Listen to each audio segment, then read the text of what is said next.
scheming. Real talk, no gimmicks. Break bread or fake dead. Yeah. If you love me, show it, that's all I say. Break bread or fake dead. Don't wait till I'm gone just to show respect. Break bread or fake dead. Yeah. I'm tryna make plays, not beg for a check. Break bread or fake dead. For real, for real. If I ever looked out, don't forget that dead. I ain't rich, but I move like I'm chosen. Same fit, same dream, still focused. Bill stacked, but I still thank God. Ain't complain once, I just play my odds. They see peace, but they don't see stress. They see the smile, not the pain I digest. If you my dog, then ride with intent. Don't cap love, I know what that meant. Break bread or fake dead. You know who real when it's time to spread. Break bread or fake dead. I've been real, never switch for bread. Came from the bottom, but I don't feel low. Had to let some fake vibes go. Still keep it solid, that's nightish cold. Never hate, just stick to the road. It's folks that smile but don't mean it. Love ain't love if you never seen it. I'm just saying, help me win a little. Don't wait till I'm gone to spin a red on bed. I build. But if you real, you help to feel. Break bread, that's how love spread. Night is cold, town lit. Break bread, fake dead. Yeah. I'm still grinding, watch how I tread. Break bread, fake dead.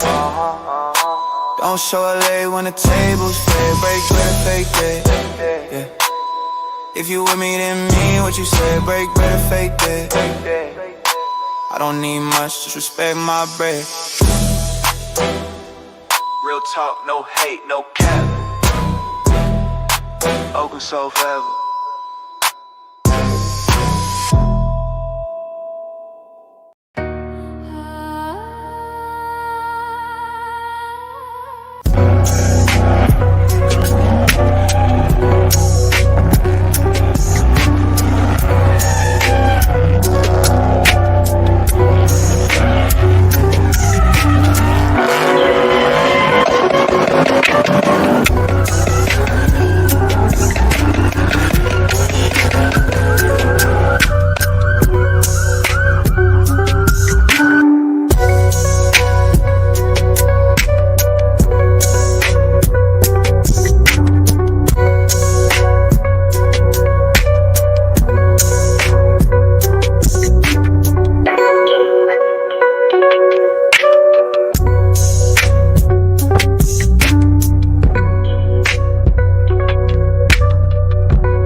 Welcome to the Paladin.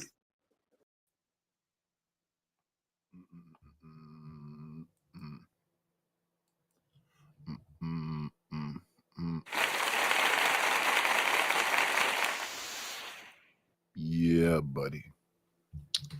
We are going to check out round 2 of Obsidian with Freezy. We're not going to waste your time. We're going to get right to it. Because I'll be wondering, what do they want out of Freezy? I mean, out of Obsidian. This is still a business to him that's evidently profitable. I don't think he's going to give up his bread and butter because people have a difference of opinion about his role in the manosphere, the Black manosphere. So without further ado, we have a call-in show. The players that's on stage right now is No Captivity with Freezy,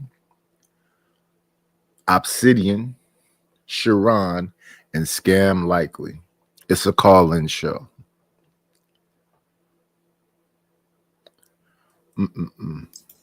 You're going to hear elevator music until we get to you, all right? So let's just go ahead and open up the discussion. I'm pretty sure Sharon is familiar with some of your content, Obsidian, and also Scam. I don't know how familiar they are with your content, but I do know I'm very familiar with Sharon's content and a lot of his positions and Scam too. So I'm pretty sure they have pushback. Well, the name Scam Likely. Now that's interesting. How did that happen? I'm just curious. That was a good question. Honestly, my second or third time getting on a panel, I had to think of a name because I didn't want to use my real one, and my phone was ringing. Scam Likely was calling me. Scam Likely. Okay. All right. So I'm gonna start with Sharon since he was the first one up here. Sharon, is there anything in particular you wanted to open up the, whatever you wanted to like say as far as to Obsidian? Is there anything you just had in mind or? Well, so my main thing, I'm not 100% familiar with his content, but I understand the manosphere, and I understand he is somebody that birthed the manosphere. He's one of the fathers of it. And so the main thing I really want to understand about the manosphere is that it claims that it teaches men to be leaders. And in my opinion, leadership requires respect. And so I want to know, how can somebody in a manosphere call themselves a leader if they message consistently disrespects and devalues women? Okay, well, my response to that, and I typically don't ask a question in response to a question, but I think in this case I have to make an exception. Exactly what have I, given that I have an outsized position in the Black manosphere, exactly what have I said? I have 4 books. And one of them is specifically addressing Black women. Here you go. And I would like to know, in this book that just came out about Kevin Samuels, the last 5 years of his life, half of the book specifically addresses women, half of the book addresses men, half of the book addresses women, as he addressed men and women in his life. So I would ask, okay, exactly what have I said that was not respectful of women, in this case, Black women, because that's who I mainly talk about. What is it that was not respectful? I wouldn't be able to pinpoint an exact quote that you said, anything like that. Like I said, I'm more familiar with just manosphere talking points rather than Obsidian's talking points. So okay, well, all right, well let's do it this way. What specific talking points of the Black manosphere do you find disrespectful of Black women? I think for the most part, they are just they talk down on them. They talk about their weaves. They talk about their looks. Talk about how they overweight, and not in a fruitful way. They don't speak about them getting them in shape and say, "Hey, let's go get in shape together." It's more of, why should we be dating y'all because y'all fat? Why should we date y'all because y'all are angry? Why should we date y'all because, you know, this is the kind of rhetoric that is spoken about when I communicate with manosphere type of individuals. Okay, so the first question I will have in response is it true that black women have an outsized weight problem? In other words, because I often hear this, well, America in general has a weight problem. Okay, I don't deny that. Some will say black men have a weight problem. Okay, I don't deny that. But is it true that of all American groups, black women have the biggest weight problem of all? Is that an accurate statement to make? I'm not sure of the biggest, but I will, just to move the conversation along, yes.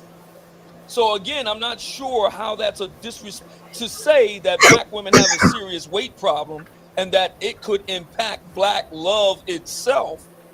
I don't think that's beyond the pale. I think that's because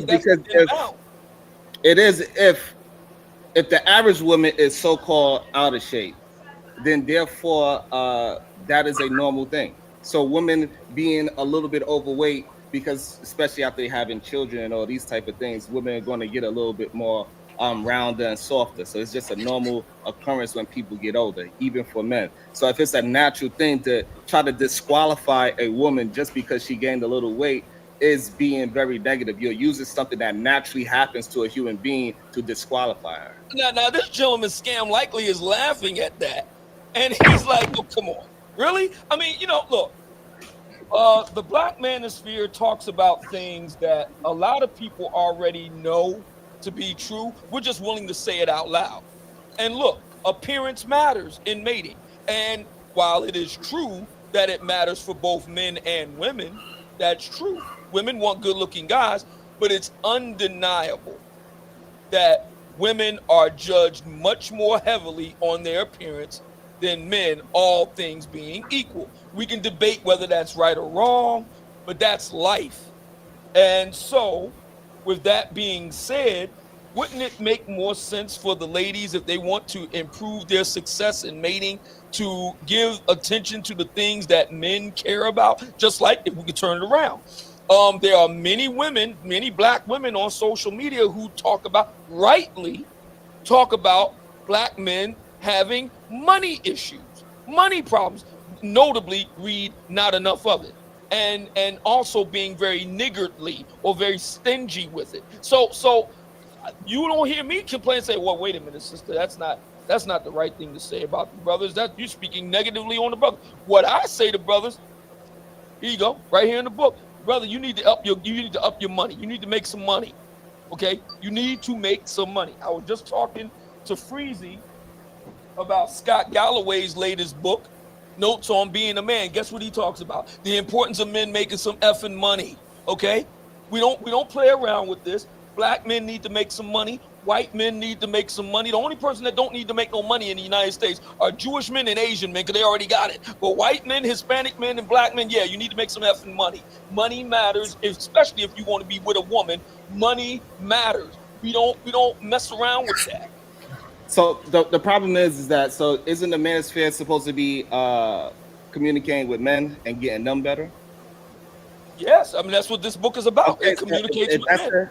If that's the case, there's no need to be speaking to women, telling about how they need to get in shape. We need to shape up the men first. And they need to do it in a respectful way, because if they want to be leaders and they want to lead their women to however they want their women to be, because everybody is different. No, we are not monoliths. Some people like some heavier set women. Some people like petite women. So if we are going to get men to be leaders, we got to teach them, first of all, how to be respectful in the first place. Because that's what was disrespectful about saying black women have a weight problem? What is disrespectful about that? Because you're using it in a way to discredit them. So just like calling somebody and say, hey, you need to work with your money, right? That's not disrespectful. But if you say you're a BAN, you're a broke ass N-word, that is disrespectful. And so when people are using it may and not we feel just good. made this argument up because I don't have an exact disrespect. So It we may just not feel putting good it to on be it. called a BAN, but if you are broke, well, I mean, would it be better to say, well, I'm sorry, Mr. Richards, but you don't qualify for this lady right here because you don't have enough liquid assets in your portfolio. I mean, you could do it, but it's still going to amount to the same thing. You don't qualify because you're broke. Whether you're a BAN or whether you're giving the pat speech at the bank where the vice president tells you lovingly that you don't qualify However, for the loan. Either way, you come out the same side on the same end with your right. But in your however, hand. like I mean, even though we trying to focus it on weight, it's more than just the weight issue. Men are being disrespectful to women in a plethora of things, even though we just okay. trying to find an argument, right? So, but my Wait, main wait, argument is not my main what's another argument. way? What's another Right, way my to main be argument is disrespectful? not really actually the weight situation. It's just Okay. the amount of disrespect that men dispute. Like they are not very respectful towards women, especially for a man that has sons and daughters and grandchildren. I got a grandson and a granddaughter. I do not want a whole bunch of youthful men just going around being disrespectful towards women, looking at them as every woman is just a piece of meat. And we need men to start treating women like they are human beings instead of looking at them So as a where piece in of the meat. black manosphere? Hold on a second. Where in the black manosphere are black men looking at black women like pieces of meat? I just got finished telling Freezy I don't even eat meat. That's irrelevant if you eat meat or not. I have nothing to do with the conversation. But to act as if men are not over sexualizing black women is insane. And it's What is over disingenuous at sexual? this. Oh, okay. So, like, So what is so over like, you know what I'm saying? sexualizing? Like, so it's just what it is, right? And this is just a truthful thing. What is So over men say things like sexualization? the women should be quiet. They should just That quietness is sexualization. yes, the way how they using it, yes. They say shut up, feed me, and F Wait a me. minute, hold Yes, on. You want to they have sex with sexualize a it, quiet yes. woman? You want to have sex with a quiet woman? No, so when you're trying to make it literal, that's when we know it's not being an honest conversation.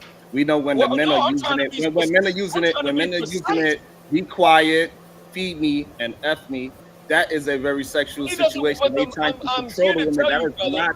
The That is not brothers a are not respectful way. wanting a woman to be quiet when they're effing them. They We're not gonna definitely have a want conversation. copulatory vocalization. They definitely want that when they are. Yeah, that's when they doing that. That's fine. But when we talking about when we having conversations, what we talking about, and that these men are not communicating about these women in a very humanizing way. We know that. I don't know why Well, you try to act I'm like you trying don't to understand understand that. what's so And so what I'm dehumanizing. saying is that majority of the time, men are not the men that's in the manosphere are not speaking about women in a very respectful way. But I'm trying to It's just a understand what's truthful statement. dehumanizing. What exactly is dehumanizing?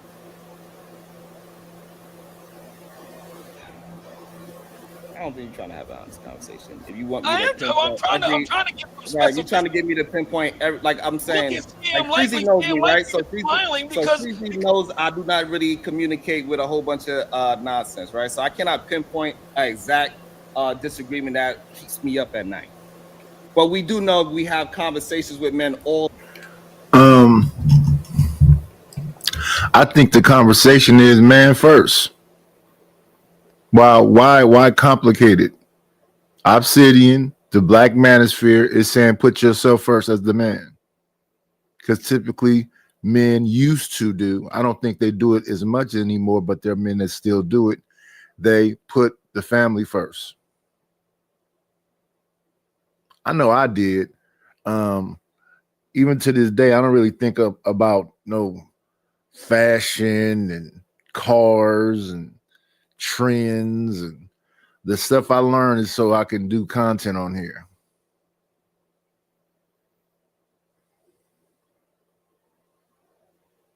They was calling him, yeah, like that stuff. Understand Sharon's perspective is, he feels like the black manosphere disrespects women.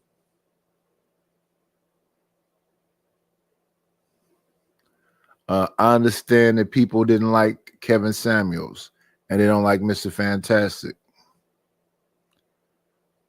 But Obsidian and what he's doing, and he's kind of detached himself from what goes on online to be more outside with his conclave and his books. I don't know how. Even if you're one of the forefathers of it, I don't know how that turns into you, this villain. And a lot of them don't even claim it no more. Angry Man don't claim it no more. Obsidian still claims it. But I've seen him be more concerned listening to him about passport bros and dudes that's trying to get in corporate America and, you know, trying to make older men be some kind of way, not teens.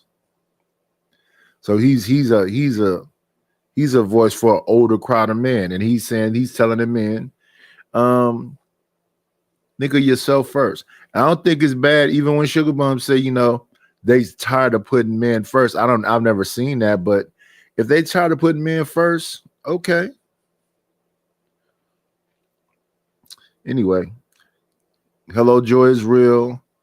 Hello, Deborah Leonelli. Hello, TK. Hello, Shiesty Bum. Yeah, I think a lot of this stuff just be grandstanding. I understand about the situation that he's supposed to have something to do with that girl to look like Tasha TK. I think her name is Kim or something. I forget what she calls herself online. I understand that. But I don't know why we go at each other. Why can't we find some common ground? All the time, and we hear the disrespectful comments that they saying on a day-to-day basis. Well, I'm trying to understand what disrespectful. Okay, so we started out with the weight issue.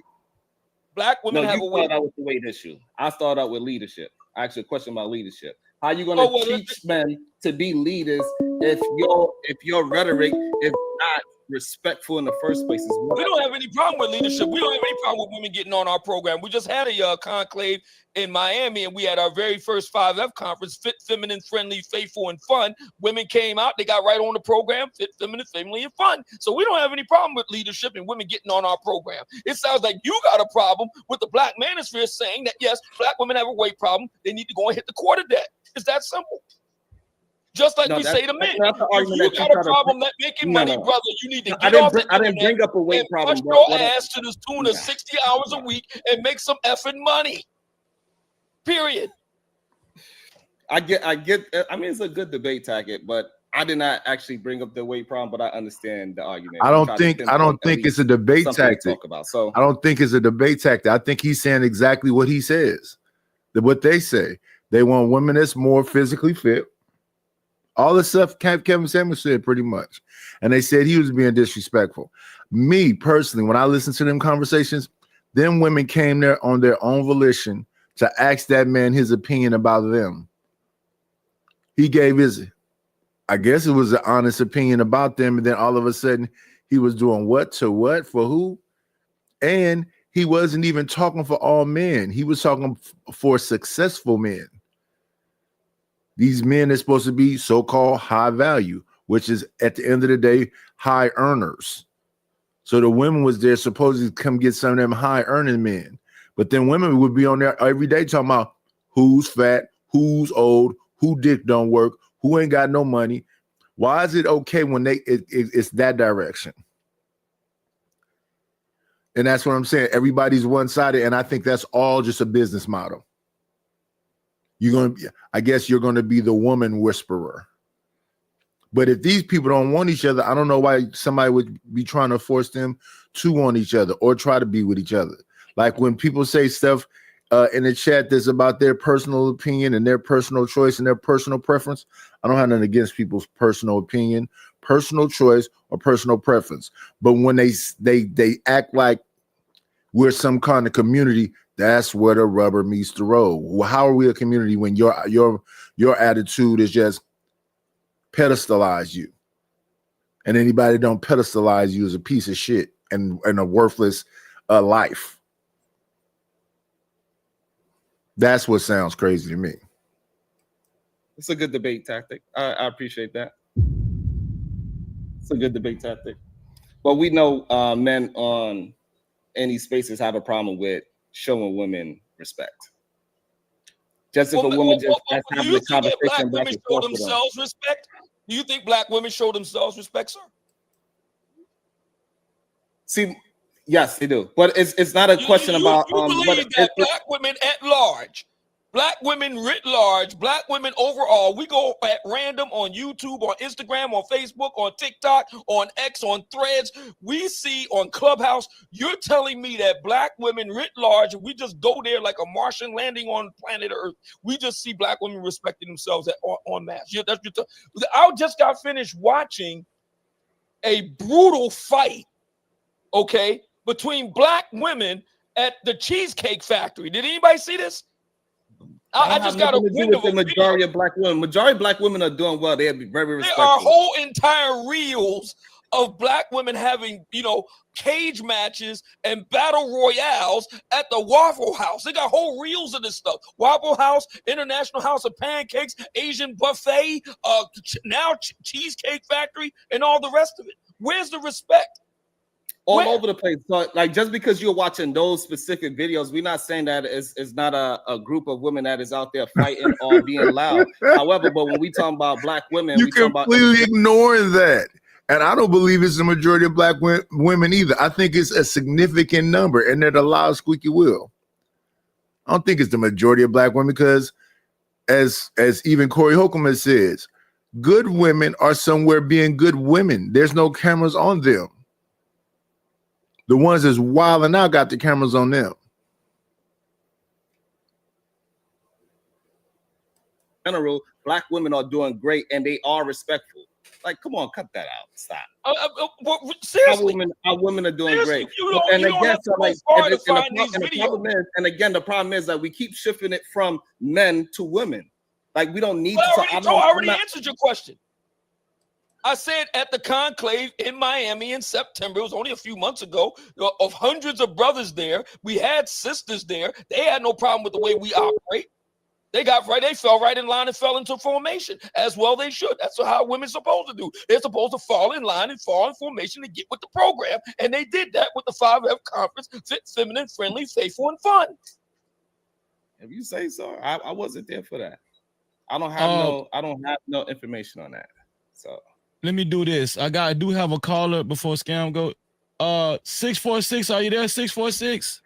This pretty much ain't going the way that I think they wanted to go.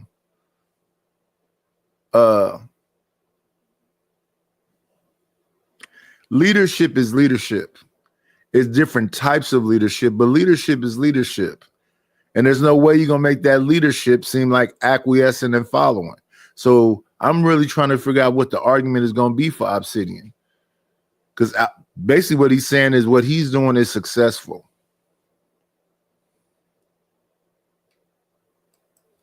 Yes, hi, it's Venus. What's your name and what's your question for Mr. Mumia Obsidian Ali? And thank you for calling in. Can you hear me? Yes, we hear you loud and clear. It's Venus. Hi, Freebie.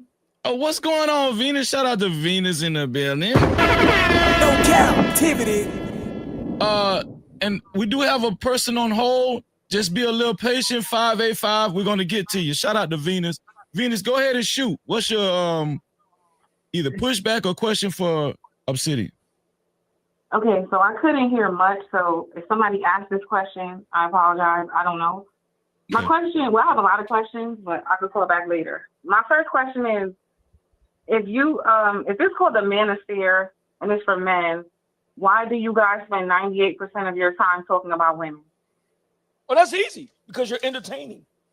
See, you ladies are our entertainment when we're on the air and we're on social media. Entertainment.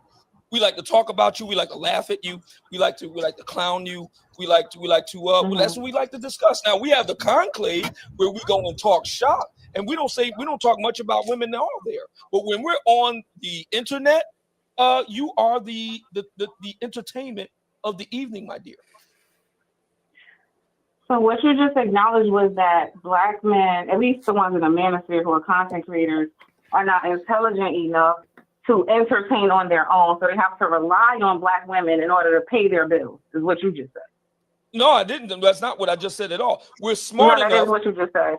but that's Your not what I books said. about black women, all you do is talk about black women. You are codependent on black women paying your I bills, didn't is say what that you either. are I didn't admitting. say anything about codependency. It's about expediency. You are low hanging fruit, my dear. It's the smart play to go after low hanging fruit. Why reinvent the wheel when we have so much effery that we could just talk about right there? I just get out of bed and just go on Instagram, go on Facebook, go on Threads. Oh, there's some effery. TikTok is a fount of BFF. I can go there and get a. It's like Tony Stark's arc reactor, my dear. It never runs out of renewable energy. I can go there and get effery for days. I just go right to TikTok. So, okay, I'm gonna talk about that, and I just go and do a live on it. So tune in, and they love it. Right now, over on my Facebook and Instagram, I have a clip that's entitled "The Only Thing That You Can Expect from Black Women is Problems in Work." It's got over 70,000 views, over 1,000 comments on my Instagram, on my Facebook. See, because that's what the brothers want. No, I understood. I'm in agreement with you. The manosphere content creators are not intelligent and innovative, creative enough. You're talking about I didn't interrupt you. I did not interrupt you. Yes, you did. You interrupted me earlier. You just stopped talking, so now I'm talking. What's the problem? The problem was that you did something that you're now accusing me of doing, and when I pointed out that you did the same thing, now you want to say, well, you stopped, but I didn't stop earlier. You actually interjected and jumped back in about this point that you interjected about intelligence. It's actually intelligent to be efficient. It's efficient to make content predicated on the crazy behavior that so many of your sisters engage in, and that you're not woman enough to check them on and curtail, thus giving us less to talk about. You don't want us to talk about black women? Here's how you fix it. Stop giving us stuff to talk about, madam. But see, a lot of sisters don't want to check their own sisters because they're too much of a coward to do so. So what we're going to do is we're going to do the efficient thing. We see you acting a fool online, we're going to talk about you acting a fool. That's how that works. Okay, you keep saying the same thing. So I love that you introduced the word coward, too cowardly to check. So out of all of the problematic things that black men do, you just admitted you guys are too cowardly to check because you want to spend 98% of your time talking about women, the low-hanging fruit, as you called it, the easy target, because you are cowards. Is that right? Madam, we have the Black Manosphere Conclave, and we have been in operation. Okay. See what she did? See what she did there? See what she did That there? was the end She of my just jumped question in. for you. She just jumped in and I'll cut be me back. off. See what she just did there? She just jumped in and cut me off. Now we have the Black Manosphere Conclave, and we've been in operation since. Let me see. My goodness. We got to acknowledge the people that support the channel. Thank you for the money. She's ready to do scratch, scribble paper. Thank you, Deborah Leonelli, for the Cash App. I appreciate it. Thank you very much. Every dollar counts. Every dollar counts.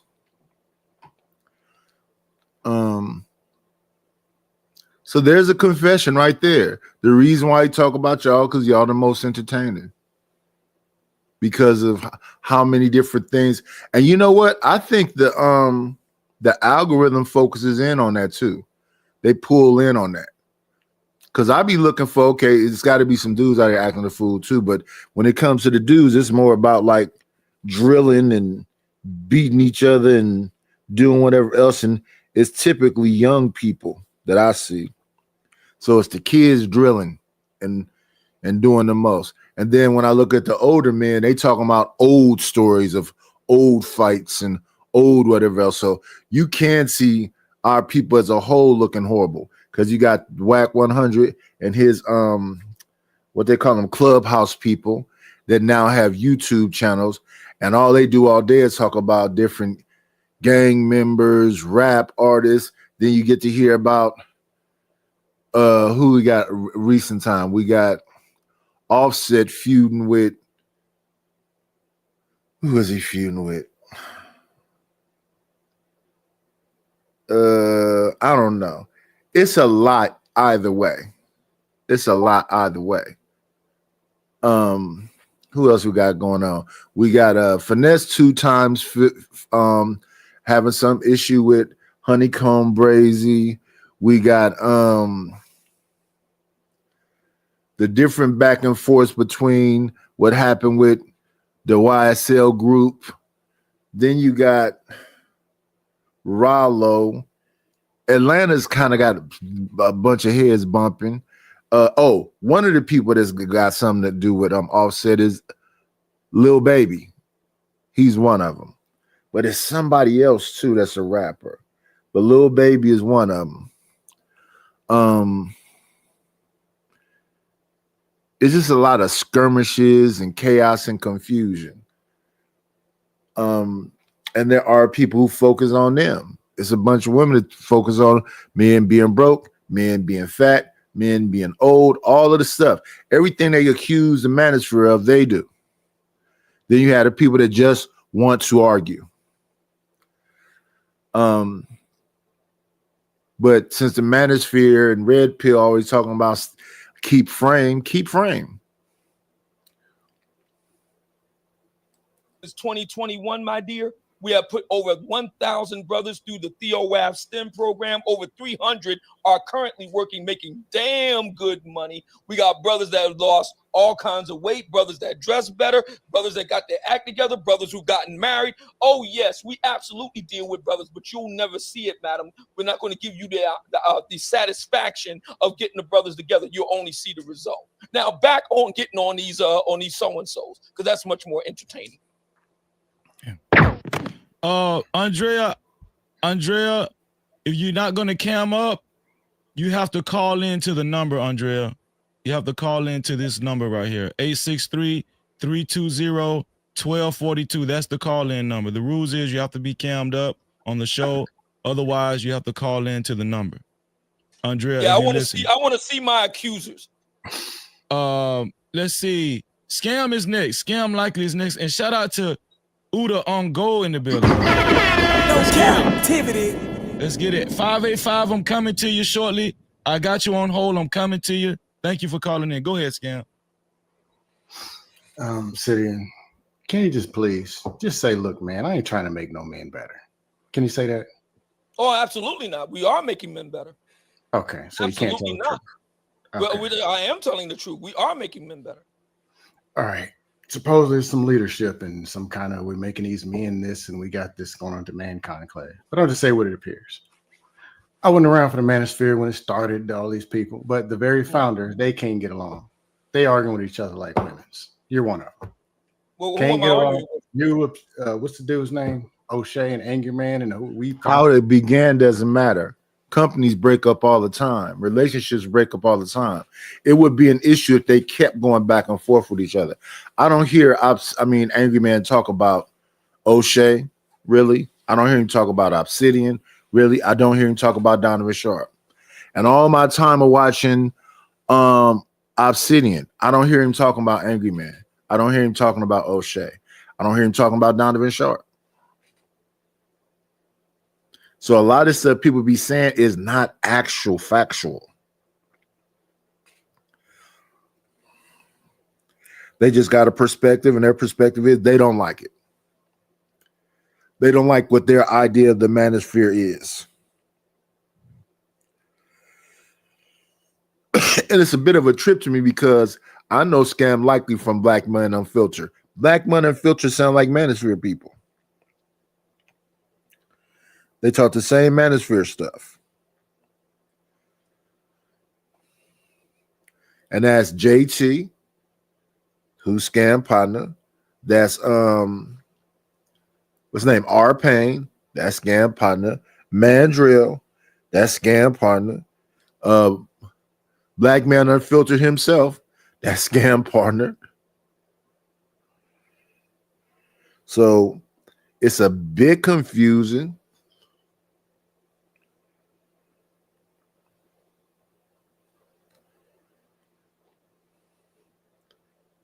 And I hear them talking about women a pretty good amount over there on Black Man Unfiltered. I may say something about the woman that I'm looking at, which I don't think I'm looking at a lot of stuff the women is doing every day. I may be looking at like, because see, I don't need to look at 1,000 videos of Venus talking to dudes. The outcome is going to pretty much be the same. Everything somebody's doing to black women. That's going to be the conversation period. That's what Sharon came up there for. In fact, she really don't need to talk because Sharon is a representation for the women. He going to tell them that he's a rim bro. He's going to tell them he's a lover of men. That's been his show for some while now. Well, at least a year or two. Well, let's listen. On at this. It looks like you see me arguing with them. Can I finish, bro? Yeah, you can finish. I'm just asking. When have you seen me argue with them? Yeah, if we can't be honest, I'm just saying. I am being honest. When have you seen me I argue can't even with them? start my question. That's right. Y'all are still together. They're right behind you and supporting you. Them being together has what to do with what? See, Scan be on bullshit too. They don't have to be together anymore. I raised a family, 2 sons and a daughter. My daughter tried to call me to death, but it's all about gimme. So that got tired quick. Then my sons, they pop up over here on New Year, make a bunch of promises, and they do what they do. I accept them as men doing what they're doing. But what I'm not doing is arguing with my kids. They do what they do. They do it how they do it. It is what it is. I'm not going to be agitating them and calling, hey, man, what happened to you here? Hey, why you didn't do this? No, I'm going to let nature take its course. And it's the same way with people on here. We had my guy Ruthless say that I dropped him off the panel and blocked him. And I don't do that to no one. But I'm not going to keep talking about it. It is what it is. People want to be in their emotions. They want to be in their emotions. The other day, I played a clip. Let me play this clip. I played this clip while I was talking, because when people do this thing where they say, there's only one way to do blah, blah, blah, blah. I played this clip right here. I said, it sounds like this. I'm just coming out to say, I don't think everybody is gay. Shit, y'all accuse everybody of being gay. Y'all think I'm gay. Now, I played that clip, and he said, what, you calling me gay? I know how to say you're gay. See what I'm saying? People just feel the way that they feel, and they be around people they don't really fuck with, and then they jump to conclusions like that. I don't like that shit. No, what I'm saying is every day is these bitches, and the bitch, you got to watch out for the bitch, and it's over. It's over. Why do y'all have the lack of hope? And why is it that all these discussions have these men in such weak positions? I've been having the same conversation the whole time too. If it ain't no women on the panel, why are we talking about women? If you don't want to get married, why are you talking about marriage? People been hearing me have the same argument the whole time.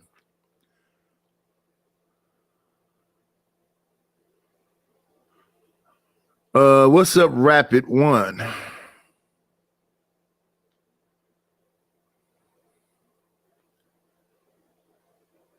I mean, y'all just want to believe everything is this doom and gloom and horrible. Well, no, that's why I don't go outside like that.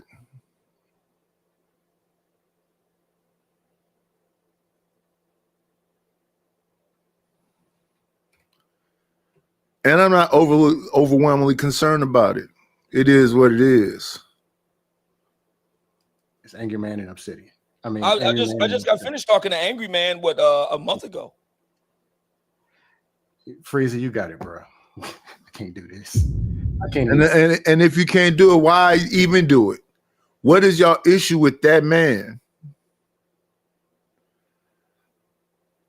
Because all y'all has is an idea of them. And as far as the founding fathers not being together anymore, what does that have to do with anything? Obsidian look okay. Angry Man look okay. O'Shea sounds okay, looks okay. Donovan Sharp look like he's okay over there. Why do they have to be together forever? especially if they're not ragdolling each other. Now, every now and then I hear O'Shea go after Angry Man. Troll is. Shout out to 585. You're off of hold 585. What's your name? And what is your pushback to Mumian Obsidian Ali? Why not just call him Obsidian? Keep it easy. Are you there, 585? 585, caller, are you there, caller? Hello, can you hear me? Yes, I hear you. Yeah, yo, this is Kills, bro. Kills, what's going on, son? Shout out to You know what I'm saying? Kills. Yeah, let's go. My pushback is why Obsidian want brothers to cam him up or whatever, and it took him like 10 years, at least 10 years to show his face, bro. That's my first question. Oh, because I'm the guest and I can. Next question. What do you say? I said because I'm the guest and I can. Next question. My next question is, don't you know that you was one of the main factors that ruined the manosphere? What's going on, Living Humbly?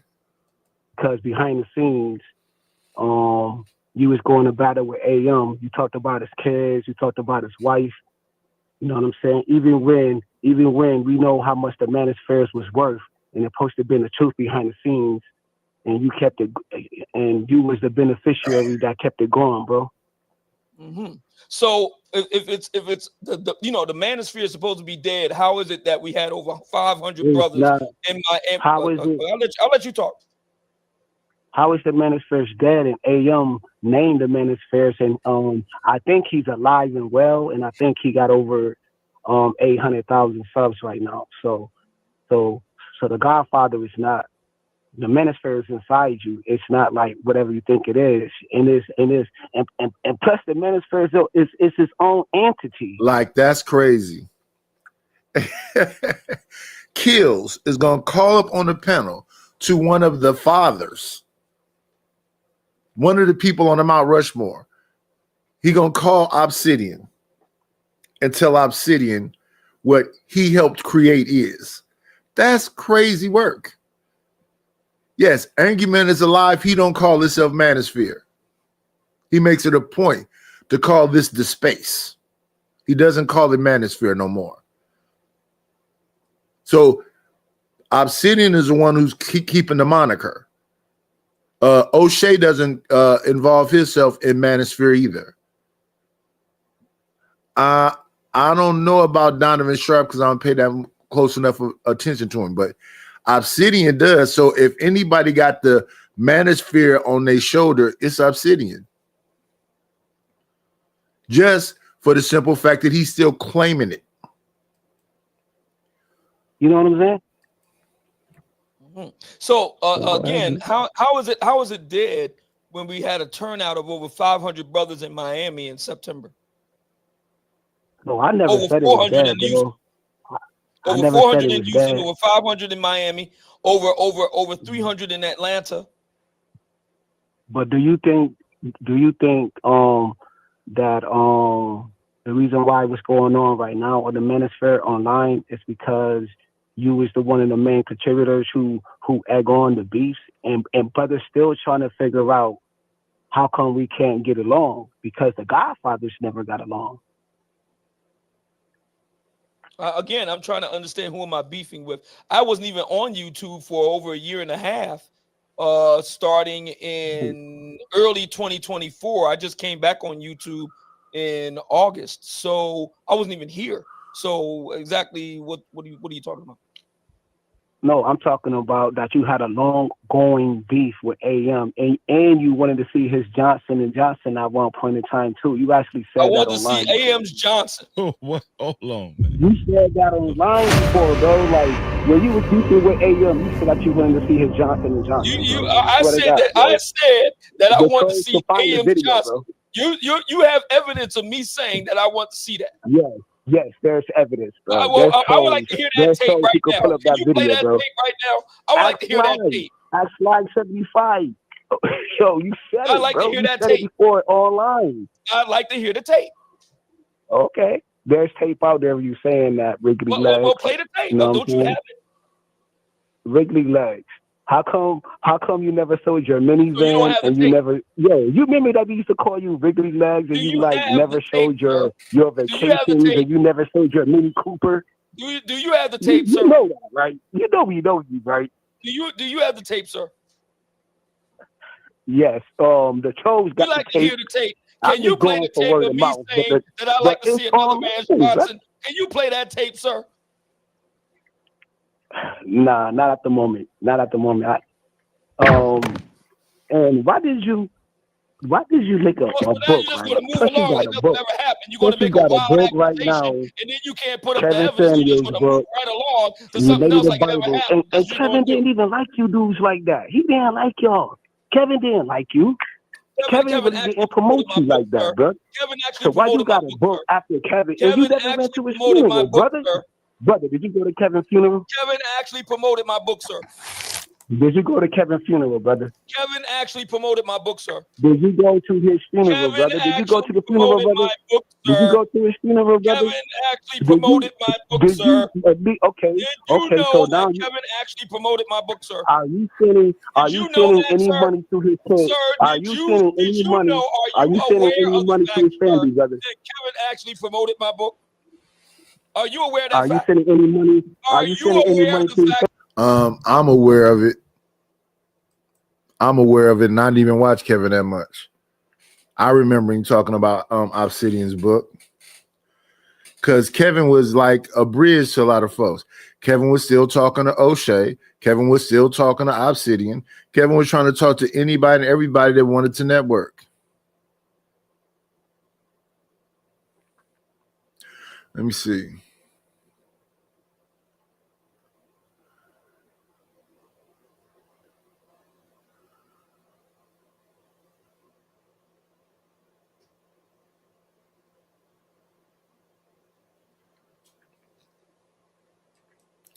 So he called him man squiggly legs, accused him of being a part of the other team and all kind of other stuff. As a host, I would wonder, why aren't you protecting your guests? So you don't think that women are a reflection of the community? You think it's like completely they're their own thing entirely? Autonomous. They're completely autonomous. Okay. Do you think that other like cultures look at it that way? Because from like kind of what I've heard is that other cultures of people do look at their women and children as like their responsibility. So how do you think? You'll be right about that, but black women don't see themselves as subordinate to black male authority, black male patriarchy, black male authority. I understand that point, but I've also heard a lot of conservatives. I know you just said you're not, but I've also heard a lot of conservatives. I am a conservative, madam. I'm just also a hedonist. Oh, I'm sorry. I misunderstood. What? That's okay. crazy. Well, sorry about that. I don't know what exactly, but I'm just saying I have heard the argument that dang, that just sidetracked me.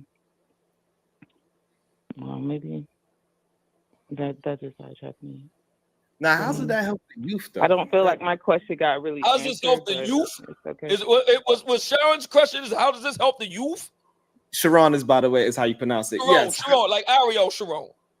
Yes. That's what I mean. Very Yes. good. So Sharon, your question is, how does this help the youth? Yes. You being a hedonist and if other men. Like, so the problem that I have with it, Obsidian, right? So you promote the idea of strong families and communities, yet your rhetoric tears down women who are central to building those families. So how do you reconcile that contradiction? How do you do that? I don't think the women that he's talking about is trying to be the foundation for bringing families together. Most of the women that be in this chat right here say, this is why we don't mess with you black men. Making that statement mean you are not trying to build no family. You're looking for somebody to pedestalize you and be a flunky to you. And then masking it with, we just want to be heard. I hear y'all saying fuck niggas, fuck you niggas. Bitch don't have no boy. Fuck these men. I hear that loud and clear. Anybody down by simply saying that whores have been around since the days of the Bible. Babylonian whores have been there from the day one. That's a fact. But the whores have nothing to do with families. So if we talking about that, it's supposed to be. It's supposed to be aliens that just came out of space and landed on planet Earth from Mars. It's supposed to be father, wife, and then the children. If that is what you are, whores are having families too. That is crazy. You never heard that classic cut? There's some hoes in this house. You never heard that? However, there's some hoes in this house. Come on, fellas, sing along with me. There's some hoes. No, we're not going to do that. Can I ask a question before I start singing? There's some hoes in this house. You heard it? Go ahead. If you see them, point them out. You forgot that part. If you see them, point them out. You see them hoes, point them out. Yes.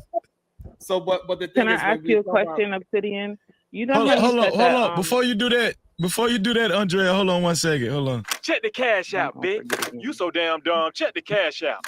Shout out to Next Level for his $5 cash cap, man. I appreciate you. Next Level said, what do the manosphere teach young men? That's one of his questions. Well, we don't have a lot of young men. When I didn't hear the words young men, I'm thinking 18, 19, 20. We don't have a lot of brothers like that. Our core demographic tends to be over 30.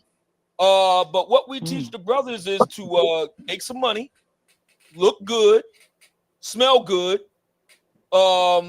make money, be able to defend yourself, be able to please the ladies in the bedroom,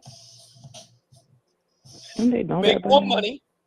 Let me see, make more money, drive really cool cars, wear really great looking suits, smell great and fantastic, be able to wear these ladies out and put them right to sleep. Lord have mercy. And this is why it's very good. Hold on 1 second. Hold on. Shout out to Next Level again for his $5 cash cap. He said, to focus on fun, you temporarily run from what troubles you. You want to respond to that? Yes, that's the whole point. That's the whole point. You're supposed to be trying. Why do you go to the movies? You don't go to the movies to be reminded of more stuff you got to do in life. You go to the movies to get away from that stuff. The women are supposed to provide an escape from all the stuff that the black man has to deal with, not remind you of more stuff you got to do. What the hell? Super chat.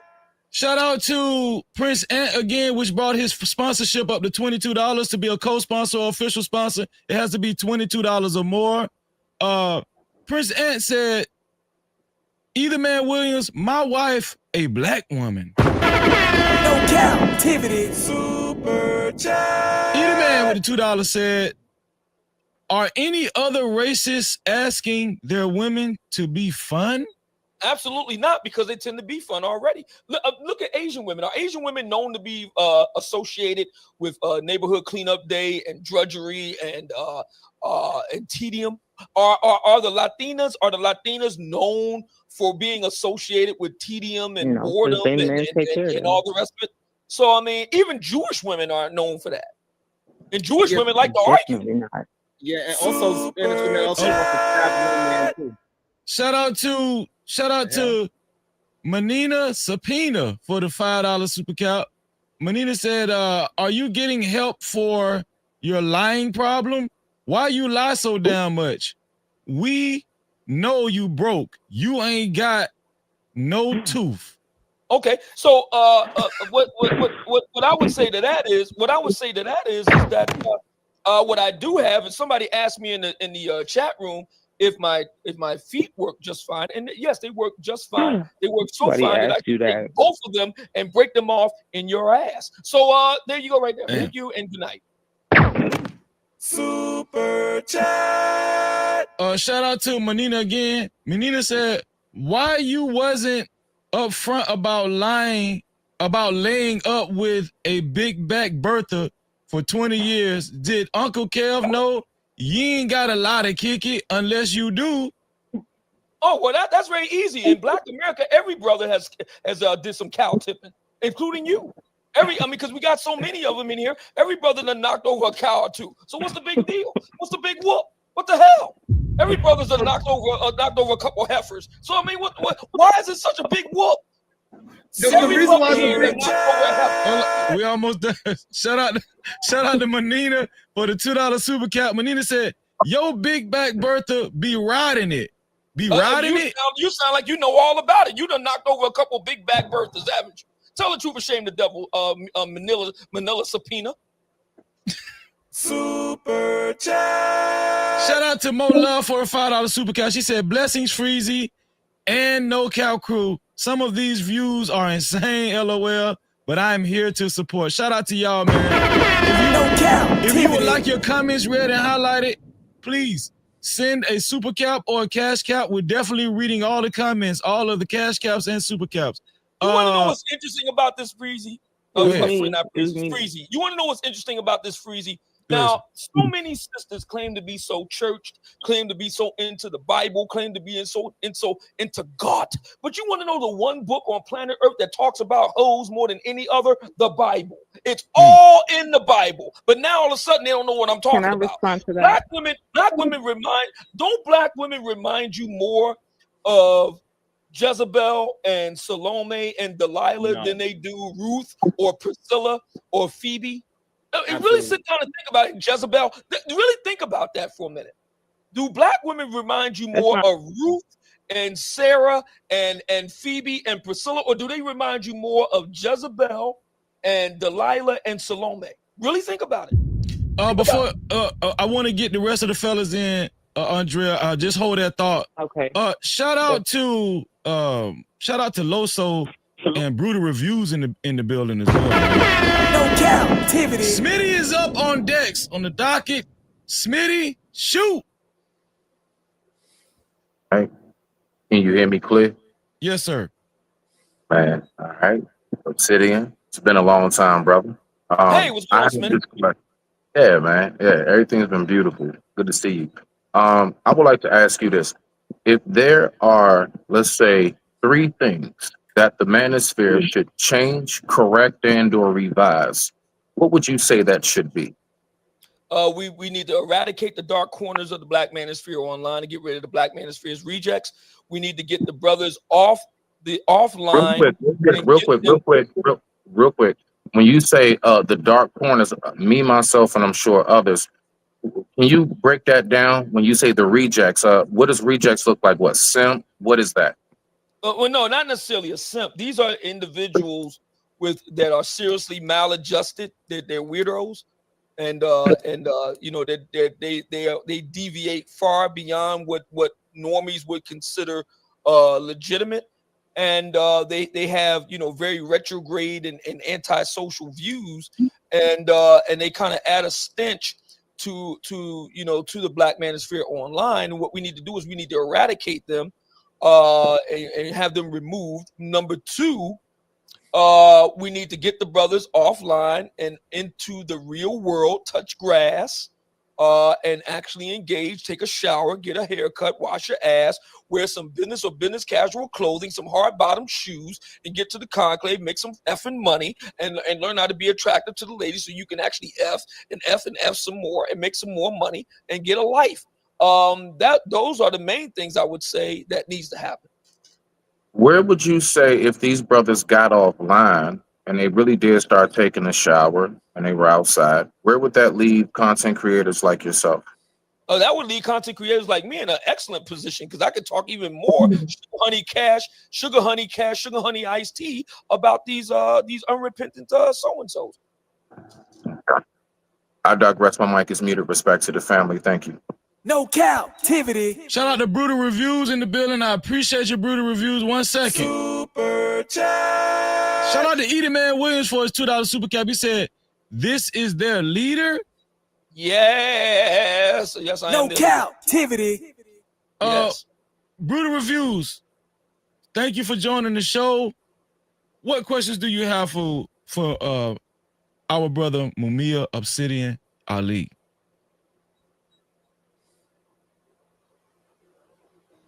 Mic check. Can you hear me? Yes, sir. Yeah, Yes, yeah. sir. Yes, sir. All right, all right. Hey, shout out to everybody. Peace to everybody on the panel. All you fellas. Obsidian, how are you? Hey, what's going on, man? Nothing much, man. I first heard about you through Kevin. The reason why I called in is because I wanted to give a different answer to a question Mhm. earlier, in regards to why does the manosphere talk so much about black women? Mhm. And the answer I would like to give to that is honestly, black men are under attack by black women more than any other demographic on the planet. Mhm. When just last week we just had on Clubhouse somebody took a screen recording of black women conspiring with racist white men to eradicate black men. Has Yeah, anybody I heard seen about that? that.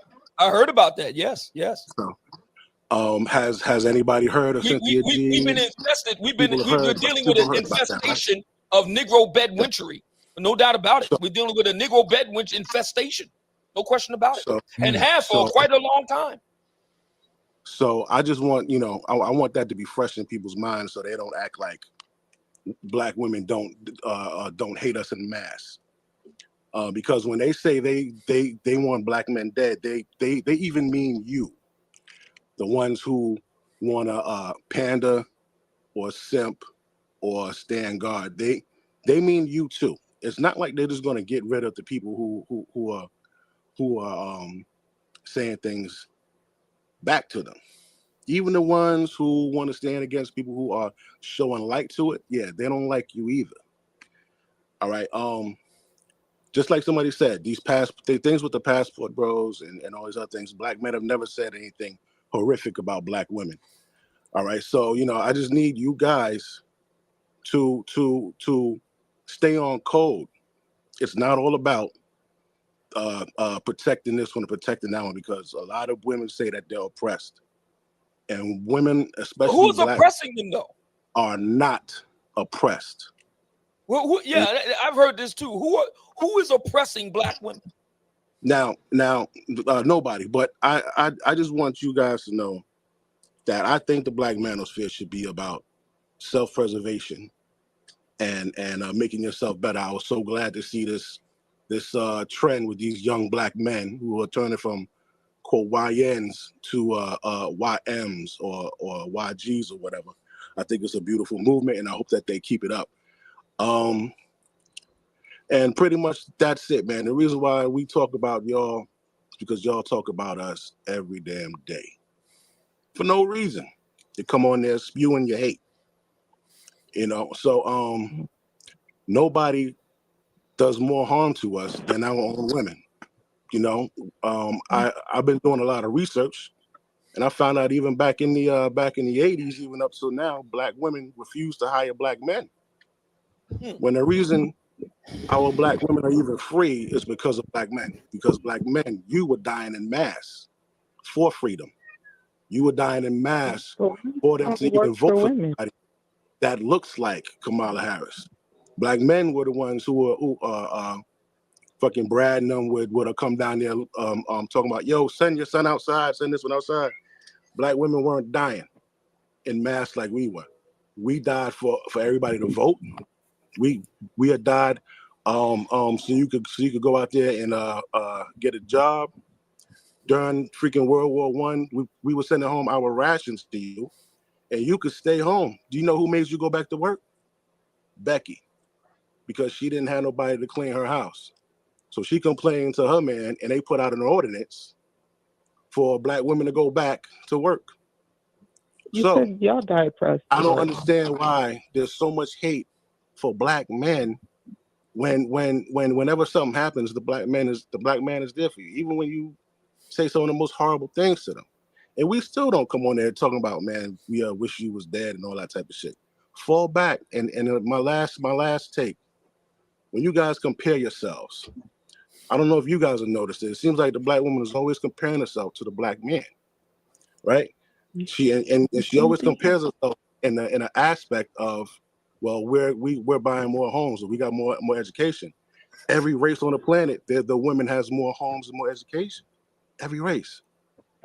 So instead of comparing yourselves to black men, compare yourself to Becky. Compare yourself to the Asian chick. How well do you stack up against them bitches? All right, and that's it, man. Can I ask you a question, Brutal? One second. I got you. Super cat. Shout out to Manina Subpoena again for the $5 super cap. Manina said, "You the reject, toothless, can't walk, stomach big, laid up with a big back."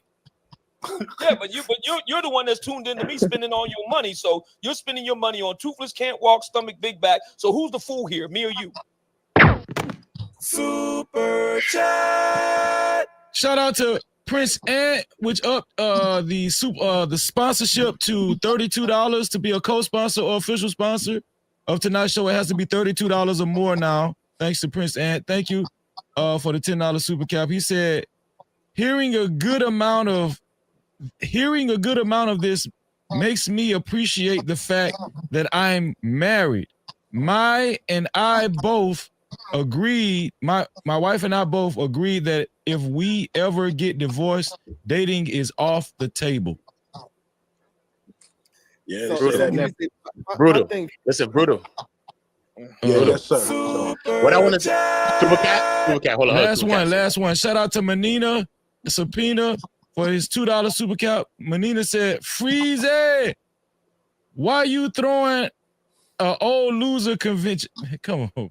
I don't know why he's spending all his money on all this stuff if it's so bad. Why is he here? Why isn't he laid up with his heifer while she could roll over on him and end his days? Brutal. To support, if you want your comments read and highlighted, or just simply support the show, you can either do it by super cap or cash cap. The cash cap is $Freezy no cap, $Freezy no cap. Uda, take off. Go ahead. And shout out to our brother Information Man in the building. The Information Man in the building. And Reese, what's up, Reese? Great to see you, Reese. No cap, activity. Right? Go ahead, Uda. I just want to say this real quick, please, real quick. Just to the brother, and then go ahead, get in there, Uda. This whole like compare yourself to other cultures, they don't do that with us. You know what they do? Stay in their lane. They stay with theirs, and they go ahead and they compare themselves with their own for the most part. Like, I mean, it's just me. I'm just one man with one thought, bro. You know what I'm saying? If if it fits, it fits. If it don't, it don't. The whole we need to try to compare ourselves with other women. As far as like our sisters comparing themselves in other cultures, no. Because that takes the direct focus off of what it is we need to fix directly. What their issues is not our issues. Their problems is not our problems. What they got going on is not what we got going on.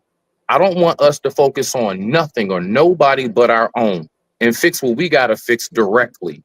But I digress. My mic is muted. Go ahead, rock out, Uda. No, you want to come back that? You want to speak to that point first, and then I'll tell you, Rudo, after that. We can't hear you. We can't hear you. Mamiya. Yes. Did you want to respond to what he said? I don't think I do. I think that I don't spend much time thinking about other groups of women. If I did, I would talk about them. I'm talking about black female. I was actually my bad. I was actually talking to brother down here. I don't know, what's it, Brutal or something like that? Reviews. Oh, my bad. I was responding to what he said. Yeah. When he got done talking. Nah, not you, Obsidian. Respect to the family. Okay, appreciate you, brother. All right. Cool. Yeah. So the reason why I brought that up is because I noticed no other race of women compare themselves to their men like that. Only our race of women compare themselves to us in efforts to shame and put us under their heels. So it doesn't matter who it is. The black man needs to defend himself against everybody, because in our history, the people who sold us out and did us dirty were our own. From Nat Turner, Martin Luther King, the first person to make an attempt on his life was a black woman. So we as a black man, you defend yourself against everybody, my brother. Hey, everybody. This is my last response. I don't need to defend myself against anybody. The only thing I need to do is continuously show up. I digress. My mic is muted. Respect to the family. All right, Bruto. Go ahead, Bruto, Udo. what I want to You ask you got is the this, floor. right? So boom. So you came and you spoke. So you speak like you represent, or you know, what I mean, you believe in the manosphere, or maybe the ideologies of it, or whatever I'm the a case. male advocate. Okay, cool. So I wanted to know, how long have you believed in this, and what has it done? What are the benefits that you feel it's done for your life? What are the benefits of this thing that you Me, feel I has learned changed, as in a different from then, as in comparison to you believing in these ideologies? What has it changed for you? I can say I actually picked up on this about 2 years ago. And I've been diving deep into it, and I've been going in our history, and I've been just observing everything. And from what I see, if I had this information, if a lot of us had this information in our 20s, we would be a lot better off. If we could get this information to our young men and let them know, yo, from 18 to 30, you focus on you and getting established into your career or your business, and don't make any commitments to a woman until then, because when you commit to a woman, a lot of people don't understand what that means. When you commit to a woman, that means, yo, anything happens, you're putting your life ahead of hers. If you commit to a woman before you get settled down into your career, there's going to be distractions, right? Because you're going to have to protect her. You're going to have to make certain decisions. You won't be able to move certain ways because now you have to think about other people. Now What does it change for you, though, Brutal? What does it change for you? Those are points. We could talk about points and talking points, and all of that sound good on paper. Then a person get a woman and can't do none of that. You get the woman, then can't do none of that. You know what I'm saying? Right. So, what has That's it why I actually definitely think changed for that. you, as in comparison to not believing in this, believing whatever you was doing what you was doing before? Because your talking points is a lot about the women and the black women, right? So, what has it changed for you now? What are like some of the positives? What do you think it's actually changed that you can see? Okay. It's changed the way I think, and I can see things a lot clearer. And I have two sons, and I could prepare them better than when I was freaking prepared. You know, because our whole culture has changed. It don't Niggas change. don't I'm even talking about as far as dating and women. What niggas does don't it even change in make that aspect as far as women? niggas don't even make fucking R&B music for these bras no more. You ever noticed that? Yeah. That's true. But I'm just saying, as far as women, your dating life, how you interact with women, all of these different things, because everybody got the strategies and the talking points and all of this and all of that for the other people to tell them the stuff. So what has it done for you? What has it changed? Because you was a kid getting women since you was young, and you got a girlfriend or you got kids and stuff. So what has this thing changed that people should believe in it, and people should adopt these things as something that they should believe or seek? That's what I'm asking. Okay. All that right there goes back to what I was saying before. It goes back to what I was saying before about when you're 18 to 30, don't focus on a chick. Make sure that you build yourself. That goes directly to that question. Now, how has it helped me? I just told you, it enlightened me. I don't date. I don't do any of that shit, bro. You understand? How did the enlightenment help you? How did the enlightenment change your life? Hold on. Let me finish answering the question. When it comes to being enlightened on these types of things, the way you move before, if you think back to how much money you spent on a chick or the things that you do for a chick and all that shit, man, that doesn't hold any weight at all. The time, the emotional things, whatever you do for women, you need to do that for yourself first. Wow. But before you go out trying to be somebody, man. How you gonna be? Because when it's time to do man shit, you ain't gonna be able to do it, bro. So solidify yourself first. Now, how does it help me? Like I said, I'm at peace, B. And the women that are out here today, like, what do you mean? You like, are you out there dating? Yeah. Now I'm just asking. I just want to know because you know what I'm saying. Because look, if I'm getting the game right, because if I'm getting the game right, I want to go test the game out. Like I'm saying, if I get the game and I learned the two moves from Michael to fade away, I want to get to the court and actually apply the game and try it and use it, or something that I'm learning. You know what I'm saying? I want to apply it. Cause this Not in the game sense across of game. 20 I'm just saying years, the bro. information, what I'm learning.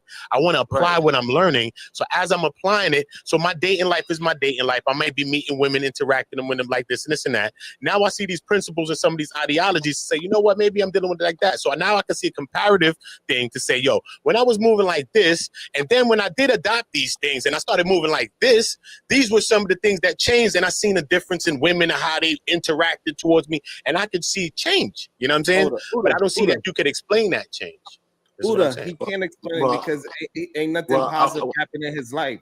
That's why he can't explain what happened in his life that was positive or productive. The well, manosphere well, have not brother, helped this man well, at brother, all. I mean, it's ain't clear to nothing go negative through been happening in with my the life. words that he is Nothing saying. negative has came into my life either.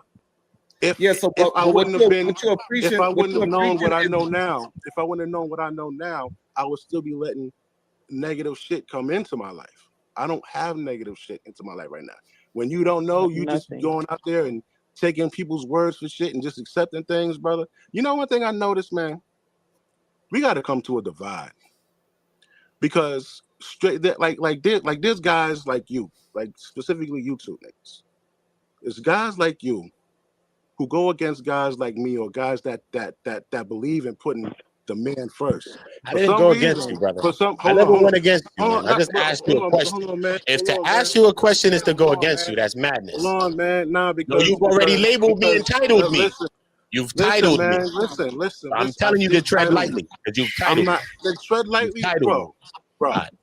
I'm gonna let Where you you at? proceed because you've Where, titled me. I'm in New York, where you at? homeboy. Where you I'm at, in New man? York, homeboy, so we can get to that All later. right, But I'm just saying, though, you've titled me. 217. And don't tell me. Why does it always lead to threats and violence? Nobody's mind is gonna get changed. Everybody's stance is where it is. It's gonna be that way. Nobody gonna change nothing. Hello, my Reed. Hello, Almond Eyes. Nobody's gonna change anything. And I like to let these things roll so you can actually hear the perspectives. You got one person that's the woman whisperer. You got another man that's saying, no, these men need to be leaders. And y'all say y'all want leaders, so you want them to be educated or else. But everybody uses whatever they have as a weapon. Some women use their sex as a weapon. Some men use their money as a weapon. Some men use their looks as a weapon.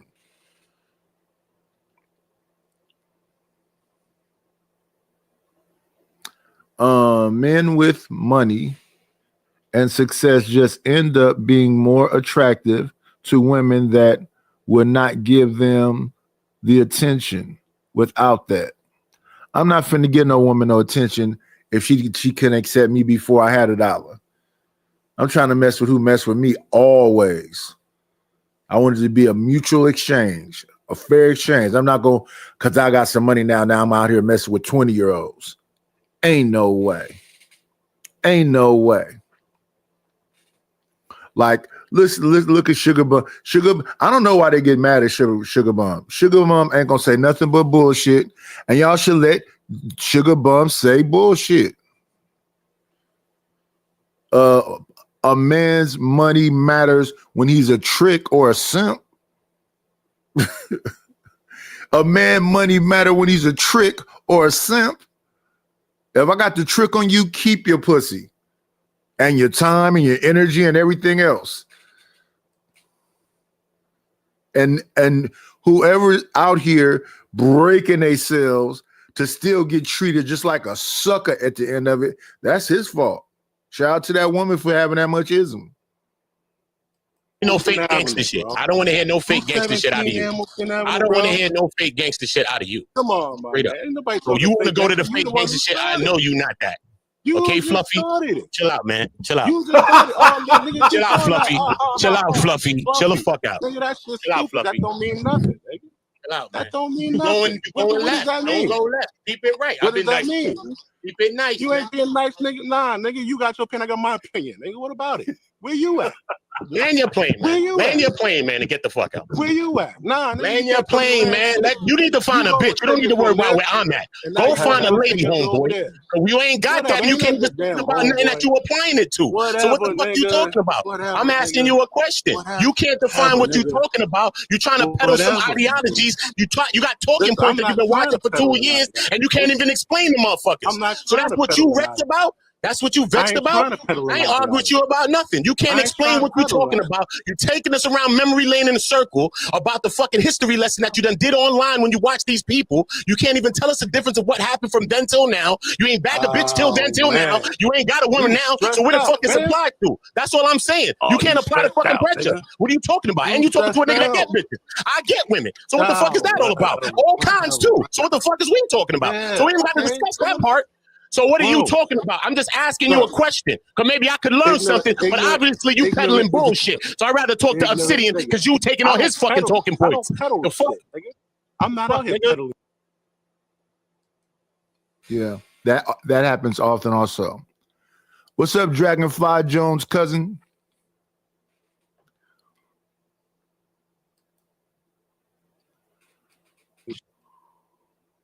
Shit. Angry ass nigga. Nigga, suck my dick, nigga. How about that, nigga? How about that? Damn, dog. How about that? Come on, How about that? What's up? fellas. Come on. How about that? Yo, you know what? Yo, Come on, man. Let's Like, let's what let's you doing right let's now? hold on, wait. Let's Write reel this it number back down, in. family. Let's Write this number Emotional, down. got him I'm just saying, though. emotional. I mean, hold on, He bro. emotional. Write this number down. Paul Thomas in the building. He You don't know emotional, who you y'all. talking to. Carl Cause you Thomas. ain't yo, with but I see, was the he at not. Diddy PG shop with route. Carl Thomas' So baby you ain't moms. about me. Carl I'm Thomas. emotional. But this Shout I out mean, to can we y'all, Carl keep Thomas' some baby decorum? moms. this light skinned nigga We just keep turned some red. decorum. He got Can a we Hey, keep hold chain on. some Real coming quick. out decorum? his Pronouns forehead. out there. And you talking Hey, about me. Man, you niggas gonna be the death of me. Why y'all do this? Yeah, bro. that's a funny Crazy. clip right there, Listen. brother. You got Wait. Come wait. Let's Man. bring it back. I'm just saying, can we refrain from any like You went verbal there, bro. genitals I was just online asking you being a Hold pulled on. question, out? bro. Wait. Hold on, y'all. Hold on. Hold on Listen, one second. Hold on one you gotta Like, second. cut keep that that. out, man. How about I do this? Let's take a When you mental go a break. I certain got way, some you gotta super keep caps that to read. energy, man. Let's take a mental break. Keep the energy. Let Keep me the energy. see. Nigga Shout been out fat and getting to bitches for years. Keep where the are energy. we? Shout out Okay. to Prince. Hey, Oh, here we go. Hey, What was that? Somebody making a noise. Sounds like Jalen.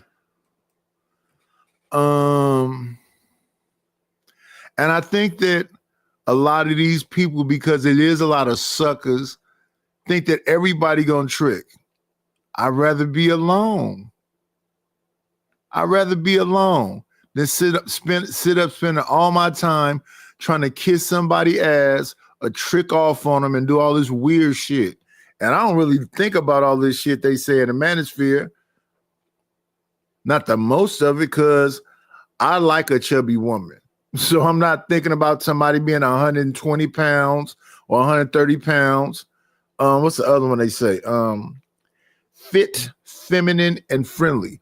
I only know feminine women. I don't know no masculine women. I know women that talk shit, but those women that talk shit, I ignore. I avoid at all costs.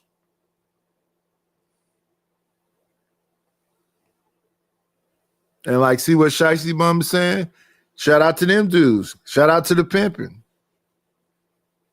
If you can get somebody to do anything, shout out to you as a lady. I wish I would. And it's not that way now. It's been that way my whole life. I can't even fuck what you talking to me, stupid. Hold on one second. Damn, my bad, bro. I thought I was on mute. I'm sorry. Oh, okay. Yeah. Shout out to Prince Ant for his $20 super cap. He upped the ante to $52. He's a $52 sponsorship now.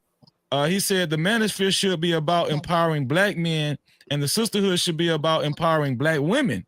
Instead, it's pushing nonsense, shenanigans, and ass backwards fuckery. Time for us to get back on track. Shout out to him. Well, with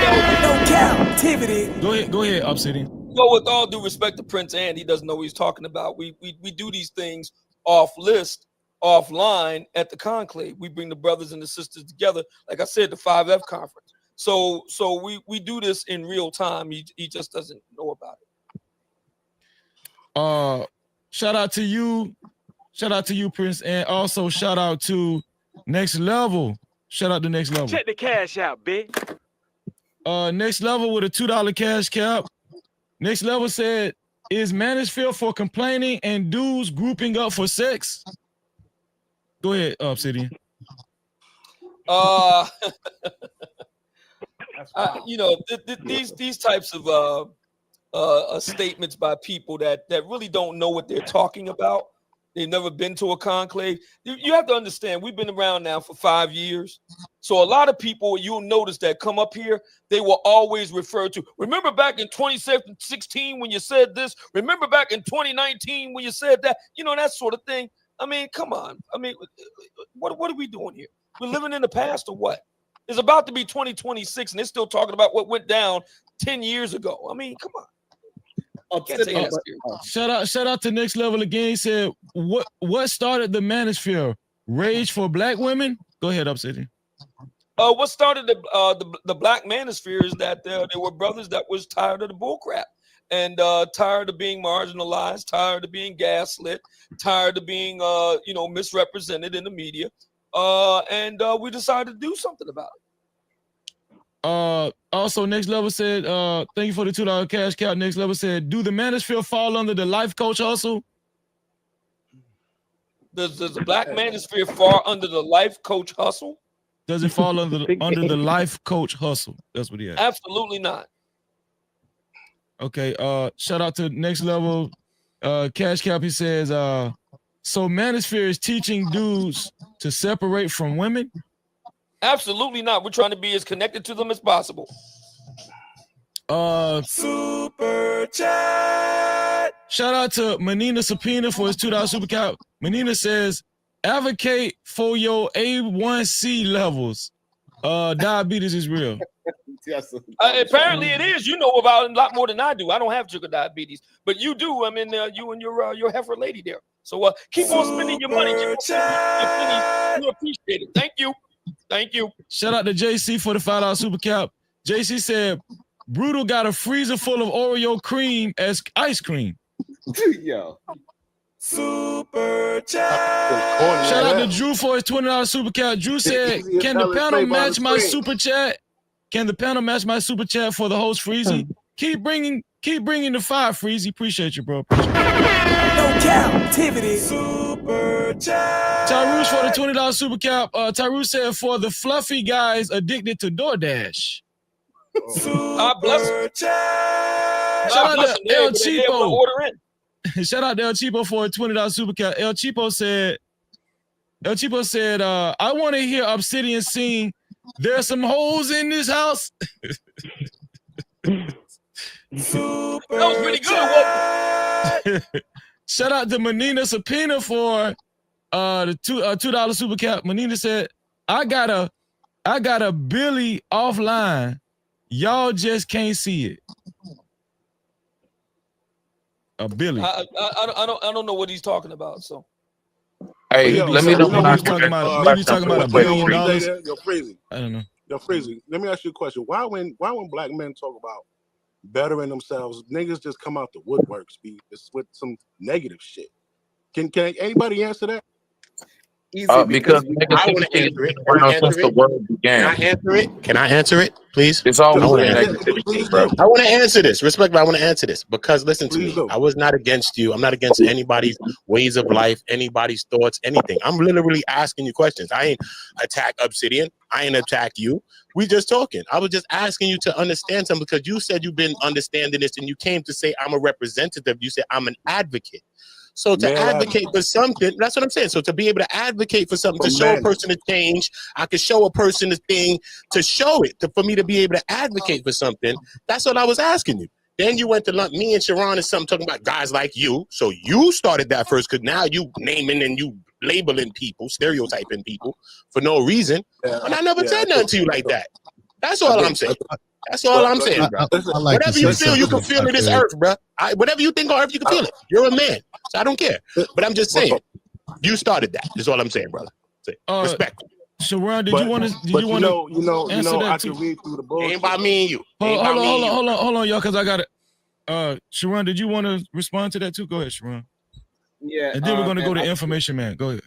And I think this is the issue that the manosphere is having. I'm assuming this is that dark corner that he is talking about. It's a lot of men that is just left without any kind of leadership to actually improve themselves.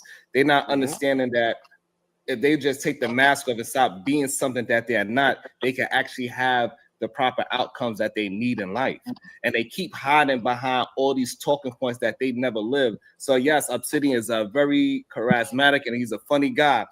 But however, when he say those things, he is influencing men that do not have the mental capacity to understand his jokes from what real life is. And so when he's saying being he's being out there being promiscuous, a lot of men cannot do what he is doing by being promiscuous and laying it down. Majority of men, they really need just one woman, come home to eat some food, go to sleep, and go to work. That's what most men are able to do. And this is the issue that I see with the manosphere. No captivity. Information man. No captivity. Andrea, if you got some comments, I'm gonna come to you since you're the only lady on the show right now. I'm coming to you out the Information Man. Shout out Information Man. Go ahead and shoot Information Man. I just want to say that what I don't understand is that as a man, you can improve upon yourself without putting down Black women or women that you don't want. What I've observed over the years within the manosphere or with brothers online is that it's too much talk. It's supposed to be, people are saying, well, it's about self-improvement, Black men supporting Black men. But what I observed was more people just spending more time talking about women that they don't want, that they don't have any desire about. And then what you do is you take the minimum of women that are undesirable within our community and you make them the maximum. And you maximize that as if all Black women are this or that, when it might be a small fraction of Black women that fit that category that you don't want. So you can self-improve as a Black man without it being at the detriment of putting down Black women, particularly the Black women that you don't want. Now, I've said this 1,000 times on these YouTube streets. This is internet shit. Most Black men out there in the real community are not crying and whining on social media about women, because the men that I've been around in my organization, Obsidian talks about the conclave and working with Black men. I've been working with Black men since I was 18 years old. I've been putting young Black men through trade school and college and mentorship for years. I'm 56 years old. We've been doing the work that he's talking about, and we do it without doing what? Putting down Black women. Matter of fact, a lot of the brothers that I deal with are married and have gone for the women that they choose. So I don't put any Black man down that wants to self-improve. Yes, there are things that some Black men have gone through that's unfortunate, whether it be around the issues of child support and what have you, and it's good for brothers to give a recommendation on how to deal with certain stuff. But I just don't see where the constant beating down on women because it looks feminine for you as a man or any man to spend all your time browbeating and talking down about women that 9 out of 10 times you don't even want. And then we find out over the years that you got a lot of these ninjas on here who be talking all this stuff, and behind the scenes they with baby mamas and every damn thing else that they telling you that you shouldn't be with. I think the conversation is outdated, and I'm gonna tell you why. For it's you owe, as Jason Black always say, or Julian Lewis Smith, his real name. Okay, I know some shit around here. He said it'd be these old niggas that keep up this bullshit, because the Z generation, they don't give a damn about none of this stuff. The young men, we keep telling up here talking about, well, what are we gonna do to help the young men? Most of these young generation, not baby boomers, not Gen Xers, but the younger generation, they not even on this shit. Most of them don't even want to either get married. They on some other shit. So a lot of this stuff rings very hollow with them, but rings very loud with Negroes who got problems that they're trying to overcome, or they need. What happens is you talk to an audience of Black men that are in pain, and you're able to feed into their pain by feeding it with the very negative things that maybe they've been traumatized by, whether it be bad relationships, a woman taking all their money, whatever it may be doing. And what's happening is, in my organization, we ain't charging Black men no money to help them. We're not charging Black youngsters to get them where they need to be. Mentorship from the time they're in elementary school through junior high school on up, and then getting them with brothers that are professionals. We're not charging them. We're not grifting them. We're not saying hit the Cash App, hit my PayPal. What you do is you take the pain of Black men, and it's our own people who grift off of our pain, whatever pain you have, to make money off of it and monetize it and what have you, and say in the name of it is, this is about the manosphere. And y'all know the white manosphere, they ran y'all asses out. That's why y'all had to go form your own manosphere, because they didn't want you. And there's another thing I need to ask Obsidian or anybody on the panel. Why is it that we keep getting in, and Freezy, you know where I'm going here. We keep talking about all Black men were kicked out of the household by Black women during the welfare years. Negro, if you're a strong man, ain't nobody knocking you out the damn house. Now, we forget that originally Black women or Black families were not allowed to have welfare programs. Welfare programs were created for white people first. Black people didn't even apply for them. Now, we know that white people are on SNAP benefits at 35%, Black people at 26%. Hispanics are somewhere between 14%, Native Americans 1%, and then overall welfare programs like SNAP, welfare programs, various social programs that the government has been giving out money. White people are at about 43%. They lead in all welfare benefits, and they've been getting welfare since the very beginning when it was created, coming out of the Great Depression. So why is it that the white man wasn't pushed out of his household when more white women and white people in general are on welfare programs? They didn't get pushed out because we forget that there's an economic difference. White people have generational wealth. They were able to get a leg up. They were able to benefit from their welfare programs and still strive. Black people don't have, or were not allowed to generate at that time generational wealth. But then we sit up here and we say Black men were pushed out of the house. Can anybody tell me why the white man didn't get pushed out of his house when white people are on welfare more than anybody at the end of the day? Go ahead. Before you go, come on, no. Hold on, before you. And see, that's information, man. You hit y'all with a bunch of numbers that don't matter. If you want to be with somebody, you're just going to be with them. Y'all going to find a way to work it out. Make it happen, Captain.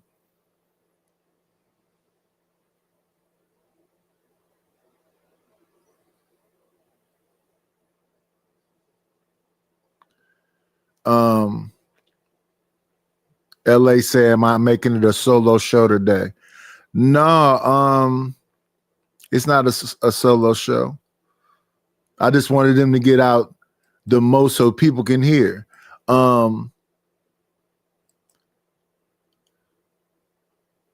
People got their perspectives on things, but if you really want to be with that woman, that woman really want to be with you, and it don't matter about how perfect her body is or how perfect she act. It's gonna matter if y'all really want to be bothered with each other. And it ain't a bunch of flying out and dinners and all the other stuff. That's somebody you trying to convince. I ain't trying to convince nobody of nothing. You either mess with me or you don't. I ain't trying to convince nobody on here either. It's laughable to me. But shout out to the people. Just want to hear one person at a time. God damn. I'm saying I'm I got you, Reese. I got you. I'm going down the line. Trust me, bro. But the questions I put on the table, though, Freezy, need to be answered. Why do we continue to keep whining about women that we don't want? Why is it that we whine and say the black man was pushed out of the household as if black women are the face of bag lady and welfare queens when the true welfare and then the true welfare queens, white people, because there's more of them. But boyfriends was pushed out of the house. No husband got pushed out of no house nowhere. No property owner got pushed out of no house nowhere. I went over that before too. That all that stuff jumped off right about the time that then people was coming back from war, a number of them. Then other folks got involved with crime and pimping and drugs and it's multifaceted. It's not in one answer, but all them questions have been answered. And then you got a lot of people on here that got the Color Purple story. Marriage ain't never been shit. It ain't no reason to be a good person. Hey, man, it is a reason to be a good person. Whether you choose to do it or not is up to your individual self. queen is white women in white society. Right. So I'm going to let Obsidian have priority. If he wants to pass it, he can. And how many of you on the panel, should I ask, and this is no shade, because I keep hearing this thing about, well, black women are feminizing the black kids. Well, the black kids are going to continue to be feminized if that's what you, black males, if you sit back and you're not willing to either support an organization like my man Q Butter, who has the Zynex program, or my man George Makem, who has Urban Nerds Worldwide, you can donate to programs where people are doing the work that you don't want to do. Because if you're going to talk this talk and you're not involved in any kind of way other than charging black people for something, then you're nothing but you're a fat hypocrite. Well, I want to let Obsidian respond. Ain't doing shit offline. I don't want the point to get lost. And yeah. And that's the other thing. People like to go on other people's shows and dominate their shows. And again, you don't blame nobody else other than the host. Now, why do you say that, Nightish? He has a button to drop that man. He has a button to pause that. Mute that man. If it's going on, it's because it's being allowed. I'm not going to be asking it as if you don't shut the fuck up, I'm just going to drop you. If you leave, you leave. When the host is talking, respect the host, respect his channel. Just because you got a perspective. That's why these two brothers was just yelling at each other a minute ago. Hey, Obsidian, anybody else want to respond after that? You can. Go ahead. Go ahead, Obsidian. Yeah, information, man. It's been a long time. How you been, brother? I've been all right, man. I should have been taking notes because you said a whole lot. I'm not sure exactly what to respond to in there. So, well, no, I just wanted to look. Don't get me wrong, Obsidian. I think that whatever you got going down with the conclave and what you're doing with black men, I salute that. If that's because you have said, to your credit, that the work starts offline. So I salute that. I got no shade on you on that. Okay. I just didn't like the way you set up there and let Purdy think you had Pearly things on your channel and everybody was running interference for her. I didn't like that. So we're gonna leap back. So we're gonna leap back just about you know 3 that I was years. disappointed about that. That's all. Right. That's the only thing. I only gripe I had with you. Right. No, I'm just saying that's the only thing that I was a little disappointed in about that situation. Okay. I'm just being honest with you. I know. I mean, this is how we do it, black folks. You remember what happened in 1975? I was still feeling some kind of way about what you did in 1975. Because you know why? Because this is the thing, Obsidian. We all on these streets, we always talking about black women need to be held accountable, right? Well, sometimes black men need to hold other black men accountable. Come on, how can we say hold black women accountable? I don't talk about that. Don't hold each other accountable. I don't talk about holding black women accountable. I do. I don't talk about that at all. I do. Okay, brother. I just want to talk about them. Go ahead. I mean, no. Obsidian, do your thing, man. I'm not hating on you. So I wanted to make There's a lady on the panel, Miss Muse. Yeah, So, Thank you. I don't know if I think Obsidian was kind of he was just kind of lost a little bit with. But if anybody else wants to respond to what information, man, go ahead, Brutal Reviews, and yeah, go ahead. All right. I want to address next. Who that? No, I'm gonna give you the floor, the main floor, in 1 second, Reese. I got you. Go ahead.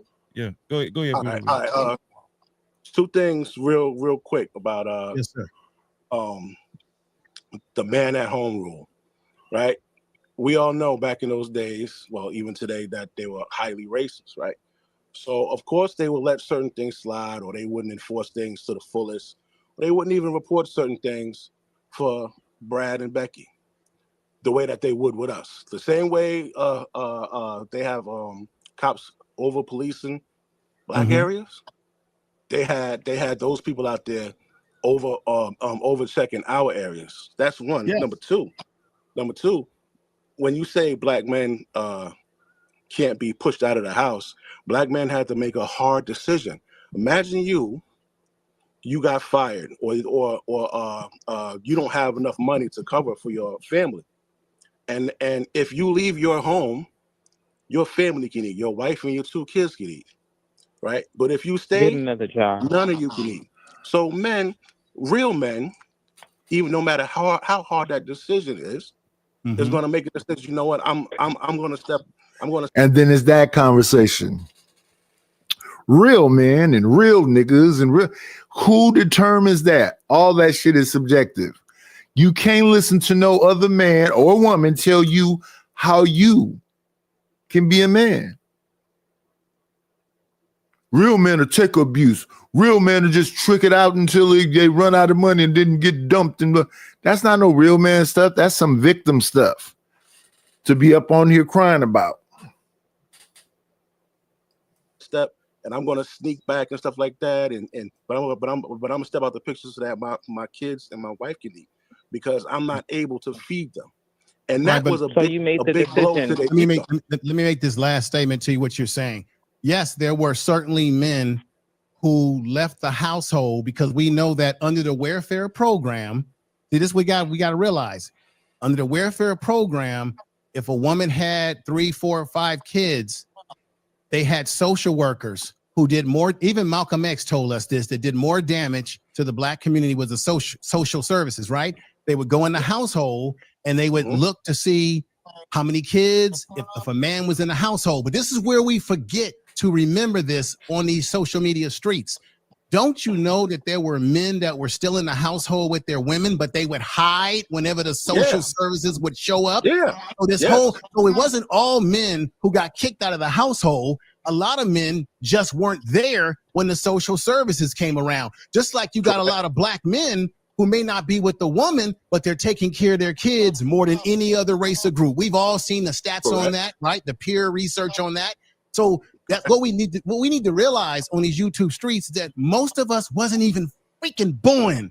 So we sitting up here talking about stuff. What does that matter? About what black men did, what black men got pushed out, when most of us wasn't alive to understand all the intimate circumstances, sir. Hey, That's all I'm hold saying. on. Information man. Some men that You know stayed in something their about homes and that? some ran off for other reasons. Information man. Why do you think we Information man. Mr.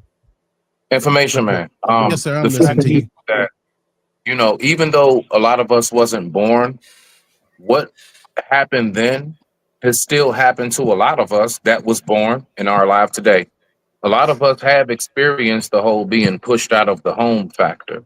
Okay. Right? We have gone through that, bro. So even though, we weren't alive when it was implicated, right? When it was initiated, a lot of us were alive while it was still going on. So it is our problem just as much as it was our elders' problem. Now, I'm getting ready to get up out of here, and also hopefully to make some space for other people. I have one last question for Obsidian real quick before I go, okay? And I thank you so much, Reese. Much respect. And shout out to you, Obsidian. All right. Considering where the manosphere started, I hear a lot of talk about from guys like you, O'Shea, AM, the host of y'all as the originators. Considering the message that was originated and how it started, are you pleased with how it's turned out today? Are you Absolutely. satisfied with how it is? Absolutely. It's exceeded my wildest expectations. I had no idea 10 years ago that we would be here today talking about the success of the Black Manosphere Conclave and everything that we've been doing ever since. It's exceeded my expectations. You said talking about it. So, I mean, you know, a lot of things are talked about, but is it talked about in the best light? I think so. I think that the Black Okay. Manosphere, I think the Black Manosphere has done a lot of good. I would prefer to know so as opposed to think so. Much respect to that. I digress. My mic is muted. Hey, Freeze, thank you so much for having me, my brother. Shout out to you, Spike. No captivity. Yeah, Reese Freezy, I'm from gonna drop Philly. off too, my brother. Okay, information, man. Thank you, man. I appreciate you, my brother. Thank you. Yeah, and I'm about to log off too, man. I gotta get some stuff because I got a big day tomorrow. Okay, but, These motherfuckers know what's coming. That's why. if you can, Obsidian. Hold on, Reese. Hold on, wait, Reese. Before the show started, I said we're gonna stay respectful. We ain't finna get ratchet, okay? What? We're gonna stay respectful, bro. Uh-huh. But Obsidian, just give me about 10 minutes because I want to send you off good, whatever. Go ahead, Reese from Philly, and then we'll go, and then I'm gonna go to my sister. Go ahead. So I got bad news, or maybe it's good news. But this gender war shit, men versus women, is drying up. The numbers ain't even the same, right? The manosphere started off as something half decent, and then it got silly over the years, and then another lane opened up. Go against the manosphere for whatever reasons. You can say whatever you want. But anybody involved, I don't care what your name is, if you think you any less of a bitch ass nigga than the other, and you got black men, He just said, let's stay respectful. And you said okay, and now you saying if you think you any other less of a bitch ass nigga than the other. black women in your fucking thumbnail, fuck you too. All this talking for years and years, all it's doing is making everything worse. Everything. You even got you motherfuckers Googling shit on each other.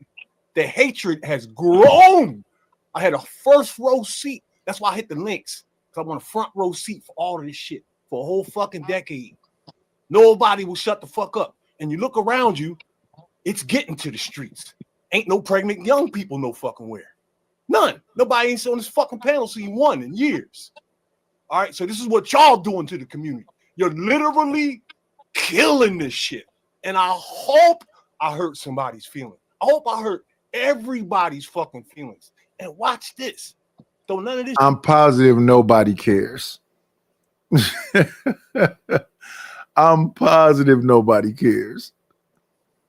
Shit mean nothing because all I'm saying right now is a poem, just like the rest of the poems that all you motherfuckers say on y'all channels. Because tomorrow, when I click on YouTube, same bullshit, same motherfuckers, same panelists, same war. Nobody's ever going to shut the fuck up. Y'all all using this shit as a fucking stock and nothing else. Don't nobody care.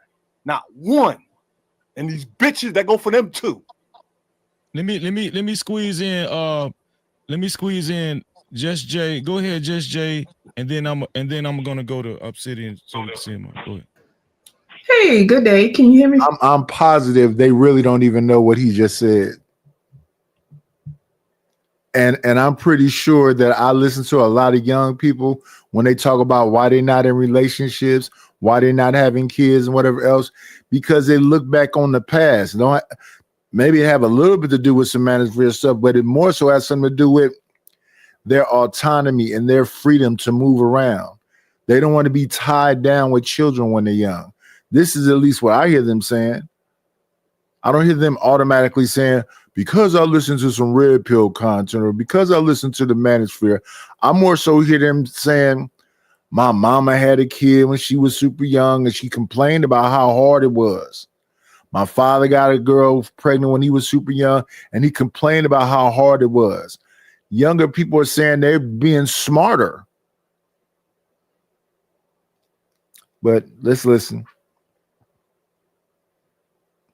Breezy, Yes, ma'am. Shout out to Just Jay No in the building. captivity. Awesome. Shout out to the panel. Shout out to the chat.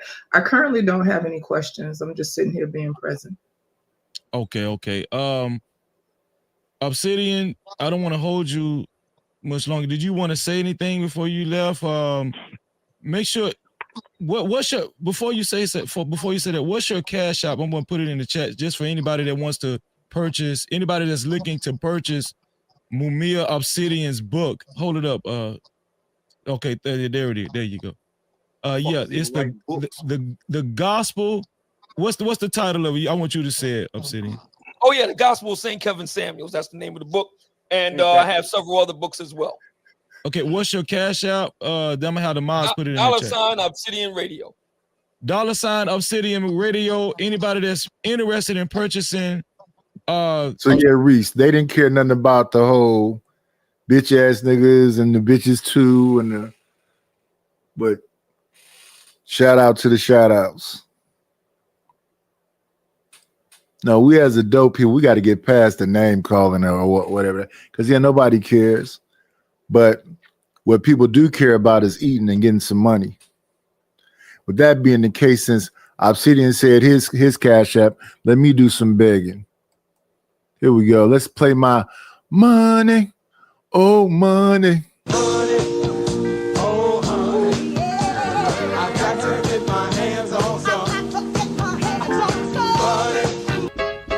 I need a dollar, that's what I need. Talk to me about money. Where is the money? We need our money. Don't you think it's about time you gave me my money? Support the situation. Is money is love. You could donate on PayPal now, and you can donate on the Cash App. Thank you very much. All right.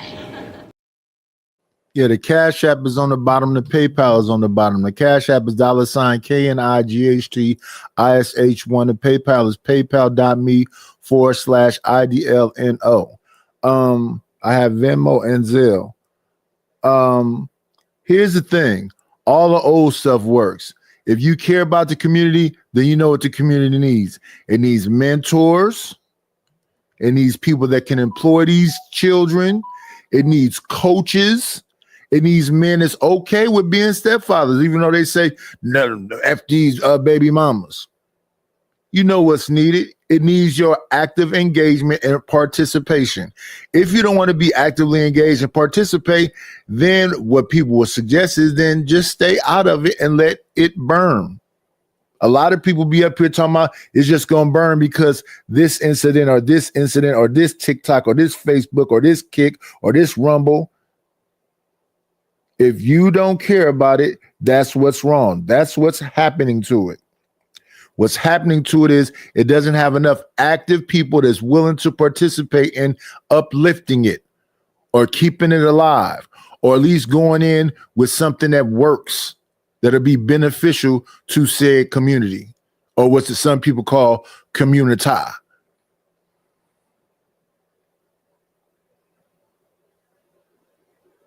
Thank you for the money. She's ready to go.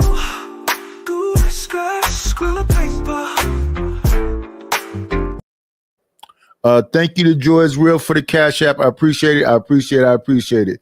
Would other people be like Joy is Real, Miss Deborah Leonelli, and support the show? Because, yeah, it's a bunch of people. The attitude is it's over with. It's burnt. It's nothing you can do. It's nothing you can do. You made a decision to not do anything. You made a decision to say, I'm just going to watch it burn. Well, so it is. Yeah. What is this one thing? Oh. Let's continue. No chaser saying what?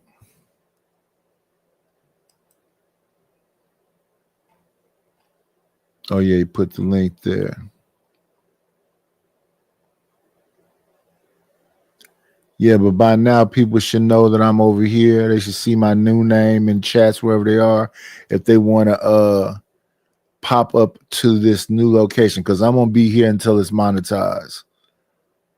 I'm not gonna spend a whole bunch of time on the channel. It's already monetized. Once this one is monetized, then I'll be bouncing back between both of them. But for now, we're gonna focus on this one. So I need your support here.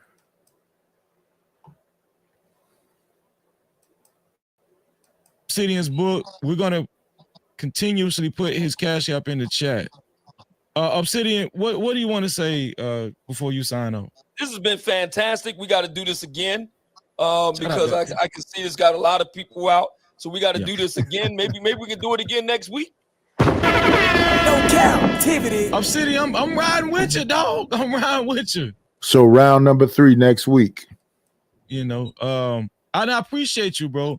I'm gonna reach out to you. Probably tomorrow. I'm gonna reach out to you. Very good. And I wish you a happy holidays, bro. Thank you so much, and you have a great holiday too. She wants. Yeah, happy holidays. Some positivity. Happy holidays. The sister wants to ask a question, I think. Oh, go ahead, Just Jay. Freezy, if it's okay, I did have a quick question, and it was in reference to the live last night. Someone made a comment about pearly things, right? And in reference to pearly things, they made a comment about her, and I'm paraphrasing, right? So don't quote me, but it was about pearly things putting on more Black people in the space than Black men, and I was just curious about feedback from that, if like in reference to whether or not that is actually accurate. When it comes you to asking content. Obsidian that? You want to ask Obsidian that? Yeah, it's open for anybody, but I guess anybody. I guess it would be more pertinent I'm not aware. No, that's I'm not aware. I'm not aware of any specific numbers with regard to just pearly things and to what degree she put other Black men on or not. I don't know. I can't answer. We know. Oh we yeah, know I wouldn't she necessarily puts look on- for specific numbers, but I was I want to definitely say trying something. to gauge. We whether know or that not, she because, put on a lot of I'm people. sorry, excuse me 1 second, sir. I'm So sorry. it was in reference to the Black community helping one another versus what pearly things has done for the Black community, specifically to, I guess, this space and adjacent spaces. So I know you can't quantify, but I want to answer that. I want to answer Mm, that. okay. Well, one thing she has done for sure, right, by default, indirectly, has provided content for a lot of Blacks. Oh gosh. You see what I'm saying? So Content. That's not what she asked, though. Everybody having their own separate conversation. Shout out to the separate conversation makers. Let's see. Thank you for the money, cheese, ready to go. Good scratch, squirrel paper. Thank you to Here for the Tea for the Cash App. I appreciate you. I appreciate you. I appreciate you. We need more people to support like Here for the Tea, like Joy is Real, and like Deborah Leonelli. Help support the show. We will not be going over to the other channel until we get this channel monetized. I spend too much time with this channel and not focusing on it to get to the supporters up and get the watch hours up. So I'm going to be here till we get the watch hours up and we get the supporters up. If you have not subscribed to the channel, subscribe to the channel. We are at 169 last I checked. So we are 330 away from where we need as far as subscribers. Let me see. Yeah, we're still at 169. So yes, thank you to everyone who has supported tonight. But my thing is, I don't know what we get out of the so-called ambushing of places. The man is over there willing to have a conversation. He said he coming back. Y'all can get him when he come back. Let me see now. Appreciate the support. I appreciate the support. Let me see. Let me see. What is Dragonfly saying?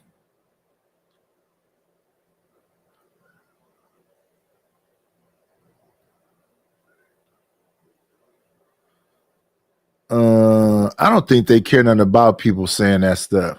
They're gonna keep marching in the same direction they marching in.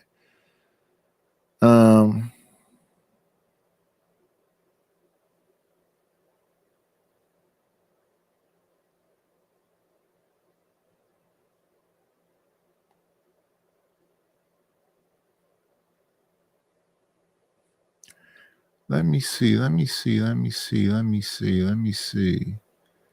Who's fighting with Rich the Kid? She's fighting with Rich the Kid.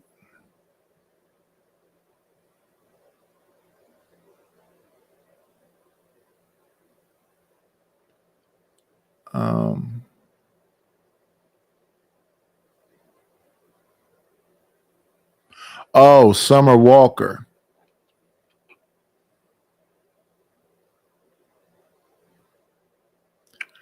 Yeah, I don't mind talking about them current events. What was I looking at earlier? But I did want to see Obsidian round 2. What did I see earlier? I see Little King is trying to get back with Finesse 2 times. Finesse 2 times is fighting with Honeycomb Brazy. You got the baby, Little Baby, and Offset fighting. And there's somebody else that was talking crazy about Offset. Because they was talking about Cardi's new boyfriend and Offset in a rap. Yeah, I see all the little skirmishes. All the hot topic current events.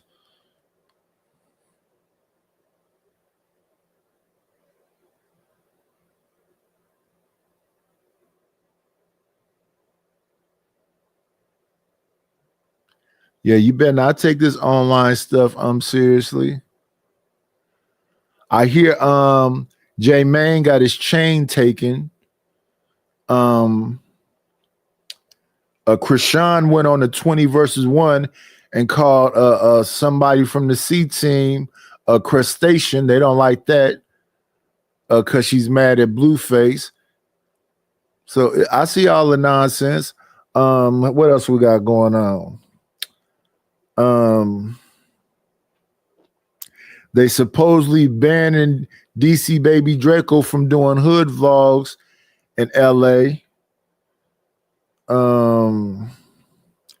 DDG supposedly confronted Adam 22 during one of these streamings because it was Whack there, Adam, DDG, Blueface.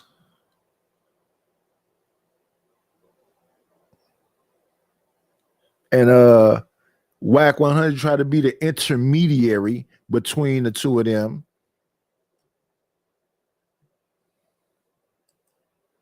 Yeah. We'll eat that way because all it takes her to say one thing that somebody doesn't like, and then there's 100 videos about her the next day. That's power. That's called power. Oh Lord. Oh, okay. So, but does that mean that? But niggas made her powerful, not me. I don't give a fuck. They made her powerful. But I just wanted to but say does that that mean that those people are on her payroll? Proud. Yeah, that's what I wanted to bring up to Indirectly your and by attention. default is what I said. Thank you. What she did is that a lot of what she didn't really put nobody on as far as black folks in the States. What she did is she employed black people that were Jamaicans, Africans, folks like that live in the UK that were working for her. There's some people that split away from her too that didn't like what she was about when that whole issue came out. That wasn't a whole lot of people though. That was just King Rich's auntie. Melanie King went up there for hot 2 seconds. She had Mediocre Tutorials up there. But Melanie King was already somebody. Mediocre Tutorials was already somebody. King Rich's was already somebody. I don't really know about auntie. She used to, when she originally came on, she used to be on the show with a light-skinned black girl. I don't know what happened to her. But no, she didn't employ a bunch of people. But anybody that's controversial in this space will get people to react to their stuff. So to me, I can see people reacting to Fatty. I can see people reacting to Andrew Wilson. I can see people reacting to Anton because they big in the space and they say things that's controversial. I can see people reacting to Kendra G. I can see people reacting to Tasha K. I can see people reacting to Corey Holcomb. It's some people whole page is just reaction channels to 5150. I like urban politicians. I like Chig Smooth. I like MREC TV. I like Star Report. There are people who a whole channel is based on what Star say. Then you have offshoots from Star. Number 9 used to be on Star. He's still drifting around here. Shampoo used to be on Star. Now Shampoo is over there with Anton. Shampoo used to be on Howard Stern first. That's where I first knew him from, when he was called King of All Blacks. Then he went to the Star Report, Star and Buck Wild Star, and he over there he was Shampoo. I don't know what he calling himself now. Then an offshoot from that, Shampoo used to be with Queen's Flip. Then a dude from Queen's Flip and Shampoo had a show together for a minute. Then Shampoo was doing this show with Dana with the Data. Now Dana with the Data is doing this show with Judge Joe Brown. All these people are still around. All them people have interesting takes. So Pearly Things wasn't no special unique. Like I know people who have channels just solely respond to like what Tariq Nasheed say. They like a Tariq Nasheed reaction channel. So yeah, all you have to do is just be somebody in the space that's controversial and it's talking about current affairs. I see people that's responding to Tommy Sotomayor a return and Captain Tazariak. Risk, this might be risky. It depends on who you are and what you're doing. I remember people reacting to the dude with the diapers that he hold like a money phone. The one that was talking about baby mothers or whatever. It's always somebody that's gonna react to somebody, that's gonna react to somebody, that's gonna react to somebody. So she wasn't unique in that way. And she was gone for 2 years. About her talking about roots and all that sort of stuff. So she's kind of benefited from having black people work for her like Santa's little elves. You see what I'm saying, sister? They're working for her, helping her cause, because she's throwing them a couple of bones. That's what that was about. But see, this is the thing. I got to be honest here. Okay. The worst thing that we could have done is allow a white 27, at that time she was 27 as I remember, a white 27-year-old woman who wasn't married, ain't really good on the eyes, you know what I mean? Okay. And a white woman that was stealing her talking points from the black manosphere. So how the hell are we gonna let a white person come in? It's all, you know what she did? Do y'all know history? She did a Al Jolson. Al Jolson was a white man who did blackface. He was acting like he was black, dancing and tap dancing around with blackface. She did a damn Al Jolson on you ninjas. Okay? She took your talking points. And then she made you accept her because why? She had her little black elves from the UK working around her to make you think, oh, she's legitimate because see, she's hiring black people. And we went for it, we ate it, we went for the bait, and now look at what she doing. She on her channel clowning black folks in the black YouTube, talking about black women, you all date criminals, as if white women don't date criminals too. And I know it because of the kind of work I do, right? So she's on her channel doing these critiques and reaction to on y'all's panels. Because extreme controversial stuff is what keeps you in the algorithm and keep people reacting to you. I don't believe she believes anything that she's saying. She's just saying because it's controversial. And the more people react to them and to it, the more power she gets. That's why I say I'm confused why they reacting to her and they don't understand already that she's just trying to say something to get y'all to respond. Slavery wasn't all that bad. Black women don't do nothing but date criminals. That's just something to trigger you. She clowning and talking smack about black folks, particularly. And when it comes to criminals, I think people date where they come from. And as the people that they come from around get involved in that kind of lifestyle, that's more so what it is. They're dating who they know. I don't think my wife dated me because I had something to do with crime. I think she dated me because I'm someone she knew. Attacking black women in particular. And this is a problem I have. We set up here and attack each other as a people on these panels. And then white folks feel that they have a creative license to attack us by using the same talking points that we use on each other. What a shame, my sister. What a shame. Absolutely. Thank you for your feedback, Darren. You know, I'm sitting and I know you have to leave. I know you're leaving Yeah. shortly. So in Yeah. reference to his response, right? Generally speaking, right? Because I'm not really familiar with the manosphere. Like I know the blanketed statements, the general statements about the manosphere, right? So I could just have my assumptions based on clips, right?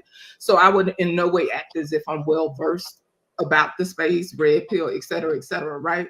But if I'm not mistaken, you work with Pearly Things, correct?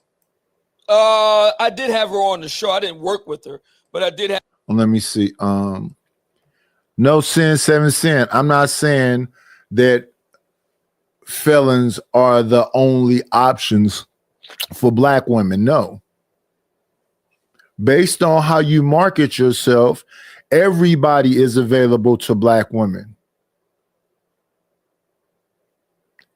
Based on how you let me say that again. Based on how you market yourself, everybody's available to black women. Where that goes, nobody knows.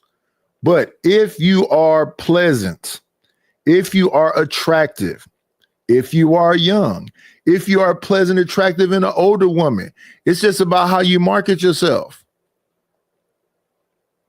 You get more flies. No, not flies. Something with honey. I forget to say it.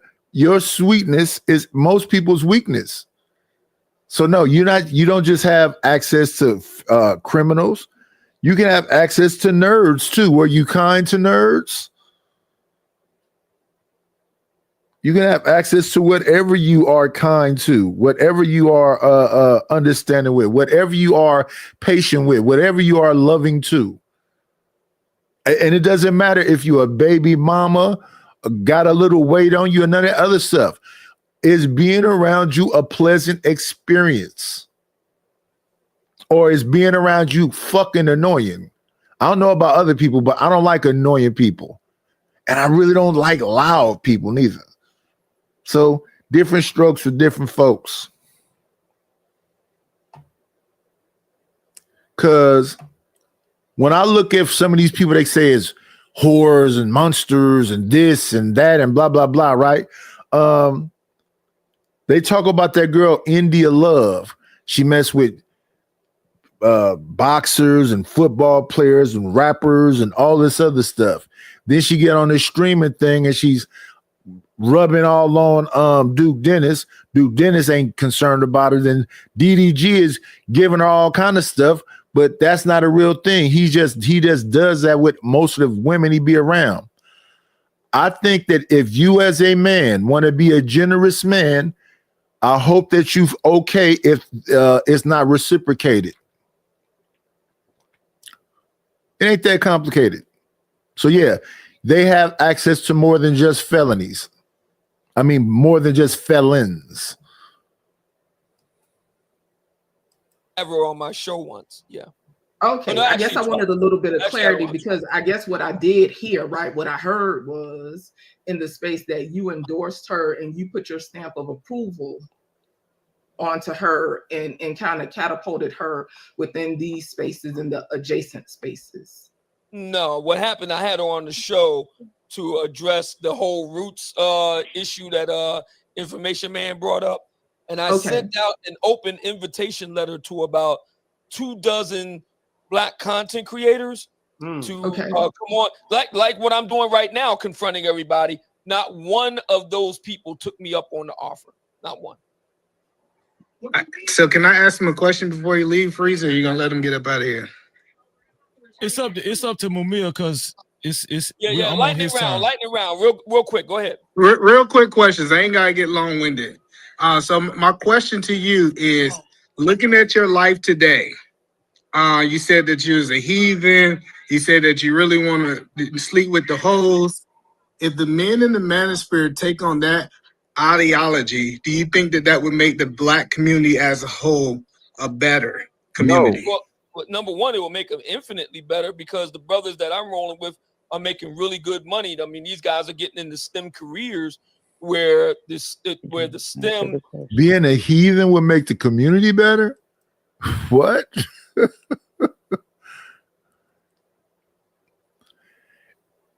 and let me answer this too.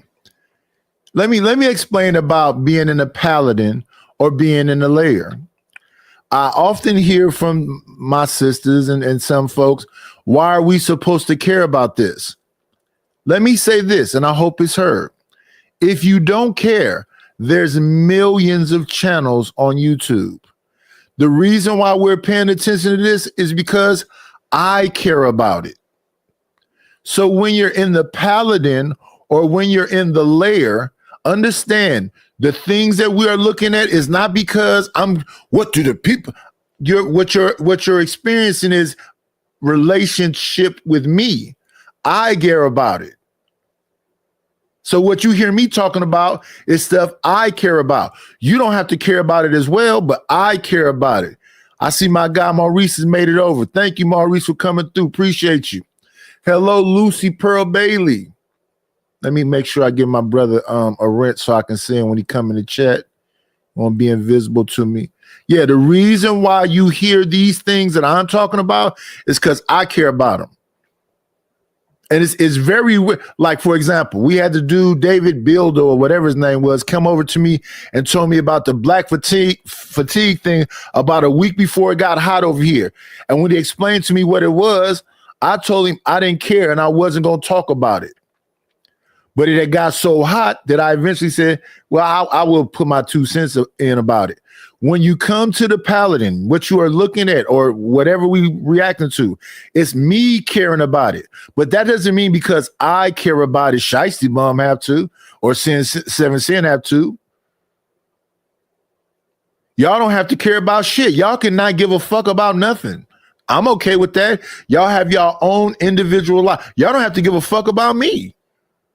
But if you over here and you see me reacting to something or reviewing something, it's because I care. And here's what's cool about it. I was reviewing one day this thing about how the medical field neglects black women. Everybody in the chat was talking about, I don't know why you're looking at this. You don't give a fuck about what happened to a black woman. You have the right to your opinion. But if I didn't give a fuck, I wouldn't react to it. I wouldn't respond to it. I wouldn't say anything about it.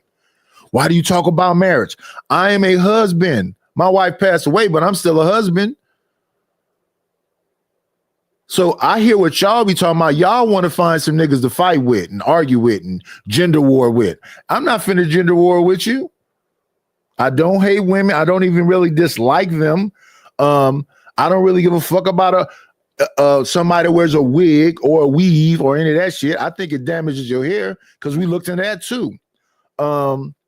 If you can wear it and it don't snatch all of the front of your hair out and whatever else, shout out to you. I like somebody that can be a different person but still be my person. I just don't like it overdone where it started looking like a transformer. Some women, I can't even tell when they got on makeup. Some women, I can't even tell when they have on a wig. But I like sister locks. I like braids. I like different, hairstyles. My wife had a damn box Gumby afro. Still, my wife still looked beautiful to me, but it was literally an afro, like a Rakim hairstyle. Somebody was on here talking about hoop earrings. I like hoop earrings. I like a woman that know how to put herself together no matter what fucking style it is. So no, what you hear me doing is reacting to things that I care about.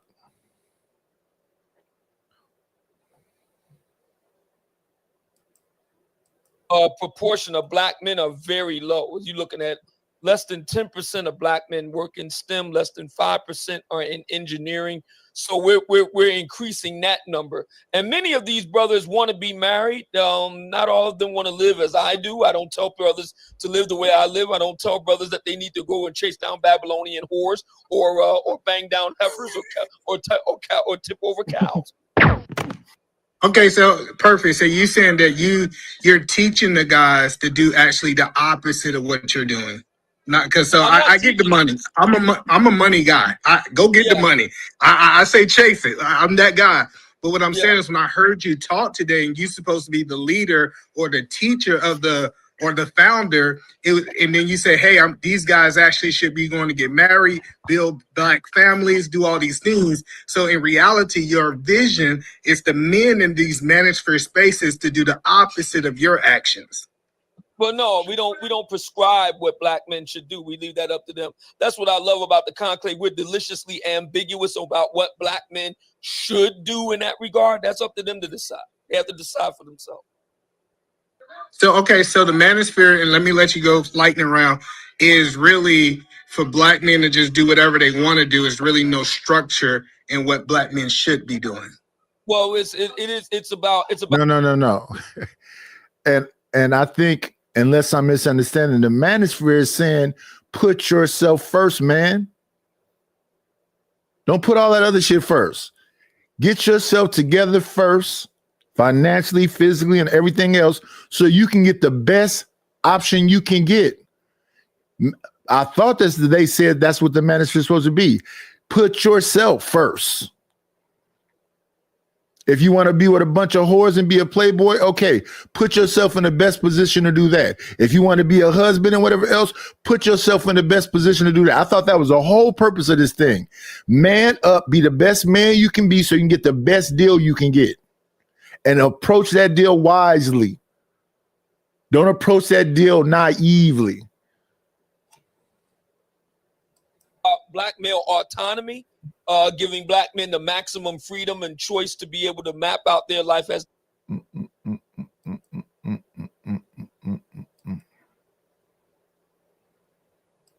Come on in. Play, it's always a treat when players leave.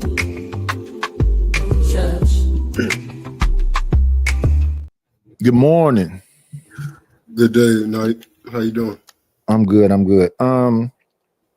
Yeah, they think that Obsidian want to argue. He don't want to argue with him.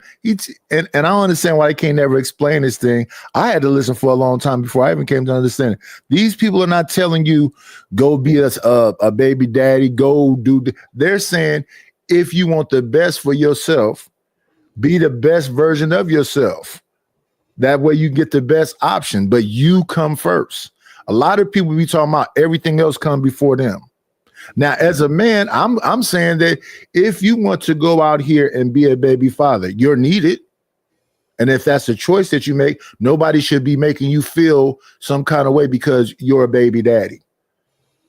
So nobody should be trying to make you feel some kind of way because you decided to go be a teacher and teachers don't get paid that well. Nobody should be making you feel some kind of way because you decided to go be a coach in one of the most roughest neighborhoods, but that's the neighborhood you come from.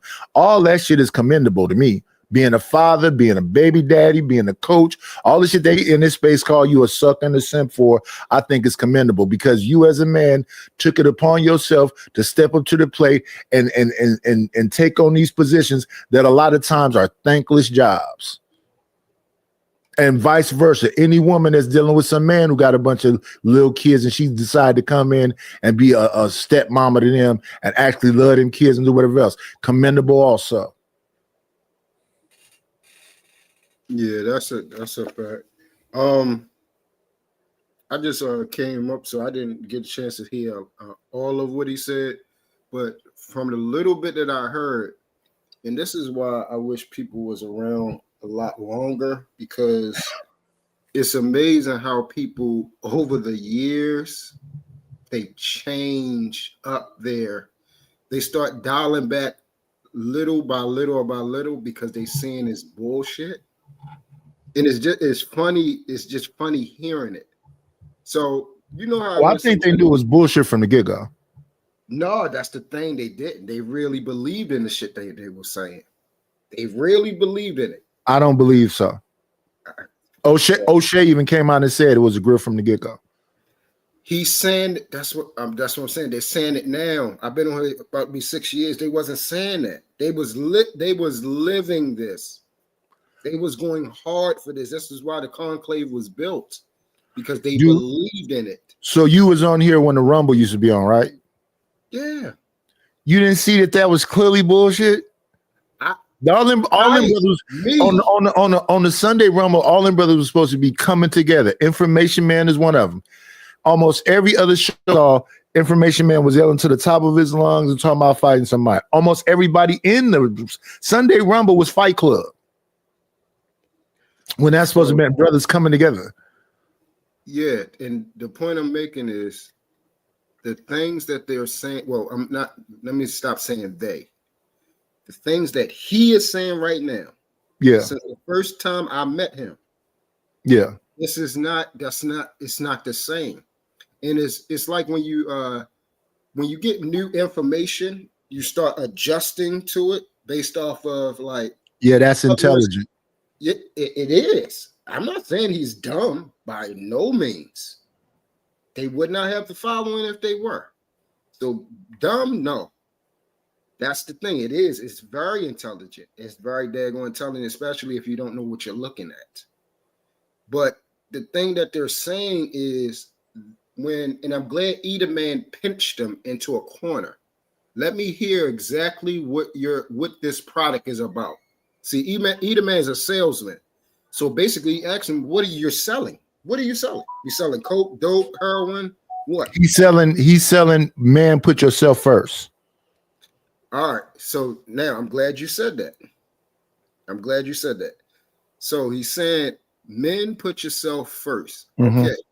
Does putting yourself first destroy you, or is it going to make you better? Let's say we look at it from a biblical standpoint, because that's where you come from. It's going to destroy you if you look at it from that aspect. But if you look at it from a selfish lens, it's going to make you better, because if you think having all these women around you is going to make you better. To me, here's the thing about all the women thing. I had a lot of ladies around me when I was younger, and it just became empty.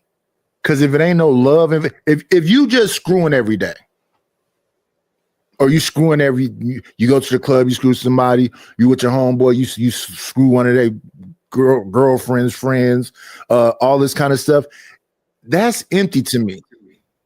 Mm-hmm. And I found that early in life. So when he's saying like he's hedonistic, or like all these different people we hearing coming out today, they talking about Joe Budden like to look at his girl get screwed by other people.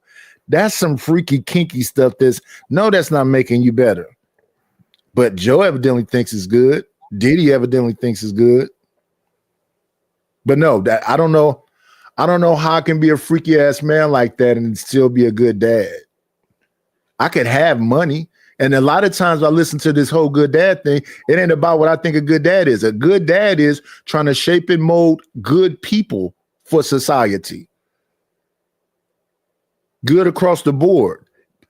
So if you're just a piece of shit scumbag that's just doing coke and watching your wife get fucked and you're a freaky muff, I don't know how that makes anything better. So I would say no.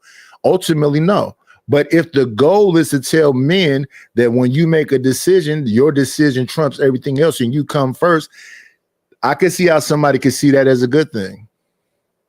But no, not in a larger sense of things. No, I don't think that's a good thing. A lot of times I've humbled myself around certain people because of the good person that they are. That's why it's hard for me to be a fuck nigga.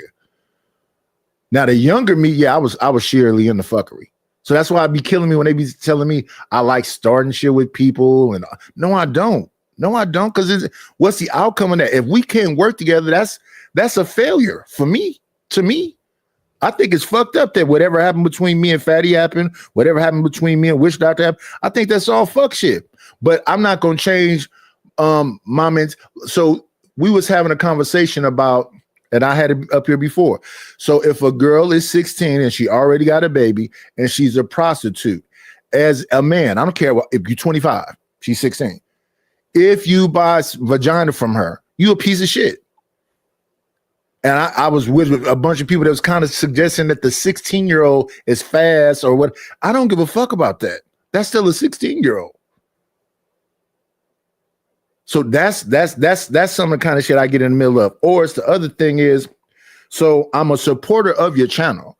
You know how much I support your channel because you keep track of who doing whatever else. So then the skirmish we got into one time is that I need some help with a course. I'm not finna buy the course on top of spending all this other money too. That was my attitude. That turned into I'm a lying piece of shit and all this other. I'm like, damn, that's what you think about me? What am I lying about? So when I just hear people's feedback of their interpretation of me, I just find it crazy because what they want to do is talk about from age 10 to 22. The stuff I've already said that I did between the ages of 10 and 22. So they're focused on that. I'm 56. Why are you talking about 30-something years ago of something I did? I'm not a drug addict now. I'm not a drug dealer now. I'm not walking around strapped every day now. I'm not finna strong arm rob you now. I'm not going back and forth from jail now. I'm not sleeping with everything moving now. So that's what they do. If they hear anything about you, you're that forever. So when it comes to these people supposedly getting better, I don't think he's saying he's getting any better. He just learn how to shape his words better. I don't think none of these people get no better. This little short time I've been around here, I think they just leaning into whatever it is that's profitable. Yeah. So that's pretty much everything that you said is where it's leading from in the beginning. And see, we have so many different people of this little ball or web that we call the manosphere. And that's why it went from manosphere to black manosphere and then manosphere adjacent, and then people that saying, oh, I'm no longer part of the manosphere. You saw, I don't know if you've seen this recently, Coach Greg said the manosphere is dead. He said it verbatim that way. So that's why I was saying this conclave thing, they're still calling it manosphere, but it really ain't. It's what they have left over after all the bull crap that they were trying to do, as far as they were preaching marriage. They were talking about men becoming better themselves to find a wife. Then it went from that, because the way that they were going about it, they started adopting the KS method. And then that changed everything. And then you had FNF, you had AMS, Alpha Male Strategies. You have all these different people coming in giving their formulas. So now you're saying that now that they're not getting the women, and they're saying things are way worse now than it ever been, they're like, F it. We can mess with the the women that's out there that's all messed up in their head, got mental health issues, and giving their body away. Because all they want is money and everything. So if we get enough money, we can give them money. And we become successful enough just so we can get some coochie. That's all that they have left over. And if you tell me that's helping men, well, they'd have to tell you, because I don't give a fuck. It's hilarious that people go, Nadish, you manosphere. I say I'm not manosphere, because just think about what it is. And then I also agree with Sin 7 Sin. Once an addict, always, yes. Once an addict, always an addict. I will be an addict for the rest of my life. I'm not actively using drugs. But yeah, once an addict, always an addict. That's a fact. It's an everyday struggle. I'm abusive with most things. I'm abusive with food. I'm abusive with alcohol. So yes, once an addict, always an addict. But I don't have my OCDs like I used to anymore. I'm not checking the stove 50 times or checking the front door 50 times. I'm getting over some of my crazy shit. Oh, good morning, Miss Jill. Yeah. Oh, let me make sure I show some love to the homie. Let me see. Where is this at?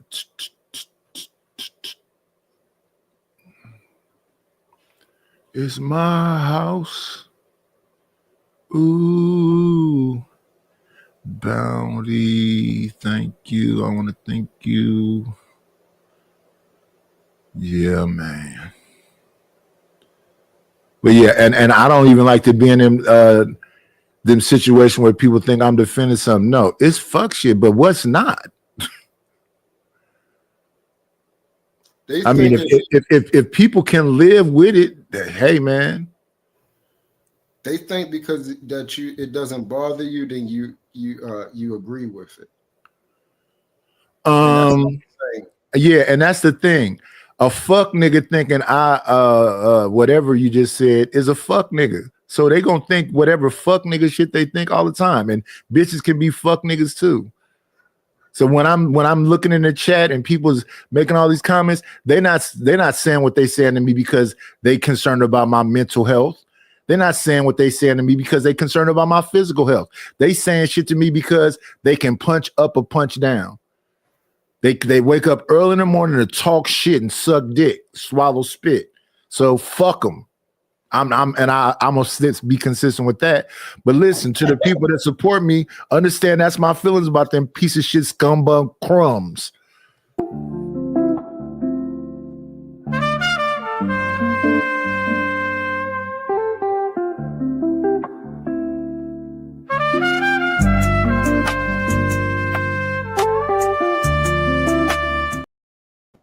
Yeah. Thank you for the money, cheese, ready to go. Good scratch, squill of paper. Shout out to my brother out of Mississippi, Mr. Maurice Jones. I appreciate you for the cash app. Thank you very much. Thank you very much. Thank you very much. No, truth. It's some motherfuckers that scumbags for sure. Like Kills wanted to go up there and call Obsidian some about his legs, and he wasn't on camera. He was hiding himself and all. And like, what is that about? Why do people got to get on camera? Why are they talking about people's legs? Why is they talking about people's deceased family? Why is you focus on I'm not here to try to tear nobody down, but if you a fuck nigga and you've been fuck with me for a long time, fuck you and piss on you. Matter of fact, don't even piss on you if you're on fire. Mental health. These people. Yeah, and I don't think everybody got no fucking mental health issues either. And if they do, they need to deal with that shit. No, not mental health as an excuse, because I don't use it as an excuse. I don't care. That don't mean you excused.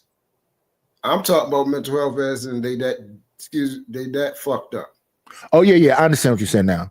Yeah. When somebody wake up early in the morning and they go, Truth, what's happening with your wife? Why the fuck are you concerned about this man's wife? And I know I start this show at like 2 a.m. So Truth get up here probably an hour or two later. So it's 4 a.m. So y'all come up near 4 a.m. West Coast time talking about this man's wife. And he says good morning just like I do. He don't go, oh, here these fuck niggas go. He don't even start with y'all. He don't even be talking. Is that Truth up there? Ask that nigga. I'm like, damn, he's a weird motherfucker. Yeah, I've never seen this type of obsession, man. Oh yeah, I haven't either.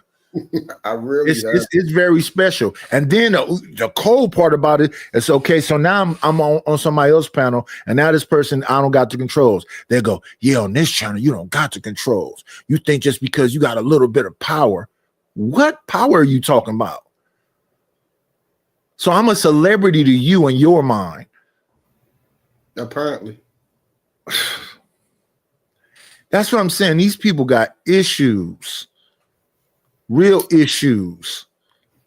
And they don't just do, I didn't call them to do it to too many people. So it ain't even about me now that I've been paying attention. They fixate on a lot of different people. Unless, it's like in real life. People mess with who they mess with. And they've decided they don't mess with me. And I'm cool with that. I'm not trying to change your mind. But then it's the fake shit. Oh, Nightis, when you coming on? I'm on every single day. Why are you saying that? You ain't been on your channel. I'm on another channel. You see the name in the chat? You got to rent so you can go and see what channel this is. They be killing me with that. I'm ignorant. I'm oblivious to what's going on. And then then you had homies like my brother Rufus said, I blocked him. And no, Rufus, you had a video on up here that I was trying to get off the screen, like I do this one right here. This video's here. I dropped the video and you dropped with the video. But threatening me that you're not going to support the channel and telling me about whatever else, you already know what my response is going to be to that. I'll be like, hey, man, it was fun while it lasted. The door is always open. I'm not trapping nobody in. I'm not a cult. I'm not trying to make you don't even have to think like me. You don't even have to agree with me. We just can't let people do what Information Man just did right there on Freezy Show. I'm dropping you. I don't give a damn what your title is. I just want things I want to get out. So you got to know I'm not. Bop. I see you in the second when I get through making my point. Yeah, I'm just curious because I don't come on here. Like, I come on here to speak to you because this is your show. I'm at your channel talking to you because this is your channel. No, so I see you consistent everywhere. You got a philosophy. You stand on the same thing. I never seen you flip flop, whether you on Freezy, wherever you at. I hear you say the same thing. So just like I understand where Ruthless stance is, I understand what your stance is too. Yeah, no, I wasn't talking about Ruthless. I was talking about the people that don't have a channel or they're not doing anything. Why am I important? I don't think about you guys at all. Like, I come here to talk to Nightish because this is a channel, so obviously I'm saying, hey. I think you're a celebrity. I think you're a celebrity too. Based on the stuff I be listening to people say, you've been on the panels for a while. You respected by people, and to them, you a celebrity. And I guess maybe you ain't being friendly enough with them. Yeah, they hate that.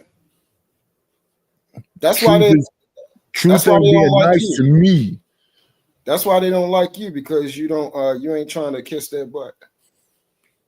They can't stand that. And that's absurd. That's ridiculous. They want you to be okay with you saying rude stuff to them. And I told them that years ago. I said, listen, let me let every last one of you. I don't know you. You don't know me. I don't care at all. Like, you don't matter. So what is happening? Nothing you say can change any trajectory of what I'm doing in life. Who I am, how I look, what I have, my job, my relationship with as a man, husband, father, brother. Anything matter? No. You don't matter.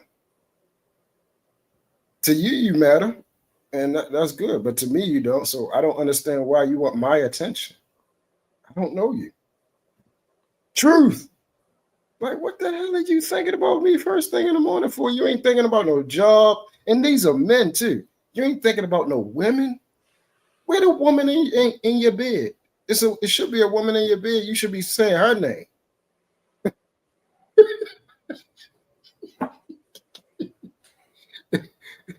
That's what you should be saying. Or it's finding another way to get some more money. It's very interesting. Not my name. My name ain't doing that. I don't want you thinking about me in that damn way.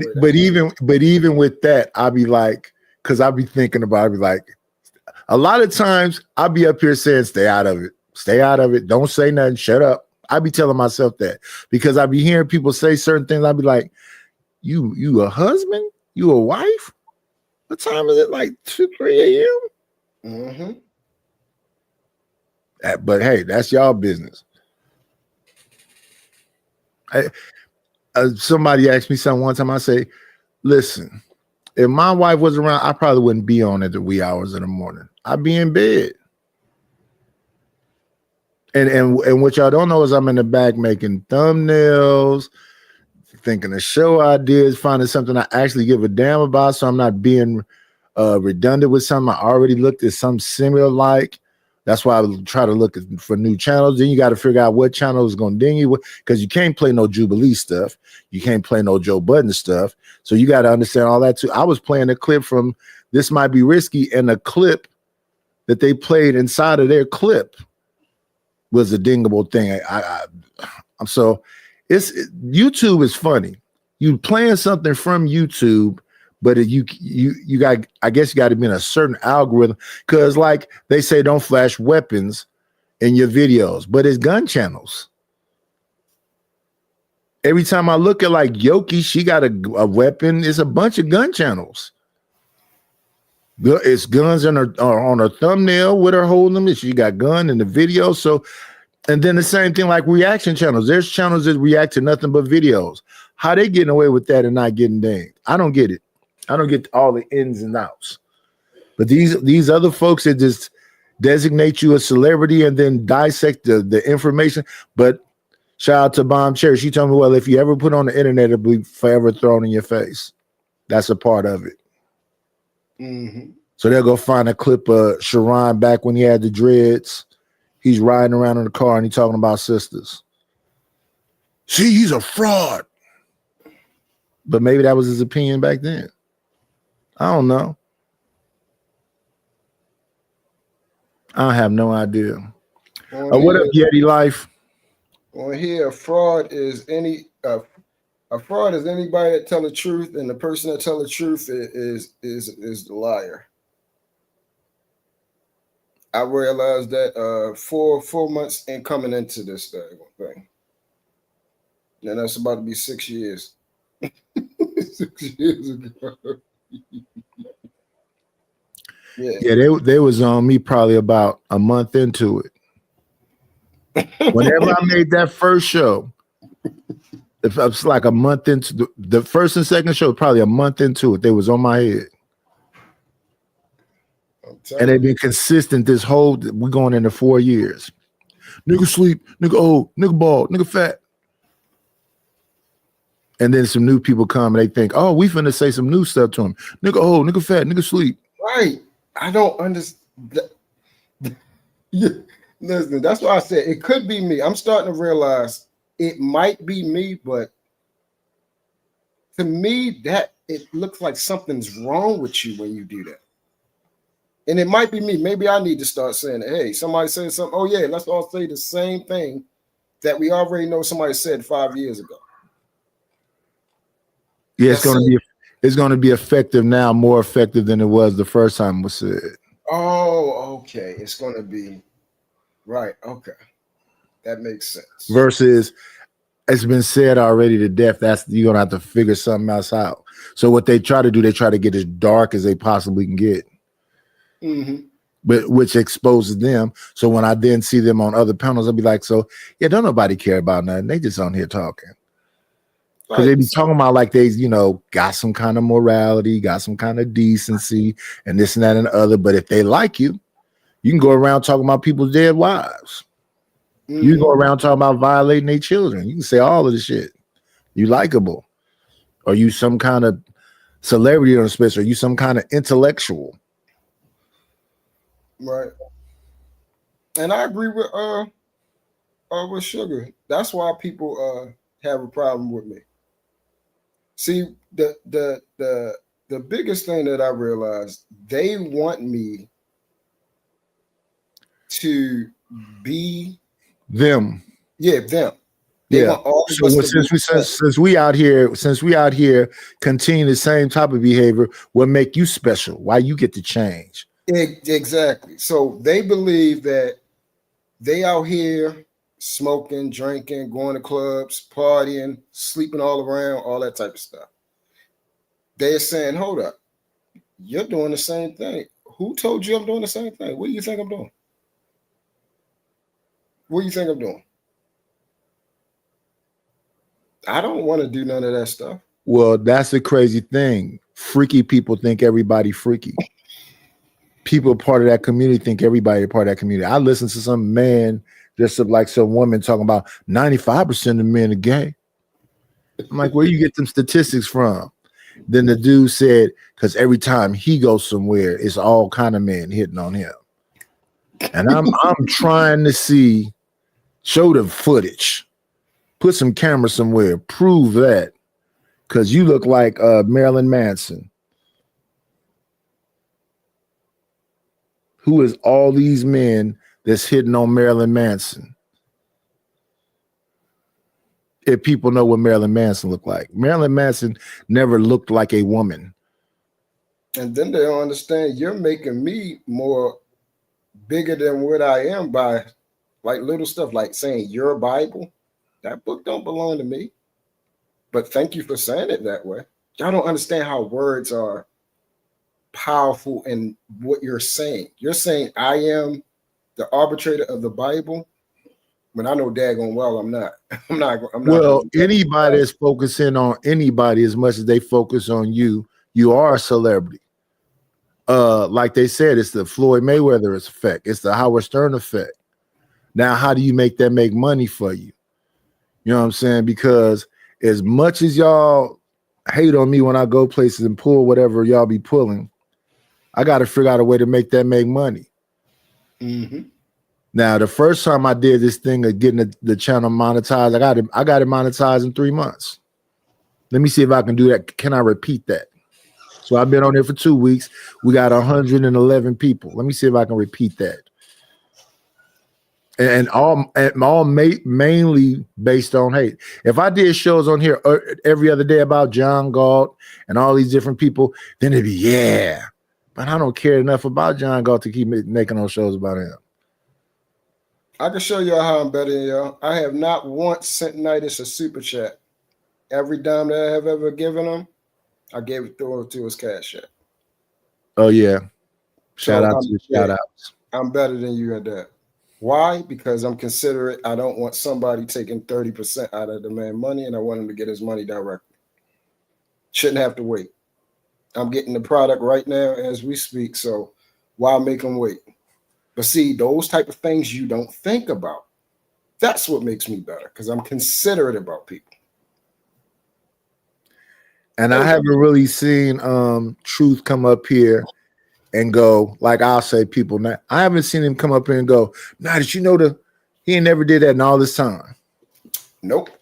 So I don't even know when y'all say he's being judgmental to somebody, I don't even know who he's being judgmental to because I don't care. I hear him responding to y'all talking shit to him in the chat, but I rarely have heard him initiate, hey, early in the morning. What's going on, OG? What's happening? And then we just talking about whatever we talking about. I've never heard him come up here and go, you know that Sugar Bum? You know that not on this whole time. Oh yeah, and Sugar Bum sends me Cash App directly also. It's not a competition, but thank you. But that's the point. Folks who prefer the damn what's the name? Other people can't even send nothing but super chats based on where they at.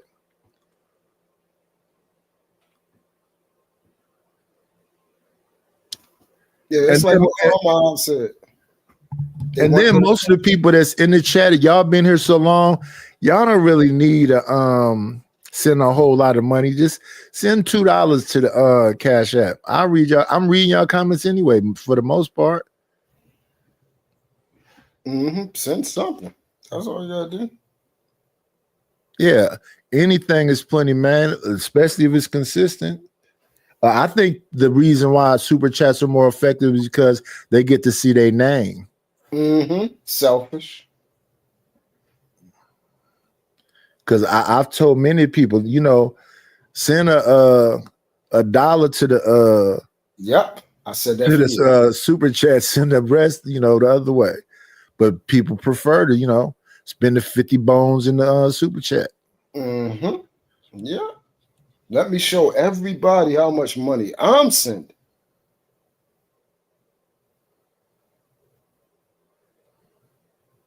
See, that's what makes me different. That's the difference. And it's little stuff. That's why I say y'all make stuff at the bottom seem like it's big. Oh, you're trying to be perfect. being decent is the bare minimum. Yeah, pretty much. That's bare minimum. And that's the thing people, you know, trip out a little on me about, because I'm saying I understand that I laugh and whatever else, but I also understand when I'm laughing when it's inappropriate. So the other day we was talking about George Stinley, which was the book The Man Not was about that Tommy Curry wrote. And you know, we had Zoomer in a chat talking about, because George Stinley got electrocuted as a child because they sentenced him as an adult. Zoomer's joke was, sometimes you got to shock the children. See? To me, that's like, so we laughing at 13-year-olds. Well, the motherfucker must have done something. Still, even now when you got what you call the YNs and whatever else, y'all don't care about them. Because my thing is, if you can't feed them and you can't give them no direction, shut the fuck up about them. Mm-hmm. You see how that works? Once again, another thing. How y'all talk about people, family members. I don't do stuff like that. So yeah, I when I'm talking to a person, I'm talking to that person. Correct. I'm not going to talk about their wife and their kids and all kind of other wild, crazy stuff. That's why I'm kind of a one-trick pony, because I'm trying to say something disrespectful to the individual. So I might say something like you suck dick or something. I'm not trying to go nowhere beyond that. And then I'm on a panel where, you know, where they're the cool kids. So then you got a host trying to tell me, well, do you think that, you know, some people don't really play about the you know, the calling them homosexuals and shit. And I'm listening to this person talk to me because I'm respecting their channel. And then I go, how about a person that want to play about shit? Well, Nightish, what do you mean by that? I'm being played with. I'm 56 years old. Well, I'm 55, but I don't want to be played with at all. So when you come fucking with me, it's no holds bar, right? But I do have boundaries. So then the man came up there and said I called him a PDF file. I said, well, if he has the clip, tell him to, you know, play it. If you got a clip, play that shit. He came and played the clip. Everybody on the damn panel went, that man did not call you no PDF file. So that pissed him off. So the next day he came with another clip. But none of these clips have to be what the fuck he's saying it is. He's the cool kid over there. So then somehow he got to be mad at you for some reason, Nightish. That's bullshit. The man is mad at every fucking body. He doesn't call me. I'm not the only one he called on a hard ER. He called all black people niggers. Mm-hmm. So you're wrong again, and you're supporting it because you allow that over there on your show. So you have a bunch of white people up there doing the most, and you're trying to make something make sense that just doesn't make sense. The only way it makes sense is that you're choosing money over everything else. So if y'all want to come over here and talk crazy to black people and say they never did shit and the men ain't shit, and what if they ever did? And you want to play Pastor Manning, and when people is talking, play monkey sounds or whatever else, and the bag is there you go, you winning. So maybe that's why the bag don't be dinging over here, because I'm not finna, when Truth is talking, play a fucking monkey sound. Or even when Ruthless is annoying the fuck out of me, I'm not finna play no monkey sounds over him either. People crazy on here. That's why, even though I have a whole soundboard of a bunch of sounds,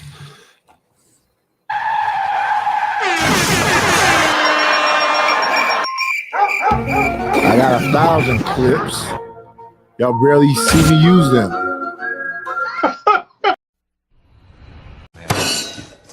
Standing on. Quit testing me. Quit playing with me. You challenging me. I got all of the shit. You don't see me barely touch that stuff because I value the conversation more than playing clips over people and doing all this other shit. Mm-hmm. Especially when it's like Truth. I don't look at Truth as like, you know, a shit talk. It doesn't make no sense to play shit over him. And even with Rufus, I don't necessarily agree. I don't really like playing no clips over him. And if I do, he overreacts to them. The other day, whenever I hear men saying "fuck these bitches" and these bitches, and I always go, "Well, what's the alternative?" So then I play this clip right here. I'm just coming out to say I don't think everybody is gay. Shit, y'all accuse everybody of being gay. Y'all think I'm gay. That clip is not saying that you're gay. That clip is saying that you're saying "fuck these bitches" every day. So what's the alternative? Hood service said you always saying some slick shit. No, I'm saying that shit sounds gay. That don't mean you're gay. What you're saying sounds gay. You got that fucking lisp, and you got a whole group of niggas over there with lisp. How you find that many niggas with a lisp?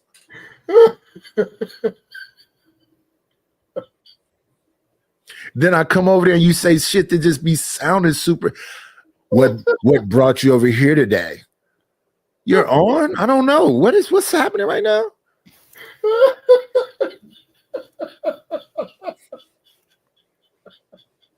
Shit is crazy to me. I don't want to fight with y'all. I'm listening to a whole show talk about all these bitches is this and it's over with, and you can't never find a bitch and all this other shit. I'm like, man, this is a whole lot. This is your manifesto? Yep. And then the only way it can work is if I go tricking. Don't let them live with you. Just trick on them, get a budget so you can. Oh, man. I don't know. Maybe if I had such a hard time, then maybe I'd be. No, then again, no, I wouldn't, because I'm not. That's giving up hope. Yeah, if somebody That's don't doom like and gloom. it, I'm okay with that. So if they was having such a hard time, with women and everything, and the women don't like them, I would be okay with that. That's not the end of the world. No, it's not. Or maybe you need to figure something out. Yeah. But I'm telling people, because Scam likely like to get me into them damn weight conversation. I said, listen, Scam, I'm an old fat dude. So if I lose weight, it's just gonna look crazy. I'm gonna look like fucking Al Sharpton or like Oprah when she lost weight, had that big old head. I don't want to look like that. I'd rather stay fat. Yeah. What are you talking about?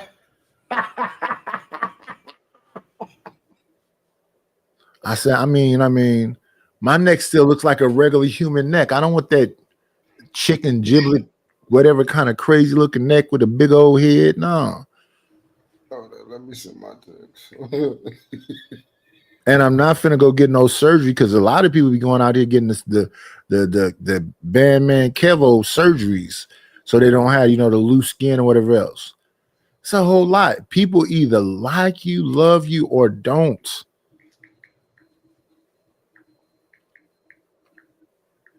And if they don't, I'm cool with that. I cracked enough fat jokes when I was younger. So maybe it's, karma.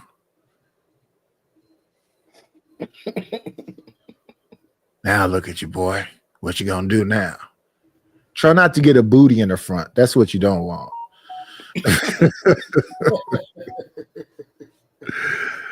Motherfuckers be having that ass in the front to look better than the ass in the back. I'm like, oh, please don't let that happen to me. Give me one of them motherfucking Suzanne Summers, Thigh Masters, or whatever I need. Don't let that happen to me. It's crazy. Yeah, but I wish y'all could find some love in y'all life and we can have fun with this thing. It don't have to be ugly like people want it to be. Thank you for the money, cheese, ready to go. Good scratch, squirrel paper. Shout out to Imago Day for the Cash App. I appreciate you. I appreciate you. You make it worth doing it. Some of you other scum bums that talk shit everywhere I go, I love y'all too. It's crazy though.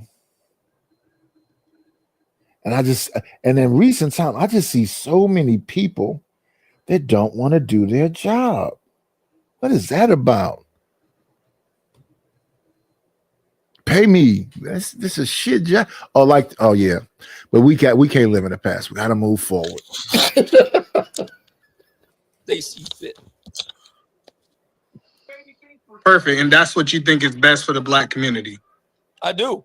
I'm for black male. I'm black male identified, and I'm black male autonomy first and foremost. And hopefully you understand what that means. He want the man to get the best deal for himself. So if that means F them kids, like Anton used to say, okay, if that's what the man decision is, if it's running through these women because they got the mental problems and they're going to give up the monkey, that if that benefits you, if that's the way you think it's winning, then that's what it is. If the community suffers from it, because they don't call it a community, they call it the community. So if the community suffers, long as you as a man can go to sleep, F it, let it burn. I just got one question, Knight, before you press play, real quick. And please just be honest. Who did he sound like right now with that last two statements? Who, Obsidian or Edelman? Obsidian. With what he said. He sound like most of the manosphere. Or most of what? If you flip it. So just put instead of let's rewind it. Okay, yeah, go. Just listen to him real quick.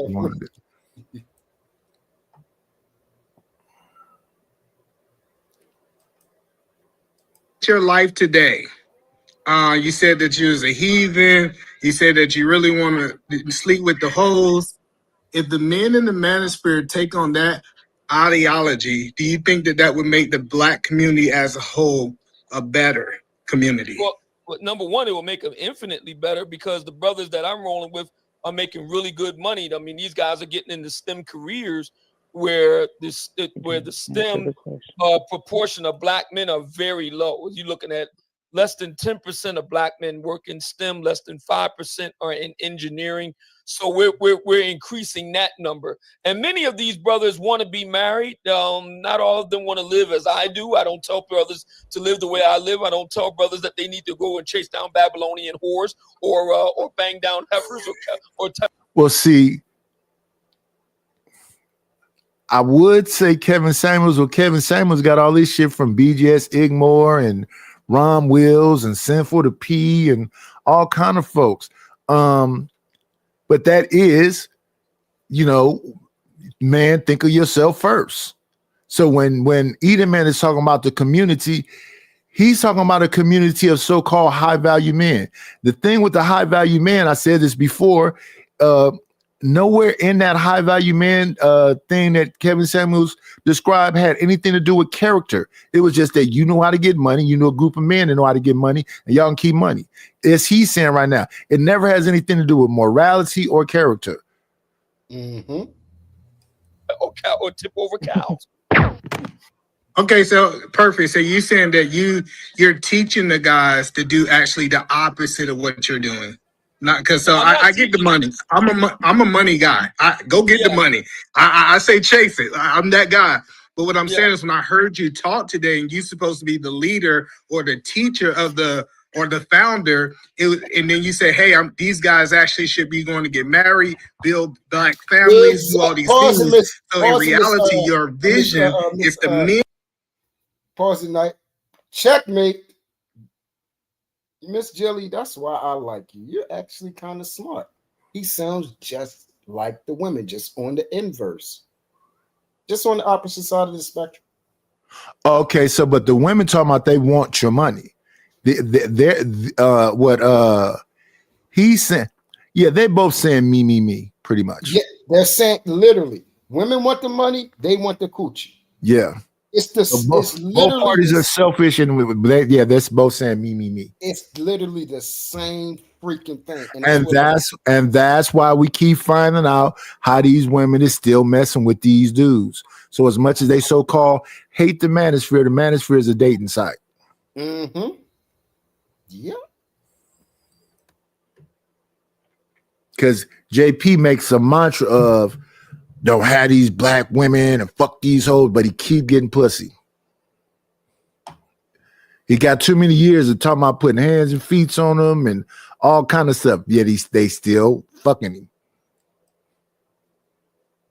And in these, in fact, I hear a lot of women saying it ain't no reason to be a good girl. It ain't no reason to be nice. So they both saying the same shit. manosphere spaces to do the opposite of your actions. I'll be right back, y'all. We don't prescribe what black men should do. We leave that up to them. That's what I love about the conclave. We're deliciously ambiguous about what black men should do in that regard. That's up to them to decide. They have to decide for themselves.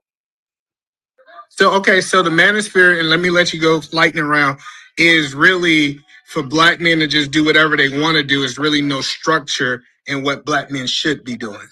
Well, it's about black male autonomy, giving black men the maximum freedom and choice to be able to map out their life as they see fit. Perfect, and that's what you think is best for the black community. I do. I'm for black male. I'm black male identified, and I'm black male autonomy first and foremost. Got you. So you're not for the black community. You for black men. That's the difference. I am for black men, and what's good for black men will be good for black women. Okay. It's still if it's still lightning round. Hey, Freezy, can you hear me? I'm gonna let World Class get a question in before you. No captivity. Shout out World Class. Go ahead. Can you hear me? I'm good. Yeah. You mic check sound. Can you hear me, Freezy? Check 1, check 2. Yeah. We good? We up?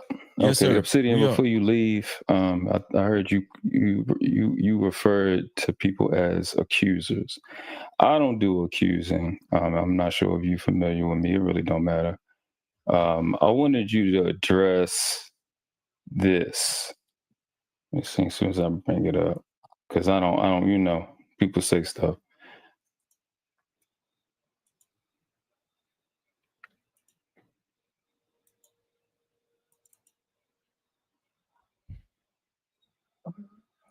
Are you showing something right now, World Class?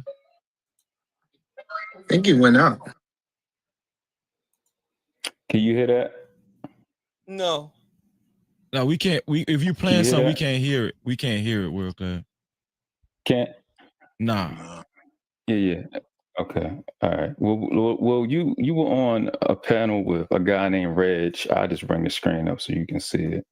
You were on the panel with a guy. Oh, that's why you can't see it. My bad. Let me do it like this. Can y'all hear now? No. Nah. We don't hear nothing. No? Yeah. Okay. So you was on a panel with a guy named Reg, and you said that the manosphere needs a queer eye. Yeah, Could you because a lot of elaborate guys on are why slobs. you said that? Yeah, because a lot of guys And are why a slobs. man- Because a lot of guys are slobs. They don't want to wash like Reg. Right. He's a slob. And so what I was saying was that he needs Right. somebody to help dress him because he's too old to be looking like a slob like that.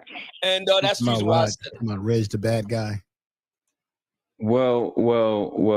Let's be clear. You on this evidence that I have up here, right? That wasn't you beefing with Reg, and it wasn't Reg that asked you the question. The nigga that asked you the question was the dude at the bottom right named Rue. So you wasn't beefing with him. I know that was cute that you just tried that, but you wasn't beefing with him in this video. I'm sorry. What was his name? A guy named Rue. The guy named Rue. His name is Rue. That's who's at the bottom right of this video, and His it was name is on. Lou, I don't know you what said? channel this is. I think you said Rue. Are you? Rue? Are you? Yeah. Are you? Right. So Yeah. what I'm saying is you said I'm trying to that explain. the manosphere, as a man, as a masculine, you can't be trying to explain when I ain't finished the question. You said that the black manosphere, this was in, I think, 2021. You said the black manosphere, or sometimes at the around Kevin Dye. You said that the black manosphere needs a queer eye because it's not getting better. It didn't have nothing to do with Reg. So could you elaborate to everybody that you just went on this spill talking about why did you say that males need homosexuals to tell them how to dress? Yes, because a lot of black men in the black manosphere don't want to get better. They're dirty. They're ungroomed. They want to argue Kevin down for hours. Grown-ass, middle-aged black men want to argue Kevin down about wearing a suit. They want to argue him down about getting a haircut. And I said, yeah, these guys I got a need question queer now. eye. They need a queer eye for the straight guy to get their ass straightened out. Let me double Why down. can't a straight man handle all that? Hold on. So they need to go get some men. Yes. So you said since they don't know how to bathe and they don't know how to dress, they need to go be with a man. Kevin himself, by the way, something Kevin himself. They need to go be with a man. Well, hang on. Something Kevin himself directly addressed about black men. He directly addressed that. When I say I'm the best of the best, and I say all them niggas be copying off of me, this is what I be talking about. I'm the king of receipts. I'm who they copy off, bro. Oh no, This not is what only I be did you bring talking the about. receipts. Not only did you bring the receipts. Oh no, that's cool. No, I'm dragging right now. I'm dragging right now. Hold on, slow down. So when I tell you these niggas be copying off of me, and now I'm where they get it from. How this nigga said his weak ass up here playing these fake games like he about man or he about I'm a heathen and all that, but homosexuals need to get men to be masculine. So you went from AMS. You are caught up on that. You are caught up on that because you don't want to deal with the fact that a lot of black men need to improve. Why wouldn't I be closed the book? He closed the book. A lot of black men need to get their act together. A lot of black men need to get their act together. You don't want to deal with that part. So you might take his ball and go home. You saying so did the homosexual address you today? You don't want to deal with that part, right? Oh, all right, man. Niggas playing. Well, okay, what part didn't I want to deal with? Let's just make sure we clear on that. Let's deal on that. What part I ain't want to deal with? Hold up, me whatever. Get some hard bottom shoes. Get a life. Get a life. What the fuck does that have to do with you saying homosexuals need to dress in dress man? What does that have to do with anything? You ugly. Life. I'm not ugly. I don't have to do that. Ugly niggas like you gotta do all that to get pussy. I don't gotta do that. Get a life. Get a life. Hold on. Let's not argue. I want to understand. I want to understand. Like 2 + 2 = 4. Yes. So I'm trying to figure out. Let's understand how not bathing, not dressing equal you playing with man booty. I didn't say that. I never said that. You should be. You said that you should be with a man, right? I never said that. God damn. Oh, so the receipt. So you never said that you should queer out. No, I never said that. Oh, he ain't said world class. He said the black manosphere. No. He said the black manosphere needs a queer eye. Yeah, it needs somebody to dress you. Yes. No, it does not. Gay men have to no, dress. It does not. Yes, it does. Because he sound like Obama. That's what I'm talking about. Because you control the panel here, so I can explain what I mean here. A lot of these guys are homophobes. We're going to give Obsidian. Hold on. We're going to give Obsidian the floor. No interruptions. Go ahead, Obsidian. What I mean by that is very simple, and I talked about this in the book. Kevin had brothers that wanted to argue him down. Grown-ass, middle-aged black men that want to argue him down about being well-groomed, being well-dressed, dressing for it to be successful. Why I got to wear a suit? Why I got to do this? Why I got to do that? Nigga, because you damn near 50. That's why. Because you want to move ahead in life. That's why. You want to make some fucking money. That's why. You want to get laid. That's why. That's the reason why. Reg the bad guy and these guys leading conversations for hours, railing against this shit. Railing against it. What do the queer eye come in? Why do they need to see? Let me see. Good morning, Savage. Something else. Good morning, Chatter King. If y'all have not subscribed to the channel, please hit that subscription button. If you have not liked the video, please like the video. Subscriptions are free. Likes are free. Please hit the like button. Let me see. Myrie, good morning. Nightish. Yep. Did you hear what just transpired? No, I was in the bathroom. So somebody up on the panel brought up a clip of Obsidian saying that we men need a queer, you're hearing it correctly, queer eye on us to help us with our hygiene, our dressing. How did you take that? Presentation. How did you take that? Well, I will speak for myself. I don't need nothing that is of man on man ability to help me properly clean myself, properly dress, and properly know how to produce some type of presentation to get what I want. The only reason I asked that question because I think that was some tongue-in-cheek shit because they was saying Kevin was gay. Yeah, probably in defense, but the premise is still there. You could defend somebody without saying that, and then he doubled down on it because that was in 21. He doubled down on. He said, "Yes, y'all do need that. We need that." So, as for me, I don't need nothing dealing with that to help me take care of myself. Yeah, I don't need a queer guy either, but they used to say that heterosexual men, they gave a damn about how they dress. So like, for example, when I was younger, my grandmother and my mother, they still sewed.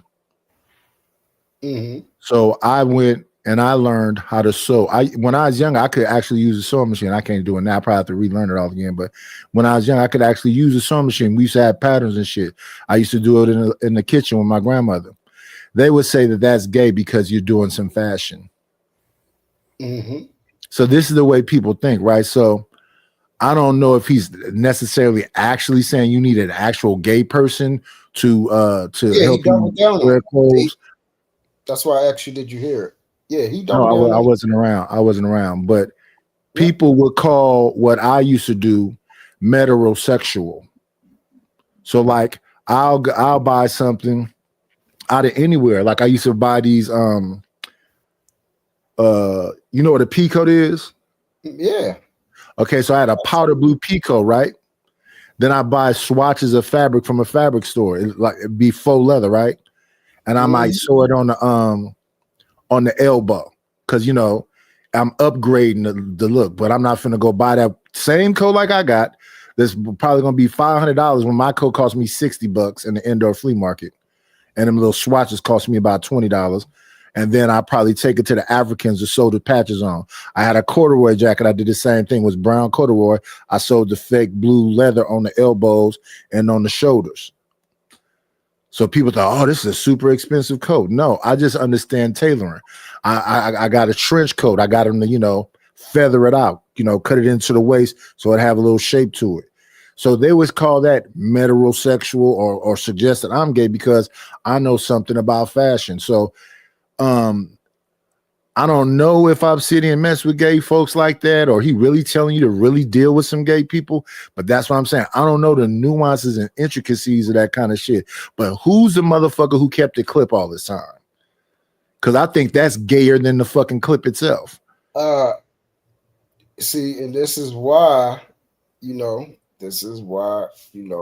I rock with you because those type of things for me, something is wrong with that as well.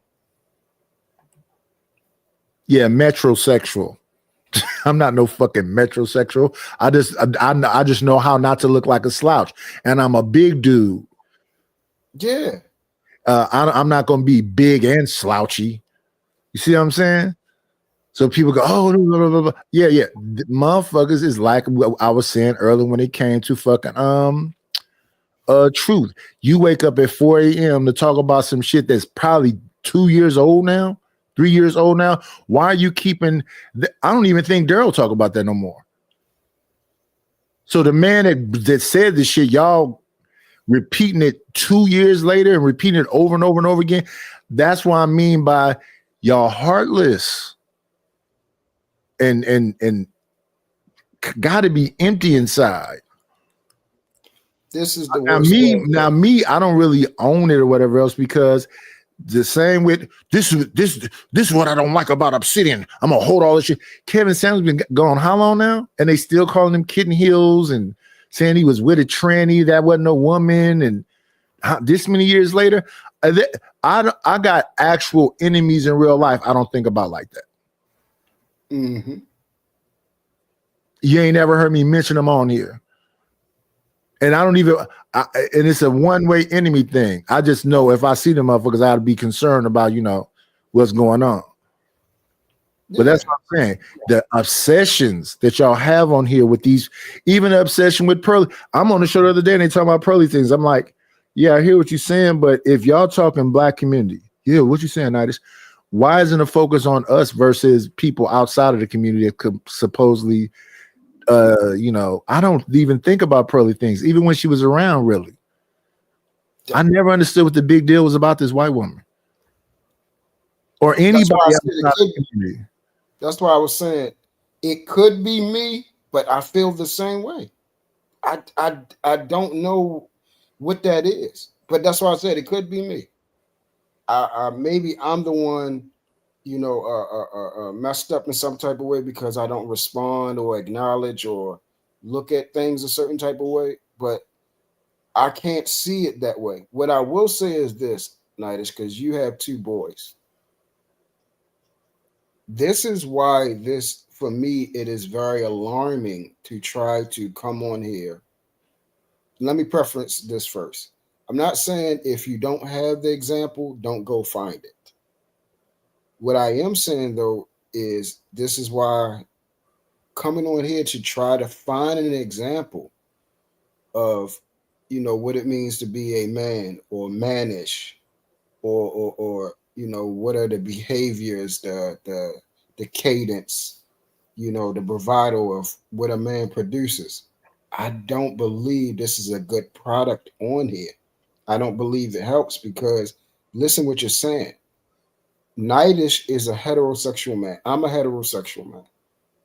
Nidus keeps himself clean and groomed. I do as well. I don't need to participate or have the ideology or onlook of a person that is attracted in that manner to the same sex in order to groom and take proper hygiene of myself. Yeah, nobody do. But that's the thing. The men and the women will say the fact that you groom yourself and whatever, and you're heterosexual, they'll suggest that you're gay. Correct. And that's because you know how to wash your ass. That's where the men, because you keep your hair cut. Yeah. Because you'll wear a nice t-shirt that ain't wrinkled all at the neck. Because your sweater is well cut. Because you understand what an inseam is. You know how to feather. Mm-hmm. So my sons of whatever thing was happening at school, whatever thing we was going to get a suit for, we went to a tailor. Mm-hmm. Their suits, and you don't need a super expensive suit. Whatever suit you get, you tailor it to fit your body. And same thing with your shoes. The kind of shoe I like a boot with a short heel on it. A lot of my shoes look like what my ROTC shoes look like. Yeah. A lot of time I wore them hard ass Stacey Adams when I was younger. But a square toe, a loafer, a moccasin, whatever it is, it got to look a certain way on my foot. Or I'm not wearing that crap. Mm-hmm. So if that's a metrosexual and all the shit y'all say, and I got my colognes, I got a damn a face routine. I wash my face with a dandruff because I have seborrheic dermatitis. It's like dandruff on your face. It makes my face really itchy. So I use something called Neuroxyl. Then I have a reddening cream, and then I have a calming cream. I have to wear it every day. So when y'all see me on here, y'all be saying shit like, "Niggas had the same shit on 2 days." No, you niggas is just delusional. Why are you worried about? They fixate it. They the queers. Oh my goodness! Why are you worried about what somebody have on, man? Somebody you don't know. I line my damn beard up every 2 days. I square it up. I clean it up. I shave my head every 2 days. There's no reason to do it. I just do it. I be completely dressed in here, and I ain't walked out the front door. But these motherfuckers, I don't know. Yeah, it's confusing. Look at the title though. Metro. Why are we always trying to label something when it's literally just a man that takes care of himself. You see, Oh, you see how the lowest, because this goes into what I was talking about earlier, Nightis. The lowest thing is considered magnified. So just regularly keeping yourself groomed and washing your behind, making sure you smell decent, making sure bacteria is yeah, not because on I your gotta skin, smell me. is a metrosexual. I don't know how you can be sitting up somewhere funky, strong. I don't know how you can do it. It don't cut into your skin. You're not itchy. That's crazy. But That is literally that's crazy. being clean is somehow gay. When I was younger, cleanliness was close to godliness. It absolutely, that's law in my house. Law. It ain't no other option. You cannot be, we could not get in the bed until we bathe. That is Yeah. not a question. Mm-hmm. We cannot get in the bed. You cannot come from outside. You're supposed to be washing them sheets. Yes. You're supposed to be washing them pillowcases. That comforter is supposed to be. I don't know how these people, how can you live and funk like that? But don't get me wrong. I have been to some people's houses and they living in that. And to me, I don't even say you dirty. I think that's a psychological problem. That's why I said, see, that's what I'm saying. You have to be something wrong with your dome for that. But the main thing is the title of it. Somebody called you a metrosexual because you take care of your skin, your hair, your nails. You want your mouth smelling good. You want your neck, your underarms. You don't want to stink. You don't want bacteria somewhere. Floss, So you are called brush, a metrosexual. and mouthwash. Brush the top of my roof of my mouth, brush my tongue, brush my cheek. Some people just brush their teeth. Nah, you got to brush your mouth. Some of you rotten breath motherfuckers need to probably swallow bring Banaka Blast back. Make Banaka Blast great again.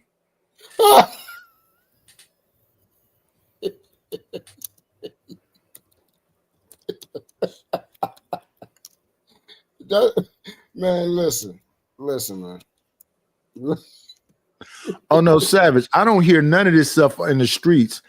I'm hearing this stuff on these YouTube streets. In the streets, people be like, oh, Nightis stay fitted. I don't get nothing but compliments from people in general. Usually the dudes is like, how much did that coat cost? How much did them shoes cost? I said, oh, this cost $60. They said, where is it? I said, this is just a regular Pico with some damn shit I got sold on there. And then I change the buttons. So if it's powder blue, I'll put the white faux leather on the shoulder and on the elbow, and then I'll change the buttons to white. Or if I get the corduroy jacket, I'll get the blue sailor buttons. It's a whole little get down, but it's cheap to do. But the results is, what it is.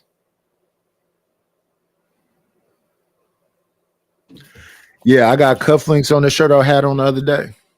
And what was they saying about that? But look at the shoulders. Man, you niggas is paying a lot of attention to me. That is crazy. That's what I'm saying.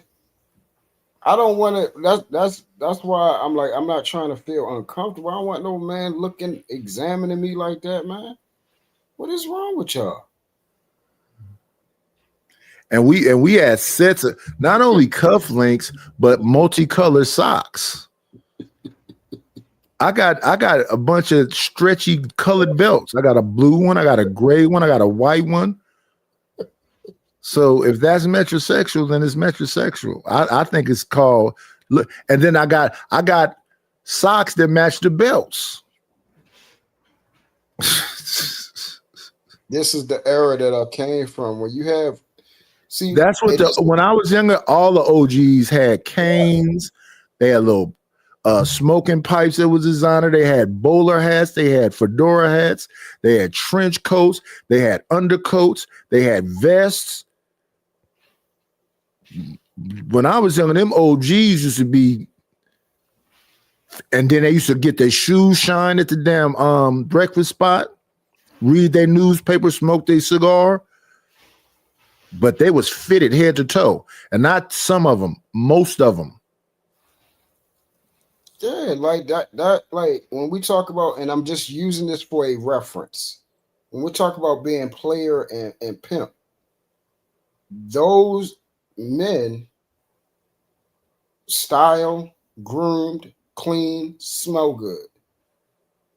And when you're around women, when you're used to getting women and being around women, you're going to want your presentation is going to be a certain type of way, because unless you messing with dirty women or you cool with dirty women, they are going to always keep themselves, smelling good, clean, all those type of things. So it's about the company that you have around you. And that's why when somebody asks me, hey, how do you associate or learn certain things about women? I talk to women to learn about women. Exactly. That's how I did. My mother taught me more about women than anything. Like their attitudes, the way they see the world, how they look at men. That's who taught me about women. That's how I fully understood, because she was a woman through and through. And all the women that I talk to about women, because I got a bunch of aunties, a bunch of lady cousins, everything else. Every last one of them said, if you got to do all that shit, she don't like you. Yes. A woman said that about women. So when I be on here, I be listening to these women talking about, oh, you got to do this and you got to do. Now I understand about respect and boundaries and all the other shit, but all that you got to be doing all this tricking and vacationing and dinner and you lying to me. Yes, man. And I tell them, if you have women you cool with, those are the ones that get you the most insight, for you to learn, for you to what they want. That's how I learned. And those are character witnesses also. Oh yeah, without a doubt. And then being around older women, not just of my mother's elk, my aunties and them, but I'm talking about older women, at least 4 or 5 years older than me. You see what I'm saying? So that's how you learn. I didn't go to men to learn about women and what women want. They don't think about, they don't have the mindset of a woman. They just know how to be a man to attract a woman. You know what I mean? Yeah. So if your presentation is this way, if you're clean, if you smell good, if your hair is groomed, your skin is good, your nails are clean, those type of things, automatically you'll get the attraction of a woman. And a lot of times these women are already in your orbit. So all this stuff about dating and everything else, this woman is probably around your girl cousins, or she around your girl friends, the girls that you're not sleeping with but are cool with you. I spend more money on my cousins and my friends than I spend on somebody I was trying to be intimate with. Mm-hmm. And that's just because as a family, we usually, somebody's gonna try to pick up the check, somebody's gonna try to buy the drinks.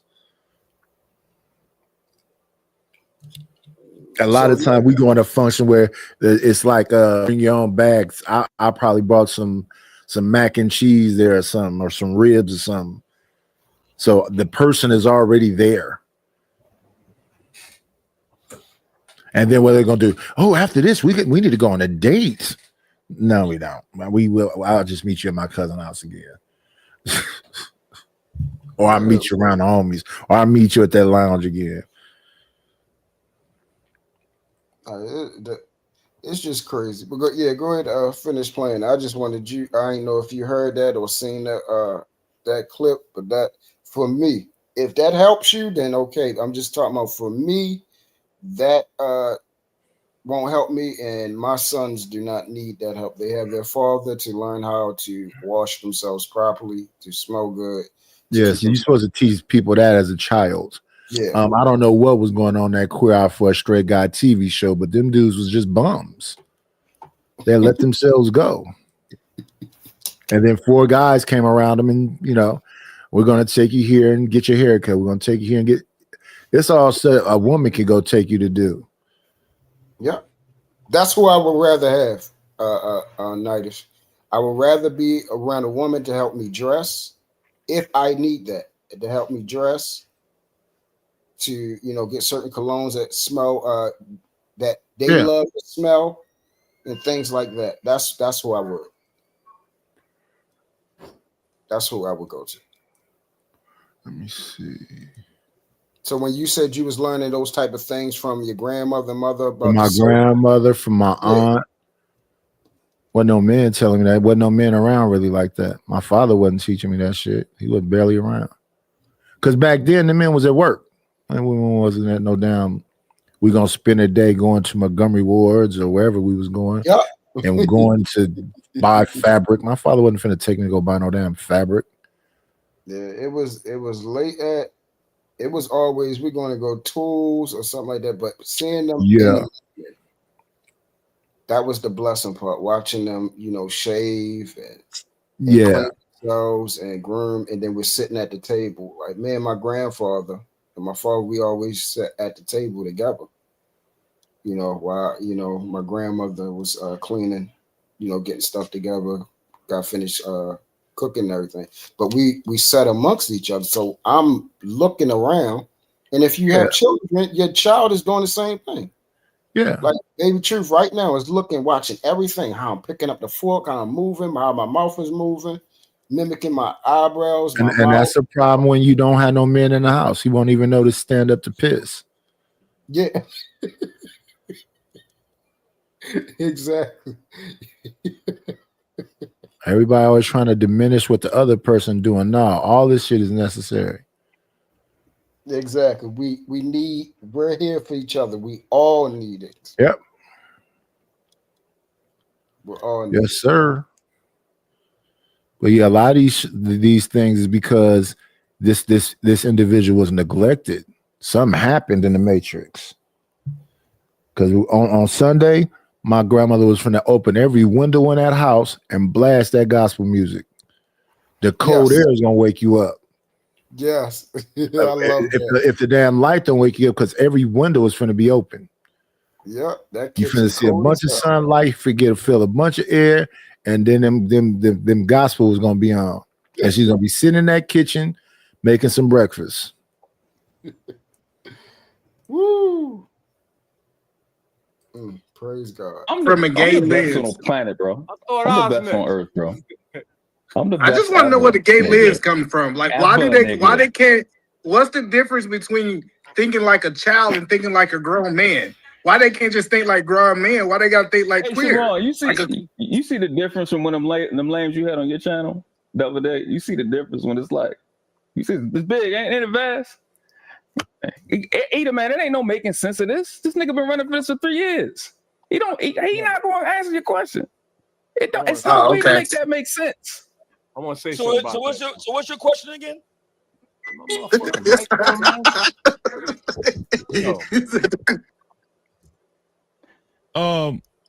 I think Sharon knows. Even Freezy confused. Even Freezy confused. Go ahead. But see, and that's the thing. Everybody got these gotcha moments. I'm positive it's shit we can find out about each one of these people and pull the same shit. For the longest, it was running around there with pictures of world class talking about he's anorexic and all this other stuff. And they had pictures of him. He was running away from that.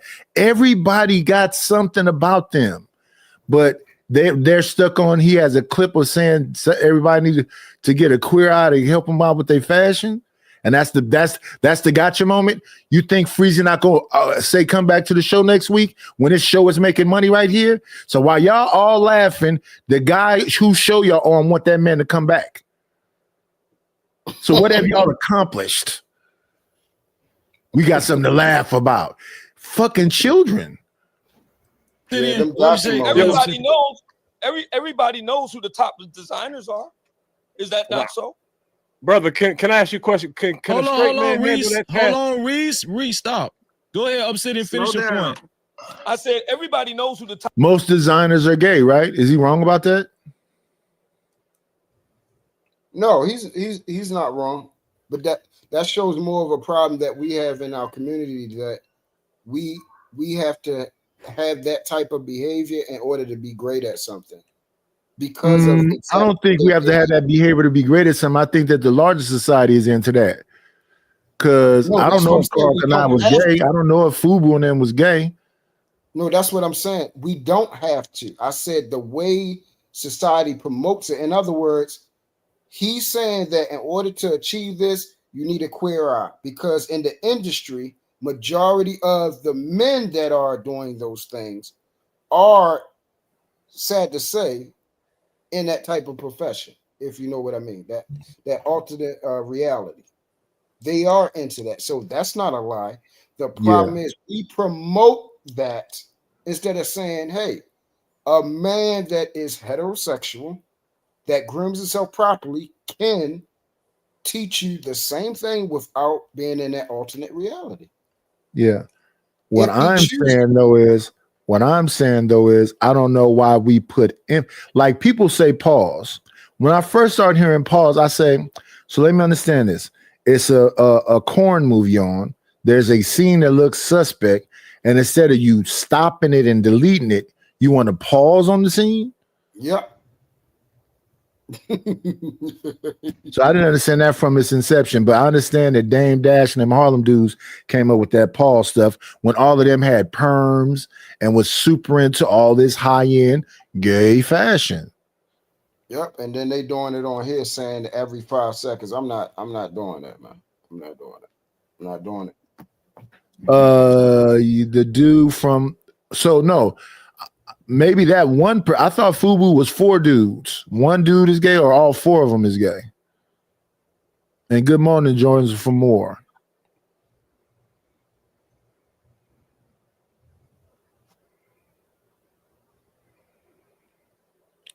I'm starting. And here's the other thing: whenever somebody hears something about something gay, look who's all giggly up there right now as they talk about gay stuff. Right. They very excited about it. He said gay. Why is that so funny? I've never understood that either. Very excited. We got you. You said something about queer eyes. Why are y'all laughing about it? What's the funny part? Eden Man is full of chuckles. World Class is full of chuckles. Look who's all giggly and bubbly about it. Obsidian is talking about it. He not giggly. Top designers are. Is that not true? Okay. Go ahead, Sharon. Sharon, get in there. Hey, look. So I believe that I don't think you need a queer eye to learn how to dress better. I think I know for a fact that a straight man can teach and mentor other young men on how to dress appropriately. I think we do need a dress code, but we don't need gay men to teach us this dress code, because what we're getting away from, Sharon, is this. Why did brothers want to rail against Kevin for being better? Why was that? Why were they having 8-hour streams railing against this? Why? So is a Bati boy can fix that. Hold on, he asked me a question. So the reason why is because he was given excuses by talking only about women. So they felt like it was okay. That's not It true. is true. So when No, you it is just not focus, true. And that's it. So people just want to say what they want to say. The man spent years talking to men, and you know what happened when he was talking to the men? Because he had whole shows where he was talking directly to dudes. He said, so you're short, you're fat, you ain't got no money. He told that dude, you got to pick a struggle. He said, okay, so you short, fat, you ain't got no money, or are you at least packing? What did the women get? And what did they put the emphasis on? Why are you asking that man about his junk? No, that wasn't what he was doing. What he was saying is that you a bum. You don't wash your ass. You ain't got no money. What is it going to make a woman be attracted to you? What is it about you? Nightish, that part. And you bad at conversation. Yeah, that part. Yeah, I can't. No, no. That we don't. What the guy from Black Panther said? We don't do that over here. There is nowhere in the history of that I am alive on this planet, that I am around, that I am going to speak on that. That my That's son, cool. So let's say Kev was completely gay. Then what was the fixation on him? Let's go with he was straight up gay, a straight up homosexual, flaming. So then what was the fixation on him? That's the part that you should ask those people. Well, first of Because all, they supposedly caught a man in his bed. They got the clip of him talking about the dude Johnson. So let's just say he was a raging, flaming, whatever else.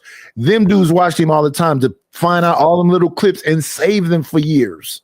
well, I will say this. I'll say this. If he is in that alternate reality, right, then you cannot be speaking on what the personification of masculinity is.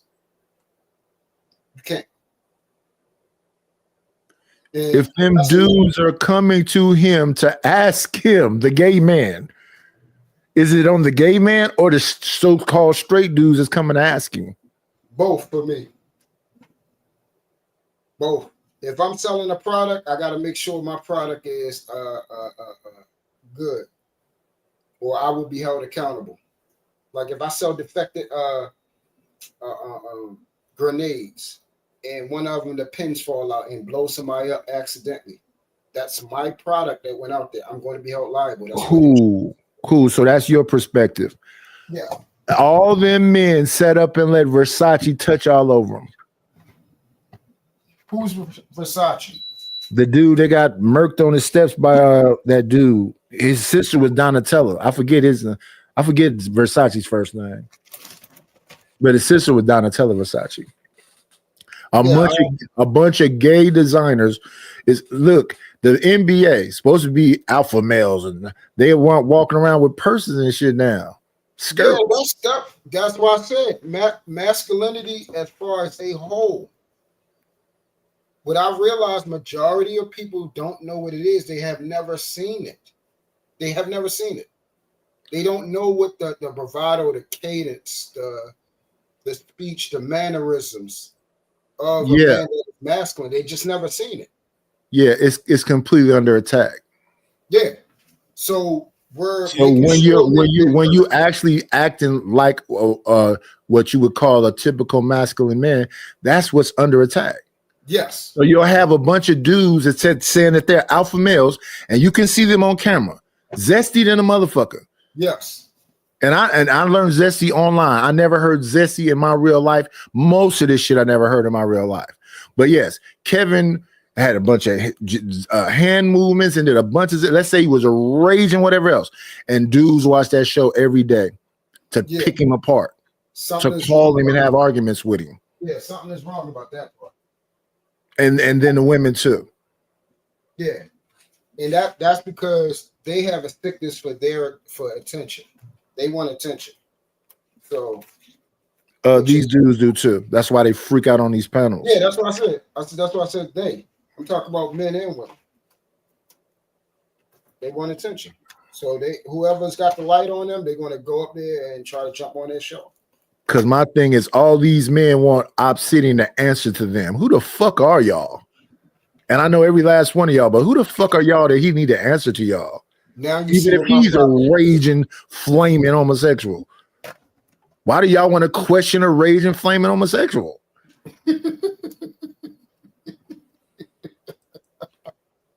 Brother, stop. He from 2017 to the time he died, he addressed black men. And for the 3 years before he even hit the big time, he only addressed black men. That's the reason why I wrote this book. However, that's most likely very true. Documented. I got my finger up. Hold it. Stop it. Let me say this. Hold on 1 second. I'm gonna let Sharon finish his point, and then you can go information. However, that could be 100% true. But what he's and the same thing with masculinity. Why y'all don't have no self-control? Let me see how long the stream was. I'm glad you A pointed five out. 5-hour stream. And it's like a damn elementary school. It's my turn. Nigga, you've been talking the whole time. Motherfucker. Well, nigga, you don't act tough. It's all seems zesty. Mm-hmm. It really is, though. We really got a real problem with the manosphere. Let's get one of the manosphere's founders up here to shit on him. No, you're not. You get him up there because it's going to get views. It's going to be a bunch of people. And what I see other people do is they'll say, if I bring a guest on, you can't drop that guest.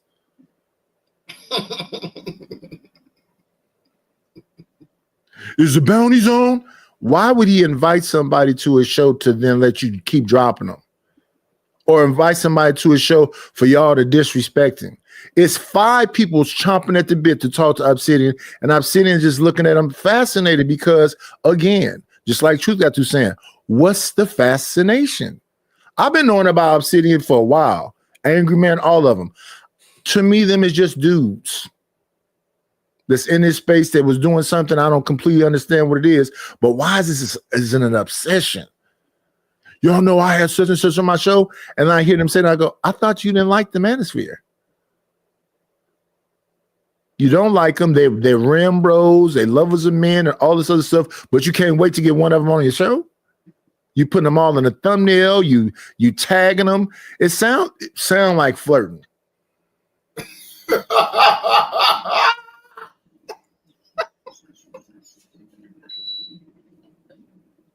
I would just say my rhetoric would never put them in a thumbnail. I would argue about their talking points versus I actually need them to be there on the panel with me.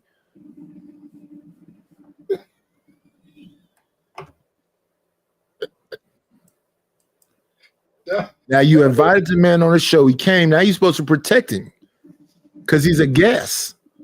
But you let them all chomp at the bit. An information man should know Obsidian. Information man said he was leaving a while ago. Obsidian said he was leaving a while ago. But all these people is known for was more critiquing women, and so the men started. I'm just saying that's what he became famous for. He wasn't more known for that. He was more known for what y'all keep saying, that he's supposed to be this raging, flaming homosexual that talks about cologne and men and women. He was a judgment on homosexual. What he actually done before. He had a well furnished, documented history of addressing black men. I saw firsthand these same brothers, Reg the bad guy being one of them, talking about why I gotta wear a suit, why I gotta wash my ass, why I gotta do this, why I gotta do that. Yeah, because Negro, you are like AARP age. That's why. That's why. No woman of any consequence want to be with your funky ass. And the issue is that he should have us as men, we need to stay down that path and leave women off the table. We don't need to be correct to women. We need and who the fuck are you to tell people what the fuck they supposed to do? That's why when I be looking at these shows, I don't be knowing what the fuck they talking about. You as a man can do whatever the fuck you want to do. That women don't ask to do what they want to do. They just do it. So if they want to come on the panel and say, all you niggas dick don't work worth the shit, you ain't got no money, they can just rock out. And then have some motherfucking niggas come along and be like, why you cut the woman off? It's the entitlement for me, Nightish. Like people, and this is why what we talked about earlier, remember? Why they have a problem with me. Because I will actually tell them, why are you trying to tell me to do anything? You have no control, no bearing, no say-so of anything that I say, do, or act upon. You don't matter. They have what's called main character syndrome when they're really walking around here as what? NPCs. Yeah, pretty much. But they'll do it to any they'll do it to Freezy.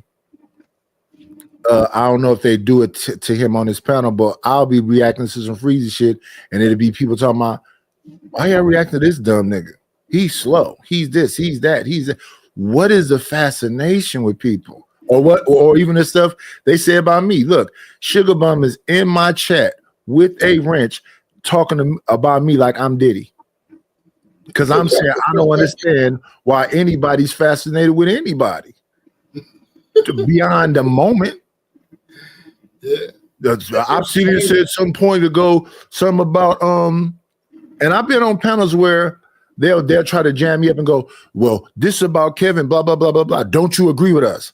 Hell no, I never paid attention to the nigga that much. Obsidian said something about you got to have a queer eye and whatever else. You remember that?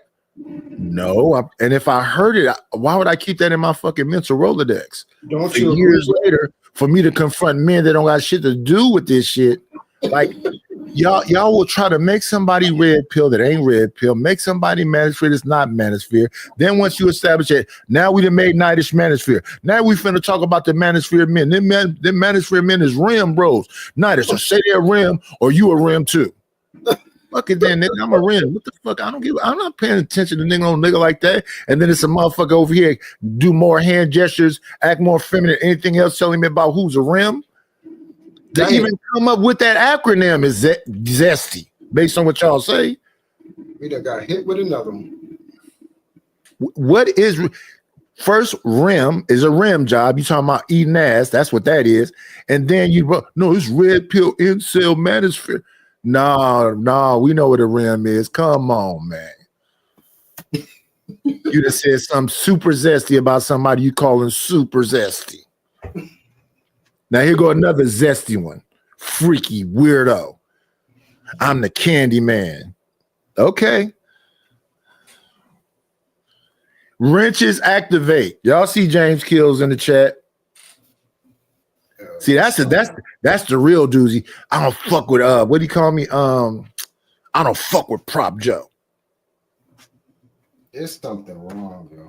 I hate Prop Joe. That's why I only got 40 more days over this because I'm tired of it. I'm so serious because this stuff will actually start making you messed up. And it made me messed up. I'm actually, Nightish, 2 months ago, I sat back and looked at me at a couple of shows that I was on. And I'm looking like, why the fuck are you even talking to a person that you know damn well you wouldn't even acknowledge them? You will be walking down the street and you wouldn't say a damn thing to that person. They would be a tree in the damn grass some damn way. You just walk. And it made me feel dumb as hell. I'm not doing that no more, man. In real life, I wouldn't be in these conversations. I would be avoiding these people. Yeah. At most you get out of me is a good morning. Exactly. Like who we talking about? Don't you get into it with the police? I'm like, no, I see the police all the time. Don't you get into it with these people? No, not at all. And I be in Walmart, I be in Durant Square, I be in all these places. Y'all talk about, ooh, you can't go.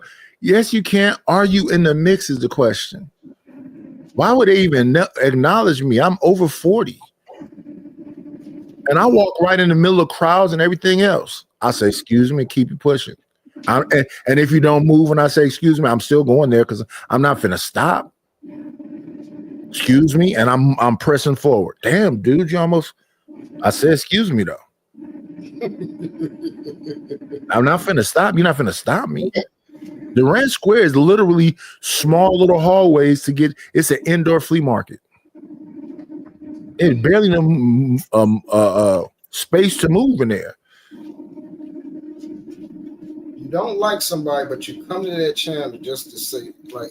No, beyond don't like, supposedly hate. What is wrong, though? Like It's a panel on. I'm drawn to panels. I got to go to a panel. It's a panel on.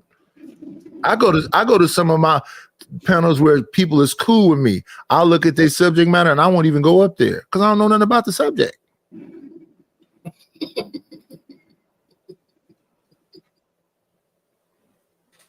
Or if I go up on the panel and it's people engaged in a conversation, I'll just wait until the conversation ends. Like they're infatuated with talking about somebody, like one of the people in chat now.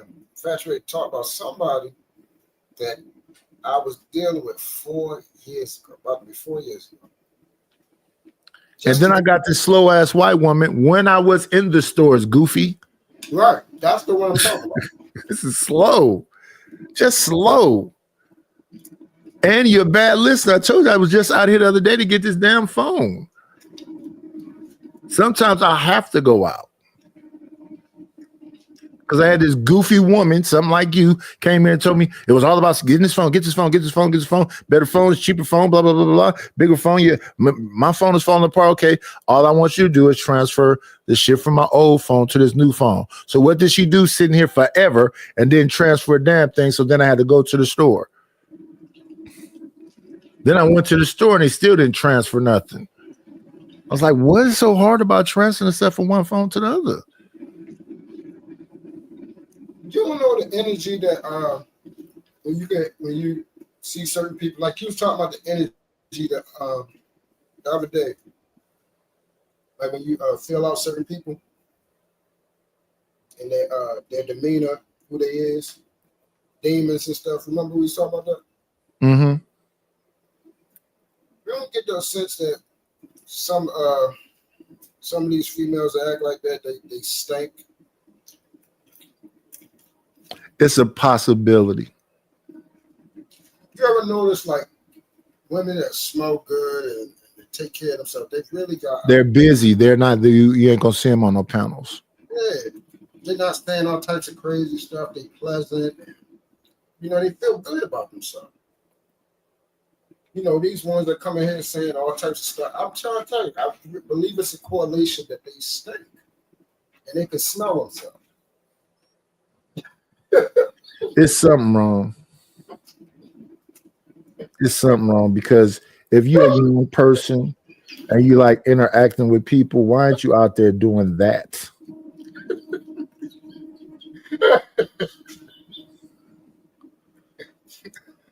I mean, I'm supposed to be old and invisible. You come on and projecting every day. It's not that bad.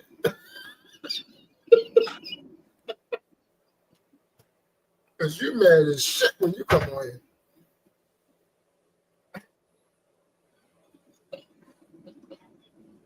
And are they mad? Or are they just flinging and poop until something stick? Well, you said this, and you said this, and you said this, and you said this. Well, why when I get my it get bought through the super chat, so it's not even the $50 that it is; it's 35 of the bucks, and on top of that, you're annoying.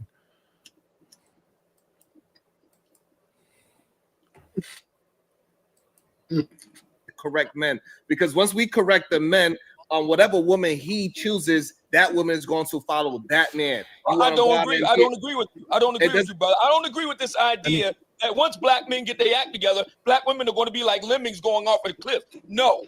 If we're going to focus on black men, we just need to leave it there, because a lot of black women are just neurotic and very disagreeable. No matter what you do, they ain't going to get on board. Fine. Well, we won't choose them. We'll choose. Hold on 1 second. I'm going to squeeze in. And I think that's powerful that Obsidian can say a little thing like that and everybody be like, And I don't know why, and respectfully to man, you got an Asian lady. Because I'm just trying to understand, who are they speaking for?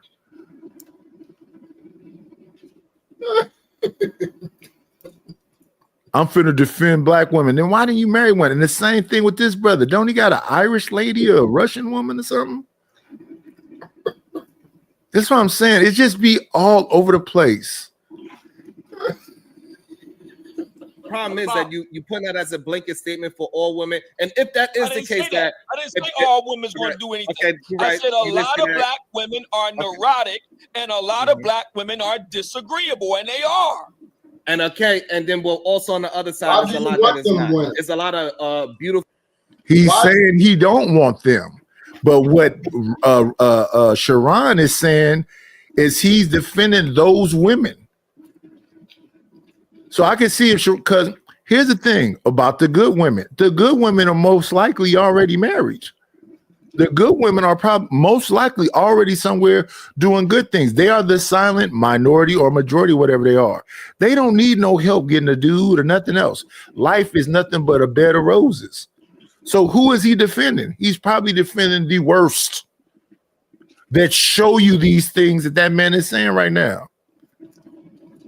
I'm literally on. Well, you've been around. We had BATL, we had Melanated University, we had Just Jay, we had Jalen, we had all these people. Are they agreeable? I'm surprised Just Jay ain't said nothing yet. Is Sin 7 Sin agreeable? Is Sugar Bum agreeable? Who's the agreeable people in this space? Bomb Cherry go on panels and say she'd like to talk shit to you niggas.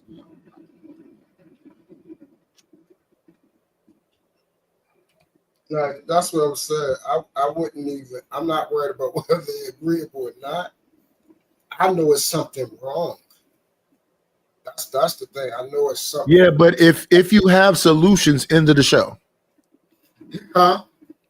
If you have solutions into the show, yes, correct. That is the whole summation of everything. Yeah, they don't want to cure. They don't want to cure anything. No. They just want to keep giving you the medicine. Yes.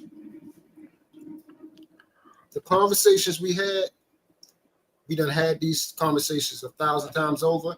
It's just a different title, a different way of using words. It's the same damn conversation, come to the same end. Because they don't want to do anything to fix it. Because like you said, no more money is going to come in if we fix it. Yeah, so my show is just looking at this show, saying what I'm saying, but I'm not even trying to suggest that I have the answers when it's a bunch of answers that's been out there since the beginning of time.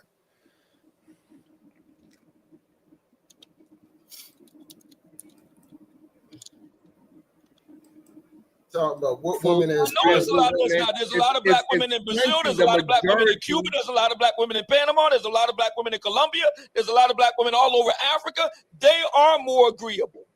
Right. So regardless of whatever black women are that you have to take them out to be, if you are enjoying black women, you're gonna have to deal with what they are. If they are whatever you No, you don't. She don't have to deal with whatever you are if it's disagreeable to her, and you don't have to deal with whatever she are if it's disagreeable to you. No, they don't. No, you don't. You don't have to deal with any disagreeable people, your brother, your cousin, your uncle, nobody. Thank you for saying that. I'm gonna call it whatever negative thing it is. If you are a straight man and you like a black woman, you're gonna have to deal with how she is and love her for who she is and treat her like a human being and not some imagination and not a you not have to put up with a bunch of crap. Ass black woman. No, you don't. No. Well, I will say is this. Now, I don't think this is what he's saying. I will say this. If you choose a woman, whatever she is and how she think, how she move, how she act, you got to deal with that if you're going to be with her. Yeah, I'm not going to deal with that because once I establish that you're not moving the way I like, I'm not going to sit. Even if I chose you, I'm going to be like, oh, okay, this is what it is. Yeah, I'm cool. I'll pass. If you're going to be with her, you got to deal with it. Don't be with her, though. Yeah. But that's the thing. You had that damn Ruth was talking about, is she fine and the pussy good? No, exactly. Is she fine and the pussy good? Is she fucking annoying? Exactly. These niggas, and this is my problem. Is she an anchor? Is she a ball and chain? About women, but they're gonna show a screw up. I would not dare screw these daggone women. Would not dare. Hello, Angel Edwards. And it's vice versa. So you had a dudes on here that said my papers together, blah blah blah blah. She's just gonna do what I want her to do. Now that she don't want to not do what you want her to do.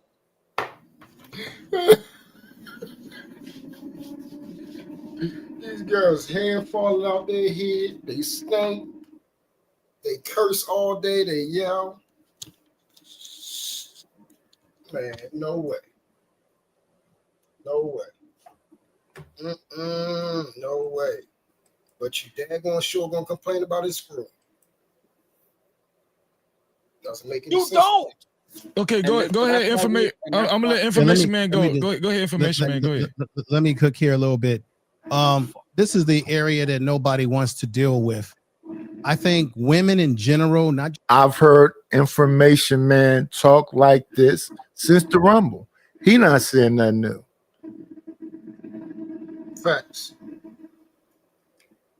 If they wanted to listen to information man, he got a channel. If they want to listen to Obsidian, he has a channel. If they want to listen to Sharon has a channel. And all the women over there say, we like Sharon. Mm-hmm.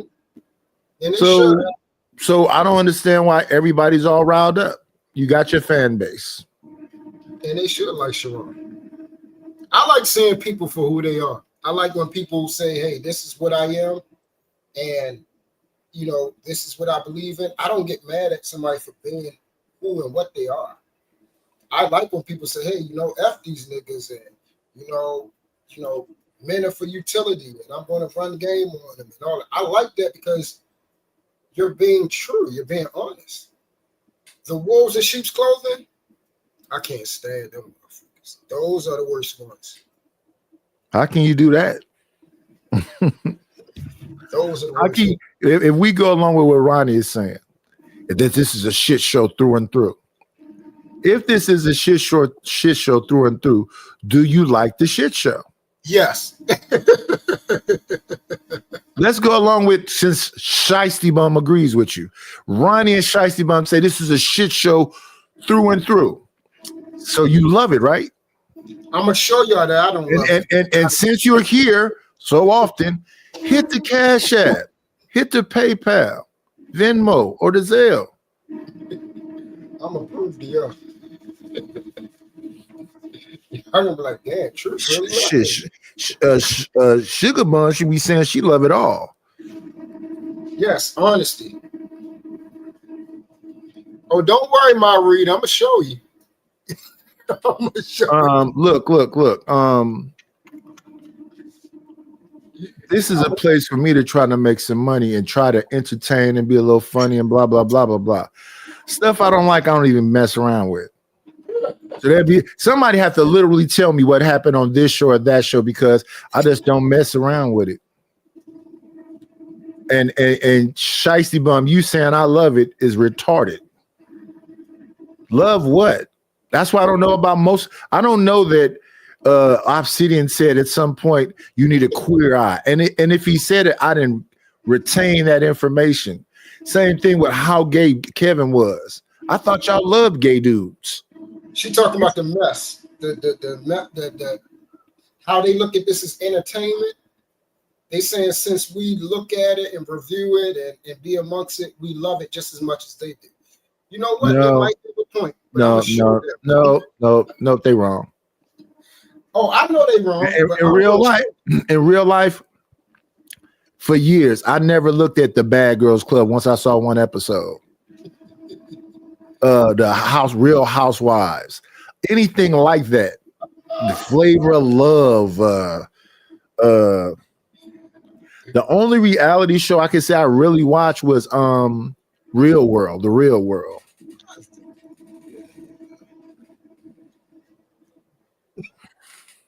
And then here you go, Kills again. Nidus plays the victim. There's no bigger victim than you, Kills. You're irrelevant. How does it feel to be irrelevant in most places?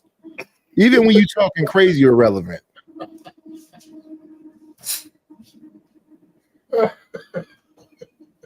And to be old and irrelevant.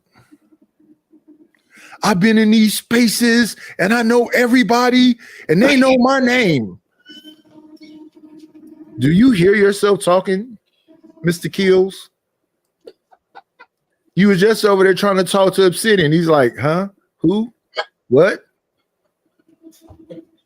So then you got to ad hominems. Start talking about his legs. Which is, I don't get why y'all think these jokes y'all be having is like, how is that an effective joke? Nidus is in a wheelchair. What's the joke? Even Even a person that's actually in a wheelchair. What's the punchline? Nidus is in a wheelchair. Ah! Y'all see? Like that other goofy. I'll pay you $250 if you just go and shit. What?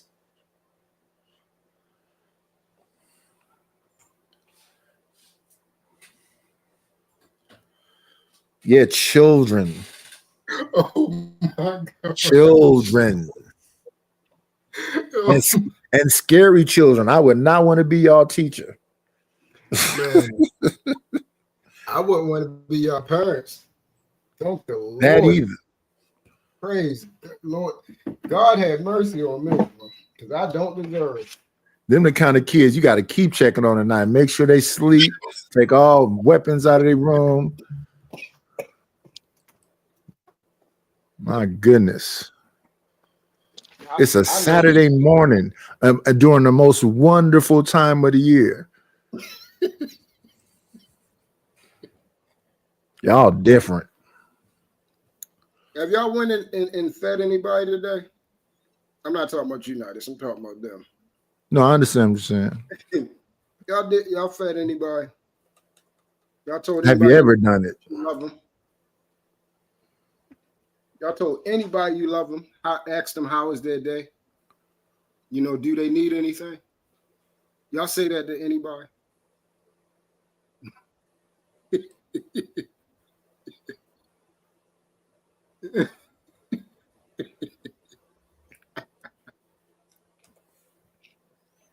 Any of your neighbors you want to help out? If the snow, you know, Miss Janice down the street, if her driveway or her walkway get messed up from snow, you gonna shovel that snow? And don't charge her a dime.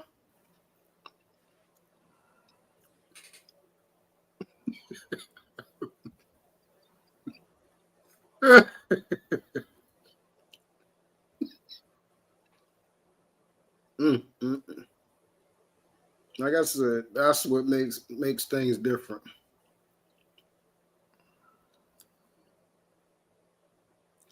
Because y'all some of the most evil people I have ever met in my daggone life. It ain't even close. Y'all more evil than when I was in the damn world. And that was an evil damn person.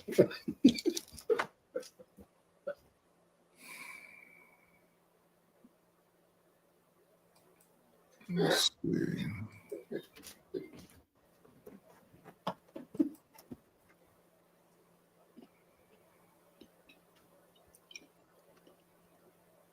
You saw your neighbors today, Nidus?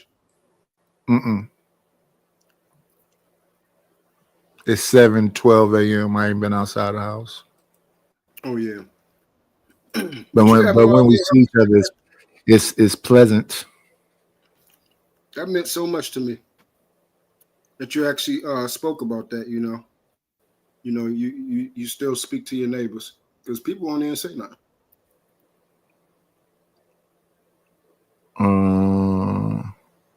Look at you and don't even say, "Hey, how are you?" And then this lady be random as I don't know what. Shout out to her. I don't know what med she on, but she on the make best. sure you take them. Yes, ma'am, I have. As black women in general, when they are really attracted to you and you absorb certain qualities that turn them on, they are very agreeable with men who turn them on that they're into, but they're not agreeable with dudes that they're not really into. I've seen this 1,000 times. Hell, when I was in college, we ran the goddamn yard.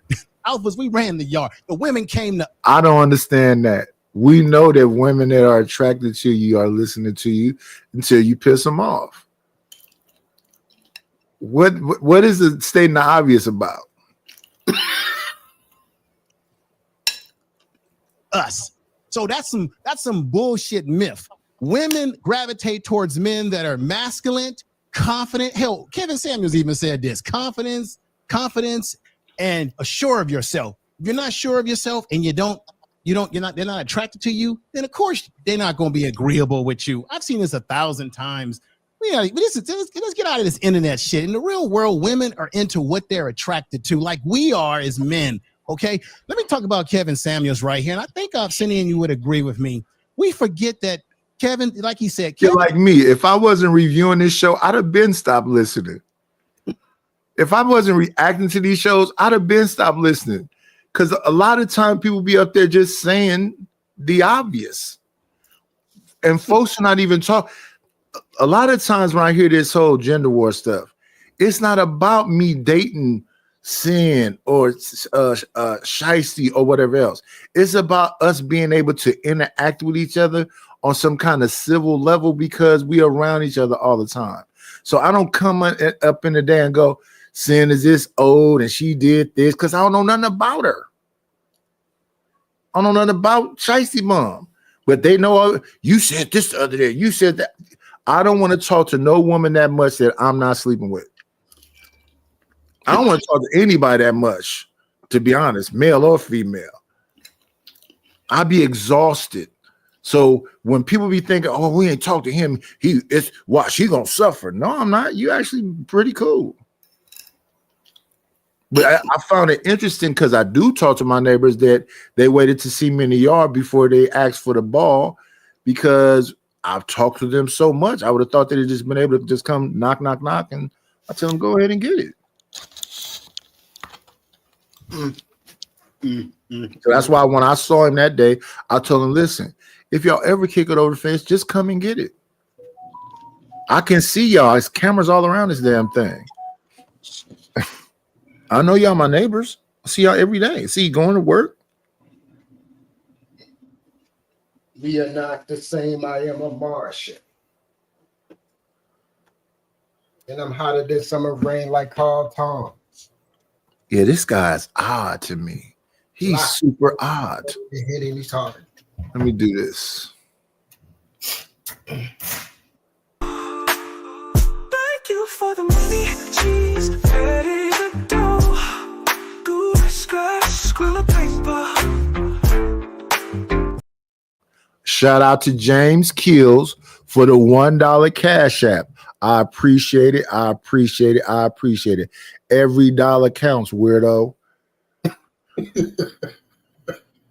What, you thought I wasn't going to acknowledge the money? Strange little man. Mm-hmm. My brother was 56 and he could do chin-ups and push-ups. Why are you telling me this?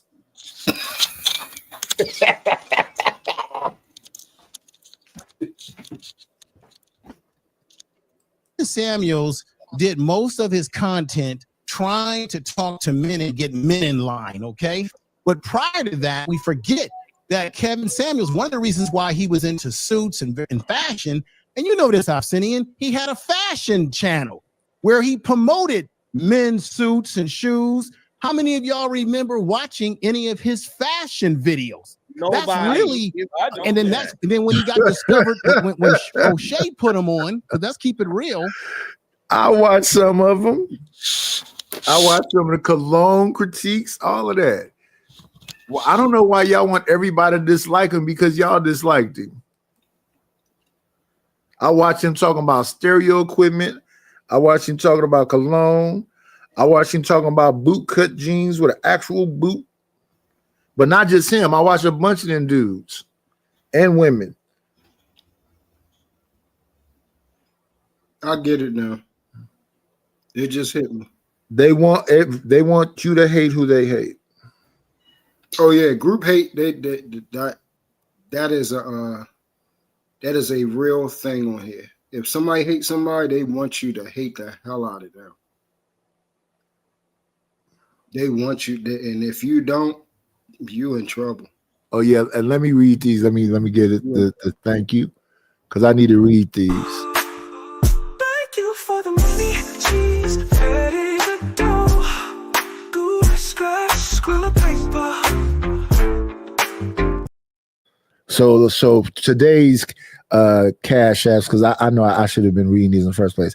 Deborah Leonelli said for some coffee. Joy said for support. T said, shout out to the shout outs. Maurice said, wine fun. Truth said, for the pot. This is truth. I know who you are. Keel said, great show. And let's get this shout out right here. Thank you for the money, cheese, ready to go. Good scratch, squirrel paper. And shout out to Ronnie. I appreciate it. He said a little something on the wine. And I remember Ronnie now. Yeah, what's up, Ronnie?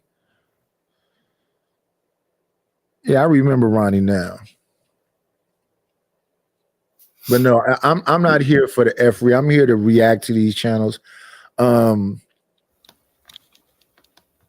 Across the board, wherever I'm going, where else, it's not about no machismo and whatever else, because I think real masculinity is quiet. You don't have to be saying I'm an alpha. Yeah, that's the only thing. I never heard that until I came on here. I am an alpha. What?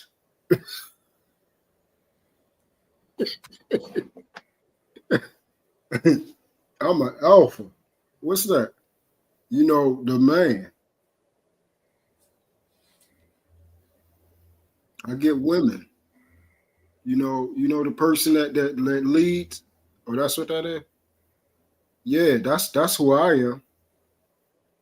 Who told you that? And yeah, that's interesting because I told I was myself. listening to a show the other day about leadership and that the dude don't even care what the woman is thinking and all that other stuff. I didn't see that kind of dynamic because there wasn't a lot of men around because grandpops was gone, my mother wasn't married, so there wasn't a lot of men around like day-to-day kind of thing. But my situation, I told you, myself was like a democracy. The final say didn't stop me. I didn't hear about that until I got on here because I really didn't care about trying to lead somebody.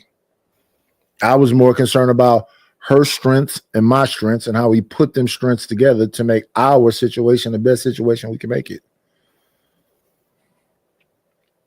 And even when I was talked to about this whole, leadership stuff, after I seen whatever on here, and even when it was suggested, you want me to make the last decision? I said, no, I can make the last decision. But the cold part about it is if we really been listening to each other and we're not letting stuff go past whatever else, it's 1,000 people around us giving us good information.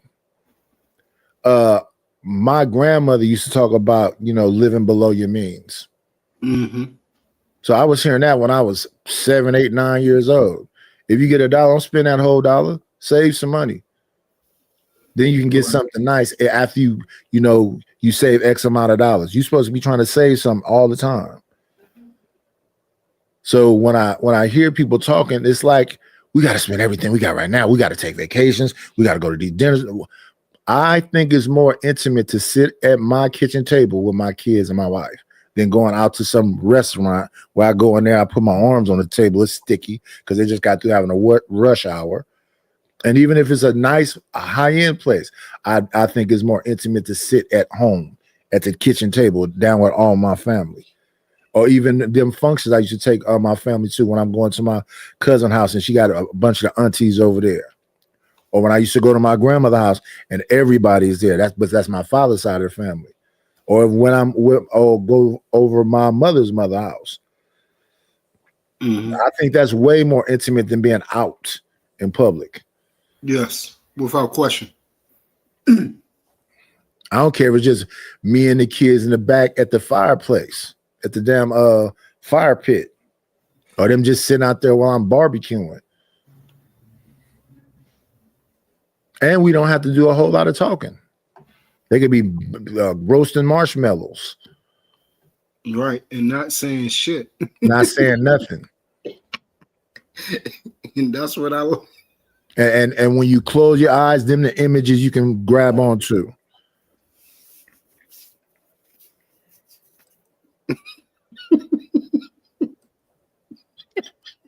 And brought him to the manosphere, he got a lot of his talking points from brothers within the manosphere. That's where he got his talking points from. So Kevin Samuels wasn't saying anything new. It's just that he did something that y'all ninjas didn't do. He knew how to package it better with the suits, which he was already wearing suits. That was already his thing because he had a fashion channel. Okay, so he knew how to package it with the suits, with the lighting, the microphones, the double cameras. He knew how to put on a show like he's on television. And I remember Obsidian. And they'll go world class at the bottom, laughing at it with an orange hat on, a tiny shirt. Reese got something to say about it. Sharon got something to say about it.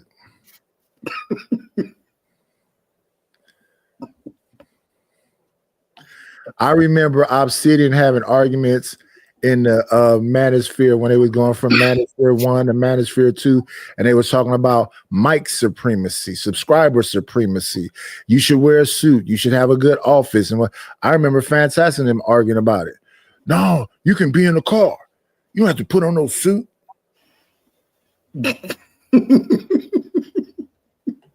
All these things is just like, huh?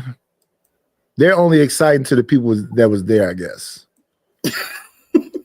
To me, I'm like, what? This brother's outside and look like a parking lot. Saying that people in the Black Manosphere need to get out of this panel channel stuff, and people need to start spiffing up what they're doing, making what they're doing a little bit more polished. And something else, let me see who used to tell me. I think that was my grandmother with that one too. You want to have a quality product. You want to put money back into your business. Mm-hmm. They'll be like, no, this how you doing that? I got a Stream Deck. I got a Wave XLR. The camera quality I think looks decent. I'm learning how to do these graphics. I'm learning how to do this music. You don't see it. I try to put it in the intro and everything else.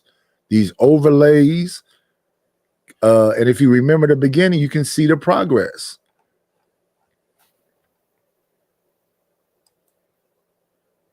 Got my boxing the overlay, so when I put the two people in a hole, good down, a flashback to Fight Club. Yeah, man, I don't know. But a lot of these conversations don't be interesting to me. That's why I sometimes nod off, because I'm like, I'm bored. What was this? I mean, but shout out to Freezy for having the guests. Shout out to the guests for not running off too quick. But what's being talked about right now, huh? Kevin Samuels stepped out there and he took the Manosphere talking points and he polished it. He made it Madison Avenue. That's why. And Obsidian, this is where I want. Let me just say this. I'm gonna not be quiet. Obsidian, I want to remind you. Let me finish saying some stuff that people should know, because they can just go back and look at it, because I think all them videos are still around. Something, because I got the video. Matter of fact, it's on my channel. Do you remember the video? Because people made a short out of it, where Kevin Samuels was sitting in his car. This is before he started talking about women. And he said, if I was to do content where I'm ragging on women, I'll get a whole bunch of views, a whole bunch of attention. Kevin Samuels said that out of his own mouth. And sure enough, he recognized that he would get more traction talking about the ills of women. But when it came to Kevin Samuels holding men accountable, we sometimes don't want to be held accountable by Black men. You know why? You asked me a question and I answered it. Hold up. You asked me a question and I answered it. Can I say something like this? Appreciate you. Shout out to information. Always, you're on the panel, sir. I guess this is the part they're talking about when Reese goes off. So people don't be listening to what they be saying out of their daggone mouth, man. He just got finished explaining about the man being in the car. And then I guess he was trying to say prophetically, he said if he start ragging on women, that he'll get more traction. Yeah. Why do people ever ask, why didn't he get the traction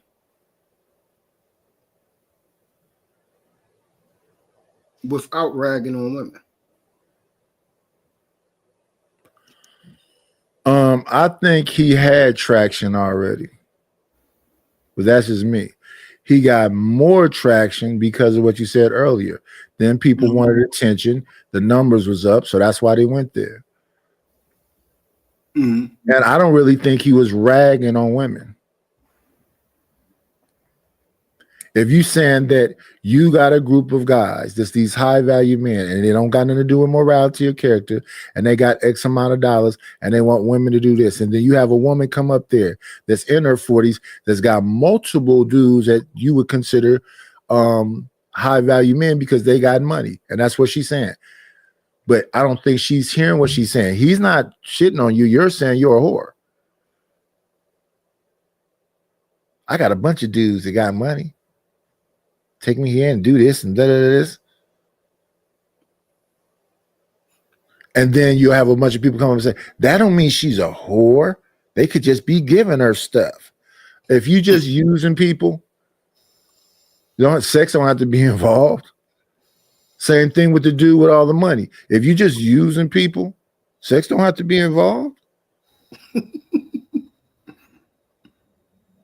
So I'm trying to, I see it. So from watching his videos, I seen him rag, but I also seen when they cause like, so I say it's probably like 60 for me. Do you think telling somebody average is ragging on them?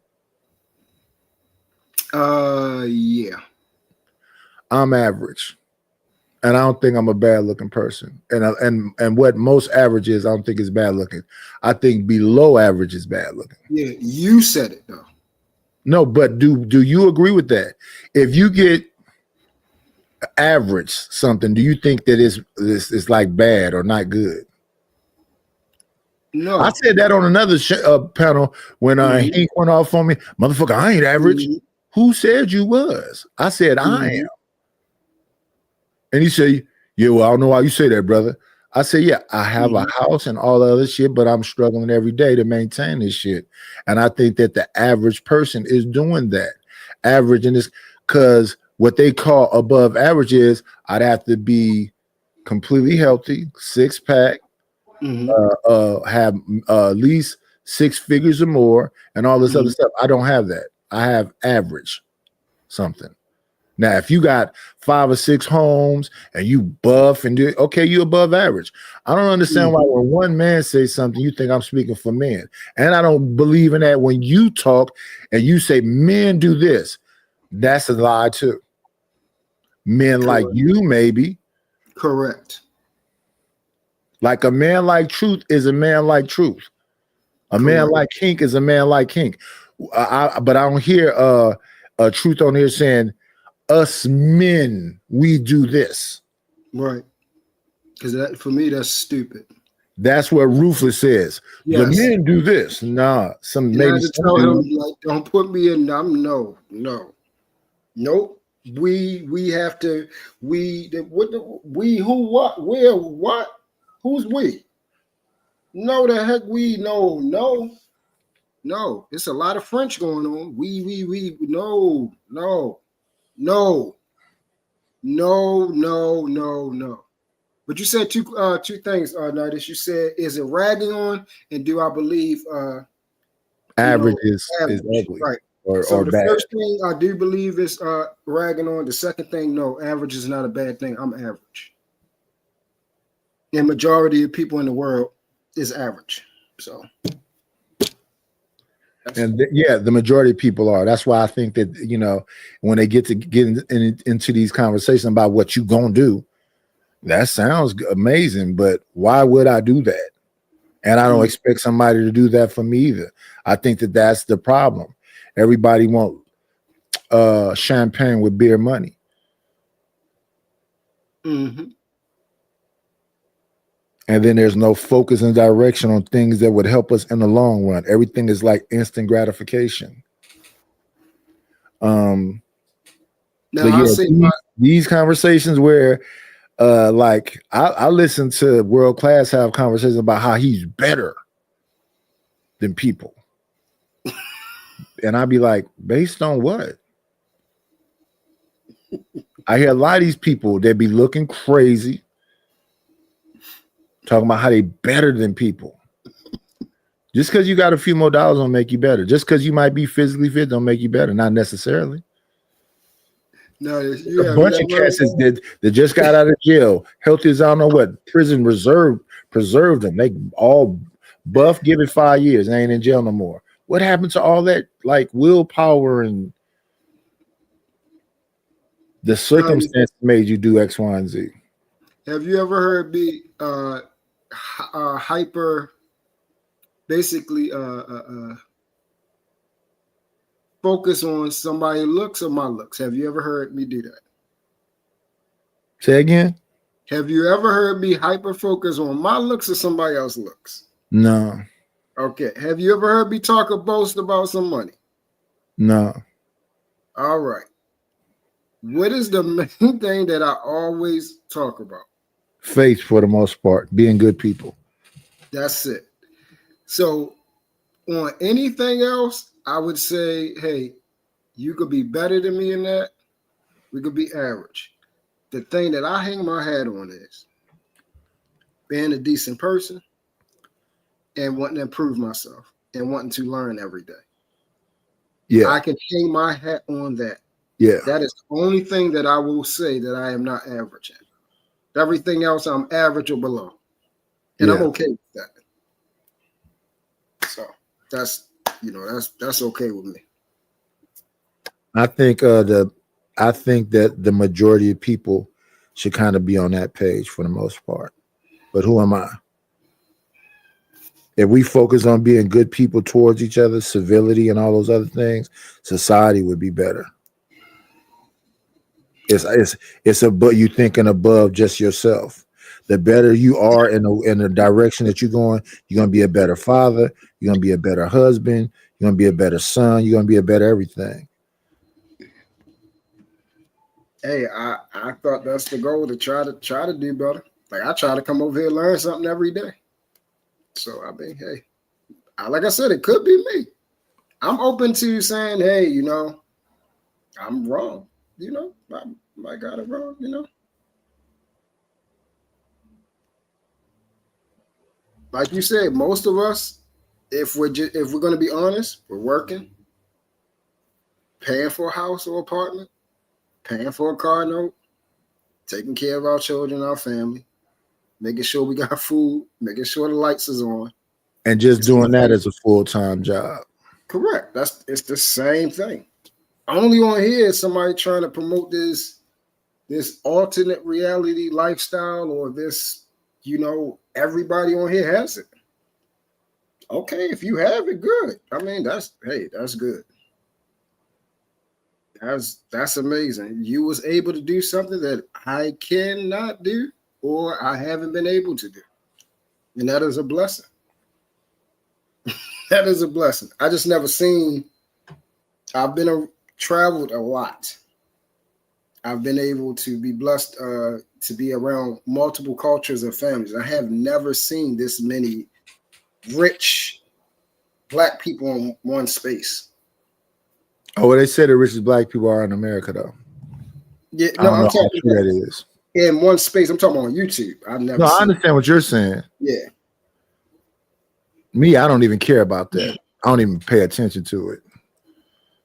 When they get to start talking about physiques and money and whatever else, I don't pay no attention to it. And everybody's broke and you rich and all this other type of stuff. In fact, that's what Scam. This is what Scam Likely was so pissed off with me about. I said, I'm listening to you, Scam. You physically fit, and you've been physically fit, and you eat healthy, and you've been eating healthy, and you got a couple of dollars, and you come from a healthy family. Why aren't you a husband?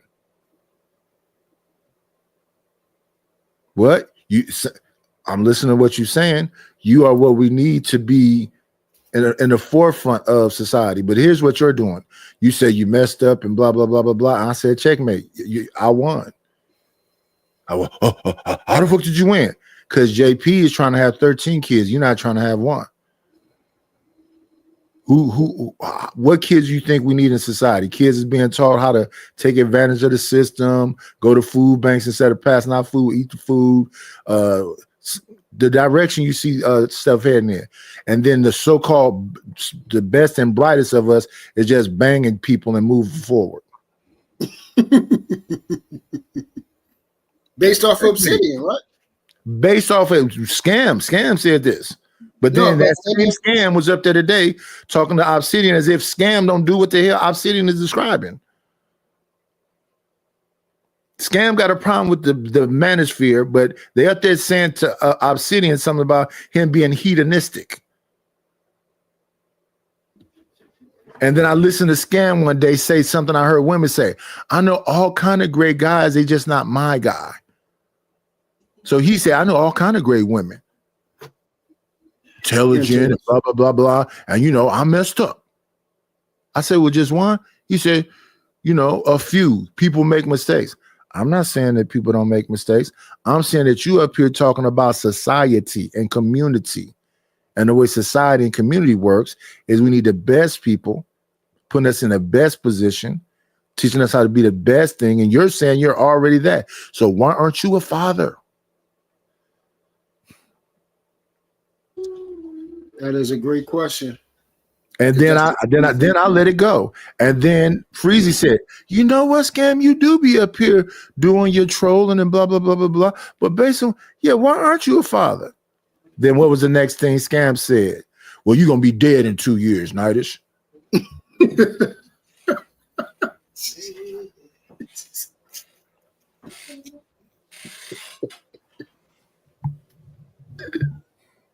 Fat boy.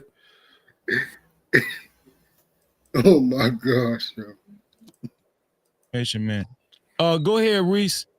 And then I want to see something real quick, right? The comment you made about the the guy giving fashion advice. Do you want would you willing to take it back? No, he's not willing. Yeah. No, I don't take anything back.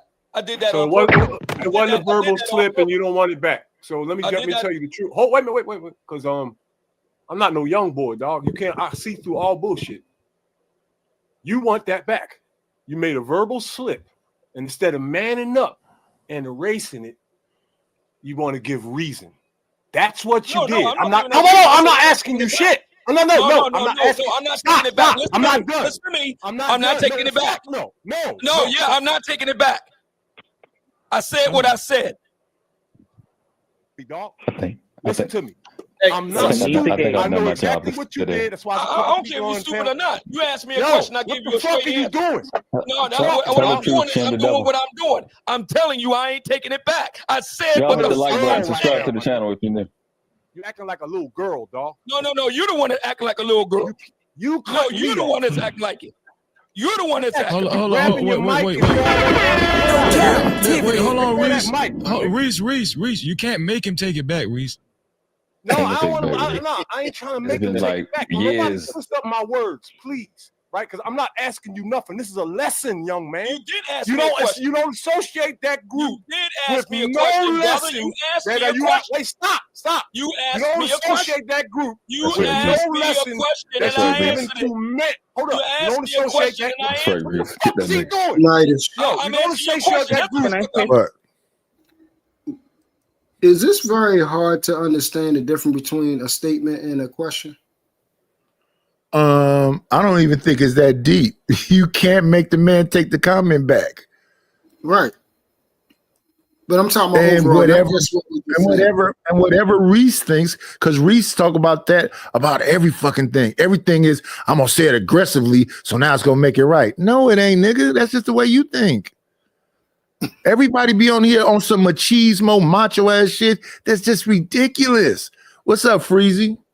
It's just ridiculous. If I say it aggressively enough from my microphone.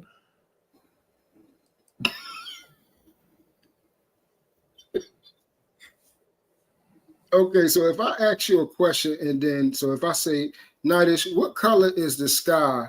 But when I seen, keep it the question that he make it. You said that statement. You want to take it back, right? That was a question. He said, no, I'm not taking nothing back. So he thought if he said it more aggressively, no, he's not taking nothing back. He still wants you to get over your eye.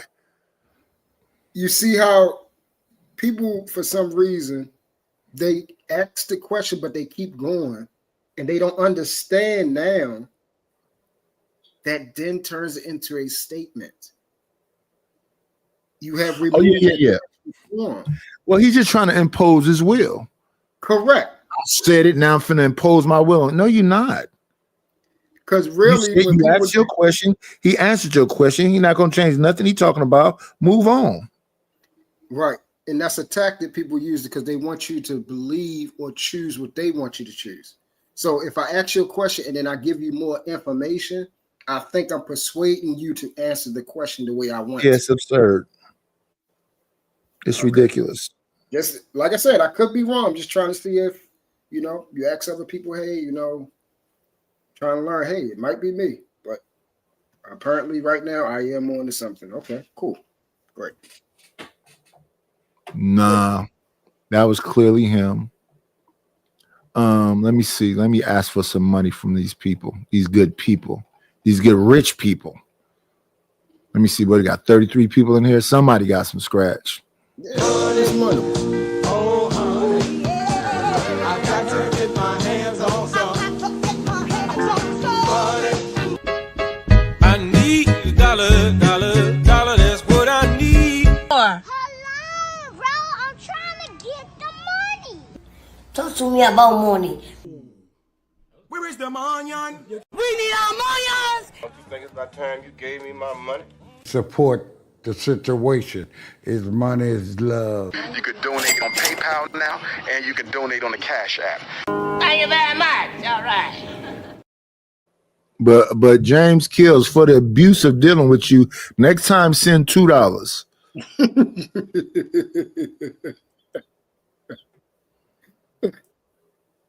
Something. You don't associate that group with no lesson that you've given to men. You claim to be the man. Those guys aren't men. Those guys aren't men. Space needs Those fear. guys are not men. These aren't questions, Those motherfucker. guys are not men. Young boy, you out No. of pocket. Those guys are not men. Hold on. Reese. You can't all the name calling Reese. That's I don't want to go there, bro. I said that before the show. Yeah. Reese. It ain't my Slow fault down. that he's a homophobe. Look. He got all kind of Reese. hang-ups. It's not my Slow down, fault. Reese. I said that before the show started, bro. I did. See, there's a method to my madness. I did that to get wrong, the it's your fault. attention, and it worked because here we are several years later, still talking about that shit and still stuck on stupid instead of focusing on the main point.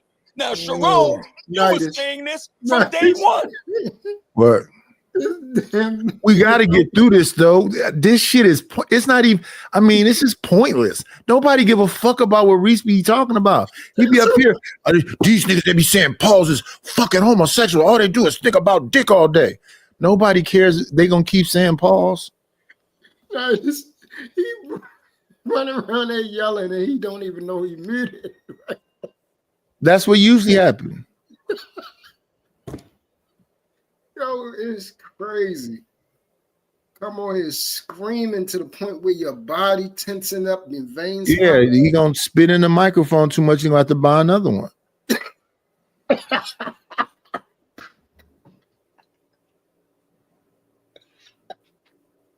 And me and Reese both is at stroke age. Maybe we need to calm down yelling. You don't want to stroke out yelling. You don't tell no men about queer dudes if you supposedly a man. You don't want to stroke out behind that. On this white man's YouTube, yeah. Because knowing these motherfuckers, they'll just clip it up. Look how Reese went out. Oh, yeah. Oh, yeah. They gonna clip the hell out of him for passing out. That would be the best thing that they ever seen in their life. They wouldn't know what to do with themselves. Why aren't the black manosphere focused on black men? Right? Correct. I said we do at the conclave. right? Thousands of examples you could. This brother, the knockoff Marvin Gaye wants to ask me about the Queer Eye from several years ago. I asked him. I said, "Well, yo, man, not only did we I cracking say jokes. it, let me double nigga, down you on fucked it. up down there. Let me double down. That's about on to it. get brutal. Listen, Let me double down on it. When you built like a colostomy bag, I wouldn't double down on anything. Let's get the ladies into the Not the niggas conversation. with not the niggas with the Andrea, hospice and body. then I'm gonna go to Just J. Andrea and Just J. Go ahead, Andrea. I just wanted to make the point that earlier when I was when you were talking about how black women you see in public, they look disgusting and you don't really see that with men. You tried you said something about them looking revolting. I didn't say, madam. And see that? They hear what they want to hear. I didn't hear that man call nobody disgusting. He said they was unagreeable. Yeah, unagreeable mean they look disgusting? My goodness. Madam, nature. I didn't say anything about Disgusting. disgusting, madam. Okay, sorry. Yeah, and see, even with that, I don't even see that many of that. Here go the angry man. Wait 1 second, y'all. Wait a minute.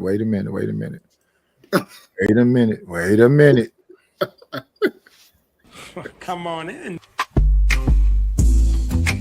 Play, it's always a treat when players meet. Judge. We're gonna respect him over here. 1 second, y'all. Let me get this together. Let me get this all the way together. We're gonna get this right. Give him the attention he deserves. What's going on, Reese? What's up? You hear me? Yeah. Oh. No, I had to get myself under control before I hit the link. I've been laughing my ass off for the past hour or so. It didn't look like he was laughing over there, though. It looked like he was yelling while he was on mute. Nah, my man kept cutting me off. When somebody's cornered and you got them, they got to cut you off and keep doing it. They can't stop because they can't allow you to get your message out because they know you're right. So they got to keep cutting you off and screaming over you and don't let you finish. He did that all night long to everybody. But he all right. He a good dude. He cool. All that, and he's a good dude. He's cool. Yeah, I mean, I understand when y'all be wilding on these panels and stuff, like they'll make you bad people and shit. You just being ignorant for a little minute. And it'll make you the devil. It's all fun, you know what I'm saying? Good morning, Eva Evans. But that comment he made was out of pocket, dog. You can't say stuff like that, man. But the game is the game. These new niggas, you know what they're about. I ain't even going into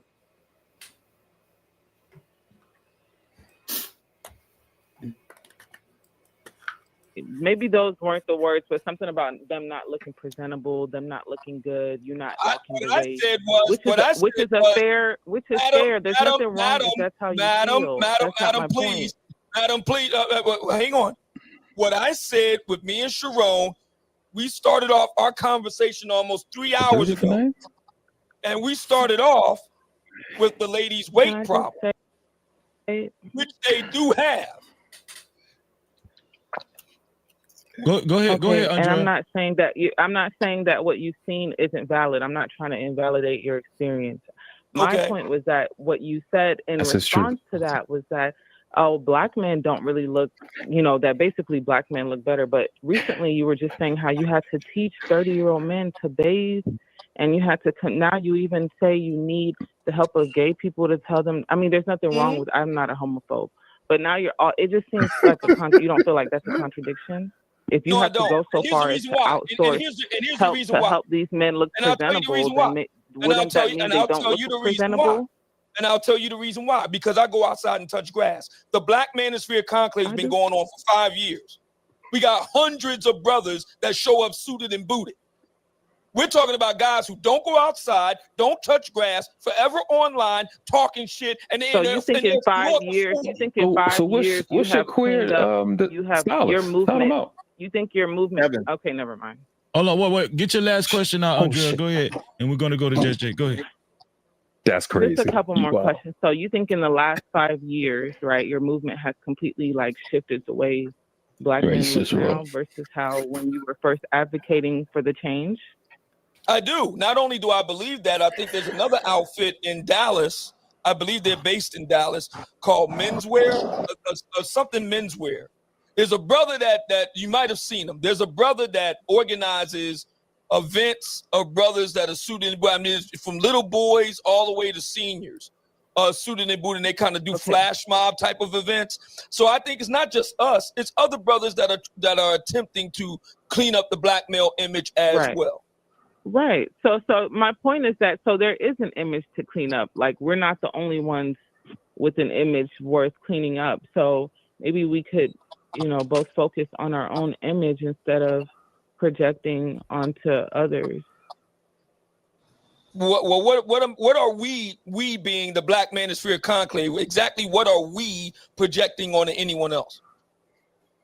Well, I heard you say, the statistics about being gay, obesity, which is very true, but unfortunately, this is a problem we have for even our children. There's a problem with obesity rates. Well, that would make sense given the fact that they're raised by obese moms. Wow, that would make sense. And the studies bear that out. Okay. Oh, all the men are fat okay, too. If that's so, you basically you think every decision a man ever makes in his life has something to do with the woman. What manosphere niggas are fat? Which one right there? No, I'm one saying right there. There's one right there on the panel. You know what? As part of the Black Manosphere? Oh wow! He's never been to a conclave. Hey, Brutal, get He fat. We don't like you talking about the queer eye should get the guys together, but there go a fat one. So we're gonna call all women overweight, and we're gonna say the men are not overweight. See, this is the part that I have a problem with right there. I don't think that he's saying that. So here's the thing. Listening is very important. He keeps saying conclave, conclave, conclave, conclave, 5 years, conclave, conclave, conclave. Then they go, well, that manosphere man right there. Obsidian said, I've never seen that man at the conclave. If the premise is the conclave, and then they go, so you're saying that black men are fat? America's fat. Let's get that out the way first. White men, black men, Latina, fat everywhere. When I go outside, I don't see all these skinny people. Do you see that when you go outside, Truth? No, that's my point. Walmart is full of every ethnicity, big than a motherfucker, bloated. And not only are they big than the motherfucking bloated, they buying the monster size of the what's the little ice cream that with the black cookie on it is white and pink. They buying the monster box of them. They buying the monster box of Reese Pieces. They buying the monster. That's what they go to. Food Max and Food Co. and Costco and Walmart. You big, the kids big, hanging off the buggy. Everybody big. That's the only problem I have is how can you talk about something when you aren't that yourself? That's the only problem. Because people do it all the time. Most comedians, when I was younger, was weird looking cats. And they spent most of their time roasting people on stage. No, that's something. They got a dude named Shula King that looked like Bernie Mac. Bernie Mac was an interesting looking one too. JB Smooth is an interesting looking one. Chris Rock is an interesting. It was very rare that it was a dude that you could say, now that dude is kind of like a rock star. They put it on Eddie. But other than Eddie, who else? But I don't think they were saying that they was these all encompassing, Shamar Moores or anything like that. They're actually saying no. I understand what you're saying right there, but that's what I'm trying to get across to you. These niggas is lying. We already know they lying. Listen, that's my whole premise. But that can't be your point. When we used to do something in school called Big Man Act. Mm-hmm. So we was all kind of weird looking kids, we had to grow into our bodies and whatever else. But what we would do is we would get one of the homies and we would act like, oh, he's cool. So the girl could get him. So that's all these dudes are doing when they talk about being an alpha. They ain't no damn alphas.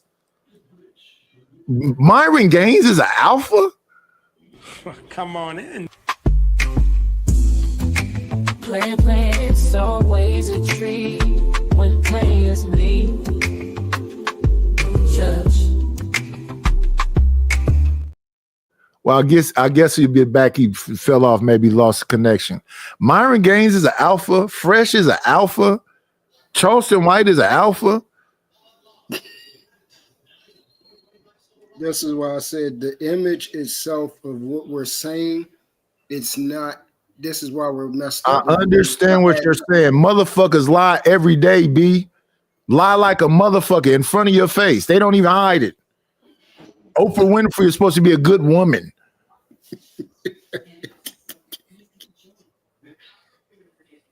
That's why I said it could be me. This is reverse Walking Dead. Martha Stewart is supposed to be a good lady. She has sweatshops.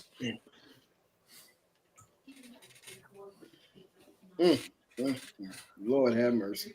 Everybody on here is rich, but they can't send a $2 cash app.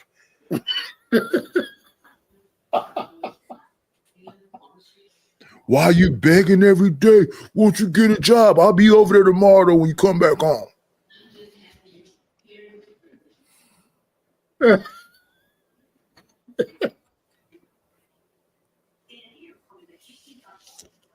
I run IT.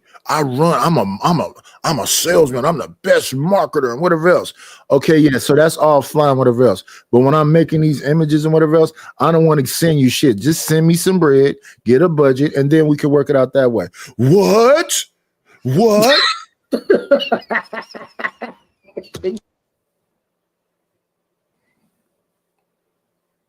This would be a reason to freak out on you. You can't freak out on me because I don't give a fuck what you think.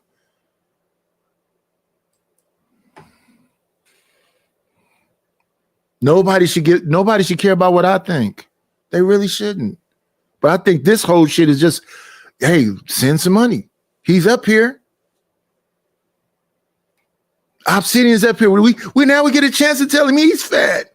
Now we get a chance to tell him he walks on a cane. Now we get a chance to tell him that he said something we don't agree with.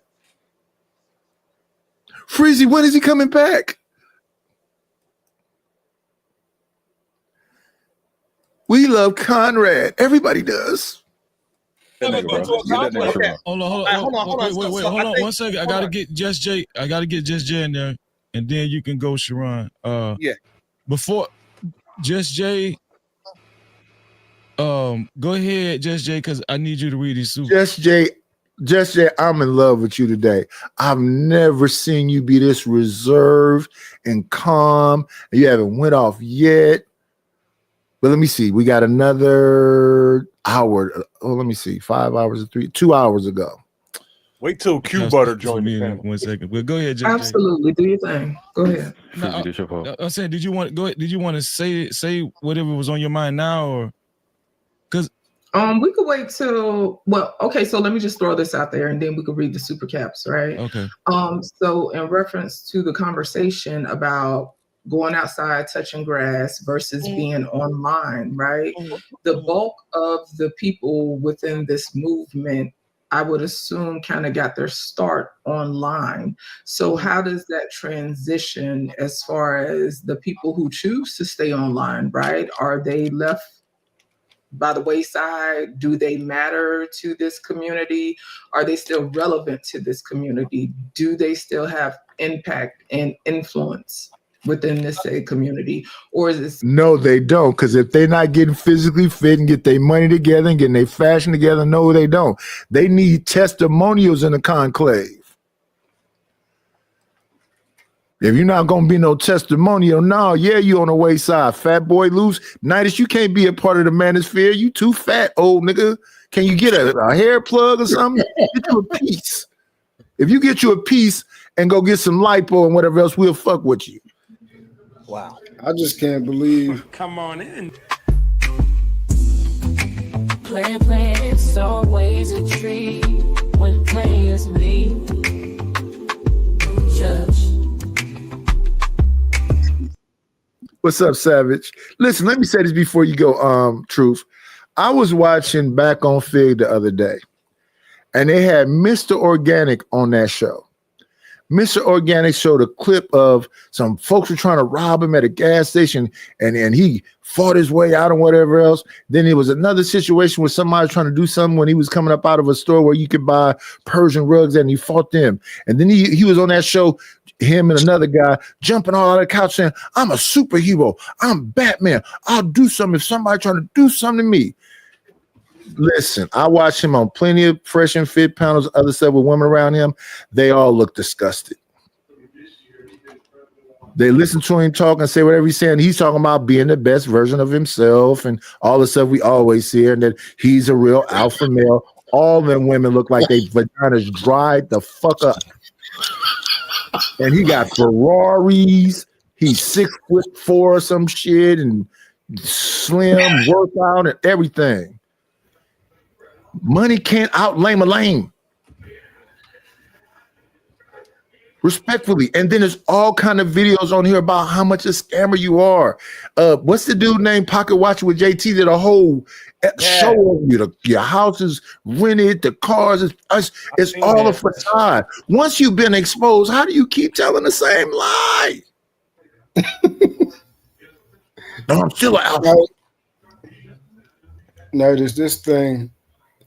One thing I can do is I can give them their salute for being great salesmen and for fully understanding how stupid we are. I give But them are that. they great salesmen, or do we just want to believe lies? I believe, well, if the word great, I'm looking at, have they been successful at selling their product on a large scale? To me, they have. I'm not saying as in good. They have been very great salesmen to realize how stupid we really are to buy this bullshit. I don't know, man. If I'm a fat man and I could just stay fat and let my thumbs get fat than the motherfucker while people tell me, you are great and you the leader. Ain't nobody in the street gonna let me lead them. At some point, I'm gonna have to pay attention to why is my thumb so damn big and I can't get this belt loop to go in. See, the way I look at it is because you got the salesman and then you got the people buying it, you know, basic supply and demand. If the product itself is not, if I say, okay, I have a bottle of pills and it had 20 pills in it, 10 of those It's pills. just not that. Let me ask you this before you continue, Truth. Do you know what planned obsolescence is? Oh, yeah. Oh, yeah. Yeah. I know exactly what that is.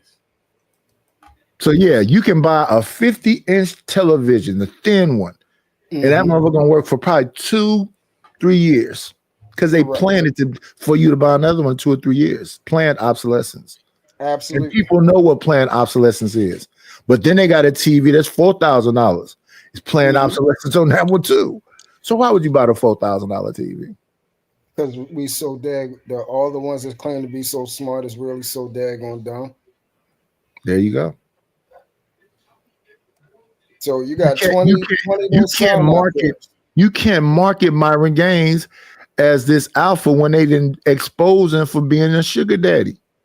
He on sugaring sites, but he's still running around and talking about he's a sugar daddy because of the simple fact. Hold up, and I'm glad we got one of the you know, my day ones though, because this is how I came in hot.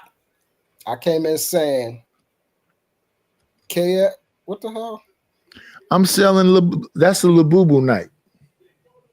Oh, that's hard. This is what I'm selling, y'all. Graphics. You have to know what a Labubu is, though, in order for that to be funny. Yeah, no, everything. That's hard as crap. Everything. Pay like you weigh. No, that's hard. But yeah, with the manosphere, like I said, really no, I came in talking about them niggas like they weren't, because I already knew. And then once Fresh and Fit came on, exposing themselves, saying, hey, you know, we were the guys that were trying to help out. We found out that they're getting, you know, the women that they claim are bad women and no good women that you wouldn't deal with. They get no women pregnant. You know, we had, you know, the God, so-called, well, these niggas Godfather. He came out and fully explained, hey, I was raised by 3 women my whole entire life. Oh, you think I couldn't tell that? I could tell that. I was trying to tell these niggas that. You can't tell that he is supposed to be talking about masculinity and he has not other men that was raised by women also. So this is the product.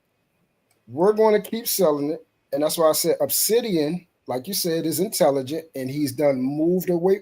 Matter of fact, you have Real up here. He'll tell you what Obsidian was saying from what he's saying now. Because it's different.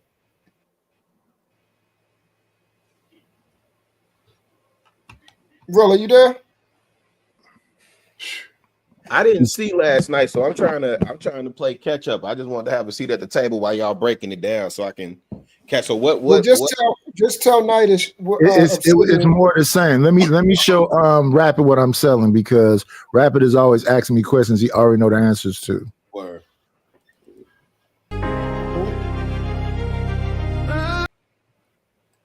I don't care anymore what they say to my life. Been walking through the fire, had to sharpen another knife. All that talk don't matter, they ain't paying my price. If you ain't help me up, don't tell me how to live right. People can change, some people do. People can change, some people do. I don't care what they say, this is my life. I don't care what they do, just leave me alone. I've been carrying storms on my own, I don't care anymore, just leave me alone. Everything I built came from pain in my bones. We selling beta AI that don't do what you tell it to do, come close to doing what you tell it to do, music and designs. I show this shit almost every time I'm up here. We play songs almost every time I'm up here. Yeah. Hey, Rilla, just tell Nightish what Obsidian was saying about to be 6 years ago. About the manosphere. And what it's supposed to be here for. See, that's the you know what? The thing with Obsidian, and I didn't follow his content as much. I know he was rocking with Kevin Samuels real heavy. And it was they were just on a panel saying he didn't. Who said who? He said these people right here. See? They didn't realize that Kevin was constantly promoting Obsidian's books, and he used to acknowledge. He used to give credit to Sinful to P, Alpha Male Strategies, Mia Tuturos. What's the attorney name? Lead attorney. Not the lead attorney, the other one, the Texan. Dr. Tiesan. No, is he an attorney? No, not Tiesan Johnson. I know he his name started with a D. Oh, Dennis Sperling. Dennis Sperling, Melanie King. He used to be shouting out all these people, but since he didn't say one name for some particular date, and it was he's a fuck nigga, he stole our shit, and when we hate him, which is typical black folk stuff. But my understanding when I hear people talk about the manosphere is that it's supposed to be, man, choose yourself first, get the best deal for you. Every single thing else, I don't know what people be talking about. Because was it something other than that man, think of yourself first, which is selfishness? But is that not what the whole manosphere was supposed to be about? Well, I don't know, because I always get it confused with red pill and all these other pills that they be red pill is the same thing too. Oh, then if that's the case, I don't know why they try to separate them. Red pill is you're supposed to see the truth now. And the truth is, you understand female nature. There we go. If you understand female nature, then you're pretty much pedestalizing the woman. Correct. Because I got to get all this money, I got to get this perfect six pack, I got to have a foot of dick and every single thing else. That's all about her. How's that about you? Right. Hey, Willa, remember when we was talking to Obsidian in the Facebook group? Because see, a lot of them wasn't, they wasn't in the Facebook group. Yeah. Hey, now look, because I know he's not in that group anymore. What was he saying in there that got him escorted out? I don't know, because I haven't been in there in so long. But the reason why I brought that up is because Nightish is hearing what he's saying now, and I'm saying he has no. The stuff I'm talking about is what I initially heard. But you didn't hear 6 years ago. Huh? You said initially heard what when you came on here, right? No, I'm talking about when Angry Man didn't have a beard yet. He was sitting in the car when They had just left the white manosphere because they found out there was a bunch of racists over there, and they was with the 21 convention. And Donovan Sharp was supposedly a rider when O'Shea had what was that thing called before the Rumble? It was what was it called? The council or that other thing where everybody came together on them panels. Yeah, I know what you're talking about. That's a video. I know what you're talking. No, I'm saying, but when I initially heard all this bullshit, I heard that it was something more than that. Yes. Oh, because that's why I said it's one thing that what he was saying on here versus what he was saying off of here in those groups. Oh, yeah. I never talked. Yeah, when I came on here, by the stuff that I saw on whatever that initial thing was, and the shit I saw on the Rumble, I'm like, these motherfuckers ain't working together. None of them. Right. And everything that's being said, take it with a grain of salt. And that was because every single person on the Rumble was fighting with each other. And I don't know how long I've been seeing O'Shea and Angry Man go. Well, I mostly see O'Shea going after Angry Man. I rarely see Angry Man going after O'Shea. Yeah, ain't none of them together no more though. None of them. Yeah, I know. But over time, we've been seeing all of them being exposed. Donovan Sharp was talking about don't mess with no baby mothers and you got to get this, and you stay fit. And then we find out he was an old white lady with a daughter. And then when Cooley came in, same thing. Cooley's with a white lady with a bunch of kids. They're supposed to be only for recreational use, except when it come to me. Yep. So every single one of them is a contradiction. Rules to thee, And not this for was me. the biggest problem that I had. But people didn't see it initially until all this stuff started coming out. But it's easy to tell by how they was, how they was presenting themselves in their behavior. It's easy. You know daggone well you're not believing what you're saying. Because it was so outlandish and so far-fetched from how we actually deal outside. Yeah, but I don't understand the emotional commitment. Who's? Like them dudes that's on that panel that's all upset because you said this and you said, why do you give us shit? And then when it comes to Fool's Gold, I'm an old man. I don't know if has anybody up here seen any blaxploitation films? Man, come on. Which one you about to name? Hell Up in Harlem, A Rage in Harlem. That's more recent with Forrest Whitaker and Gregory Hines. If we deal with the public, Al Sharpton was supposedly a snitch. Now he's a black leader. Yeah. I'm trying to figure out which one of these black people in politics, in media, or anything else don't have an asterisk next to their name. So we still believe in people like that. Yep. So we want to lie to ourselves. They don't need to lie to us. Correct. Hey, what was the Nikki Giovanni and James Baldwin? Lie to me. But see, let's talk about that. They wasn't gonna listen to that because them two queers, them two gay people. Why you play them gay people? I'm saying, forget the messenger. What is the message? Because that was supposed to be them acting out something.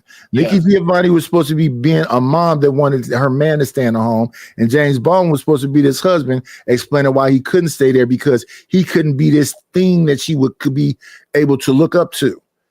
They only had seasonal work, and when they didn't have seasonal work, they didn't have the money, so they needed to walk away.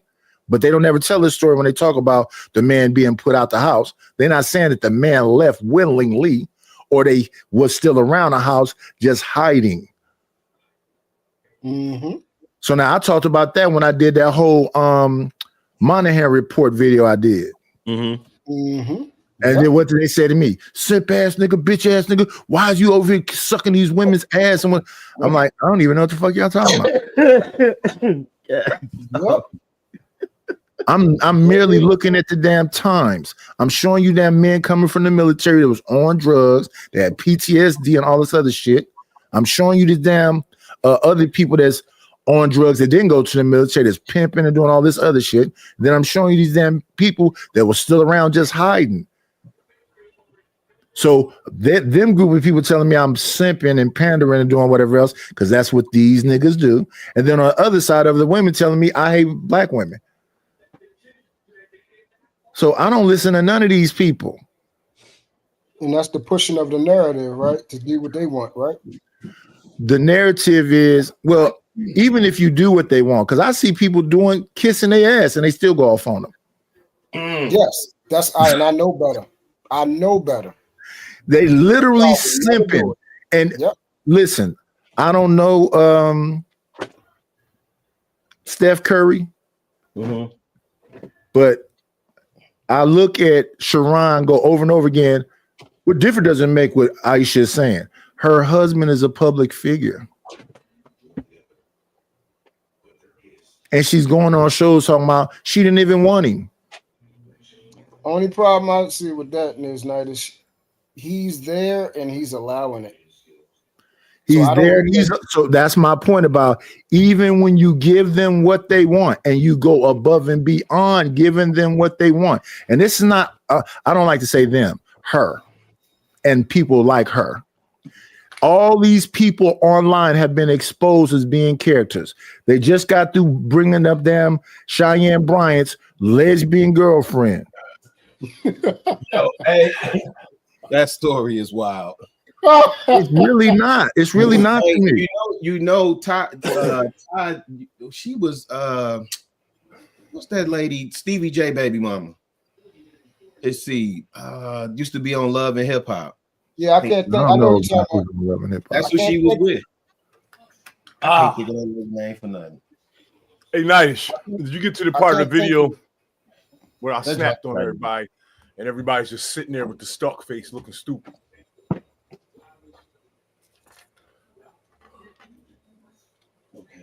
I don't know how Steph Curry is gonna stop his girlfriend. Like, yeah. He not gonna stop nothing. Sin 7 sin. See, when you say shit to me like this, I would prefer you not to say shit. Time Sin 7 sin out. Let it rest in its whatever pronouns. Wow. My goodness. No, I don't watch. I don't watch most of this shit. No. I am not finna be on Freezy's panel for. I'm not gonna be watching no 5 hour. I'm looking at fucking Eddie Murphy documentary yesterday, and I'm like, I didn't really learn a whole lot new. I know he loved his brother. This is the first time I really heard him talk about his brother. I don't be watching this shit when I get off of here. I'm not finna watch no fucking 8 hour stream of motherfuckers saying a bunch of shit that they're gonna probably contradict tomorrow. Yes. Yeah, I gotta watch that Eddie Murphy. I'm watching a fucking what's this movie called? A Netflix series called Forever about a brother who was playing basketball. His family, Wood Harris is his father. He met some little girl who had a sex tape out and he stayed with her. Oh shit. So, you know, I'm not watching this crap. I'm trying to learn something else I can make some money with. Huh? How is it so far? Because I said I was going to start it. It's cool. How is what? You said the Netflix series, right? Oh, you talking about the Eddie Murphy documentary? No, yeah, don't spoil. No, I think he's talking about Forever. Whoever you said Forever. Oh, Forever. How is that? Yeah, I liked it. Okay. Because I said I was going to start it. Yeah, I liked it. Because it was really positive to me. It wasn't no whole lot of effort in it. All the things I thought was going to happen didn't happen.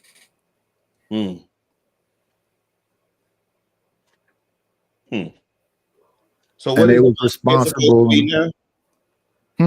What did they say in the manosphere is supposed to be now? Because I heard you were saying he was making this. No, he's saying that Obsidian is saying something new now that he wasn't saying in the beginning, or that he was saying somewhere else.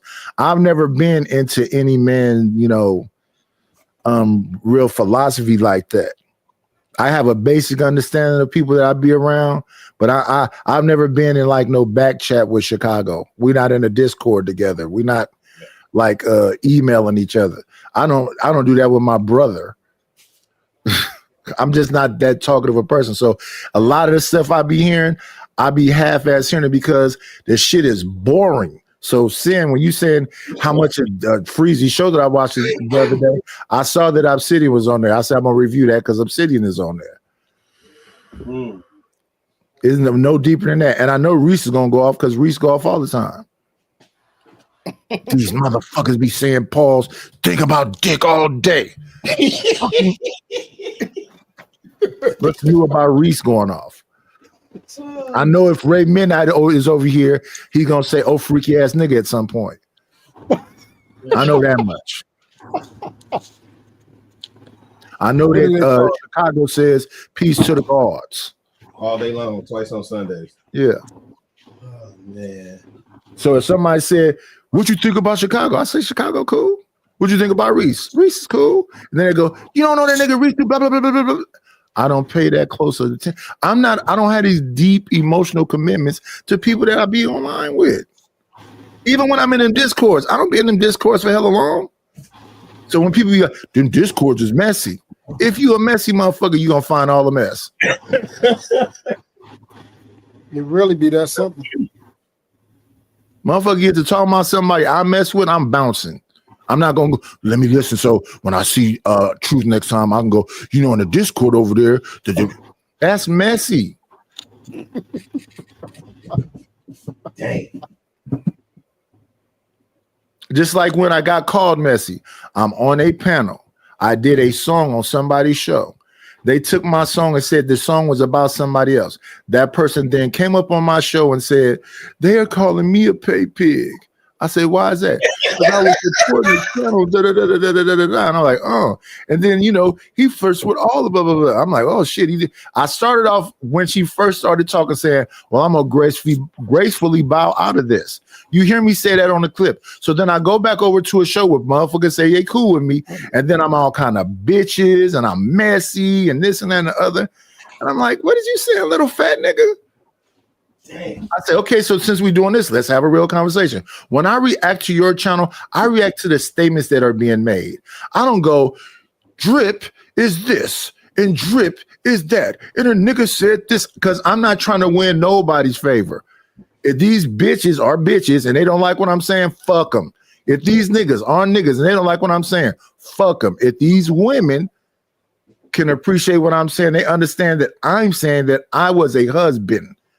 I only know how to be a husband. I don't even want to go back to being a fucking boyfriend. I'm still a husband. So if you want a husband, here I go. If you want somebody to play with, go find a child. Weirdo, male or female. You're going to have to take me out and show me to find it. You out your fucking mind.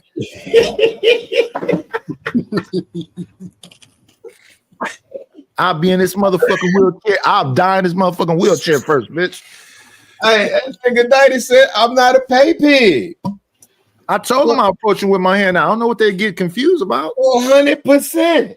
Yeah, if you give me 100% of you, I give you 100% of me. If you give me 50% of you, I might not give you 25% of me. Oh boy. Shit. Oh man. Joker said, "I'm not a pay pig." Get it right. What you talking about? Yo, this world is. And he not only, I want y'all to think about that song. He not only saying it, he's screaming it with all his might. That's what make it so cold. That's what make it so cold. Not a pay pig. Joker said 100%. Yeah. Hey, do y'all think people who use the word "pause" is insecure? I think they children. I think they suspect. But don't get me wrong. Once I saw it was a popular thing, I was up here saying it too. I can't stand that shit. I hope I don't never catch myself saying that. Yeah. Well, it's been a minute because I think it's played out now. Yeah, especially it began like in the early 2000s with a bunch of dudes that look like women. Because that was Jim Jones and Max B and Dame Dash and all of them that started it. Yeah, that was you gotta have a certain mentality to have that word fall out of your mouth, man, and you can't take it back. It's like when I first heard somebody saying it, I said, "Let me understand this now." Somebody's watching a corn film, and if a suspect scene happens, they pause it instead of stopping it and ejecting it. That dog. Hey Savage, I don't follow trends and shit, so I ain't going. I think it's just like your mind's always on some gay shit. If you always think, if you always, I ain't going. Yeah, Lord Jamar was saying that. I agree with. if I'm eating a hot dog and they go pause. Like, what do you mean? You was eating hot dogs since I was a child. What was the pause about a hot dog? Crazy. So who in this space doesn't say it? A bunch of people. I don't say that. Me? Nobody never heard me say that. I would never say it. I don't know because I don't, I don't know. I'm trying to have a regular conversation. Is it like, I think pause is a brain fart. Yeah, well, here's my thing about all of this shit. The queer eye statement, the pause statement, all this other shit. I just don't have a deep emotional commitment to anything. So what you know what's more offensive to me than pause and all this other shit? A real nigga. You ain't a real nigga unless fuck you. Now that you're Aquarius, huh? Yeah. Yeah. That's why you don't have no emotional attachment to anything. We don't give a fuck. Here come the Zodiac shit. See, there you go. Here we go. Oh, that pause right there. I love it. Yeah, because that's what it is. But I'm a So I'm a Taurus. What's my problem? I don't know. I worry about Aquarius. Oh, you only worry? Oh, I thought you was one of them specialists. Nah, I'm not a specialist. I'm all set. Yeah, I don't know none of that. I had a woman go. Who is this? My I am stone, or is that LAM? Lambstone? My Lambstone? Okay. I've never heard. Yeah, I guess it's my Lambstone. I ain't gonna lie. I went on one of them palm reading channels, one of them mystical spooky joints. Mila. I let them evaluate me and break me down. That shit was hilarious. Mila M. Stone. Okay, hello, Mila M. Stone. Max Payton, hello. Yeah, I don't. People be like, "Well, Nightish, what you think about?" And they don't understand. I'm up on that panel, like I don't give a fuck about none of this shit. But hey, man, what is you gotta see the natural part when consensus? Q Butter joins the panel, dog. When Q Butter joins the panel, that shit get crazy. Why? Cause the dude is funny, yo. I ain't know he had jokes like that, but him and Obsidian was going back and forth. This shit was hilarious. This whole show was funny though. It was good. So we can skip past all of this, right? We wait to skip You don't have all of to. this. I'm just saying. Oh yeah, we can because I've been bored with this shit. Obsidian tried to go at Q Butter, right? And Q Butter was like, he said something about, well, you got a school, show it or some shit. He was literally sitting in the goddamn school, and then he started walking around. Well, yeah, I know about Q Butter School. I remember before he had the school and he was still teaching the kids. Yeah, but when Obsidian said something about it, like Q Butter put a crack in his face like the Grand Canyon, dog. It was epic. And then he tried to roast him. And I'm like, how you gonna roast a nigga that built a fucking school when all of us on this panel is just talking on the internet? This nigga actually doing shit. Now that's a fact. Obsidian has a conclave. Are you not listening to the show? Yeah, he has a conclave. What is that? Never mind. That didn't say shit, man. That nigga said he got a conclave. He should have been on that panel, dog. He should have been. Nida should have been there. Where's E Black at? E Black went to one of those events, man. Yeah, I shouldn't have been there. I'd have fell asleep on that panel, Reese. A conclave, bro. I never went nowhere in the world with a fucking big ass group of men unless I was in the army. Crazy, I think it was like one of the first ones that they had. I can't remember if it was Atlanta or Florida. I don't know. Q Butter wild. He called this boy, what did he say? He said, you fat and you crippled. Yo, he was going in. You can't be disrespecting the elders like that, Reese. Who? And they love disrespecting elders. How old is boy? He got to be in his 50s. Yeah, he in his 50s. He's up there, G. I called him a young boy. I didn't know he was that old. You can't tell Obsidian is old? No. No. Yeah, Fat he up niggas be there. looking young, man. Damn. Shout out to the fat boys. We already heard Kill say what he said. He called him something about his legs, ribbly legs or something. Kills Some called in New 3 York times. thing. Kills was up there too? No, he called He's in up on the here. phone a couple times. Damn. Kills was funny on the phone call. The people with riches ain't timing you out enough. Everybody getting their content. They had Pearl, now they got Obsidian. Who else finna come out the woodwork? I love Pearl Davis, yo. I love it when she comes and turns shit upside down and everybody gets emotional and unscrewed. I love that shit, man. Another person that's boring to me. Yeah, she is kind of boring, but most of these people are. All it is that everybody, you know, got a hair up their ass about everybody because they probably want to be them. Somebody telling the truth. That's that subscriber supremacy. Subscriber supremacy. That's hilarious. A lot of projection. People love I forgot who say that. I forget who say that, but yeah, they talk about subscriber supremacy. You only got 1,000 followers, you ain't shit. So yeah, it's a lot of people in this space. Again, I look at this space or just quote unquote content creation, right? If you take an independent like record label mindset to it, if you got 1,000 followers and your people, you know, consistently support you at $10 a piece, even $1 a piece, you'll be straight.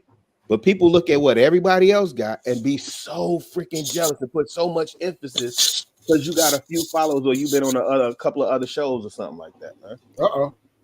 I've seen people with damn near 1 million subscribers only got like 200 people watching, and somebody with 300 subscribers got 100 people watching. Hey, but look, Reed. So what does that tell you when they got 1 million followers, and then it's only like 200 or even let's say 1,000? Let's say 1,000. Well, people are watching their shorts. A lot of it is, and they're watching their short. People don't really watch long form like that. A lot of people get burned out over what they'll do is Angry Man will do a 5-hour show. Then he'll put out his shorts. They do really well. And then he'll take like little segments out, little 12-minute skit with somebody arguing back and forth. And that's what people watch. They're not finna watch that long ass 5 hours. Angry Man was killing the shorts for a minute. What's up, Stanley? Are they fudging their numbers, ladies? Huh? Are they fudging their numbers? I don't think so. I think that people that watch a short might subscribe, but they're only going to watch a short. They're never going to watch an 8-hour stream, a 5-hour stream, or they may come in when the live is on and catch something that would be cool right there and send a super chat and bounce.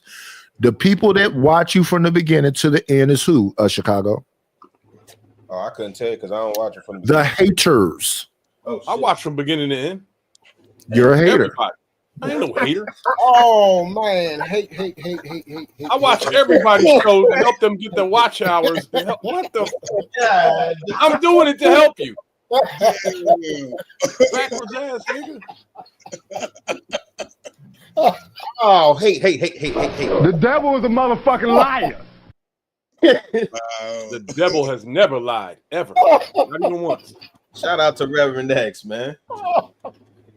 He's a liar. The devil tells the truth. So now you talking about yourself now. And no Diddy. You understand what I'm saying? Here come the clips. It's that time. God is the liar, bro. Oh man. You bop your. Do not listen to these ignorant niggas, man. This shit need to stop.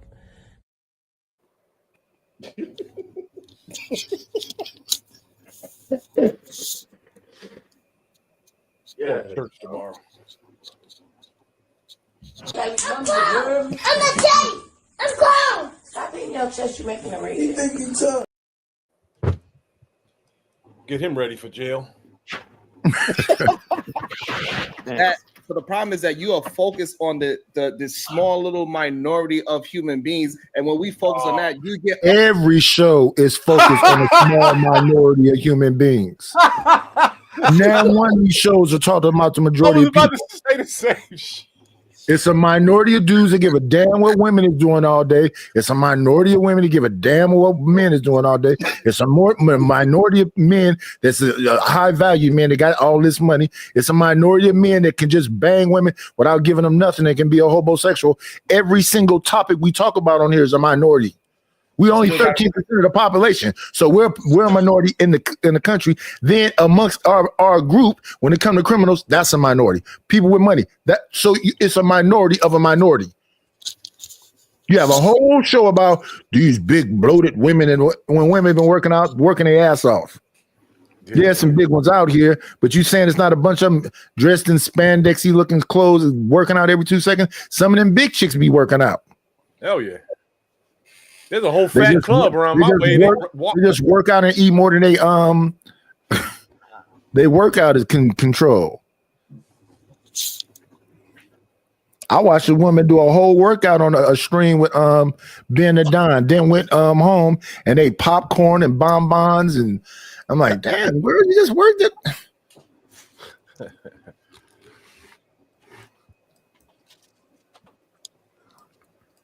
You get other men to believe this is how black women act in majority. No, they and don't. Yeah, no man can make no man believe nothing.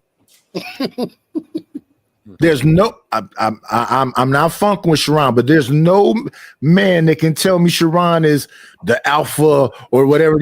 I got the results and all that shit he be saying neither. I'm like, wait a minute, Sharon, what's the hand movements about? Hold up. How y'all coming at his hand movements when y'all accepted it from Tupac? No, we saw Tupac.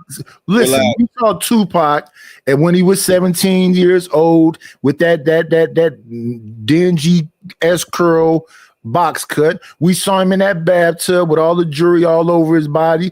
But how many women liked that man? Hey, I raised my hand.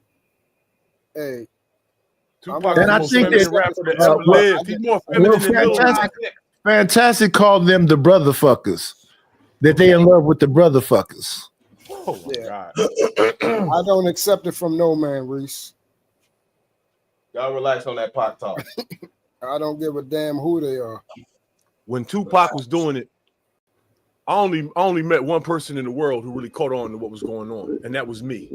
Nobody else caught it on. Everybody else What did you catch? What did you catch? All the little feminine movements in the you was paying that much attention to that man, huh? Oh, Tupac was everywhere. He was everywhere. He was everywhere in movies, all kinds of shit. Couldn't miss him. I don't know. Shout out to the shout outs. You watch any interview he ever did, you're gonna see him acting feminine and talking with strong S's and doing the little hand thing. Every time. Okay. But he was thug life. Okay.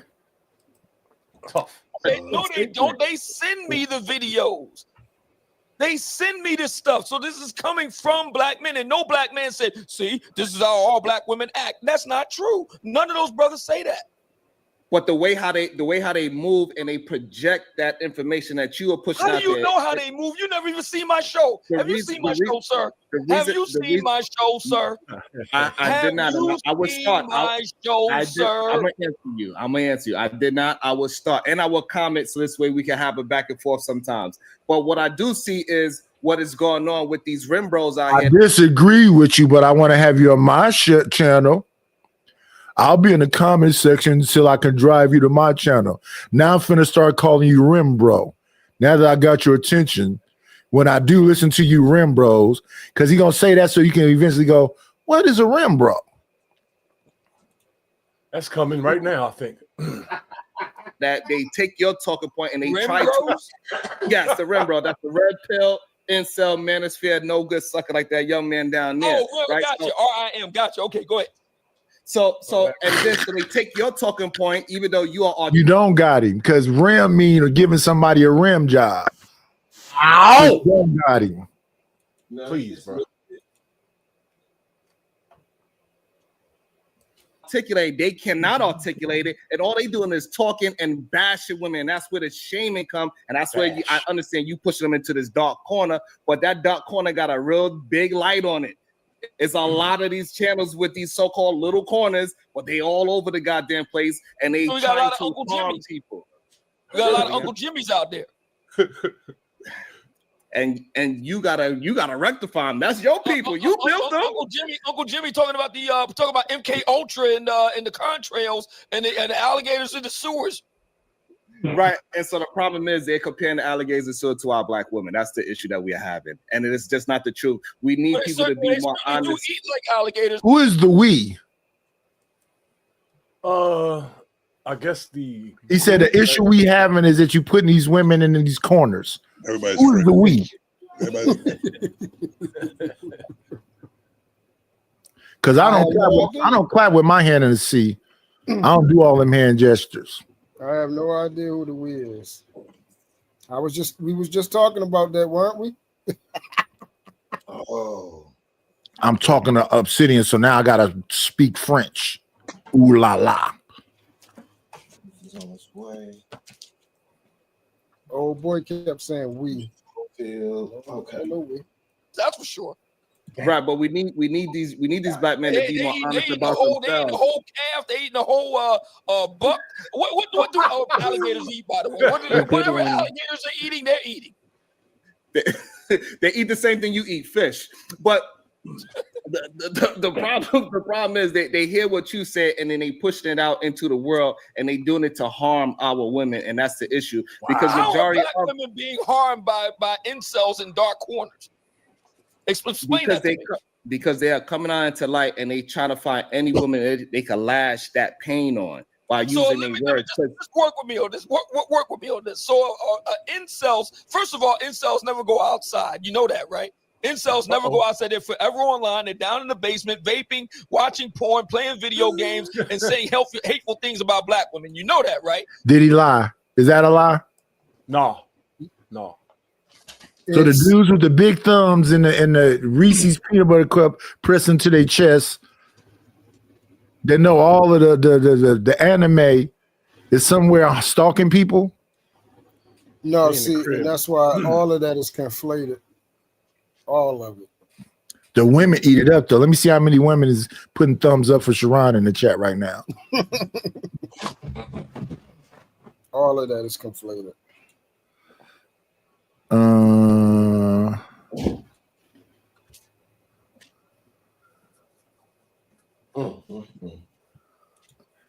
It is ultimately about getting some money. Ultimately. Absolutely. Or at least it sound like it.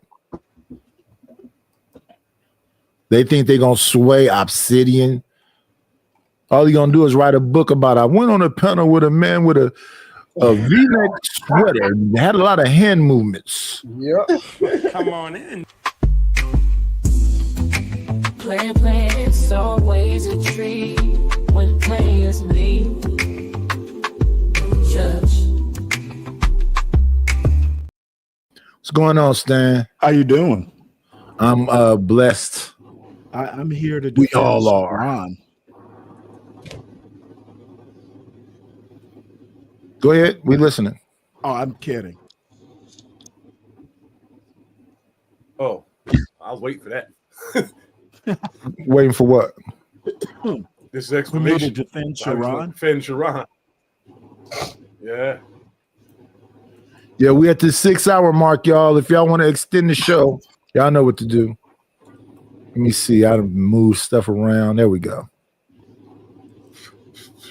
So let's just work with me. How is a NEET, not in employment, education, or training, incel that's suffering disproportionately from depression, from autism? He's in the basement. He's vaping. He's eating Cheetos. He ain't washed his ass in over a week. He's watching Pornhub and all that. God damn. How is it that he's doing any harm to black women out on these streets? Please explain that to me, Sharon. So he's absolutely doing harm. When he go outside, he is doing harm because he looks at women. But he doesn't go outside. That's just it. Incels don't go outside. But they do now, so that's the problem. They do go outside. But they ain't incels. We see them all the time. We see a lot of the men that came up in your game, we see that they clearly haven't had no vagina in a long time. We hear them confess it. I didn't have sex in 2 years. I'm in solitude. This man is outside smoking a goddamn cigar right there. Half of young black, not just young black men, half of young men in the United States, period, 45% of them, I just talked about this in this book, Notes on Being a Man, Scott Galloway. He talks about this in the book. 45% of young men under 30 have not approached a woman in a calendar year. And this is the effects of the manosphere. The manosphere That's is not the the ones effects of the that got manosphere. these young men afraid to go outside and communicate. That is not from the damn manosphere. Have you seen some of these cities these people live in? Why do you think people were celebrating that the National Guard got there? He's the king of conflation. You should be writing some books, Sharon. King of conflation. Yeah, he just put all kind of stuff together. He done went from calling them rims to LOMs. He should have just stuck with rim. The lovers of men. Everything he talk about is just a zest fest. Oh, Lord. Damn. You rim bros, you no good suckers, you lovers of men. Zest fest. And then when him and Brownsville get the tag teaming over there. Brownsville is my favorite panelist of all time, dog. Yeah, I can't listen to him for too long either. Brownsville's hilarious. Yeah, he playing too much. He playing entirely. I especially like when he have his what's her name? Who sings Super Duper? When he have his Missy Elliott outfit on. Super Duper Fly. What did you talking about, dog? What the fuck are you talking about? You talking about that Super Mario Frog suit he be wearing? Super Mario Frog. It's either that Missy Elliott, I Can't Stand the Rain, or it's that Mary J. Blige. Just sick with you. 11 years out of my life. It looked like one of them two outfits. Not gonna cry. I'm not gonna cry. God, dog. Human beings. How is it that we got them? How did the black manosphere have anything to do with these guys not going and approaching women when we're outside? We had a hell of a yacht party in Miami and had a whole bunch of women, big booty women on there. I mean, it was fantastic. Booties, big legs, small waist, snatch waist. It was fantastic. How did we have anything to do with these guys not approaching women in a whole calendar year? What's wrong with liking big asses and small waists? Yo, there's something wrong, yo. You about to be 60 years old and saying maybe you didn't. You know, you know what it's like to always have wanted like this car or something when you was in your teens, but you just didn't have the money to get it. Exactly. And now you get.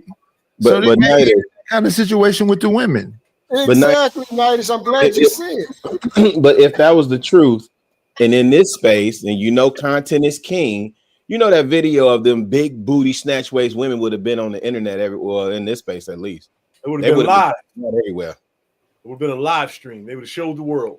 Yeah, they definitely would have been parading. They had all these women, and all, you know that would have been lit. Like so again, let me say what I said earlier. Sometimes you got to fake it until you make it. So if you keep telling yourself you're alpha, if you keep telling yourself you on a yacht, if you keep telling yourself you're some big booty, small waisted women, maybe some big booty, small waisted women go, where is this yacht at? Yeah. They somehow come and find this space. Yeah, it's a lot of fake it till you make it activity. Oh yeah. Yeah. Oh, Tyrese on the Breakfast Club about his bracelet. They said, "Is that real?" He said, "No, it isn't." What's the other one named? Terrell Owens. Ooh, it says, "Is that real?" No, it isn't. No, that's Ocho Cinco. Ocho Cinco. Yeah. This shit, that's smart to me. Why do you have to wear something real when they already think you're rich? Yeah. Gotcha. Gotcha. Who started that real thing anyway? Like people, like women wear costume jewelry. People wear costume jewelry, still look good. You know, can still do whatever they want. So what's the point? If you can't afford it. I don't know what the point was. I think it was to outdo the OG. So the king of jewelry back in the day was Slick Rick and Mr. T. Mr. T. Period. Mr. T is the king of that. So what happened after that? I don't know. The 80s was known for truck jewelry. So they used to have a big hollow gold chains. Dookie links. Dookie links, yeah. Then they went to the Turkish ropes. Then they went to the herringbones. You know, it's just, I guess over time, you know, then Jay-Z was the one that came out with the platinum. I was wearing platinum when y'all thought it was silver. Mm-hmm. Hey, they went so crazy over that. Oh my God, they went so platinum crazy. shit died in a matter of like 2 years. They went so crazy over that. Like, are you dumb? White gold destroyed platinum. Oh man. I think it's all bullshit anyway. Our inability I back bitches in robes. Killed the shit. Yeah, go ahead, Savage. My bad. No, you're good. I was just saying I back bitches in robes, so it don't matter. Incredible. I just got to hear somebody say on this panel or another panel, if you physically fit, you don't need no jewelry. Oh yeah, they were showing a clip. Was that it was a Pop the Balloon. It was a dude that was on there that was on Witch Doctor channel earlier. Because Alpha Omega, no, his name is Alpha, no, Manosphere Algorithm was saying, I'm a big buff dude, you know, and I like a little tiny woman. And I was trying my best to understand what is happening right now. Them tiny chicks are the best, though. Hey, shout out to the tiny chicks. They do run this I world. just don't understand no more. Stanley, you wear chains, Stanley? No. I just don't understand. As a matter of fact, I don't even wear a watch. I don't like jewelry at all. Oh, all men need watches. Hey, Rilla, I'm out of here in 40 days, dog. I'm done. No watch. I'm done, bro. It's been 6 years. I'm done. I'm done. I ain't mad at it. I quit, bro. I'm not mad at it. I quit. Right, because How many times a year do you do that? Oh my God! Because your talking points, it pushes. We have our gathering. Like, I don't know why that woman said, how many times a year do you do that? What is that? Let's listen, man. Let's listen. Once every year at the right after Only Labor once Day. a year. Once a year, yes, the big gathering, yes, once a year. So what are they Hold doing your every ADHD. other day? Hold your ADHD. So they're focused on their studies, and also on the weekend they are drawing their ass back. Go ahead, Sharon. Go ahead. So your talking points, what it does is it gets young men to stay away from women. They actually afraid to approach. Y'all are not giving young men confidence to go ahead and be assured of themselves, because you teach young men to put a mask on. What you need to do is tell them to take a mask off and let them know that everything that they are, they have enough to be productive in the world. And so they put this mask on and they try to. I got you because they put this mask on. We are getting guys dressed up, suited and booted. How are we somehow encouraging incels not to approach women? Right, because the problem is that you only looking at the ones that are successful, the ones that go to your conclave that are all successful. You trying to attribute some men to him that he's saying is not his men. You're saying that the incels belong to him. Why are you putting the incels off on him? They listen to Red Pill and Manosphere. How do you know that? It's crazy, man. Successful, you're only looking at those. You're not looking at the thousands of others that is online, that is crying, and they are afraid to go outside and even like a woman that is heavier set. That's every man because does not like they got autism. They got autism. They got depression. They got suicidal ideation. They got all of these mental health disorders. That's why. They can't be helped. They still need help. So, shout out to Q I'm Butter. sorry. Shout out. The women say, how often do the big booty women be on the boat? Once a year. Then what do they do the rest of the year? So, oh my goodness. Then he said they got all these mental issues, and she said they still need help. They can't be a part of the conclave if their thumbs is big and they got Dorito dust in their chest hairs. That ain't a good look. Damn. Q Butter in the building, man. Good day, Q. Welcome to the panel. Right quick, Obsidian. So when did you guys first have your first conclave meeting, like your gathering? When did you guys first congregate? Early December 2021 in Atlanta. Okay, so a few years ago, right? At the Westin Bucket. Okay. In Atlanta. So before you guys initially congregated, like as far as proximity and being physically in the midst of one another, right? You are online, correct? That's right. So how did you sort through who was the incels and who wasn't? Is it just because they came so the slate was clean and they were no longer incels? No, absolutely not. Incels meaning you're not getting laid. And we don't have any incels there. Well, first of all, incels can't attend the conclave because they broke. Like I said, incels are neat, not in education, employment. Wow. And they don't understand what he's saying. If you ain't a cool, calm, collected dude, if you ain't already getting some poom poom, you can't be in the room. Them niggas is Do they have a detector, like a lie detector test? yo. It is so easy to see these are some lying motherfuckers. Who on that panel? Who on that panel was being genuine? That's a fact. Tell me, because maybe I'm bad at interpreting. Everybody's reaping something from this whole panel being there. Obsidian said he was being gonna leave, but since so many people was coming out the woodwork, and I didn't see Freeze get upset when he said I'll be back next week. He said I'm gonna call you tomorrow. Yeah. Lock you in. Think they'll be talking about the show? Yep, it's all.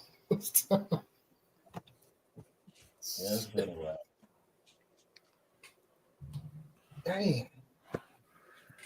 Big booty women with no what do you say? Big booty and small waist. Tight, small waist. Interesting. I even think that that's a little overrated. I'm looking at Rampage Jackson's streaming. He got a bunch of Asian women and Latinas and everything that he just saying all stuff like I remember back when I was in my 20s. I heard all the things I used to say when I was in my 20s is all like harassment now. Niggas wait till they old and 60 to try to live life. This is crazy. This world is fucked.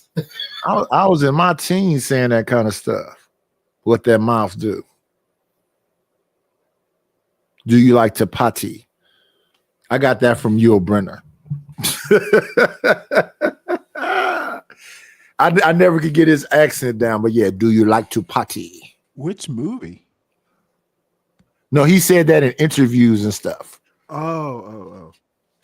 In fact, Eddie Murphy tells a joke that he met Yul Brynner at something, and Yul Brynner walked up to Eddie and said, "Do you like to potty?" And Eddie said he thought about it for a minute, and he said, "Was Yul Brynner trying to ask me that I want to go somewhere and fuck his wife while he watched?" That's on that Eddie Murphy documentary. Oh, is it? Yeah. You know what? Yeah, sure is. He's telling a lot. He's telling a lot. He said Hollywood been freaky. Yeah, Rilla, if you get a chance, Night is Right. Please watch that because it's going to fill in a lot of the blanks, stuff that he was thinking about. He's confirming it and dismantling a lot of the bull crap. A lot of it. Y'all like them biopics anyway. It reminds you of how big a superstar he really was, though. Man. Yeah. Like more than we forget how big a superstar Eddie was. And I also think people forget, even though Richard was a junkie, how big a star Richard was. Yes. Because he's the one that created all these people. Yeah, so they'll say stuff like Eddie Murphy was the first one to do multiple characters. Which way is up? Richard Pryor is the preacher. He the father. Yeah, he's doing multiple characters.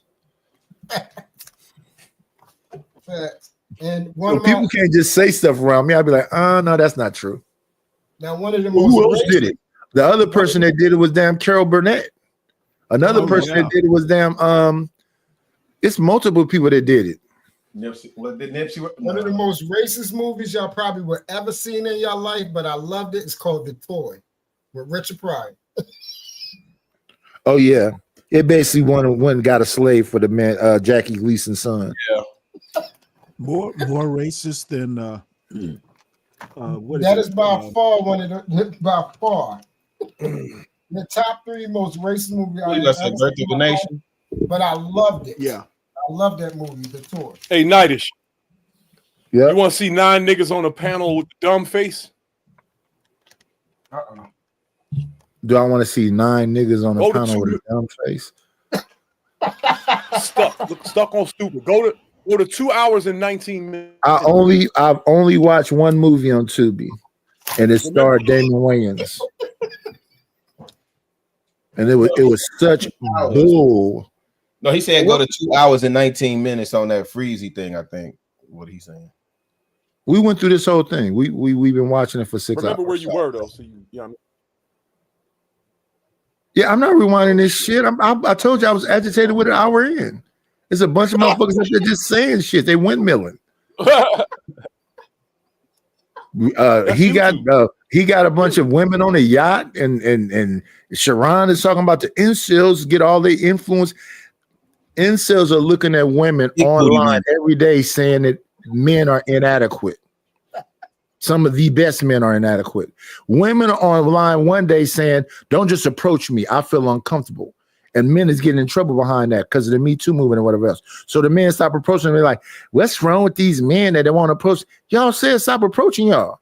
And now it's a crime. I listened to a woman take me through a whole soliloquy of the way I talk because I'm not scared to approach a woman. I'll cold approach. I don't have to know you.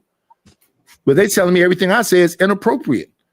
So that's why when I see them Rampage talking the way I used to talk, I'm like, I guess it's because he got money. They're not, reporting him. I'm so glad I don't listen to no damn women out here. Rampage walked up to a woman the other day and said, can I slap my dick on your forehead? Wow. He ain't in jail? And it's on a stream. That nigga should be in a cage somewhere. She just opened her mouth wide. So that was a yes? God. To me, it would have been. Yeah, that's her telling you where to stick it. Hey, man. Say, man. I don't know why people scared to approach other human beings. You think it's an age thing? It gotta be. Yes, because when I hear people on here talking about that's called a cold approach, I never heard it called a cold approach until I heard of damn Alan Roger Curry, and I was probably 50 by then, right? Exactly, late 40s. So I was doing that when I was 17. We used to get on the AC Transit, go to Eastmont Mall, and talk to. Well, I talked to a woman right in front of the last woman I talked to try to get a number. It was if we talked to 30 people, if I can come out with 7 numbers, I think I had a successful day. Then I probably go home and throw away 6 of them numbers because, it was just getting the number that was the thing. That be what it be mostly about, especially when you done did enough. It used to be just the thrill of just getting the number. You don't even want to talk to them. Like, look at these bad listening women. Stop lying. Who's scared to ask somebody if they can sit their dick on their head? Wow. Well, I'll tell you, I am. I am. I'm not saying that to nobody. I'm kind of a decent guy. That's indecent. Only Stanley listen to women like that, man. Wait. Oh, That's look. indecent. Oh, it's even. Hey, Savage. It's even worse. I actually think they're people. I think they people too. They are weird people right up there. Why would you think I think they're not people? Because no, I'm talking to Savage.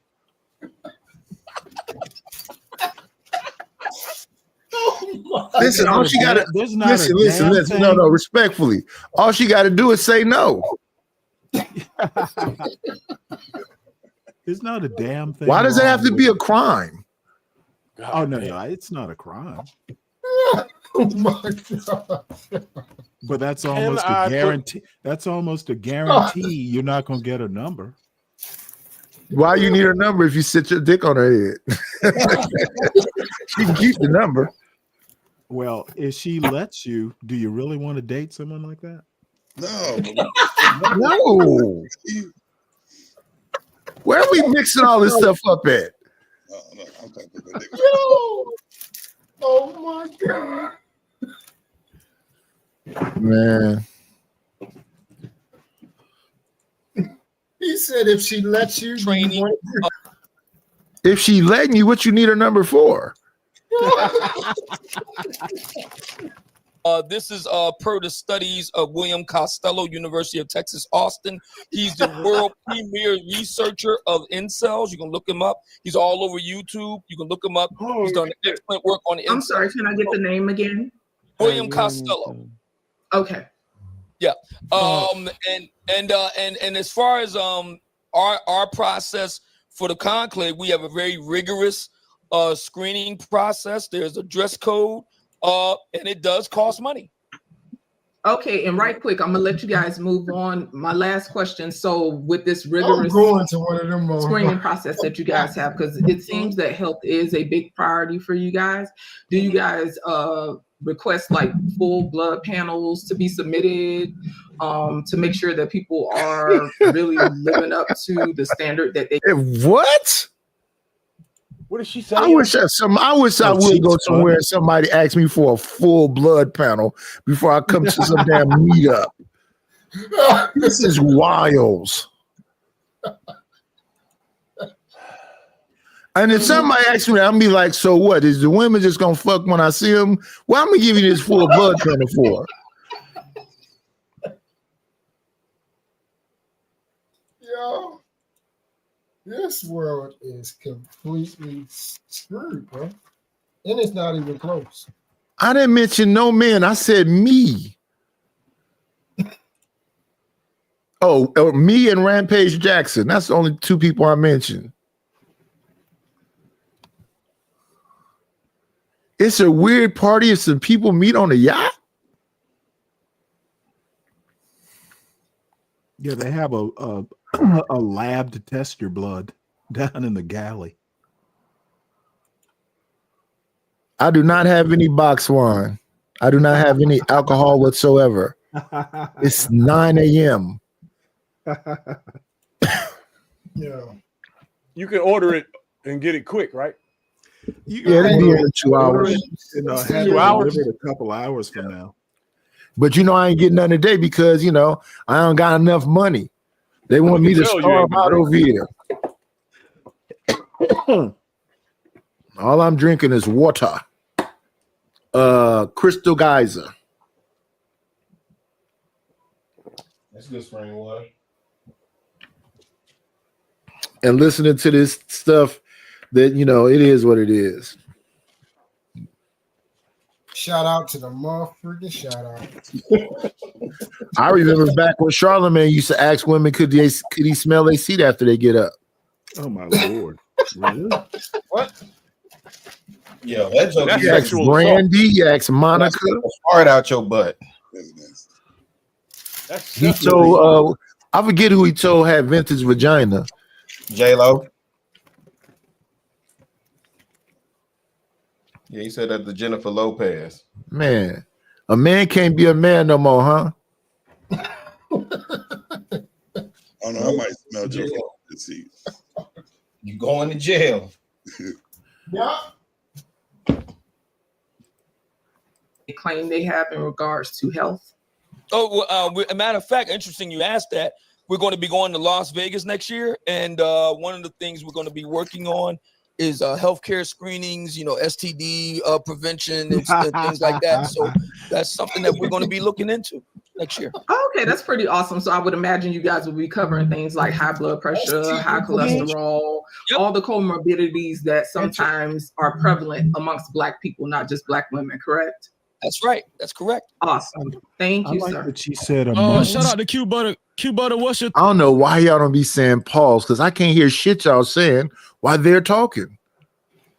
So no, this basically they're saying it. So I don't give a fuck about what they saying. I just want this video to end. We over the 6-hour mark. Ain't nobody sent them damn extension money. So hey, we trying to wrap this shit up. We trying to get to Q Butter so we can close it down. I'm frustrated. I ain't had no fucking wine. People talking about wine. Yeah, I know how to do. I know. Get the fuck on. Get away from you, rich motherfuckers. Hell yeah, play it so we can hurry up and get out of here. My fault. Let's do it. thoughts, bro? Yo, what's good, Frizzy? Yo, shout out to the panel and the panel, man. Y'all making me proud, man. I like the growth in Black YouTube, man. It was The growth. Years ago, a lot of dudes sounded like Let it go. Like just angry with Black women and stuff like that. It's amazing to hear this dude talk about overweight women, and he's literally overweight. Like, bro, you need to take the time to get this tip. It's crazy. You're literally overweight. It's crazy you've been talking about overweight women, and you're an example of an overweight. Okay, so what happens, Q Butter? So what happens, Q Butter is when you point out a fact, you don't countermand the fact by saying, "Well, yeah, well, what about them?" So that's whataboutism. Either what I said is true, or either what I said was true, or it's not true. So it's what I said true. Yes or no? The only fact that's on the screen is that you are literally overweight, and you can see. But that's irrelevant. It's what I said true. You got a button up on and a sweater, a cardigan, and you can still see your man breath. Now you're doing that. Now you're doing that homonym. I know that your mom was fat. I get it. Whoa. I get it. I understand.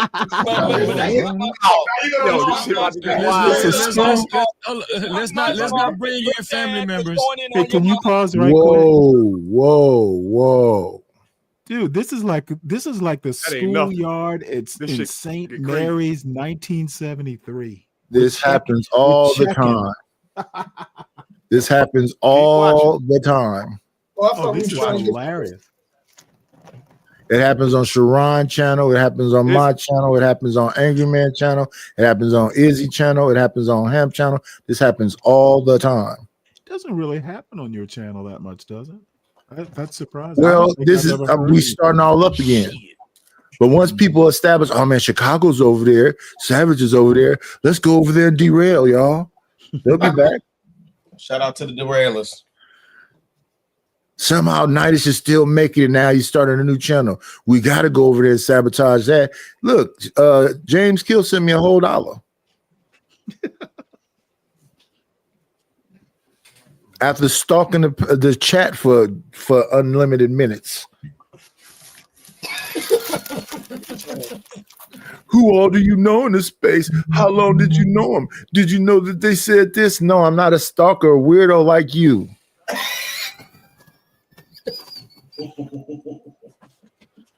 What's wrong with Truth, man? You sure you know all them, but they don't even know. Do they know him? He said they do. He said all the big names in the space know me. Oh shit. If you ever really listen to him, you kind of feel a little sad for him. Nah. A little bit, because the fact that you're saying what you're saying in chats or out loud on panels is shocking. And then the stuff so I'm on Witch Doctor panel. He comes up and go, yeah, the only reason you're over here is because you dick riding. You trying to get some shine off a Witch Doctor. I say, Witch Doctor invited me. Even if he did invite you, you over here trying to steal. I'm saying kills. These people here are the same people from the Black House. These people here are the same people that used to go on Fight Club. How do you steal people that already know you? Like I had to see Ronnie Avatar to realize, okay, that's the same Ronnie. KP from KC, you name all these people in the space. We're sharing the same audience. Yeah. So they have a choice to pick. I choose not to come on at the same time as other people. That's why I chose that niche, a time. But once people realize where I'm at, there'll be 100 people back in the chat again. So I can go, why is it 100 people here when y'all ain't hitting the damn Cash App? Y'all parents failed. And then I'll be on somebody else's panel. They'll be like, Nice, why you think because there's a couple 100 people there, they're supposed to be supporting the channel? I said, because I don't do whatever it is y'all talking about doing. You mean if they hit the like button enough and they subscribe enough that's success? Success is getting paid, fool. You gonna run them off talking like that? Well, if I run them off, they wasn't tribe. That's a fact. I've been having these arguments the whole time I've been here. JP tried to tell me, when you first start your channel, you should not even ask for no money. I'm like, what? That's when you need it. I mean, you can ask the government. No, I asked the people that's in that damn chat. Like what, the last 3 or 4 days, people have been acting kind of funny with the money. That don't stop me from playing my damn clip. Matter of fact, speaking of that, let me hit this right here. I'll hit this one for Stan.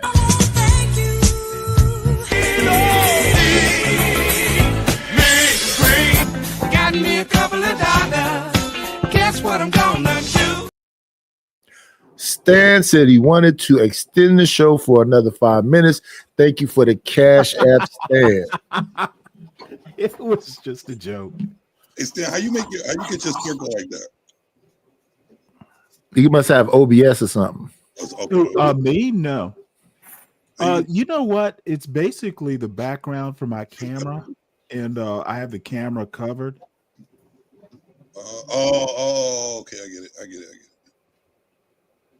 it. I didn't know you could do that until one day I accidentally covered it and noticed it. Cover? What do you mean by covered it?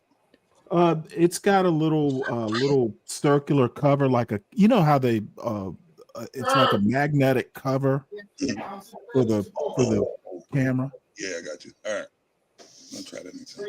So that picture's over the cover? No. It how when you can select a background for your camera, it could be a brick wall or something like that. Oh yeah. So basically, the background is there. If I uncover the camera, I would appear in front of this background. Okay, I understand what you're saying. So that's a virtual background. Yes. Okay. Ooh. I just like to see my face a little bigger. You know what I mean? For being sad, that's not my fault. Let's not bring in family members. Let's not do that. All I'm saying, Q Butter, is what I'm saying true. If it's true, then deal with the truth. Manhood includes looking like a man, dog. You gotta be built like one and look like one. Don't try to shoot the messenger, brother. Don't shoot the messenger. Deal with the truth. So wait a minute. So Reese looked like a skeleton and World Class looked like a skeleton. So when you say look like one, what do you mean, Reese?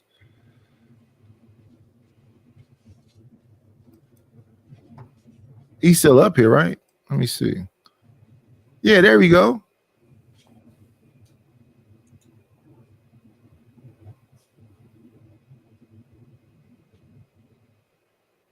Is he there? Oh, he looked Is this frozen. thing on? Yeah, he looked frozen, Itish. All right, we'll move forward. Obsidian gives me George Jefferson vibes.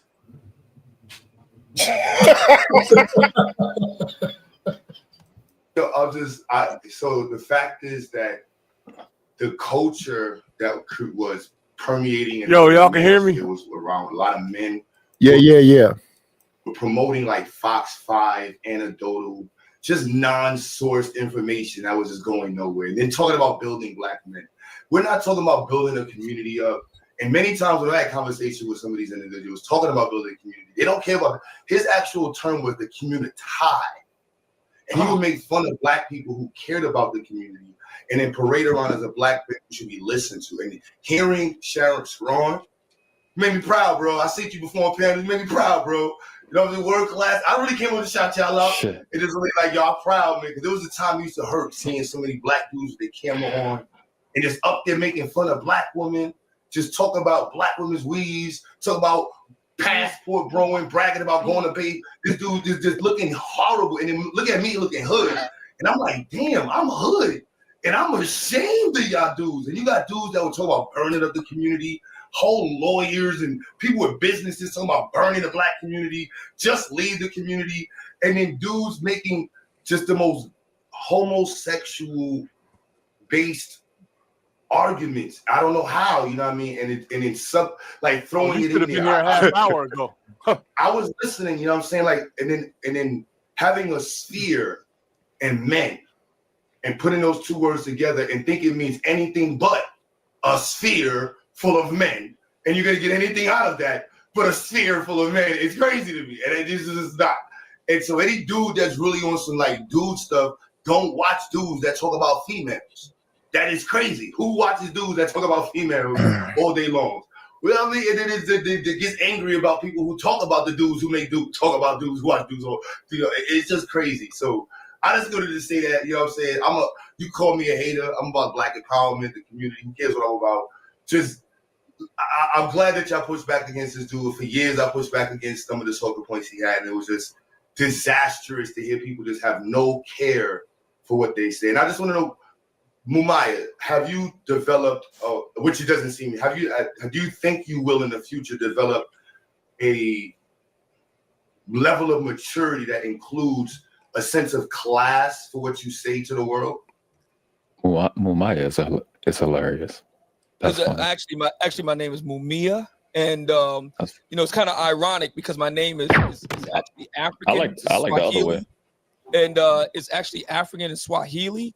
And you know, we got these Ungawa Black Power people, and they don't even know that. But in any event, yeah, I think that I'm quite the classy individual, and I can acquit myself rather well. I speak the King's English very well. I write it very well. I do both for a living. You do not, sir. And I know that it's very difficult for some in the community to accept that there are those of us that have a differing point of view, and but they'll just have to live with the scandal, brother. Thank you. I gotta reevaluate my life if I'm putting the same breath with Sharon. I gotta be doing something wrong. So you know, I'm gonna do like 9 streams dragging black women, so they don't think I'm with him. Obsidian. Yeah. Obsidian, right? The king. Yeah, bro. Right. So based on like all of this, right? So I understand what you believe in, and you know. So look, what I think, right? So whether you think so, you saying that you got an organization that y'all have created, and you got the manclave or whatever you called it, the conclave, the conclave. My bad, the conclave. The conclave is hilarious and stuff like that. Right?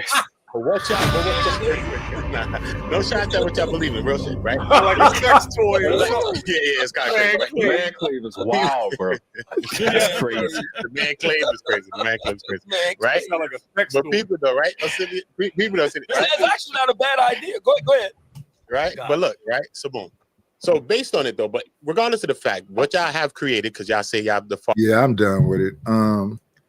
When y'all start piling on the person, even if y'all disagree with him, he got World Class talking to him, Sharon talking to him, Q Butter talking to him, now Uda talking to him.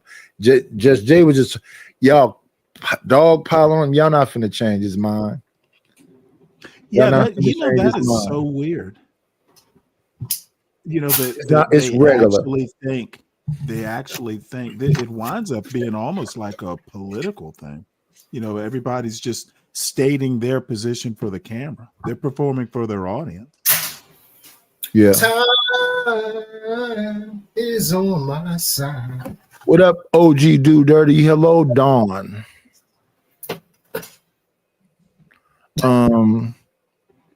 Yeah, I don't think nothing gets taken from that. Because the people that already don't like Obsidian already don't like him. Yep. You'll be the dog piling because they already feel that way. The people that don't like Angry Man already don't like him. Yep.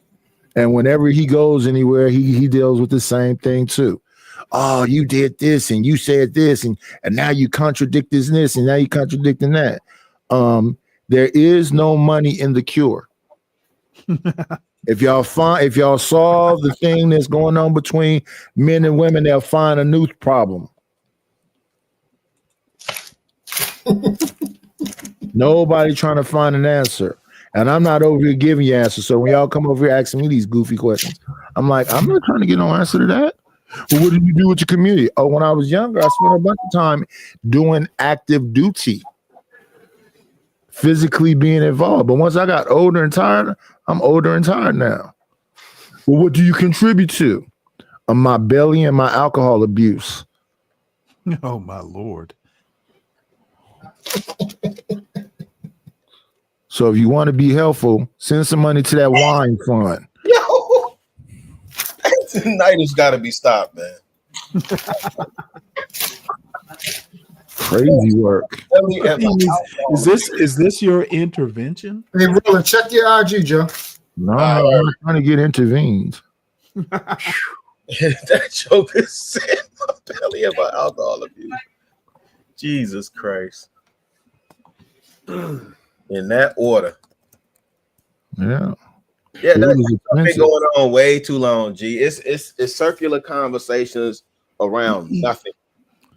Nothing. Like you said, and I don't even know if the goal is to change Obsidian mind or whatever. I think the goal is for people to be on stage and talk. Yeah, well, to create more content to repurpose. So, you know, clock and The goal is to be on stage and to talk. And they should just say it that way. I was on Risky the other day and he was like, I know it could kind of sound, I guess people have been hitting him up and saying, this all sound the same. It's all sound the same. It's all sound the same. You see, he know it sounds kind of the same. How's it going to sound different? And what they used to say, everything old is new again, and there's nothing new up under the sun. The game don't change, only the players. That's a fact. And that's just the case. It'll be a new person that polishes up a turd, and y'all buy that. But don't be mad at the people that's creating it. Because that I don't like, because why are you trying to stop somebody from eating? I even say that about Jay Prince.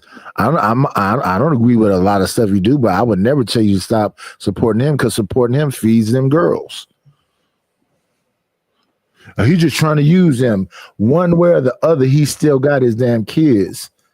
Y'all trying to punish him because y'all don't like that he's wearing bonnets or doing whatever he's doing. That's hurting them. I have a question on that though.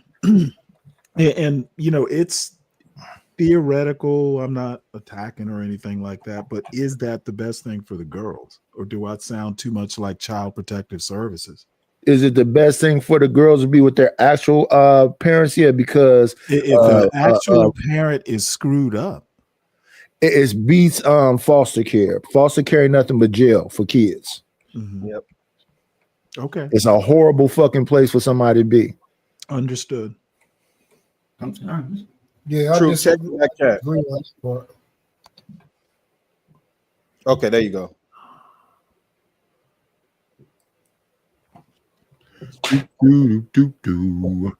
And you know, Nightish, I've actually asked myself that question before, so thanks for that. Yes, sir. That puts it in perspective. Yes, sir.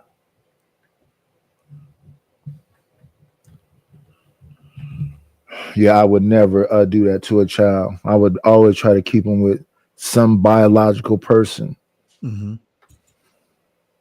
Because then people in them foster homes, and I said, all they doing is collecting a check. They're not going to protect you. Nope. In some cases, it might work out, but it's more. I would say better to always try to keep the kid with one custodial parent, if not both. Yep. So it makes Yeah, I me wonder. used You actually you nailed I it. used to I believe don't like have that the too, like question anymore. until I saw how the world actually is as a whole. Some cases it's better for the child to be with somebody else than biology or DNA. Yeah, because some people is monsters. I think that the falling in stores and doing all this stuff is a bit much for them to learn and whatever. But I don't think that there's no abuse going on. I can't see that. Oh well, that's the thing. I've actually seen, it depends on what you believe abuse is. Abuse is abuse. Yeah, I mean, but people might think beating your child ain't abuse. Beating your child is abuse. Oh, okay then. So we all know we do that. So we've all seen it. So those type of things. That's why I said it's depending on your POV, how you look at things, what is abuse, what is too much for you, what you believe will be better for the children, and everything like that. So I'm a little indifferent about that. He cooks for the kids. You think his cooking is abusive? Well, absolutely. He eats it too, so it's somewhat, if it's abuse, it's masochism. Absolutely. Oh, wait a minute. We're about to close it out, but let's bring up OG.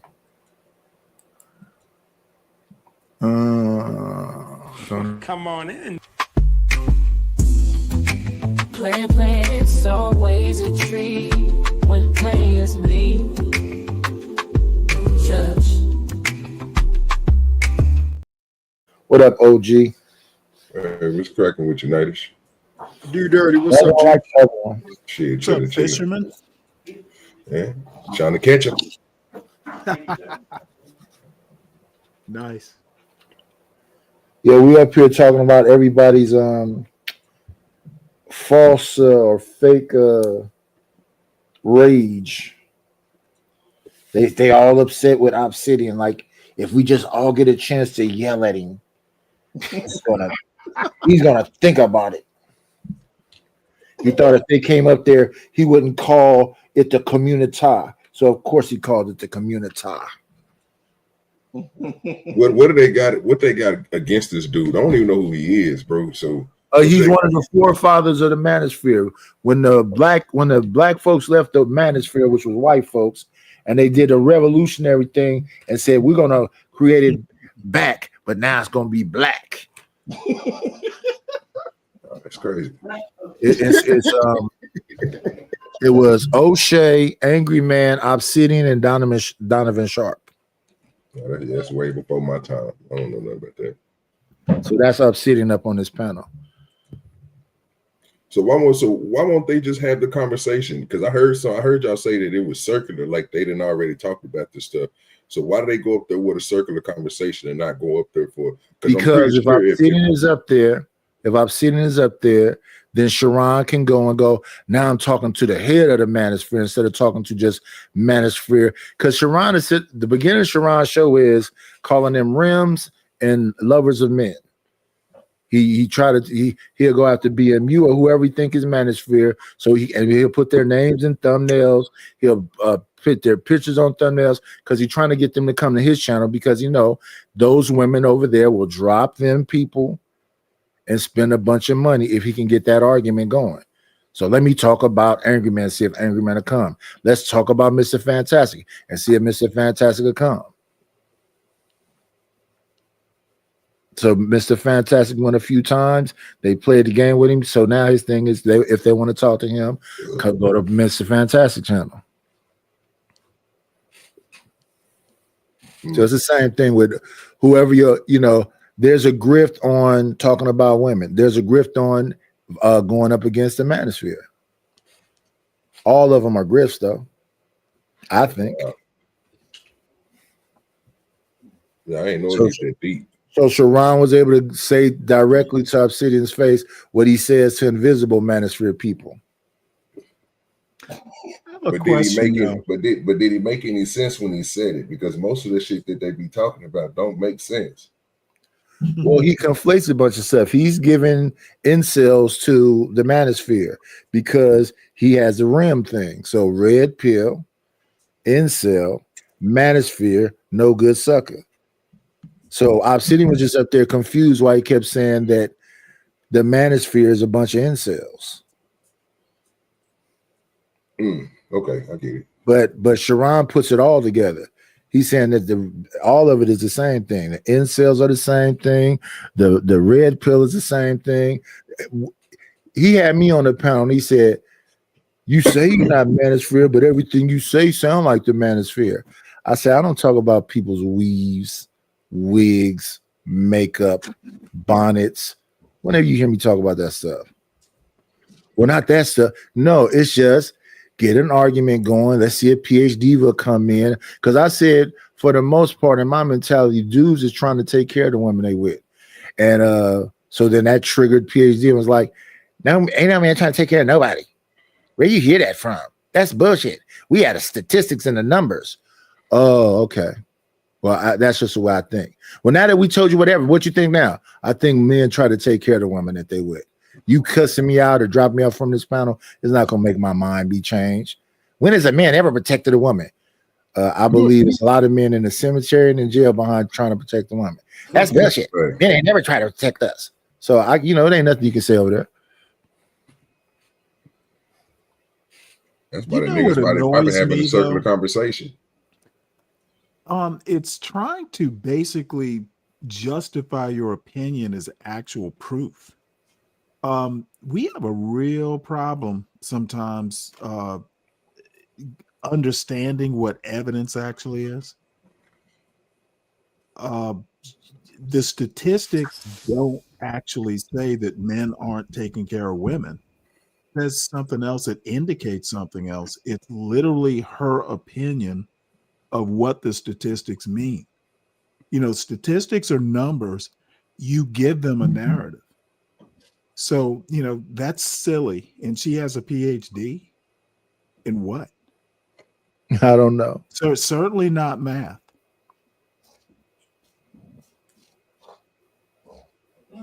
I just know that most of the men that go over there just sit there to either get dropped or yelled at. Yeah, that's why I go over there to get dropped.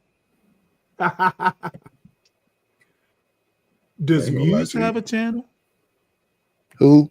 Muse, the female that was on that on Freezy's panel. Just Jay? Just Jay. She had one. I don't know if she got one. I think she still have it. She just don't be on it that much. I see. Oh yeah, she calls herself Muse now. Yeah, Muse something. Yeah, we know her as Just Jay. So, like I say, mostly everybody in these YouTube streets I've interacted with, they've been on that other channel at some point, and then folks start creating their own channels, and then it started being this. Yeah, Venus used to be over there in the lair. Just Jay used to be there. BATL used to be there. All these people. And then at some point, people started creating these channels like Sharon and Daryl Long. And then it was like, here's the delineation. Nightish is a manosphere or red pill because they said he is. And I just going, okay. Then they try to come over and guilt trip me. Now, Nightish, if you just ignore, I say, fuck y'all. The fuck is he talking to me for? You don't come to this motherfucker. So you want us to go? You don't have to make no announcement. Just leave. What the fuck is you talking to me for? Well, that's why women don't like to be on this panel. I go, okay. Shout out to the shout outs. I don't give a fuck. What up, American tradesman?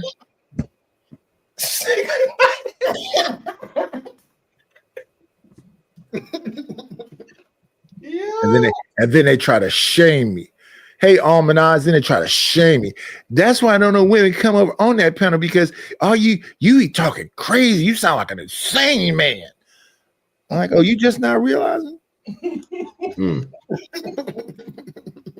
Nice. You told them I don't need you. Let the welfare feed you.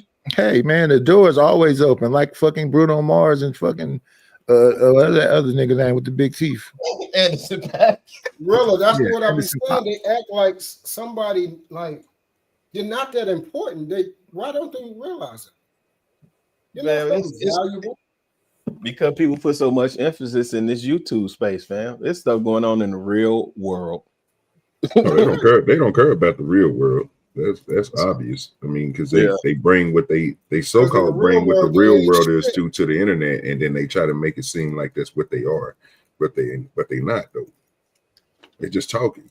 They're not shit in the real world. That's why you come on here, you can create any facade, persona, anything. I don't need to trip no more. Here's what it is. Yeah, I mean, I'm cool for the most part until people start threatening me. I'm like, I don't get the threat. What is the threat? I'll be telling you. I'm just saying this. I'll be getting. So what is discipline gonna be, Nightish? I'm gonna ignore your motherfucking ass. That's how you're supposed to do it. And then what? Oh, after I ignore you and you don't straighten out, I'm gonna get the fuck away from you, and I'm gonna beg you to stay the fuck away from me. Just like I've been doing with James Kills forever. He's like a scorned girlfriend.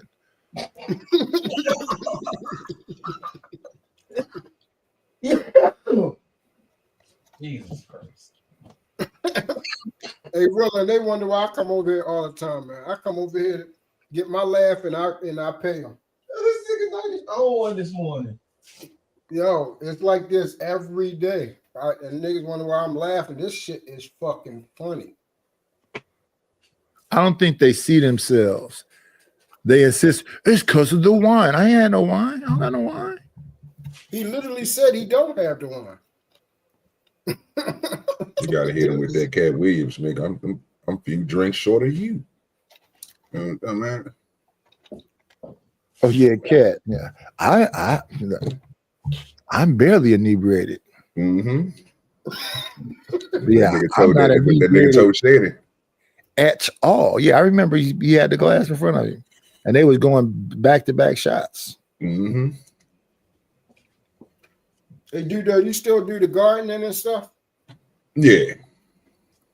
All right, I'm gonna come over there and rock with But you. I mean, when I'm sipping, y'all can hear the slur. I'm not hiding it, and y'all hear the damn glass hitting the glass.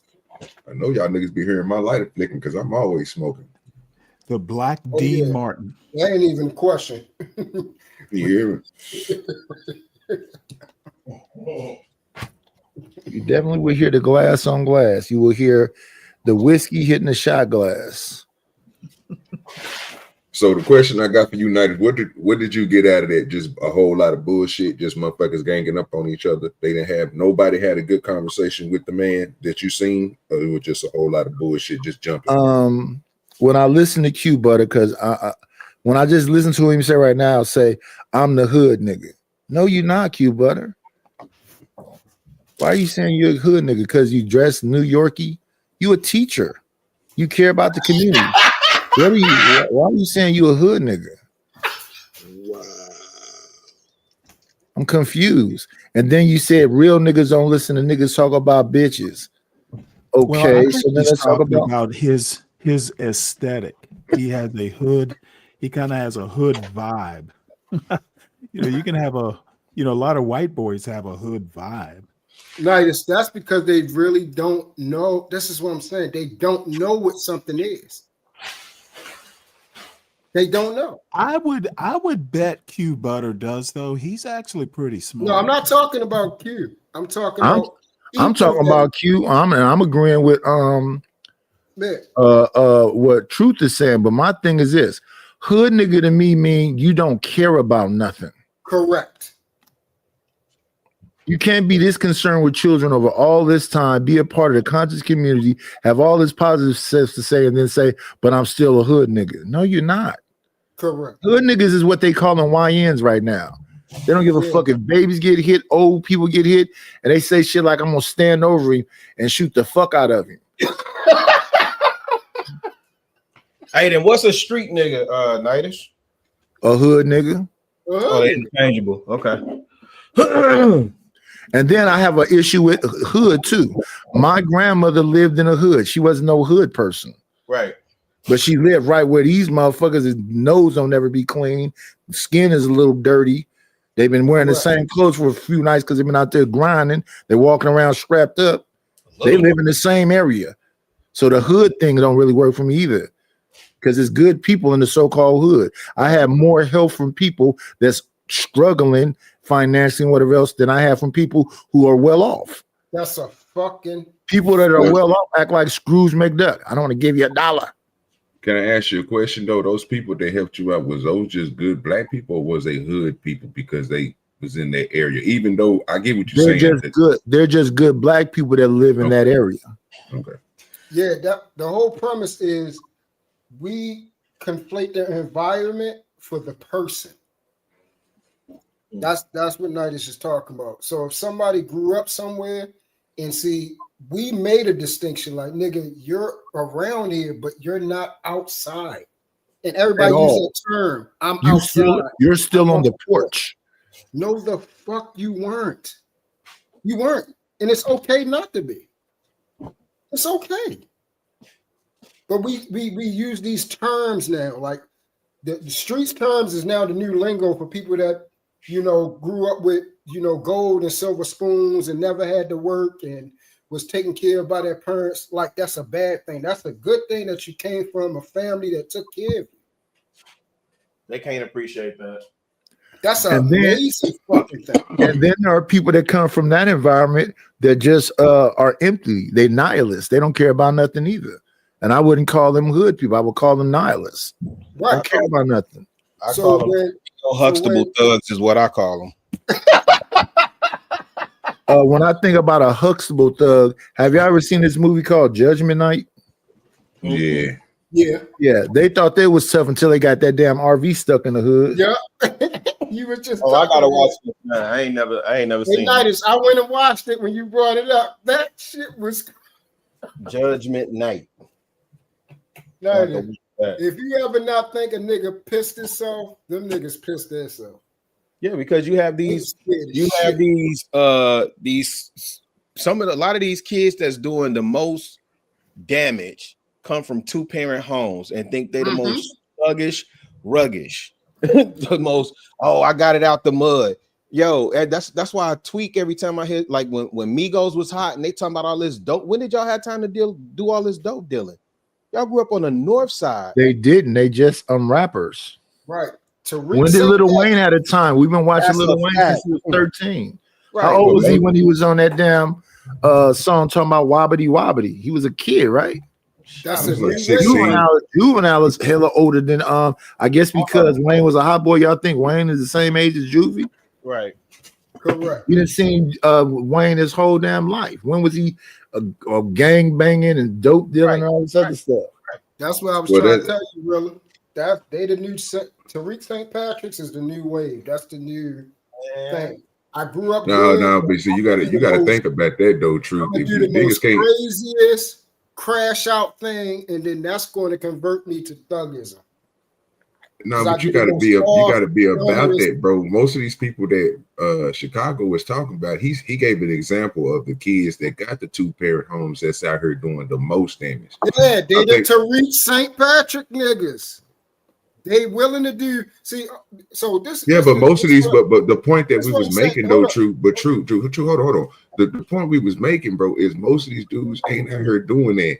Like we literally giving examples, bro, of the motherfuckers that we know Lil Wayne wasn't no drug dealer. Like Chicago really just said something about the Amigos. No, it's not conflating, bro. It's basically using somebody else's street or that's not what Nidus is talking about. It's right here. Nidus is right there. That's not what he's talking about. He's right there.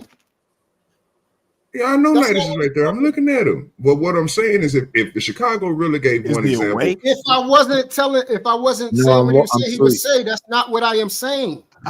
I understand what you're saying, bro. I understand what you're saying, bro. But that's not the point.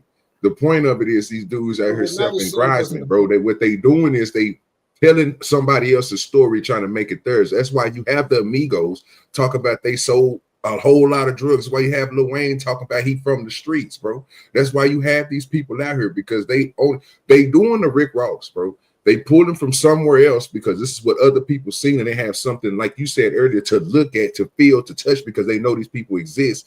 Even though they're not their person, they still claim what their person did as if it was theirs, and that's not you. You the crash out. Yeah, So you CB4. Yeah, And so they're you not don't even real understand. crash go. outs. There you go. Real crash outs don't care about going to jail and nothing else. Right. They cool with all the wild stuff while they got that pistol on the street, but when they get locked up and they get around some of the people whose lives is really effed up, and you ain't really what they and not you St. really ain't the Patrick no crash more. out that you say you was. Oh So- well, now we in reality. So that's the thing. And this is another thing. We'll be saying the same thing, but what I notice is if you want to just say what you have to say, then just let me know. Hey, let me say what I have to say. But don't say the same thing I'm saying and then say we disagreeing. That's just crazy, right? Why would you say that? Because that's literally what you did, homie. No, I didn't, bro. Not at all. I was giving you my point of view of something that you were trying to tell me I should be listening to Triple OG, bro. And I told you I don't have to. I can literally see the nigga. He went quiet. He went quiet for a reason. If he wanted to continue to talk, he could have continued to talk. But he went quiet for a reason because people was giving other examples that we could talk to and talk about. And that's what we was doing. And I stuck to that part of the conversation. I didn't want to skip out on the important stuff that Chicago really was just got through saying. I didn't want to skip out on the fact that we was talking about these people again that's not out here being that person that you claim them people to be. I'm not claiming nobody. My whole premise I came on here is niggas is frauds. We ain't talking about your premise of coming on here, bro. We talking about what we just talking about. That's why I said I know you're not listening to what I'm saying. This whole shit is bullshit. That's how I know you're not listening, because I never say everybody up here know this. Truth ain't never say niggas up here real about shit. I have never. That's my whole entire premise. Frauds and facades. Period. No authenticity. No reputation that precedes you. None of it. You have nothing to show for that part. Off the porch is a term used by motherfucking dweebs and lames now for an internet conversation. That's my premise. That has always been my premise. Yeah, but we wasn't talking about your premise, sir. We was literally just having a conversation. I'm going to stick to the conversation because I didn't see nothing wrong when you said that. Conversation. If you let me finish saying what I'm saying, you understand what I'm saying, but you're telling me that I'm the person that's not understanding. Well, how you hear what I'm saying? You keep on cutting me off, True. Because you had just got finished saying it. You about to repeat yourself. No, hold on, I'm about to. So now you got telepathy. You know what the hell I'm gonna say, bro? Stop it, bro. Okay, go ahead, talk. Stop it, bro. Go ahead, talk. Come on, man. Only point I was about to make, bro, was you brought up the Tariq shit. So all that other stuff that you were saying before him when you and Nitis was talking about jumping off the porch and all that, I didn't disagree with you on this, sir. It's a fact. You're right on that. That's not what I was just talking about, sir. I was speaking to the point of what Rilla said. Okay. I was speaking to the point of us talking about the hot boys. I wasn't speaking on the point of niggas jumping off the porch, not being street, because I didn't have no disagreement with that. Y'all right about that. Only problem I had is when you talking about these niggas is Tariq. And you said it twice to me, sir. And I'm telling you, we can give you examples that these niggas is not Tariq. Right. And you said that part earlier. That you disagree about the Tariq thing. You just got finished saying it. So you just told me you didn't know what I was you just told me no, I you didn't know what I was disagreeing with you with, sir. You said something else that I was disagreeing with you with, sir. You literally just said it. And try to do a whole little spiel, and I was quiet while you did it, bro. You repeated everything you said 5 minutes ago. Because you didn't understand when you told me you did. Because you brought up something different, talk about. That's not what I come on here to talk about. I come on here to talk about this, and you ain't never heard me say. Nigga never said you said any of that stuff, bro. I agreed with you when you and Nitis again said that. I shouldn't have to keep on repeating myself like you don't hear what I'm saying.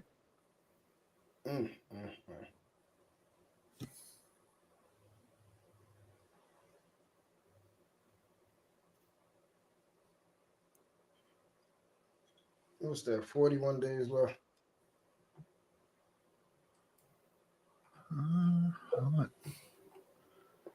Yearning. Let me see. My heart is yearning.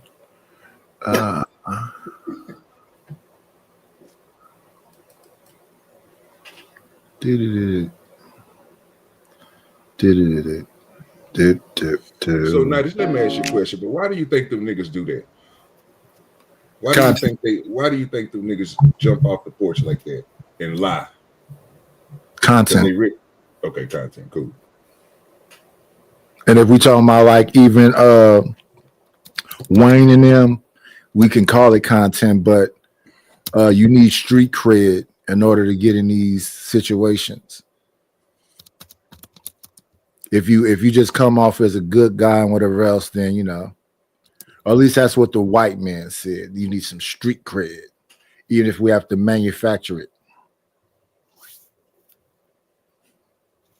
So you can't be like bubblegum. Even the white boys can't even be bubblegum.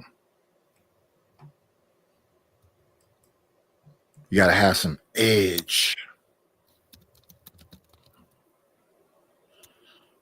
So they create edge. You get you to using drugs and doing a little some everything. Here goes Sin 7 with the BS. I can't be glazed. I don't even understand. I know what people suggest when they say goofy stuff like that, but I can't be glazed.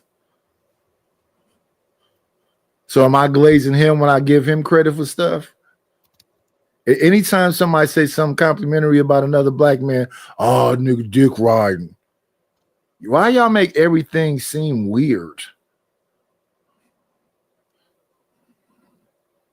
Like I don't see a lot of people in this space as all as bad as y'all trying to make them seem. If it's somebody slow enough to believe that Myron Gaines is an alpha male that can give you some information on how to get women, shout out to them. It's too many women calling them lame. Hey, a Vixen Fever. When I see women going, I really like Myron. I don't see that ever. If I see a bunch of women going, I really like Mr. Organic. I don't see that. Where are they at? I see women going where the money is. They like and if a bunch of them is like IG models and whatever else, I don't think they in love with 6ix9ine. Nah, they hit a lick. That's what they hit. They hit for a lick. So when I see these women on a stream with Aiden Ross and Neon, and I don't think, ooh, Aiden Ross is super cool. He got a bunch of money. I don't know nobody walking around there going, I want to be Aiden Ross. At all. Or Mr. Beast. Or I Am Speed. I like Speed. I like Youngblood. Well, it's not about dislike. I don't dislike none of them. I'm just saying that No, I know what you're saying. when we were younger, you would look at somebody like, if we go way back, Sidney Poitier or Woody Strode or Morgan Freeman. You looked at a seasoned grown man that did something and you could go, okay, that seems like, you know, action figure, educated, something. When we were younger and we was outside, somebody knew how to play basketball or they knew how to play football. They did something that made you go, oh, that dude is cool. They dressed cool. They was cool around the women. They had conversation. It wasn't just, oh, he got a bunch of money. Money don't outlane Malane. Please say that louder for the goofies in the back. Money does not outlane Malane.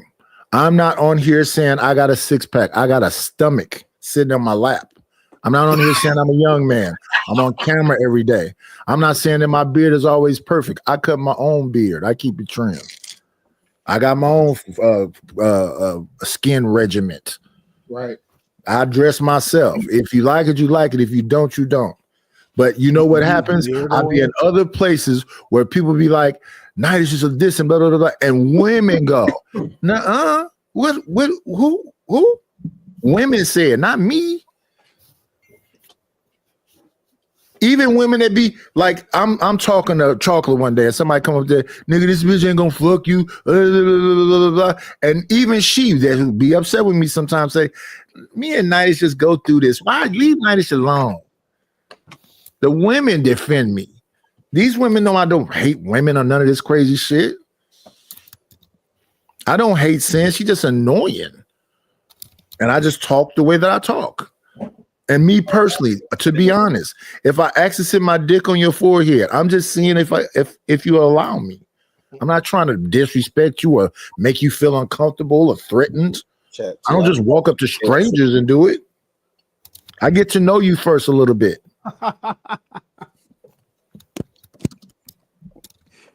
Wow. And it's a bunch of people I talk nicely to, and they talk nicely to me, and it's all good, male and female. I'm not trying to be something that I'm not. So when people have me on the panel and go, "Who up here used drugs?" and I raise my hand. "Who up here sold drugs?" and I raise my hand. "Who up here went back and forth to jail?" and I raise my hand. I'm just being honest. I'm just answering the question honestly. But I'm not up here talking about I'm some street nigga. Or I'm some like Rufus be trying to pull rank. I robbed banks.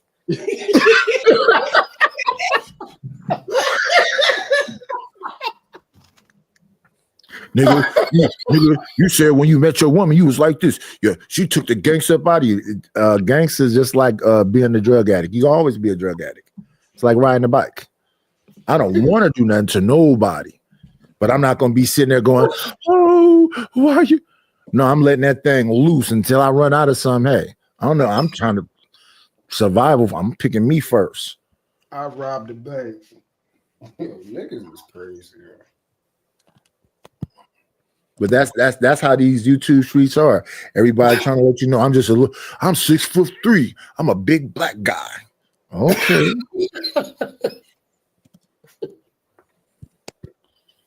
But I am. Yeah, but that's cool. Chill, Savage. Chill. I'm 6'2". I'm just saying.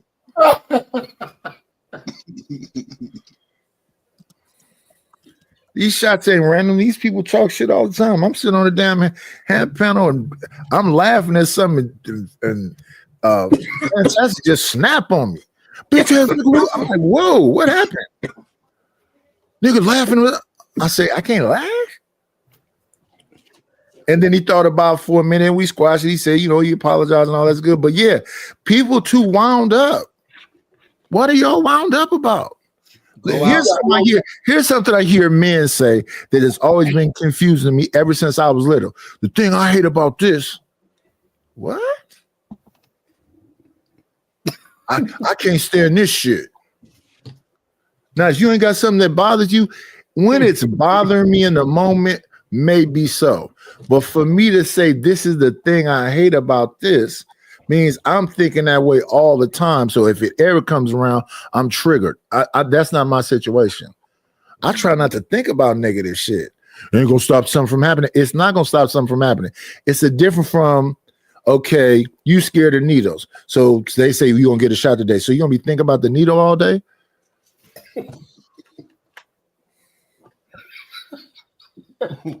Like it's a bunch of doom and gloom motherfuckers on here to sit up here and just say all the doomy gloomy shit. Yep. Oakland is fucked up. It's a third world country. They're doing blah, blah. I say it is some of that shit happening, and there's people catching a bus to work every day. They're walking up and down these streets. The same thing they say about Chicago. So yeah, we had that conversation over here too. Exact same thing they say about the crib. So if it is what y'all saying versus its pockets, and that something can happen, and that's a possibility. But no, I go to that same Walmart that dude got stabbed for asking that person to turn the stereo down. When I went the other day to go to the damn AT&T store, it's in the same hood. After we left the AT&T store, we went to Popeyes and got some chicken, and a long line. If it was what y'all was saying it would be like Poetic Justice or like Boys in the Hood or something like that. But are they doing sideshows? Yes. Do they got a bunch of ATVs and they all up on the sidewalk? Yes. Do they got a bunch of homeless tents and whatever else? Yes. But that's the city performing. The people still give a damn about each other. And they literally making songs now clowning YNs. I was listening to one today called Crash Test Dummy.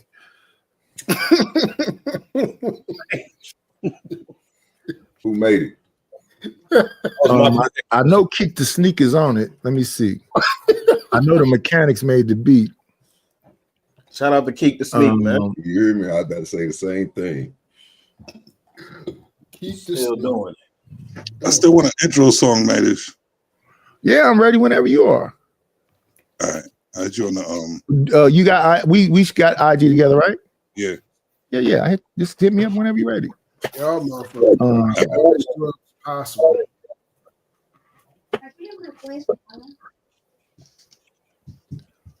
Let me see who's on this song. My niggas done got me through my Saturday morning chores.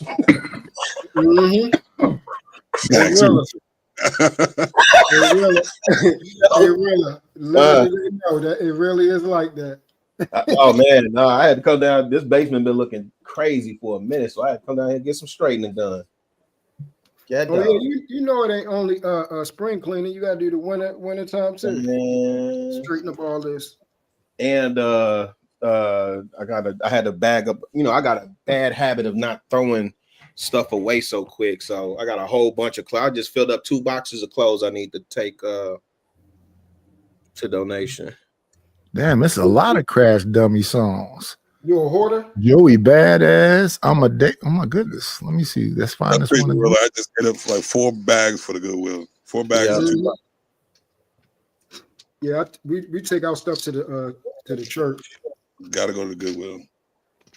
Yeah, they man, and I used to have an opinion on Goodwill, but I kind of changed it now. I did kind of change it because I was thinking about it the wrong way. You know. What happened? Well, you know, they talk about how much the CEO makes, and then they, was breaking down their business model and stuff. But the thing that made me change my mind is that when you think about a Goodwill in that particular community that you donate in, they are providing jobs for people. You know what I'm saying? So, and yeah, that's what's up. Yeah, so that's what made me kind of change my mind. Because at first I was like, man, he making what? Oh no. And the business model is crazy. The marketing is crazy when you think about Goodwill. It's not a non-for-profit, it's a for-profit company. But again, and I try to take them quality stuff. I don't be trying to take them. That's a fact, Nightish. That's a fact. Hey, y'all stop taking y'all beat up shoes and run down this, that, and the third there, man. I didn't drop stuff off. Well, not to Goodwill, but definitely to these like Pacific Garden. I take them stuff with the tag still on it. So I don't hoard truth, but when I was in retail, I got a lot of stuff. I got stuff still with tags on it now. So no, I'm not talking about stuff with tags. I mean, like I got a lot of stuff you don't need. No, I still need all my clothes that got tags and stuff on there. Forget that. Yeah. Let me tell y'all, the song is called Crash Dummy, and it's by YUNGLOTT featuring Keek the Sneak and Alien Matt Kitty. It came out 4 days ago. And they from the town, talking about these cats in the town that's talking like this.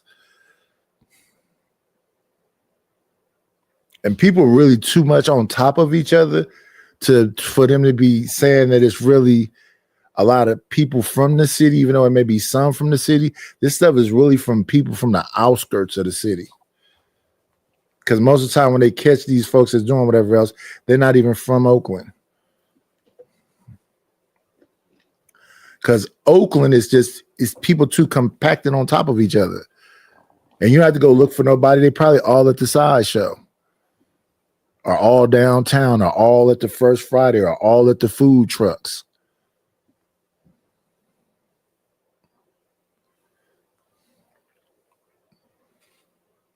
Yeah, and it was made by the Mechanics. So Young Lot featuring Keek the Sneak. Crash Dummy.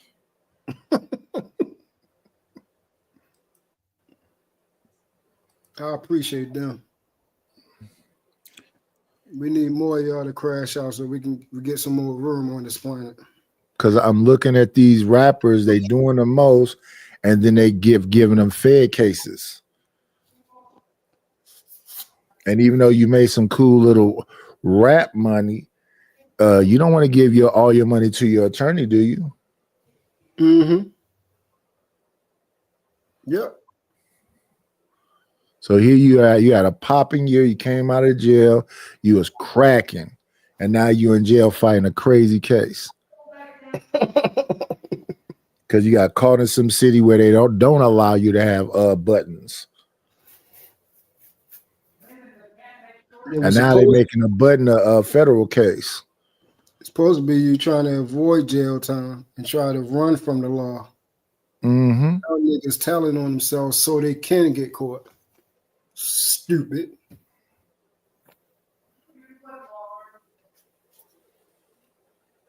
I've had some secondhand clothes before when I was younger. I had them pants there. They was too short. You want to sew them, and it had a little line. That's how I learned how to hustle, man. My mom used to put me in hand-me-down clothes, barely fit. I was like, nah, I'm all set. So I had to hustle to get new clothes. Which is crazy.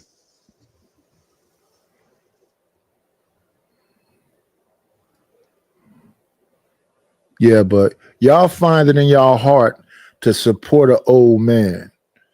Y'all stop being stingy.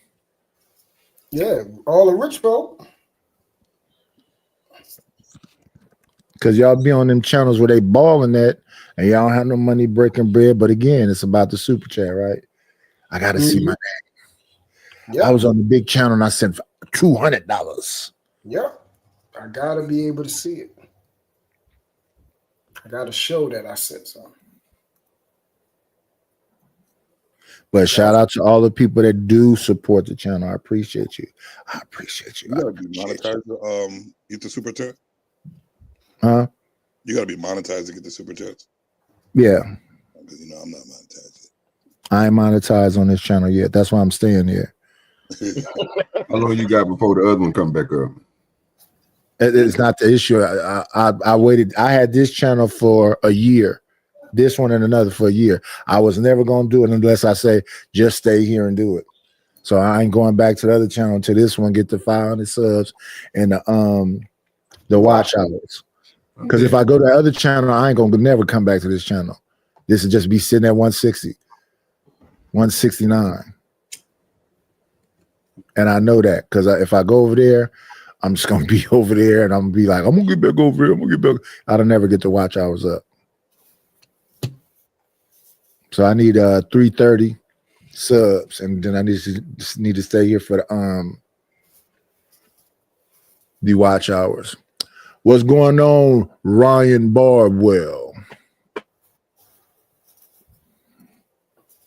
And I'm willing to lose, some super chats to get this together because I need both of them. Thanks. And then I need to also get all this stuff that I bought for these Airbnb up out of here. Got to find somebody want to buy beds and all this shit. Wait, Night. So how do you feel about it? Because they say that's imploding right now, the Airbnb market. Is it? Yeah. Yeah, they're saying more people are booking hotels now, and that yeah, because I mean, essentially with most Airbnbs, like you either pay the fee or like it's becoming more expensive than a hotel. Whereas hotel, you check in, handle your business, and check out. Yeah. Where did I see that article? Maybe that's at a place where somebody's overcharging. I was going to be under market. Yeah, that's where I'm about to because most rooms out here are $100. I know about a lot of rooms that's under $100. So I was probably going to rent mine out for like $70 a day. I would be under market. Oh no, yeah, you'll hit on that. Yeah.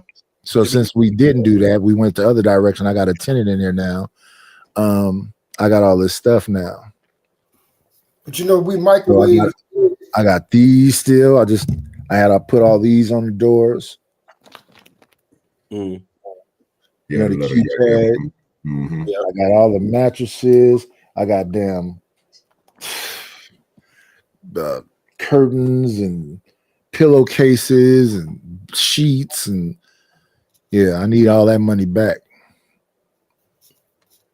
Oh, you might I actually need to learn another skill so I can get a third job. Because all these little weak ass jobs I got don't pay hardly damn nothing. You ever try to get a remote one? A remote? That's what I'm trying to do.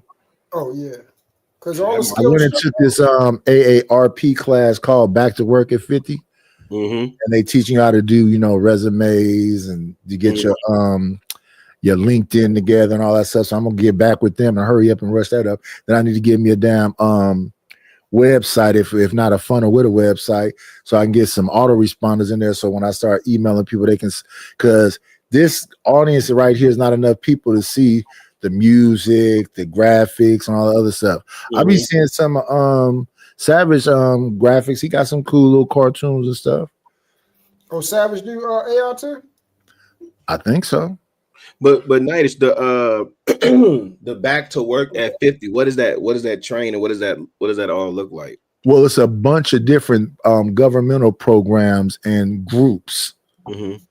So it's almost like Discords that you can go into, and somebody, you know, does resumes, can give you some kind of understanding about what the resumes are and all the other stuff. Yeah. It's just I was thinking about what that would potentially look like if I had to pivot in this climate.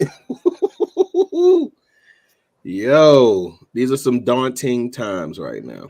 Yeah, but see, I don't need a job that's going to be super, you know, intricate. I need some entry level, simple stuff because I'm already doing multiple things. Yeah.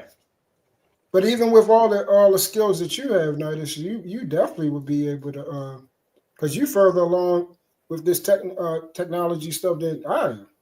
So you definitely would be able to get something solid. But you know what they're doing, Truth?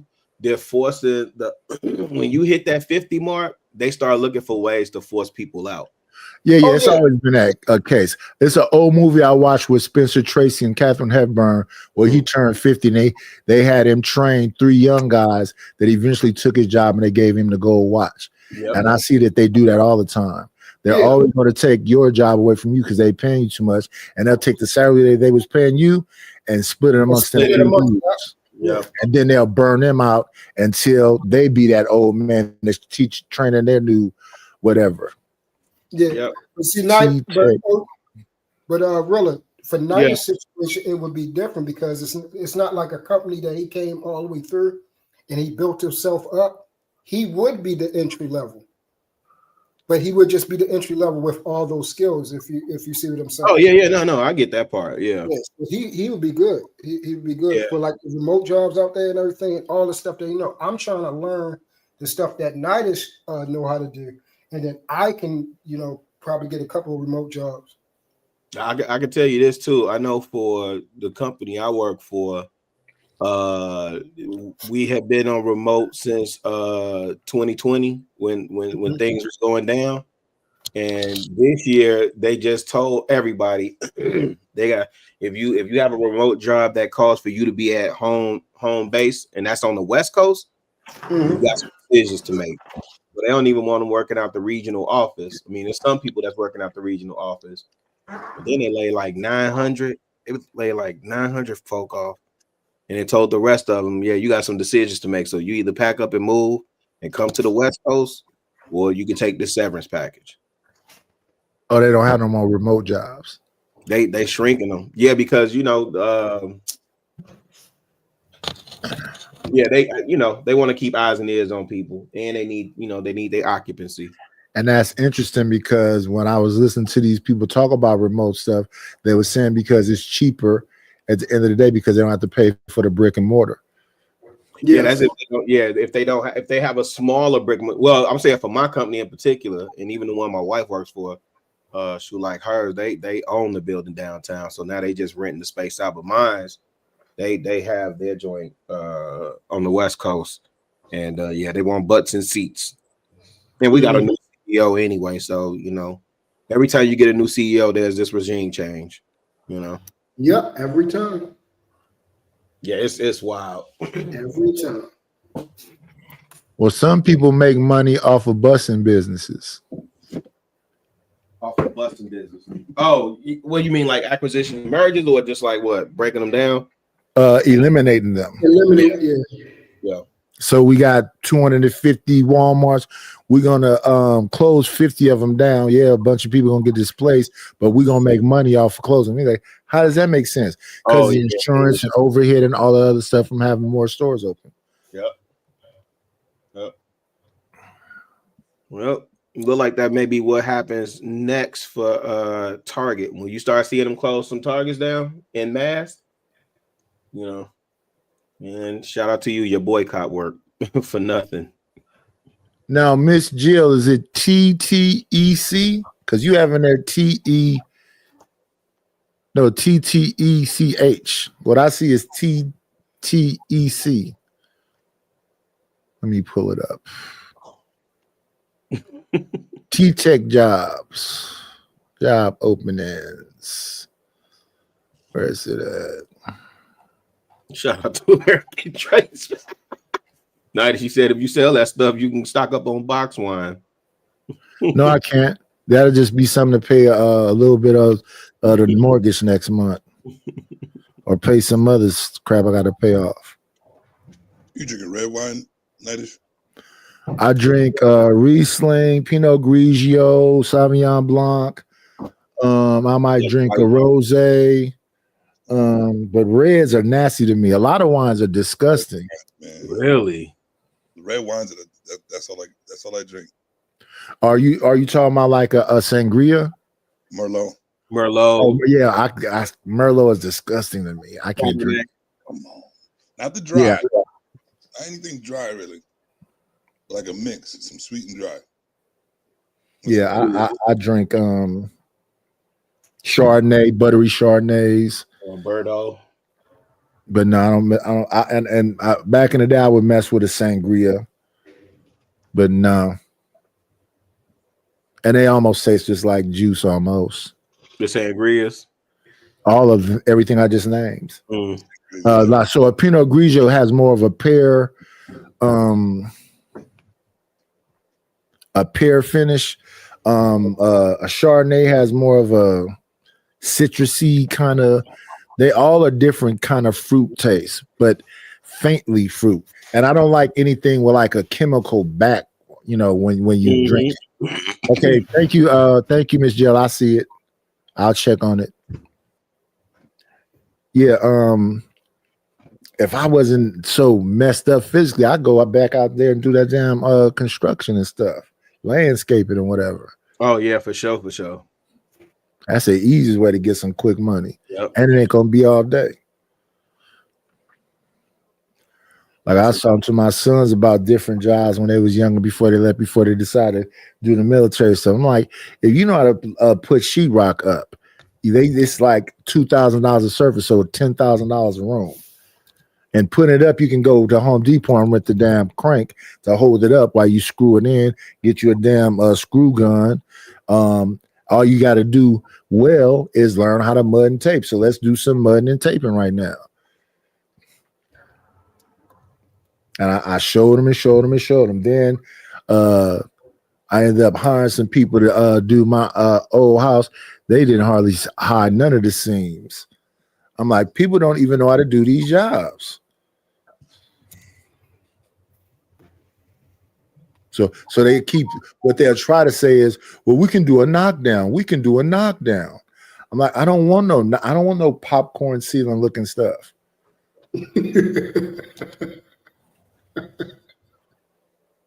Because they'll love to do that. Okay, we can just come in and spray on some popcorn, or we can come in here and make it look all lumpy.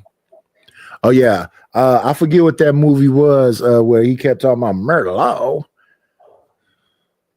Yeah, that's how I feel about Merlots.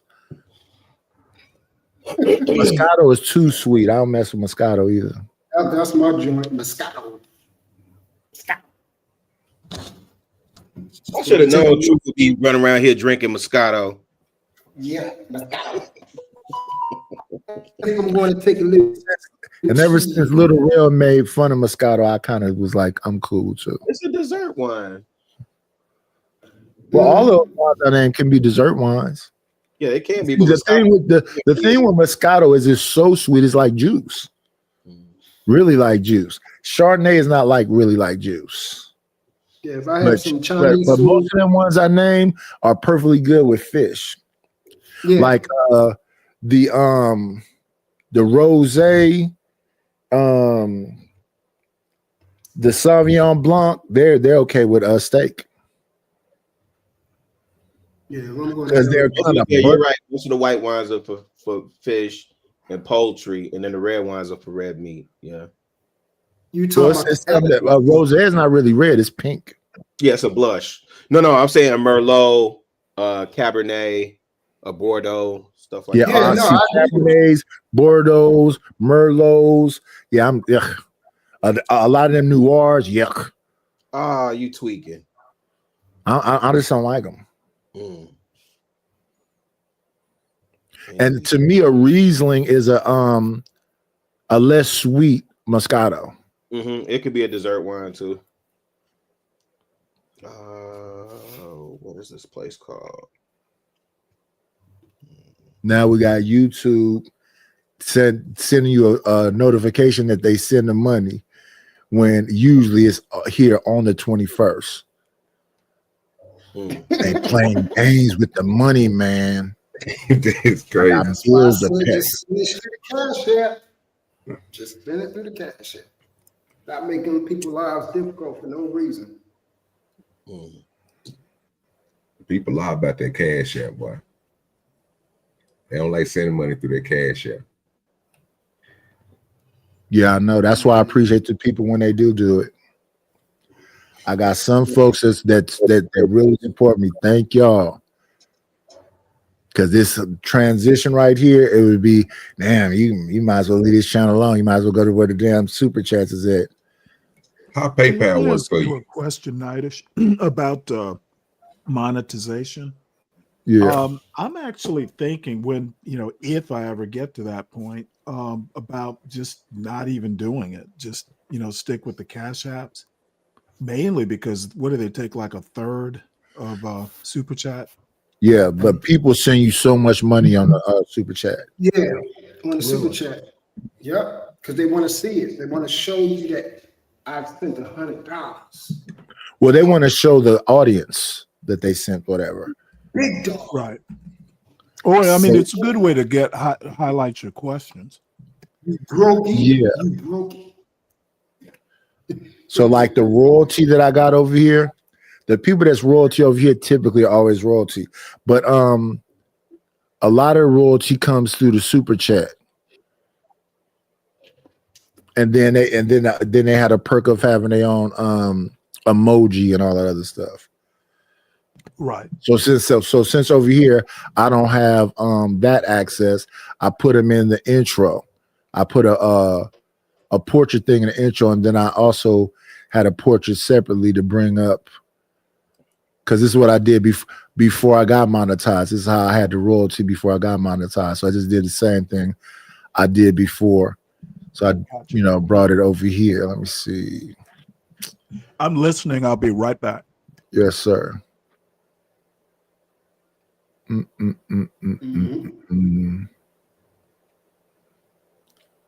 Where is it at? It's probably on the. I'll let you know that growing, bro. Oh yeah, man. I got you. God, man, like I tell people, man, start off small, bro. Don't do nothing too crazy, and I got it for you. You know what I'm saying? Even the products and shit, bro. You know what I'm saying? I'm coming up with greens, carrots, lettuce, and watermelon pack, just to start shipping out. So I'm just waiting on my little handler to come through and let me know what everything gonna be. But I'm gonna go ahead and package everything. You just gonna only thing you'll have to get right? on my page. Only on my Do Dirty page, bro. I show weed. You said all this is Yeah, I show weed on there. You got to be a member, then you see most of my weed and shit. You got to be like 8. Oh no, that's on my farming page, bro. I just took most of those videos down. Only ones I got up is the pigs and the goats. I'm about to start putting more like the hectare we got out there, bro, for the watermelons and watermelons, pumpkins, and cantaloupes. I was gonna put them all back out because I got somebody helping me with my editing and shit now. You know what I'm saying? Because I was just videotaping this shit. Like, motherfucker had me go get me a stabilizer and shit. You know what I'm saying? To make sure my videos and shit was right. So, but yeah, anytime that you need, bro, just hit me up on Instagram, OG Do Dirty, bro, and next shit. I'll link in with you. Just let me know what you're trying to do. So yeah, this is what I used to do before I got the monetization. You become a royalty. I throw you up on this board right here, and then I put you in some of the thumbnails if you don't mind being put in the thumbnails. Then you got your 2 private shows, and then you got the power of the royalty, which is all written on the community page. But yeah, I made way more money before I got monetized than when I got monetized. But then also the show back then was all just yelling and hollering. Mm-hmm. You had Happy, LL Unk Man, Little Pookie, Vic, Granville, what's his name? Sway producing. It was a bunch of people up there that was ready to argue. Mm-hmm. I told you, like clockwork, every morning, I'm getting ready for work. Here come the clips. And I ain't talking about Pusha T. Okay, where's that verification code? Yeah, they talking about how great that album was that they put out just recently. Oh, that Let God Sort Them Out. Yeah, I like it. 225. 241. I think it's a good album. I think they'll win. I think they'll win Rap Album of the Year. They was hating on Kendrick, talking about they hope he don't sweep. You know what? I just think some people don't need a mic. That was old girl on that show saying that, and yeah, man. The funny thing is, like, if you think about who has dominated rap music for the last, let's say, 5 years, it's really only been 2 people: Drake and Kendrick. Like, even when you talk about the females, like they had a solid run, they were visible, but that wave done died off. Right? Didn't Cardi B just put out an album? Yeah. Nobody's talking about that album right now, man. And then when we say, oh, right now the person they talking about real heavy is a young boy. Yeah, I think he has a very organic, solid base, similar to Tech Nine. Yeah, I think that's why so many people are fascinated with him. Tech Nine and the Insane Clown Posse, they all got the all that following. Yeah, but I don't think the industry will ever recognize the young boy, and I'm curious to see what Baby's role is with him, because he done latched on to him.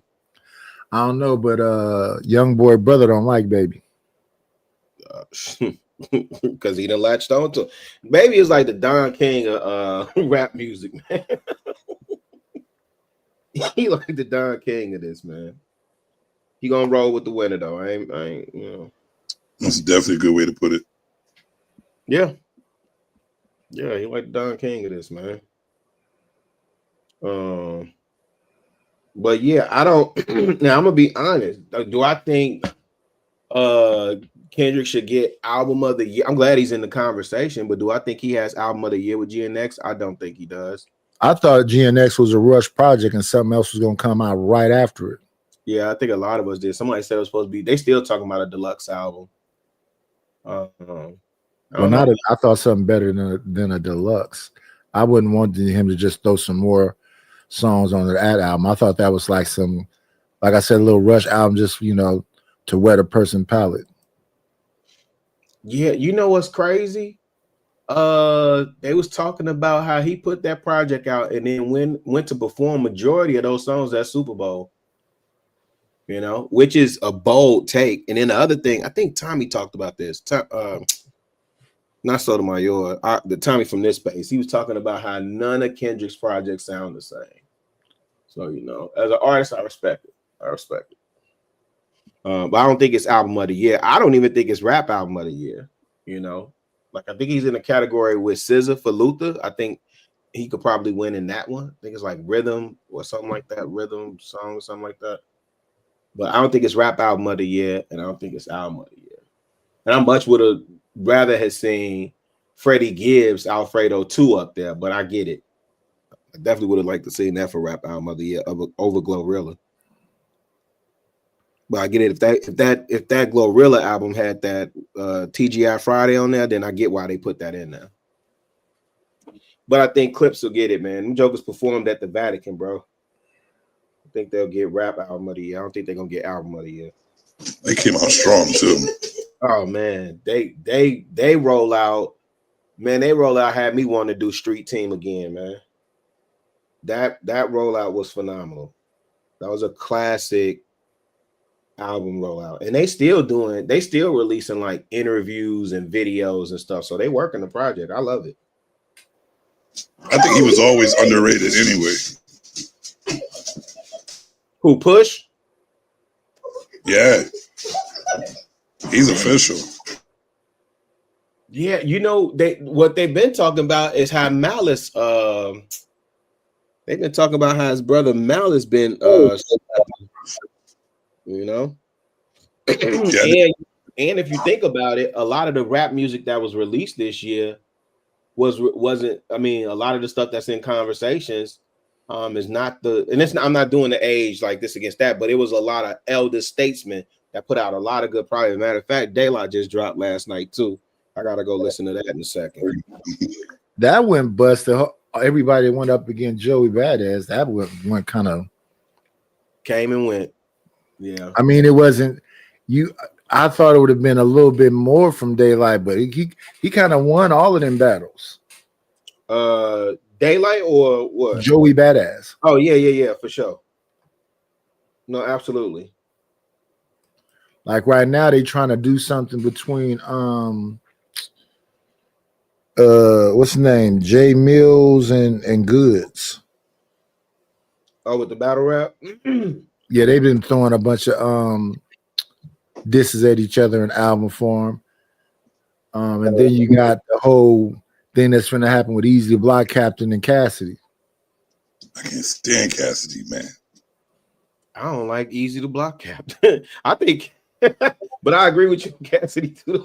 Cassidy is annoying as hell, man. Yeah, you need to sit down somewhere. That style is dated, man. That style He's way outdated, and he keeps trying to be relevant. Like it's ridiculous. But yeah. I think the Clips and damn, what is his name? When you just saying Clips and the duo, how they Malice and Push. No, I'm talking about Daylight. Oh, Daylight Soul. Clips and what's the name? You was just talking about the battle rapper. Clips and Short Cat. Always used to drink Hennessy. Oh, are you talking about another battle rapper? Yeah, I was going off of what you said. I didn't. You know. It was Jay Mills versus Goods. Good. That's his name. Clips and Goods. Them two together. Oh, you talking about Charlie Clips? Charlie Clips. Clips and Goods. Yeah. I like Cassidy because he is, at least got the energy. And his diss versus Easy, he spanked Easy with that diss. He's annoying. He used that game, Kanye Game song. They use that Easy E sample in it. Oh yeah. What's up on from around the way? Easy. That is a fire. Hey, that Easy Does It was so hard, man. Matter of fact, it's a little bit different because it has that sample in it, but it's the symphony. Easy.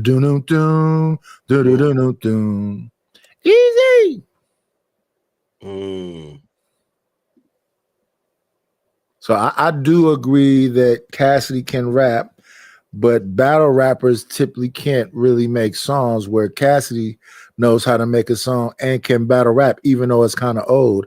I was looking at O Solo go up against the white boy, and the white boy used O Solo style on O Solo. Y'all like O-Solo, man. I like O-Solo. I like O-Solo. The white boy used the same lyrics on him. He said, one white man brings two white men. Two white men bring three.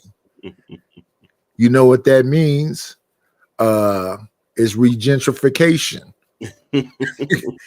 he used his own style back on him. I thought that was pretty fire. Yeah, what's the name? They Did it are too. almost Charlie Clips did it too.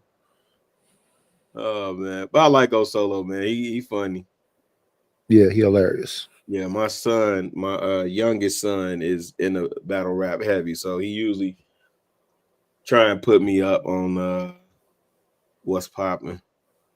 And then you got E Ness that was in the band. Mm-hmm. I think he sound pretty good. That my thing with a lot of them dudes, though, when y'all went to Wild and Out, didn't that take some of your credibility away? You know, that's the first thing they go at when they come back. But I think Clips is still Charlie Clips still get busy though. Who did Hitman just battle? And who's that? Hitman battled Cassidy. No. Lux and God dog from Harlem. Murder Moot. Didn't he battle Murder Moot? They just battle Hitman Holla battle Murder Moot? Yeah. I didn't see that. Yeah, I don't watch battle rap like that. Only time I like be focused on is when Cassidy is doing something. Yeah, he lost that battle. So that's what I'm saying. To your point, I think Charlie Cliff still get busy, but I think Hitman took a hit. No pun intended. And then what's the name? Conceited don't even battle no more, right? I haven't seen him. But isn't he doing skits and stuff like Big John, all of them? Yeah, I think he would the girl, with old girl. That I don't know. Hopefully, I think King Botch, Conceited, and all of them is kind of doing skits now. Yeah, and them skits is getting real professional. Big John, them is almost like mini movies. Yo, I was just reading somewhere. They said, what do they call it? Micro dramas or something. They was talking about how that's going to be big in 2026, and you'll see a lot of tech companies investing in that. You know, so it's like it's not long form. So what would you call it? Like an extended short or something? I don't know. That kind of thing. Like people, a short film. See, with the short attention span that people have, that's what they do. So that's what I was saying about Angry Man. Angry Man will do an actual short that's within a 1 minute, but then he'll also do them little clips that's like 12, 15 minutes. So we can probably take some over here that's interesting once we get pumping again, and we'll do the shorts, and then we'll take, best of moments. Because some people just go on the back of YouTube and just let the YouTube AI make their clips. My thing is that I just think that that's real lazy. Because if you look at my shorts, you'll see all that time I take in making me Supermans and Kings of Harems and all other stuff. So they have a clip that just is like just going. There's no like thumbnail or nothing else. I think that's a little lazy. And then some folks they'll start their channel like that too. They'll just come on and start talking. No intro, no nothing. And I made all kind of different intros. Cause like that intro that you see with all the nights, that's like 5 video games put together. And then the other thing, the nights got to look consistent. So that part where the dragon gets shot out of the air, then it's like 5 different video games.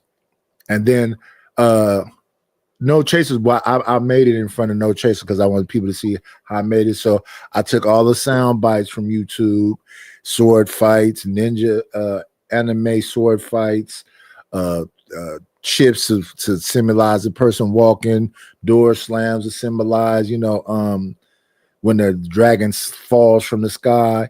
So I showed how I took all the sound bites and then all the different video clips. So it's a part where they're riding in on the horses. I got the horse sound, and I got it pretty lined up pretty well where it looks like it all come together. Now I'm like prompt farming. Let me see if y'all can hear this. Let me see. Go gadget arms.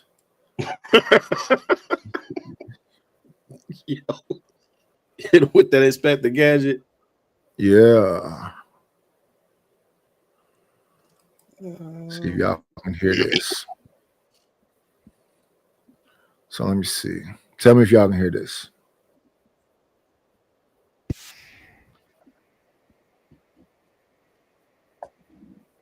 Nothing yet. You can't hear it? Nope. Okay, so let me see. Let me try this then.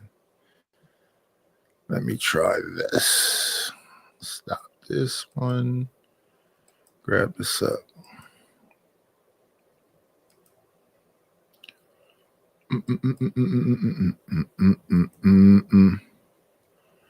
Okay, y'all can see it. So let me take it down. Now let me see if y'all can hear it.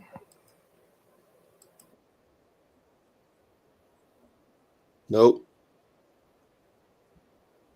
Can't hear now either? No. Can't hear nothing. Okay, so I guess I got to bring it up. I put an overlay over it. Let me see. Do.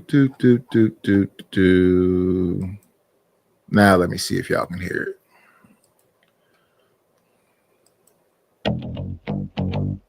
Yeah, we can hear it.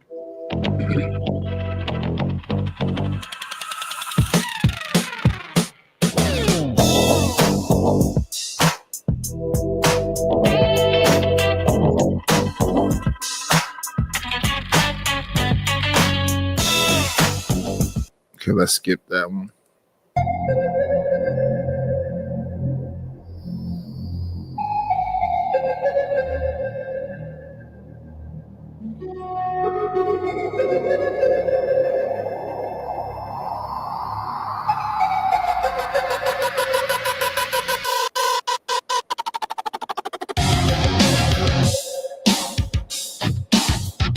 Okay, that's a lot.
So yeah, the music be all over the place.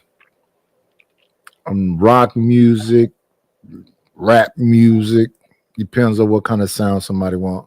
So I just find the sample, we go through the sample, see what kind of sound it is, then we write the song, then we listen to different versions. So that music was all over the place right there. So But that's not stuff you created. That's yes, prompts I made. Yeah. Oh, okay. And I just say the prompt, so then we go to whatever before I make something like this one right here. I think I'm gonna re-edit this one now. You know what it is. So we heard this a second ago. This was an R&B prompt, and then I made this song, but I'm gonna edit this some more. Yeah. It's toxic, baby. Still want you. Every time I say I'm done, I come right back. Yeah. Got me scrolling through your page, heart under attack. You know that mouth cut deep, but that love cut deeper. You my poison and my healer, my dream and my reaper. I'm tired of the fights, but I can't let go. Cause when you touch me, girl, my pride moves slow. We crash, we burn, we still run it back to. Yeah, we toxic, but I'm fiending for you. We toxic, girl. We toxic, boy. We toxic, boy. But I'm fiending for you. We ain't shit, we ain't shit. I don't wanna talk to you, but I can't stop calling you. Even though it's bad, it's true. We ain't shit, we ain't shit. I'm still fiending for you.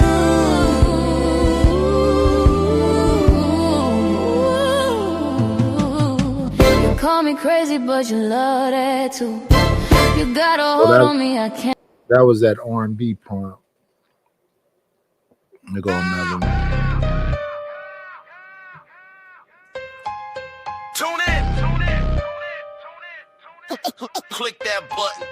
This the gospel of vibe, you can't fuck with us. Type tough, but you shake when you stand in front of us. Like, comment, subscribe when we thunder up. Cause the object of the game is to stay alive, don't run from us. I ain't ducking no smoke, I'm the quake when the block shake. Talk slick on the screen, in person you vibrate. You ain't never slid nothing, your whole vibe fake. I push a button, watch your little crew evaporate. Bark loud, but your veins pump Kool-Aid. I saw fear in your soul when the tool raised. Let me see. I like this one. Where's Duke at? Oh yeah, $1 Million Love. That's a good one. It depends on what kind of music a person wants.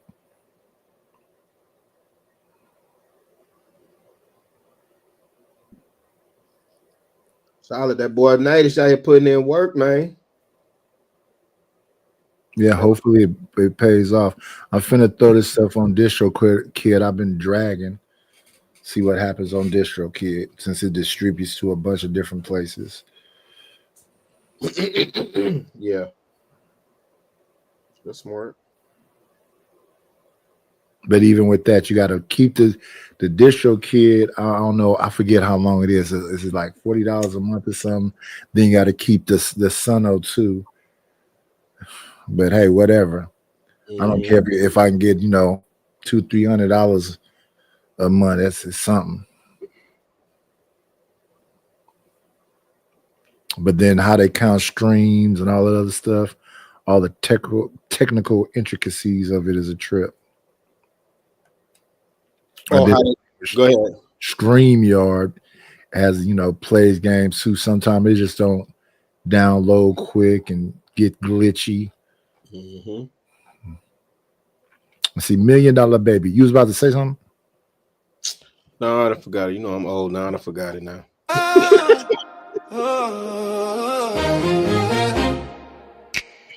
Do it, baby.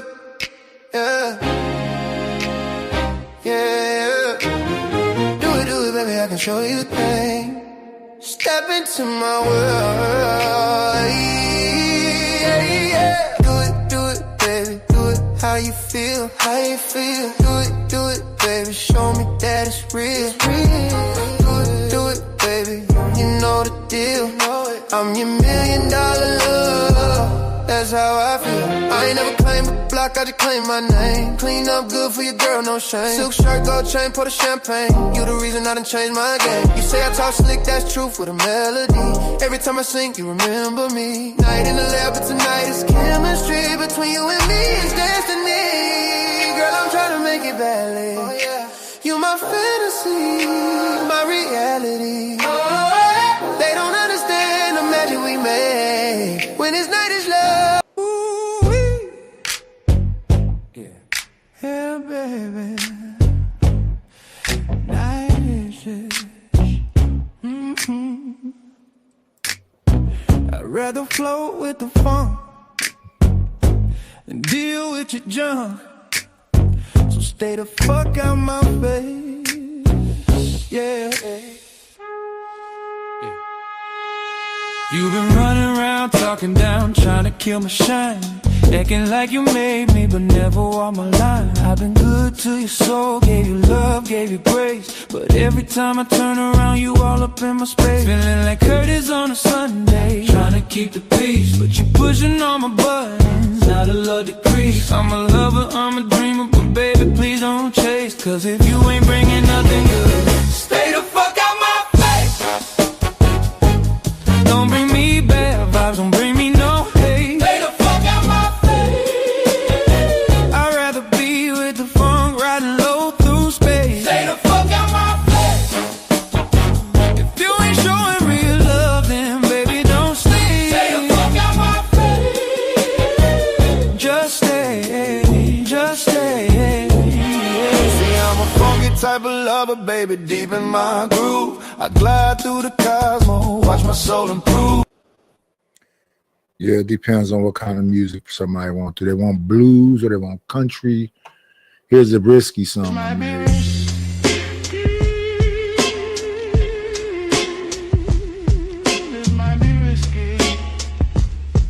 But that's what makes it real.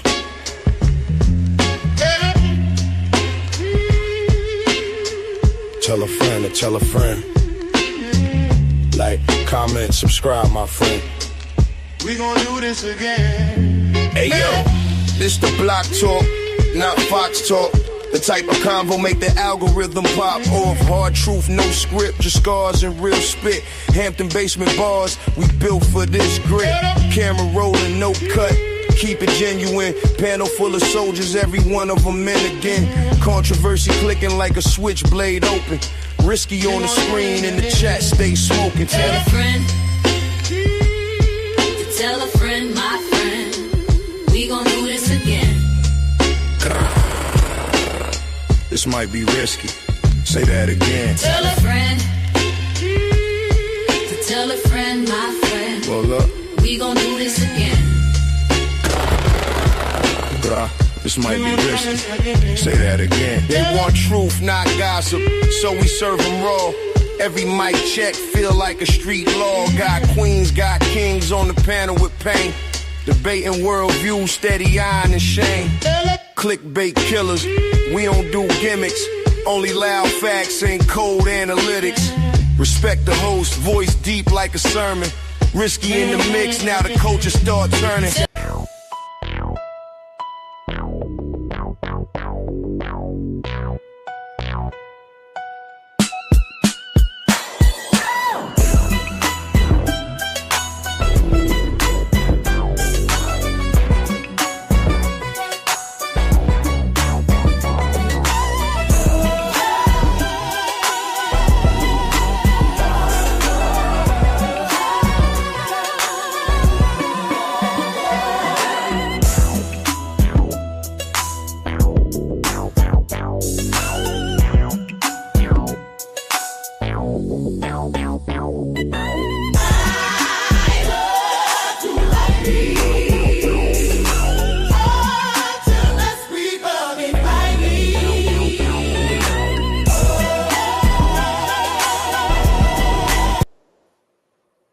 Yeah, I guess it goes all over the place.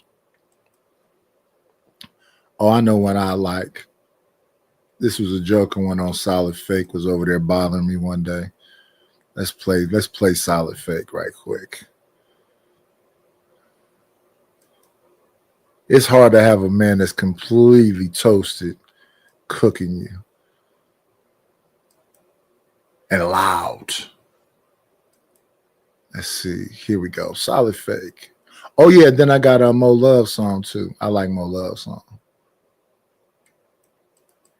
Listen close. He was once a strong man, had a plan, had a glow. Now he's rolling with a bottle and a pack of smokes. Every night he screams at the wall, talking loud to the air. Eyes red, veins pop, but nobody's there. He's lost his way. Used to pray, now he plays too rough. Can't tell if it's love or love, but his body's saying enough's enough. You're about to stroke out. Stop that drinking, stop that shout. You're about to stroke out. Your heart can't take no more doubt. You're smoking, you're drinking, you're screaming. Lord knows what you're thinking. You're about to Don't stroke out. Let me see. Mo Love. Who knows about that 211? He do. Bruh. Don't blend in with them. You were made to stand out. They chasing cloud. I'm chasing the crown. They follow trends. I follow crack. This ain't for light, this for life. Hey, turn it up a notch. In a world filled with hate, show more love. Hey, hey, yeah. Keep your faith, don't fold. Rise above. Hey, yeah, yeah. Don't lose your light, tryna blend in with the dark.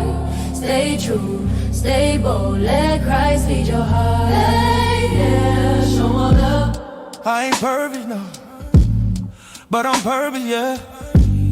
World cold, but His grace still working, yeah.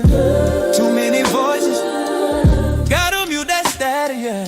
Fade beat a filter when the world's so graphic, yeah. They talk cash, I talk kingdom currency. Love over hate, yeah, that's urgency. Cap when I rap, just facts and faith. Bass hit hard like it's grace in place. Hey, I ain't tryna blend it no more.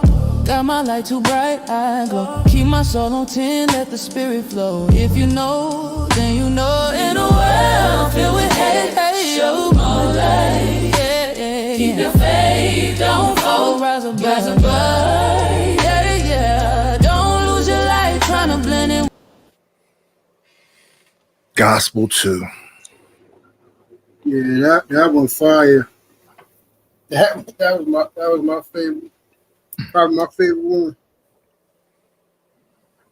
I'm gonna have to talk to Mo, see if I can get a collab on that one.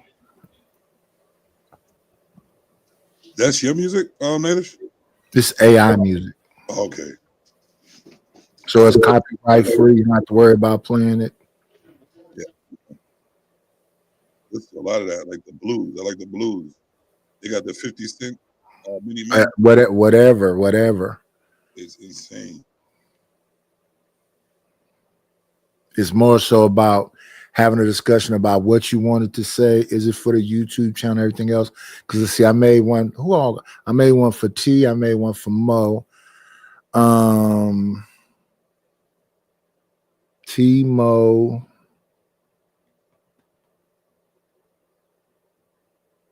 Oh, Joy's for real. I can't even remember everybody. I made a bunch for a bunch of people though.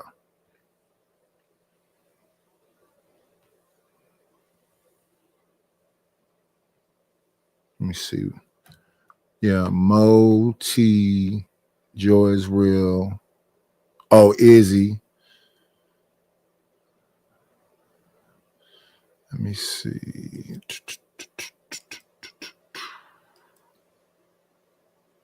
Oh yeah, this is the wrong button. Video that's already made. There we go. So yeah, Mo, T, Izzy, Solid Fake. Oh, I made a song about John Galt. Oh, I made this song for the I like. Yeah. I ain't even know her like that. But I heard the stories. Some women don't love, they haunt you. They say she emotional, dangerous and delusional. Dangerous and delusional, dangerous and delusional. Play with hearts like jewelry, play with hearts like jewelry. Cold but beautiful, cold but beautiful. Every man think he the one, every man think he the one. Till he find out what she'll do to him. Till he find out what she'll do to him. Yeah, emotional. Type that cried and curse your name. Type that smile through pain. Type the post a quote online. Then go spin your brain. Got dudes buying a piece. While she flirting in they face, she don't chase no love. She chase replacement. Her she sweet when she wants something mean when you falling deep. Play innocent in the daylight, but she pray while you sleep. She got angels on the neck, but demons in her speech. She don't talk about the past. She just say it's all beneath me. They say she emotional. Say she emotional. Dangerous and delusional. Dangerous and delusional. Play with hearts like jewelry. Play with hearts like jewelry. Let me see. That's fire, bro. I try. Let me see. Man, oh my gosh, I need something right now. They like the John Galt one too. The Slumlord.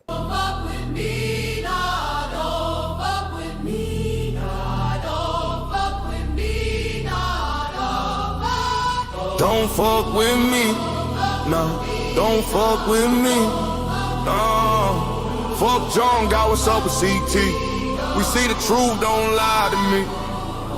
Fuck John, on repeat. Treat his tenant like shit, no remorse in his eyes. Collect rent while the toilets overflow when the ceiling dies. Wall crack, kids sick, ain't no heat in the room, but he drive by smiling, brand new perfume. Talking about work hard, but he built off pain.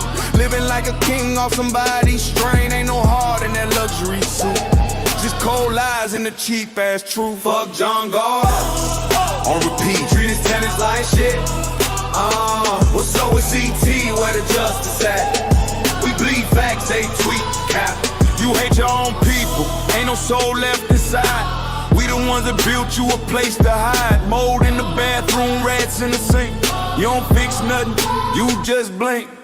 Every check you cash got a tear behind it. Every brick you lay got a scream inside it. You ain't rich, you just rotten and greedy. Call it business, but it's souls you're feeding.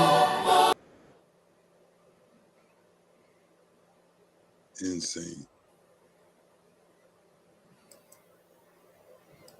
Yeah, we had an old beef I thought was over, and then LA came over here instigating, talking about he's over there playing the song and laughing to it. Yeah, I think that's it. He took the music and played it on his channel? Oh, that's great. Oh, well, he was responding to on T channel, because T asked me to play the song for her because I guess he was going off on T. So he was reacting to T playing the song. But he likes the song. He likes being a slumlord.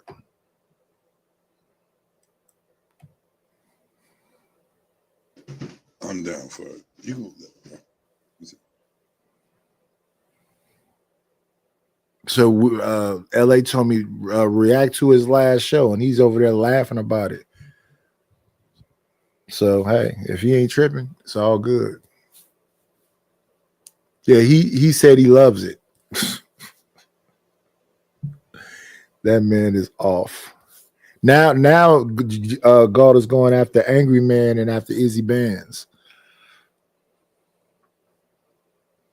I don't know what he be going off for though, but hey, it is what it is. Let me see. I think I got the clip of him going off on me. Grab that up right quick. Where is he at? Where is it at? There it go right there. Get him the fuck out of here. I don't want that fat fucking nigga on the scene with me. Get that fat fucking lazy motherfucker came on my channel like a fucking nigger after I gave that nigga all that good advice. And this fat fucking son of a bitch. Keep that. How much it cost you to get that fat fucking nigga? Whatever you send over, man. I'm kind of getting tired of 90s, by the way. Oh, yeah, I hate that fat fucking lazy son of a bitch. Whatever you send over. Yeah. Too much passion. Crazy work. And that was just a little clip of it. It went on for a minute. Shout out to the shout outs. Okay, today is Saturday, right? Yeah, I think it is. What you got planned for the Saturday, OG? Anybody got shows on? Shit, Spoon got one popping right now, but you know he over there doing his Call of Duty. I'll have one going later on tonight. Gonna be probably around by 7 my time, Central Time. So you know what I'm saying. That'll be different for everybody else. Spoon he's playing Call of Duty? Yes, sir. Oh, I didn't know he had a gaming channel. Well, let me see. Can you put his channel in the back so I can tell people to put this in the chat? Yeah, I got you. Give me a second. Or you can put it in the chat, period. I don't have to do it. You can put it in the chat. Everybody can go there and watch, I guess, and play Call of Duty. I gave y'all 8 hours today. I need to watch hours. So, you know, shout out to the shout outs. We looked at just Freezy talking to Obsidian. Mumia Obsidian Ali. Okay, no, hold on, take it back. Give me a second. I gotta go to your shit. Oh, Izzy is on. Yeah, he is. Who else? Oh, Stanley is on. Oh, Stanley went live. Yeah.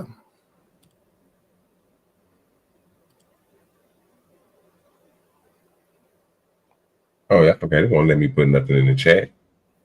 Oh, what? Wow. I put it in the back for you. Why It's in the back.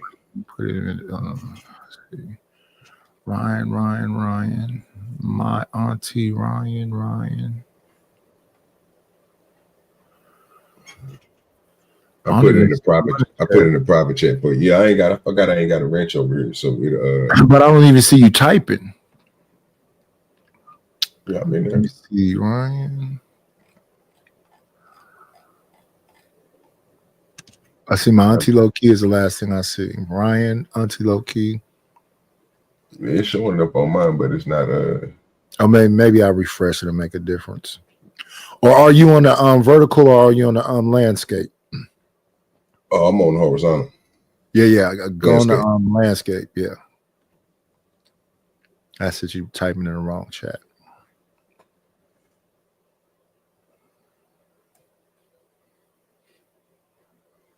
Oh yeah, the horizontal is where we at. Yeah, that's what I'm saying.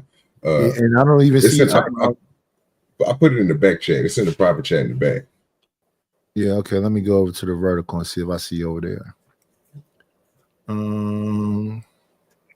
Yeah, it's right before I put the fist in there. I put it in there, but like I said, it ain't going to recognize it because I ain't got a wrench.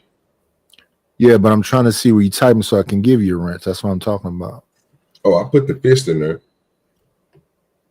In the chat. It's under Auntie Low Key. Should be the last one. Let me see. There we go. Spoon. Okay, I see my Auntie Low Key. I see Ryan Barber. I see Ryan. I see my Auntie Low Key. I see Ryan. I see my Auntie Low Key. I see my Auntie Low Key. I see Ryan. I see my Auntie Low Key. I see Ryan. I see my Auntie Low Key. My Auntie Low Key. Ryan. I see my Auntie Low Key. My Auntie Low Key.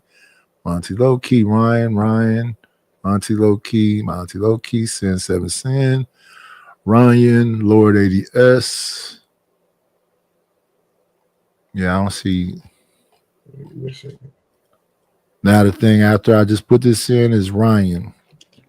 Let me see, refresh.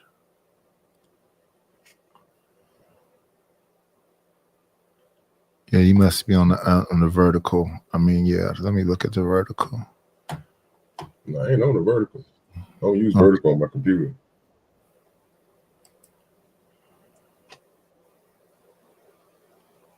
Okay, on the vertical, I see Stanley.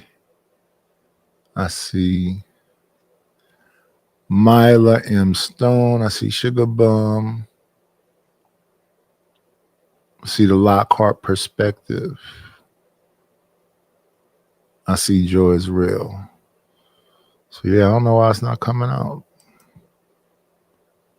Shit, don't worry about it. Yeah, it's just easier to give you the wrench while you're right here. But I guess I can go in the back and write it in. Yeah, we're gonna wrap this up.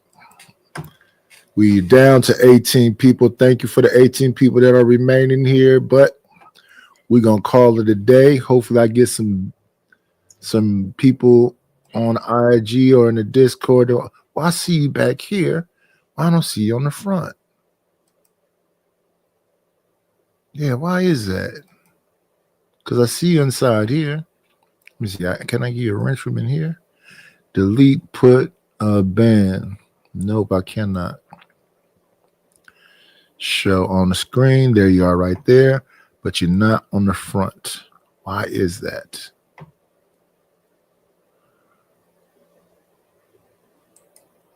Are you looking at it on YouTube? Yeah, I'm looking at it on YouTube. Make sure We don't know you, dirty.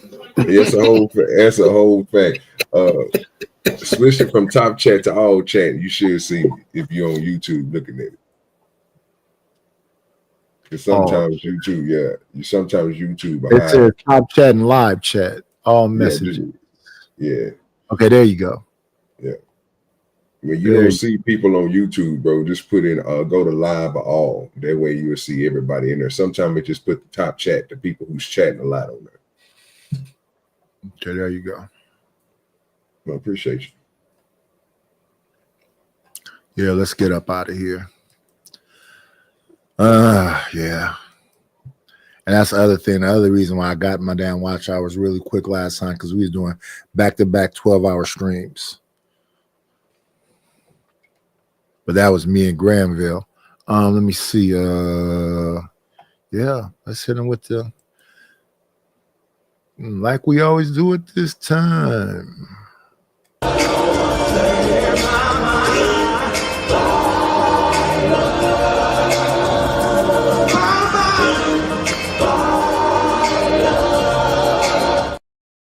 Shut this mother. We'll shut this motherfucker down. And Porky Pig. That's all, folks. Do. Peace.